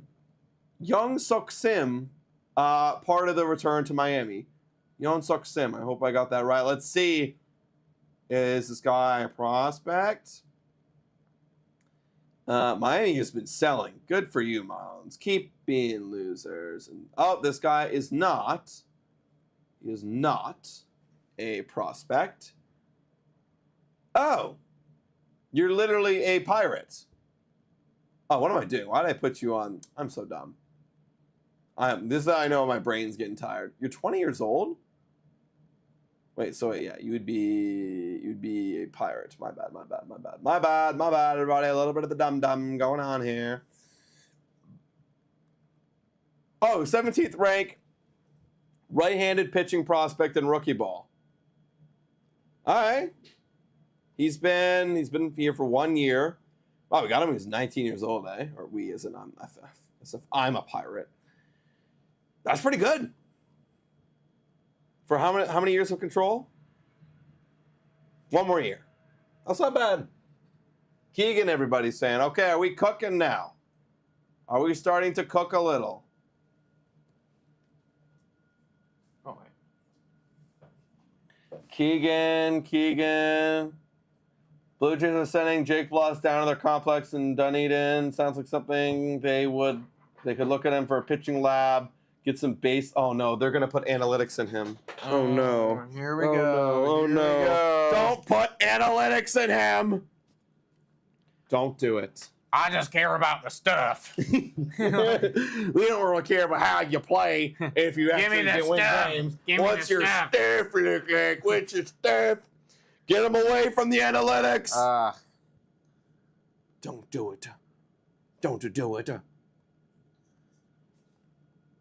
Wow. Oh, man. Wow, John Morosi puts an update here. This was not trade related. John, he was never in the fucking lineup. Yeah, that's ridiculous. He was never in the fucking lineup. Yeah, now he's trying to save his butt. You're trying to save your butt, aren't ya? We're getting Keegan? More Keegan? Jesus. Or is it the same Keegan?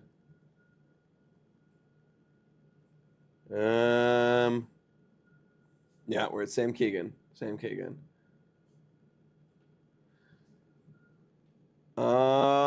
Okay, well, still no Jay's lineup. Yeah, I know, still no Jay's lineup. Oh, we got some Bob. Boob. We got Boob. Boob, boob, boob, boob, boob, boob, boob, boob, boob. Oh! Oh, that's sad for them. Christian Walker on the IL, left oblique strain. Josh Bell to the rescue. It makes sense. I mean, it does make sense, right? Like, Yep.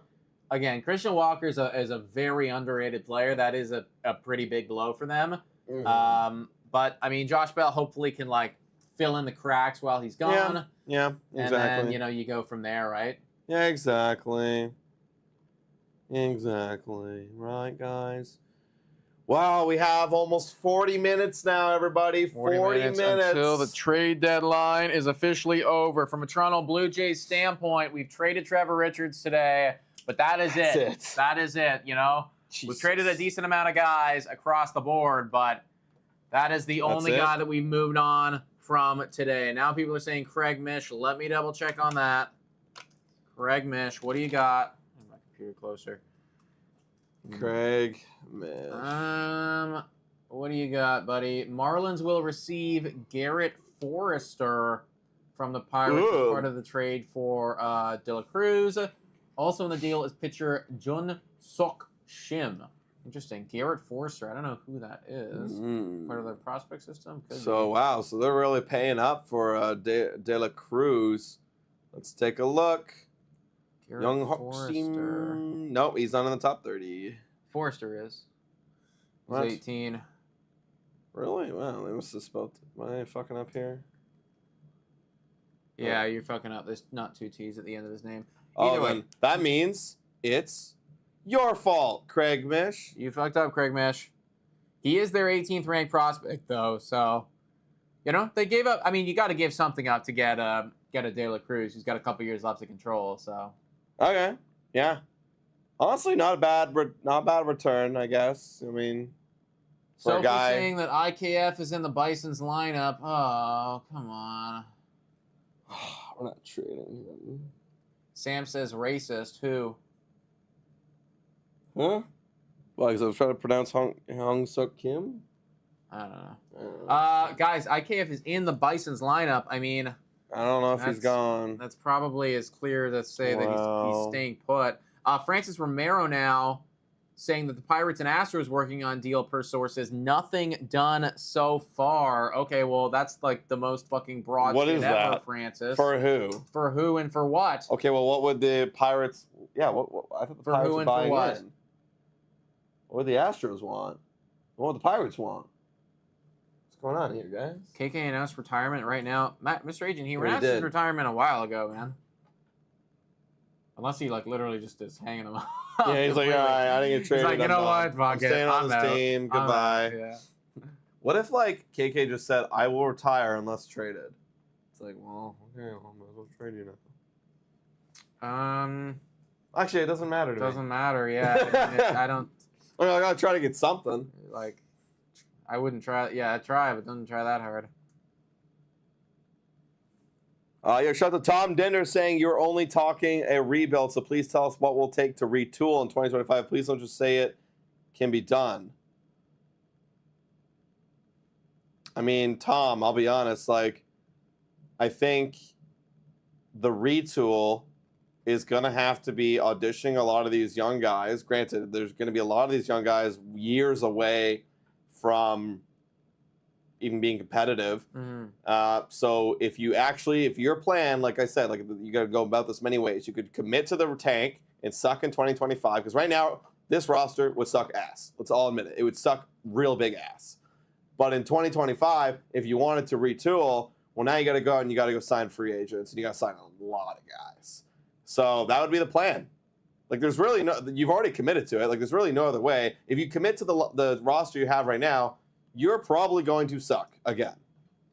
More likely than not. Yeah, I mean, you'll definitely need to have more guys come in.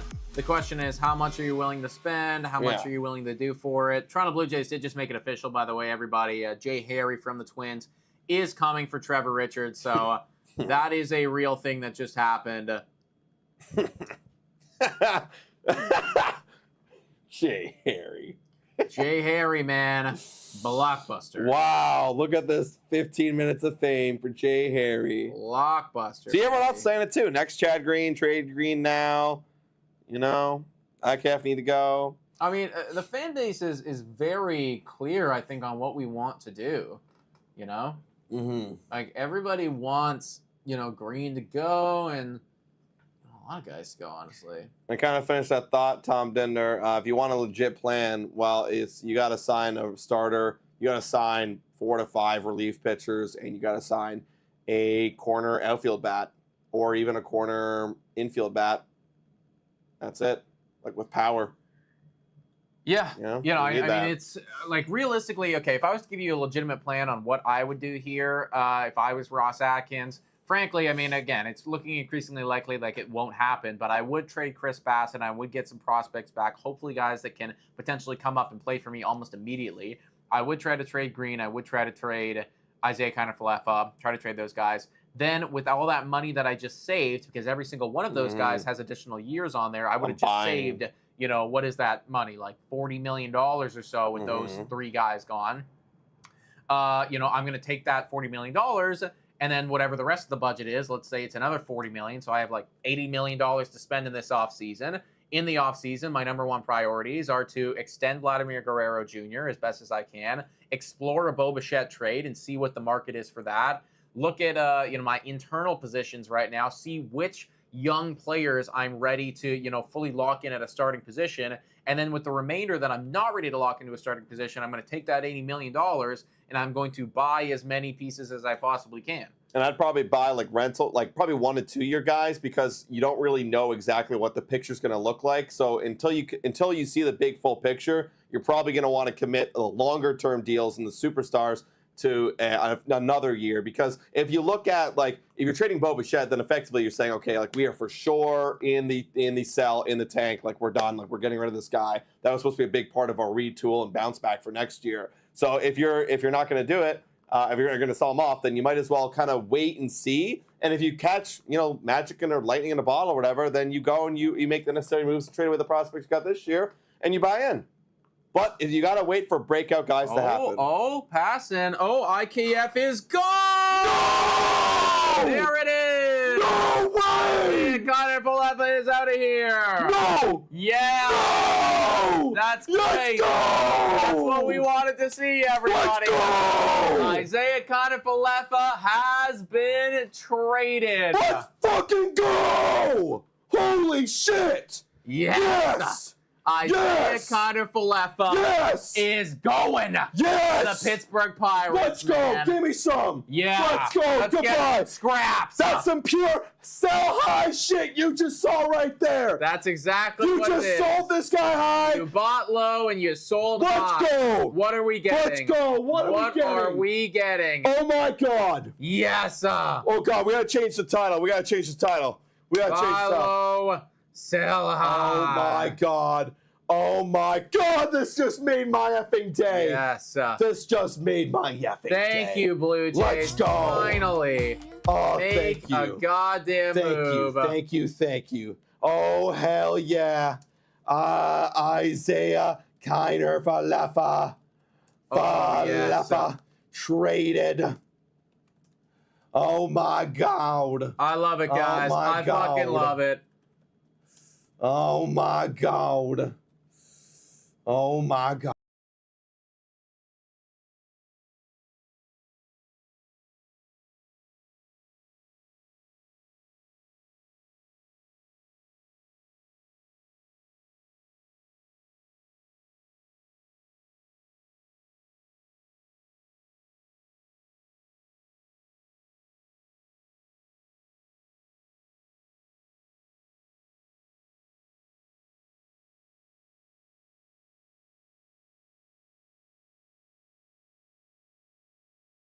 There we go. We're back. We're back, everybody. We Let's are go. back, everybody. We are back. Apologies for that. Yeah, I was quick. changing the title, and it changes. It's like, yeah, you got to do that next time. 'Cause Yeah. I'm controlling all this stuff. Let's go. Come on. Come on. All right, everybody. Isaiah Kiner-Falefa is officially gone. That is an exciting move right there. People are Let's still go. saying muted. Yeah. I assume that we're back right now. Are we back? Yeah, we're Yes, good. we Yeah, are. we're good. Yeah, We yeah. are back. Let's go. Let's go. All right, guys. IKF to the Pirates. We're waiting and seeing. We're waiting and seeing what's going on. We're waiting and seeing. So Isaiah Kiner-Falefa, just a reminder, everybody, did have another year left on his contract.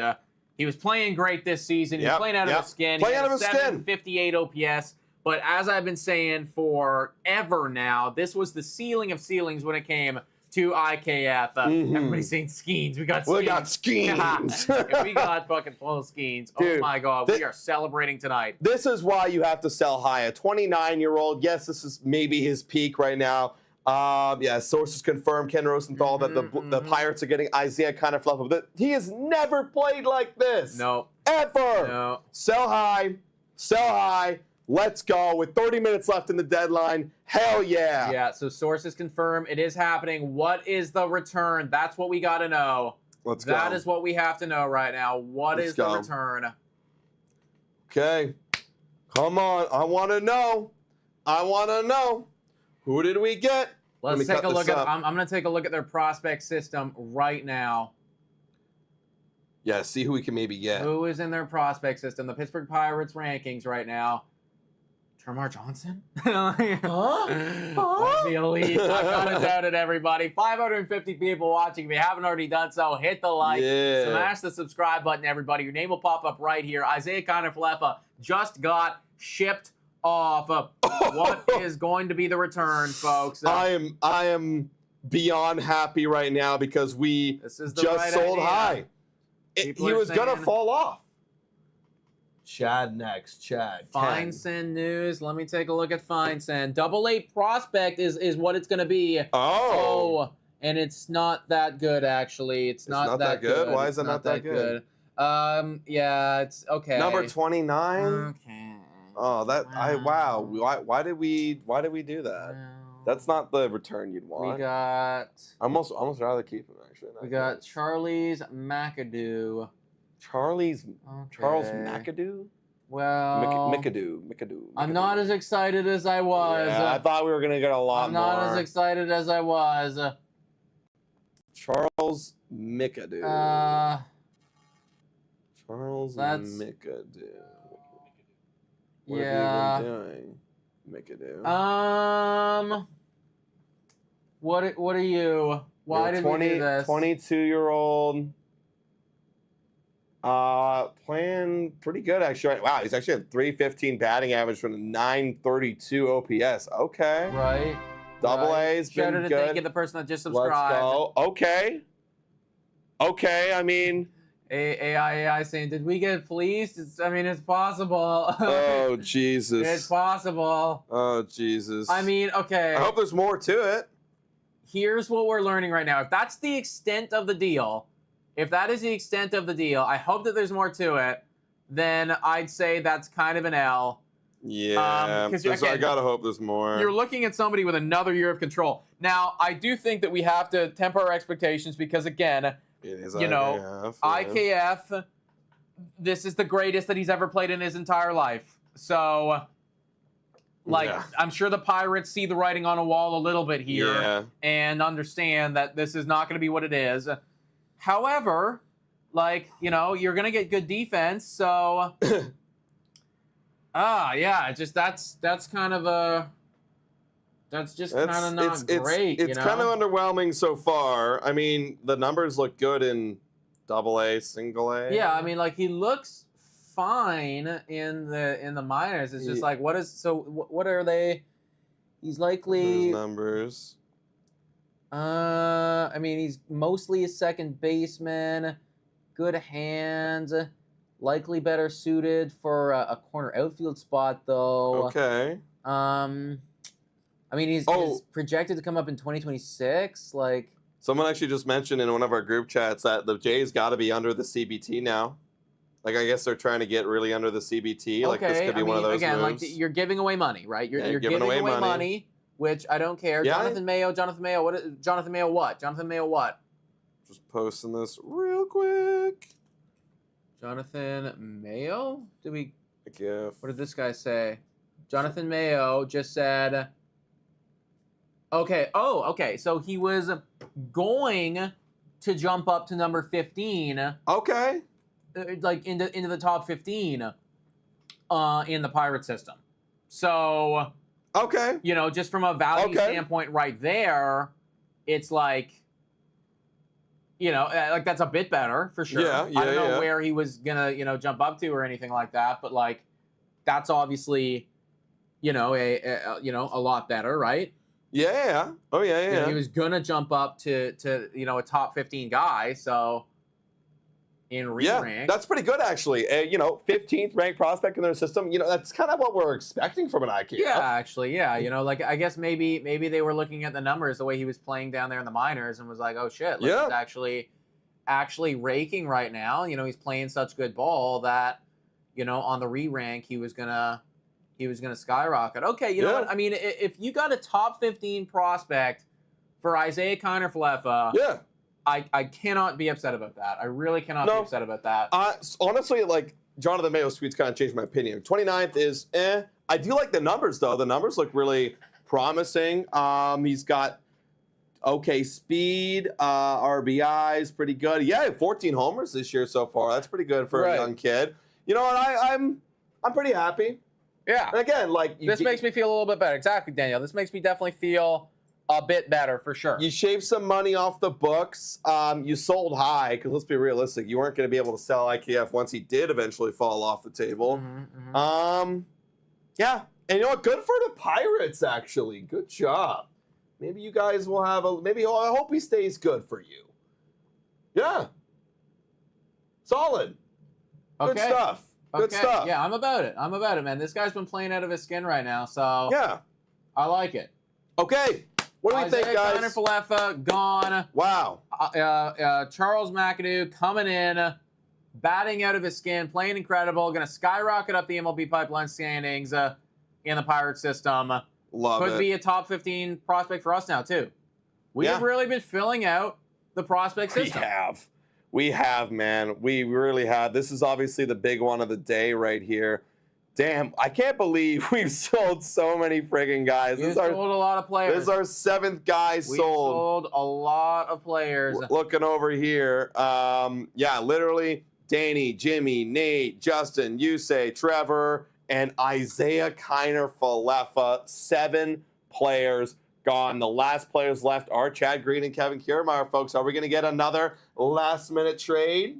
Okay, Ben Nicholson-Smith just tweeting something on Charles McAdoo a little bit more here. Look. What did you say, Ben? What did you say? Also, over 600 people watching right now, folks, with less than half an hour to go here. Stay tuned, guys. There might be another move coming. We still think there could be a Kiermaier, maybe a Chad Green at this point if you're trading Isaiah Kiner-Falefa. So, yeah, I mean, obviously all the talk before about, oh, they're not going to trade their controllable guys is clearly false. The return on IKF is Charles McAdoo. One person describes McAdoo, that's such a fun name, as a power over hit prospect. He's batting .315 with a lot of power, 14 home runs, 70 stolen bases, and 87 minor league games this year. Okay, cool.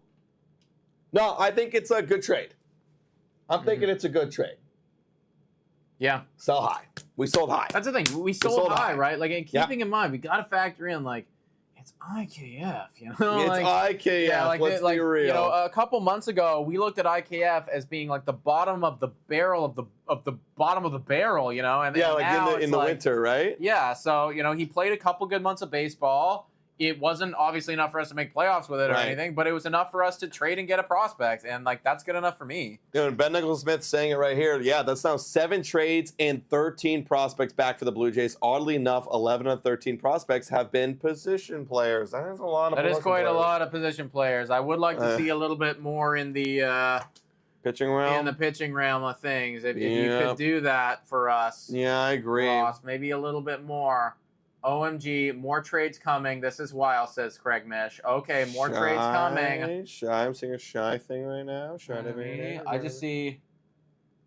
Oh, yeah, same kind of thing. Just kind of retweeting. Craig Mish just said this, though. OMG, more trades coming. This is one. Oh, my God. So, more trades are on the way, everybody. More trades are coming. Here we go. I don't know if it's got to do with the Blue Jays. I don't know if it's got to do with other teams, MLB. Yeah, but more trades are coming. I think obviously Chad Green would be the next big one for me, but could you imagine like a Chris Bassett trade? I think I'd flip out. That shit would blow me away, dude. Yeah. That shit would blow me away. Christina, what's her name again? Christina de something, de Nicola? Christina de Nicola? What do you got for me, Christina de Nicola? Another Marlins trade impending. Oh my Marlins God. are making another trade. Who the hell left do they have? Who the fuck do they even have left? Christina Nicola? What do they even have right now? Do they have more relievers they need to send off? Oh yeah, there it is. Or the same trade that you were looking at. Yeah. Oh, there's someone. Another Marlins trade impending right now. There's someone bashing their head against the wall. I get it. I would be too. Imagine every year being a Marlins fan and trading away all your guys every year. I'd feel like ass. Maybe Jake Berger or something. Yeah. KK and Chad Green. Ross only has 21 minutes left. Come on, Ross. Come on, let's cook. Get one more in. Honestly, the fact that he sent over or he traded away IKF is like already kind of starting to become a win for me of a deadline. Like you've kind of reached a bit into the more controllable guys, but I want to see one more. Let's go above and beyond. Let's do one more. Chad Green, and I'm giving you an A-. Yeah. Chad Green, I'm giving you an A-. Yeah, I can get on board with that. It's a B+ now. Now A- is when we trade Chad Green. Trade away Chad Green. Trade away Chad Green. 657 people in here, guys. If you haven't already done so, hit the like, smash the subscribe button. I'm seeing, is that a Craig Mish thing going on right here? What's going on? Craig Mish. 20 minutes to go. Breaking, Mets acquiring Husker Brozaban. Brozaban from the Marlins? What the hell is that? So that's the trade that everyone's talking about. Bro, I did see this name earlier today. I did see this guy earlier. You are a relief pitcher who's pretty good. How are these guys getting these guys? I don't know. And he's gone. Where's he going? The Mets. The Mets are buying all in. Wow. Cool. Okay. More trades are happening. More trades, everybody. Like Craig's been all over this deadline. I gotta follow Craig a lot. Let's follow Craig. You deserve to follow him, buddy. You've been all over it. Shout out to whoever just subscribed. Thank you very much, everybody. If you're just subscribing, new to the channel, W's in the chat. Everybody, we're trying to get to 26,000 subscribers. If everyone hit the subscribe button, We would literally get there right now, folks. do Your name will it. pop up right here. 20 more minutes to go until the trade deadline is over. Wow. So close. We are so close. getting there, everyone. We are getting there. Blue Jays are kind of cooking. I don't even know. Is this like It's Ross Atkins it's like AI. AI, over Ross? Drake. Wow. Jesus Oh Christ. God. What a wild turn of events that is. I never needed to see that ever again. Yeah, I know. Okay. Yeah, I mean, The Mets. Marlins have been very, very active. Marlins, Seattle, very active this deadline. IKF gone. Rodney, subscribe. Let's go. W's for Rodney. Someone else hit that subscribe button. Come join the community. We've been live for almost 8 hours. Yep. All day long. Yes, we have. Yo, chickens. Chicken smackers. Chicken smackers. W's Everyone's in the saying chat. Keegan. I think I know what tweet it is. I think it's just talking about our new boy. Isn't it? Yeah. Yeah, Charles McAdoo is an outlier from the type of position player the Blue Jays typically get. I like it. McAdoo has a legitimate power upside and exciting physical tools. He's instantly one of the Toronto's highest upside hitting prospects. Okay. All right, you know. Well, that looks like a W in my opinion. I like Keegan, and I like it when he talks like that. I do. McAdoo, Charles McAdoo. Charles McAdoo, and he's 6'1", pretty big guy, 210 pounds. Okay. Seems Give me like the power. Green won't get traded. I don't know, man. I have no idea. I mean, we didn't think IKF. I didn't think IKF was getting traded at That's all. the thing. Like a second ago, we didn't think IKF was going, and then all of a sudden he did. So you really have no Yeah. idea at this point. Literally. But Bo isn't getting traded. Let's be honest. I've seen some No, Bo no, trades. Bo's not going to getting get traded. Bo won't get traded. And Varsha's not getting traded, guys. I see him in the chat. Oh, Smackadoo. That's a good one. Good one. Yes, I like Justin. that. I like that quite a bit, everybody. Smackadoo. Shout out to Sam Cameron. Yo. This community continues to grow. W's in the chat. Even in man. this crappy ass season. Let's go. W's in the chat, folks. Y'all are the freaking best. Taking a look on Twitter right now. Keaton. And nothing yet, everybody. Nothing new yet. Trying to see what else. I mean, we still haven't seen a Jack Flaherty trade, which is kind of nuts. That is nuts. Oh, acquire outfielder Eloy Jimenez. Baltimore Orioles from the fucking top ropes. Oh my! Nobody saw that Baltimore coming. Orioles from the top ropes, everyone. Oh my God! Baltimore with the Oko. Wow. Oh my God! That's a big That is one. kind of a big move That's a right big there. one. I know that Eloy Jimenez is not playing like he used to, but I mean, Eloy still, Jimenez. Baltimore Oh Orioles. yeah, he's kind of ass this year, but they He's got ass. him. Wow! He's a free agent after this year. Really? Yeah. Oh my God, I did not realize that. Baltimore Orioles going after Eloy Jimenez. Interesting What? move. See, my initial reaction was like, "Oh my God, they got a bomb of a player. He's a free agent after this year." Huh. Whoa. Interesting. Okay, over 700 people in here right now. Wow. Eloy Jimenez, is this an extension candidate for them? I mean, I kind of doubt it. I kinda though. doubt it. The I'd Orioles ki- got so many guys. I'd want to wait and see. Yeah, it's interesting. I mean, I don't really see it. That's the thing. I mean, I don't see it. He is a good player. He's having a bad year. But where does he fit in this Baltimore lineup? That's I the don't thing. know. I don't even see this I don't move, know. man. What does their I don't outfield get look it. like? Is this like Santander insurance, or what are we thinking I here? don't even know. I don't understand. I'm going to be honest, I don't 15 minutes understand it. remaining, everyone. I don't even understand it, guys. I really don't. 15 minutes Here we go. remaining Here until we go. the trade deadline. We might have a couple more, Big moves coming. Moves coming in Yep. right after the deadline too. Like a couple things happen Oh. right afterwards. So the White Sox dump outfielder Eloy Jimenez's contract, sending him to the Oh. Orioles. So are they? Oh, well, and the Orioles are just going to pay for it, or? Mark Feinstein. Everyone's saying Mark Feinstein. Yeah, Mark's saying never say. Yandy Diaz never. might not get traded. Wow. Well, there was so I much guess- speculation on Yandy Diaz, and now you're saying that he's not going to get traded? Literally all day long was Yandy Diaz. Yeah. Yandy Diaz. So many teams were in on Yandy Diaz. And now we're not? Now Yandy's not going? Interesting. Who wants Chad Green? Yeah. It's No not- relation Yeah, whatsoever exactly. at all. But we'll give you Chad But Green. you can have Chad Green instead, just to make yourselves feel good. Wow, and yeah, you got Bob Nightingale. We're just dumping his contract. We're just gonna dump him. Wow, you are down horrendously if you are the just- Chicago White Sox. Dump? You're just gonna give it to them? Or maybe it's more Bob's way of saying it. Like this kind of feels like a dump. Like what are they getting in return? It's interesting to see. I'm not sure. I'm taking a look at this Josh Carney guy. What did Josh Carney say here? So you're talking about Metcalf? He looks like a Steelers guy. Oh, look down there. If Pirates seriously move Charles McAdoo for Isaiah kind of fluff out, I'm gonna lose my mind. Wow. I gotta look this up. Dude, Wow. are we just fleecing teams left, right, and center this trade deadline? We might be, man. I mean, it's kind of what it is when it's a seller's market and there's nobody else available, right? Like, I mean, yeah.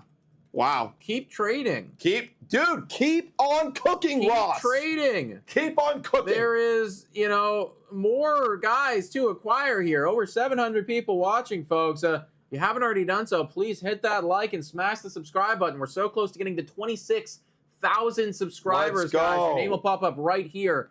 If Ooh. you do, Ross is cooking, says people. Bob 13 Nightingale. minutes left. Bob Nightingale right here saying, again, salary dump. Jimenez was earning $13 million in the final year of a 6-year, $43 million contract, and White Sox finally found a taker. So really, no one was willing to take Wow. him. Well, who's going back? That's what I want to know, Demon. Probably not a whole lot if it's going to be just a salary dump, Yeah, I mean, if I'm basically paying for this guy's contract, I'm going to send you nothing. Yeah. Like that's interesting. really all it interesting. comes down to. Interesting. Very interesting.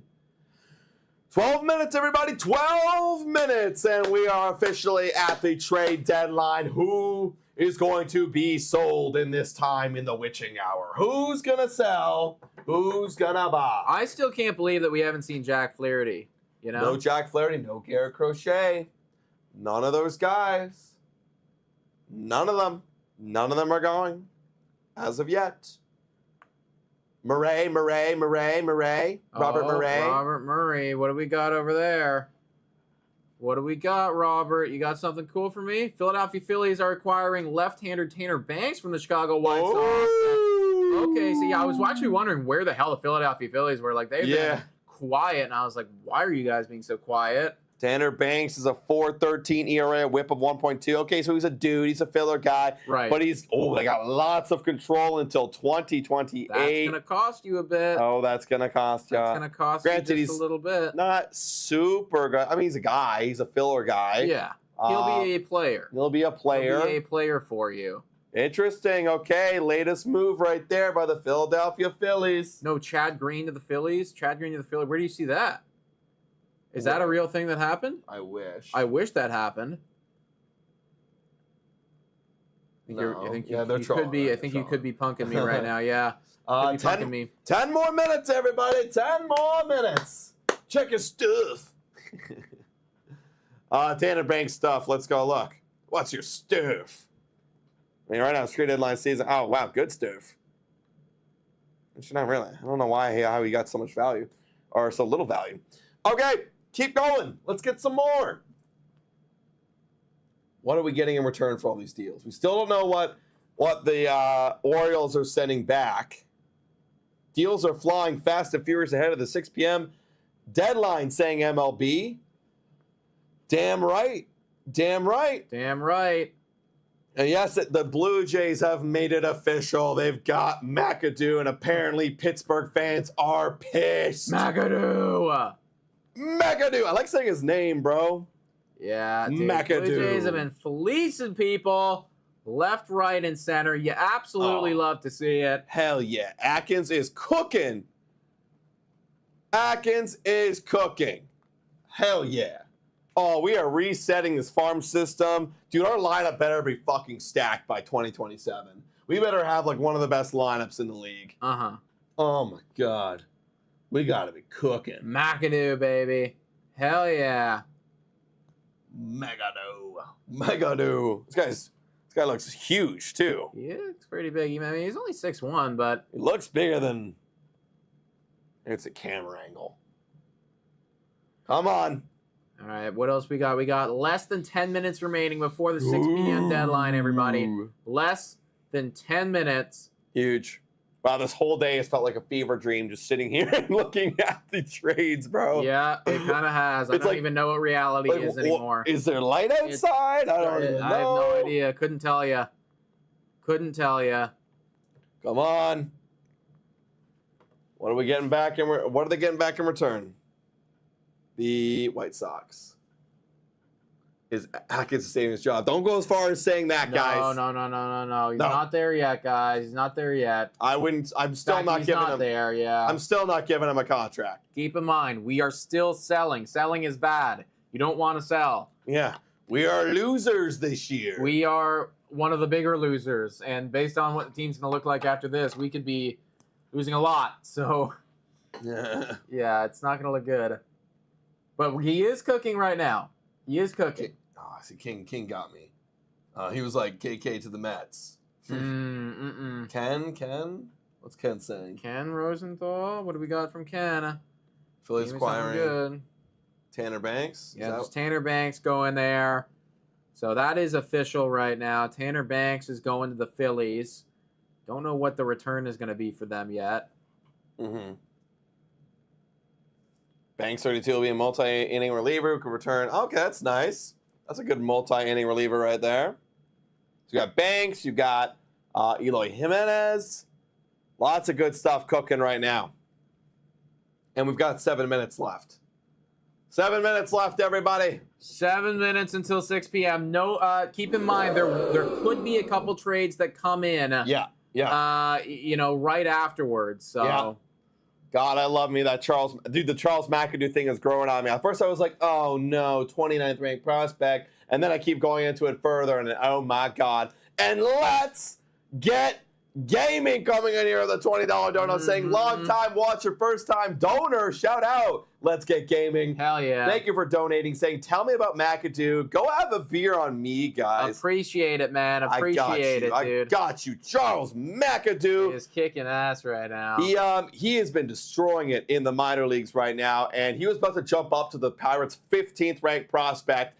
And in the minors this year, everybody, he has been cooking. He's got a 932 OPS with a batting average of 315 with legitimate power. 14 home runs, 87 games, 63 RBIs, and the stolen base numbers at 17, and he's just 22 years old. He plays second base, third base, and he's a corner outfielder. Ooh, I like it. Interesting. Ken Rosenthal saying Garrett Crochet will not get traded, everybody. Garrett Crochet will not get traded, folks. Wow. He will not get traded.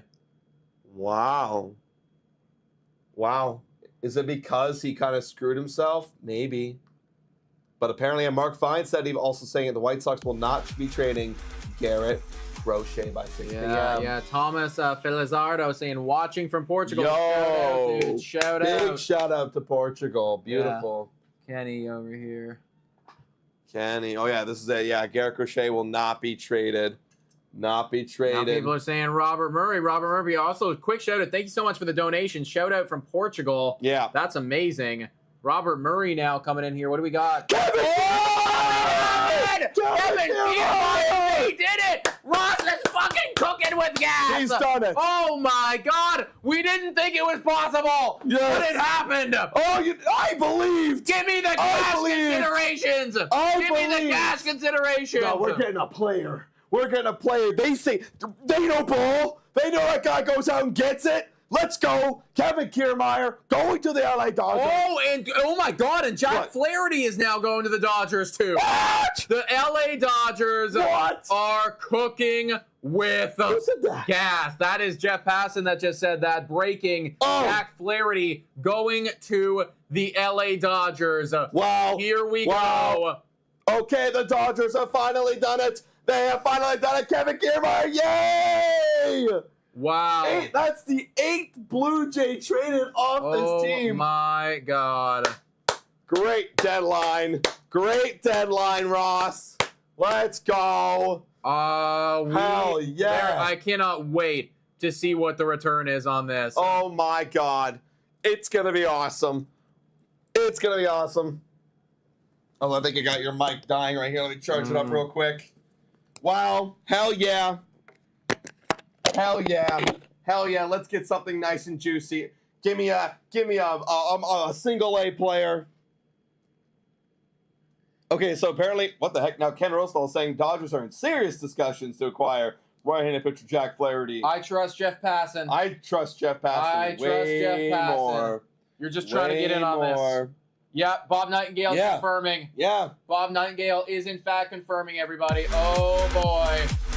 800 plus people in here. If you haven't already done so, hit the like and smash the subscribe button, guys. We could get up to 26,000 subscribers right now if everybody hit the subscribe button. Hit it up. Hit Jack it up. Flaherty to the Dodgers. That is a big one. And Kevin Kiermaier going over as well. Wow. And we have 3 minutes left till the deadline. Whoa. I can't believe we traded all the guys. I can't believe we did it. Kiermaier, I'm running out of space on the amount of places I can put these guys. Every single 1-year rental is leaving. Let's go. And the LA Dodgers are cooking. What the hell did they give up? People are saying Robert Murray, Robert Murray. What did Robert Murray give up? tweet out? What did Robert Murray give up? Or what did he say? My God, what a deadline indeed. Murray. Where are we going? Ryan Yarbrough is going to the Toronto Blue Jays? We just got Ryan Yarbrough for Kevin Kiermaier? Wait a second. What is going on right now? What's going on right now? What? That is not at all what I anticipated or what I would have wanted or expected.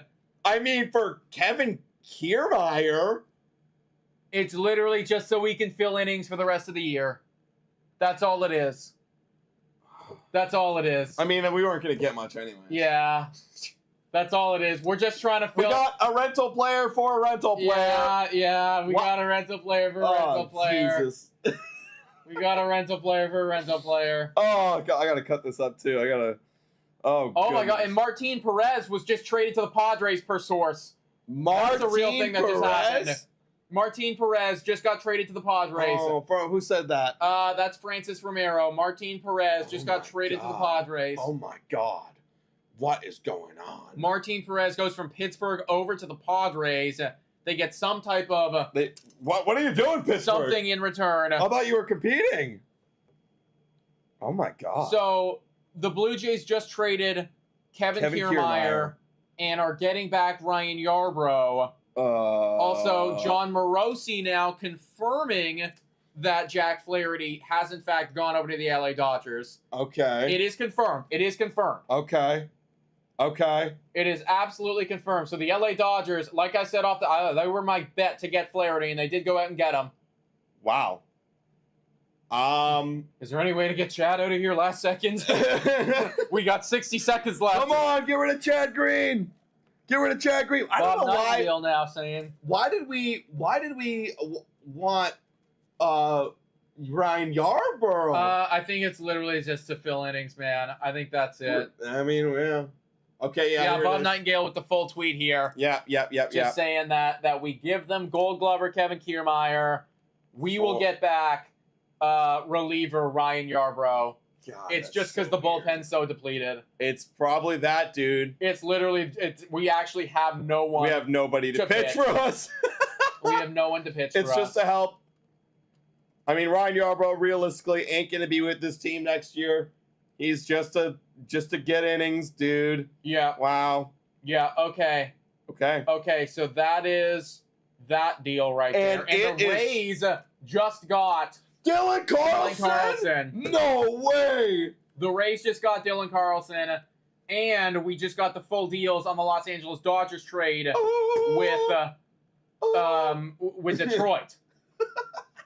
Okay, so I got it all right here. Los Angeles Dodgers are acquiring Jack Flaherty from the Detroit Tigers for who are you? Don't even know how to say your name. Trey Sweeney. Okay, hold on. According to, let me put up the... Yeah. Get the prospect system up. The Dodgers, La Dodgers, Los Angeles Dodgers. Lozano. Okay, their eighth Eighth? prospect and their Who's Trey Sweeney? they're 22. They robbed them. That's amazing. Wow. All for a 1-year guy. You think about what we got for Kikuchi I though. know, Jack that's Flaherty is actually 10 insane. times better. That's actually dude. insane. now Jack I'm thinking Flaherty about is it. like 10 times better, man. And like Wow, so we murdered. I think Ross murdered, cooked the dude. hell out of this We deadline. murdered, and then they just waited and waited and waited, and it got to the point where It's like, okay, they had to. I mean, Good you job, know that they Dodgers. had to trade him. good job, Dodgers. So, honestly. Okay. Good job, Dodgers. Ben, Shy, Heyman, everybody's calling people out all over the place. I'll go to Heyman. I did see that it looks like the Blue Jays are going to be done.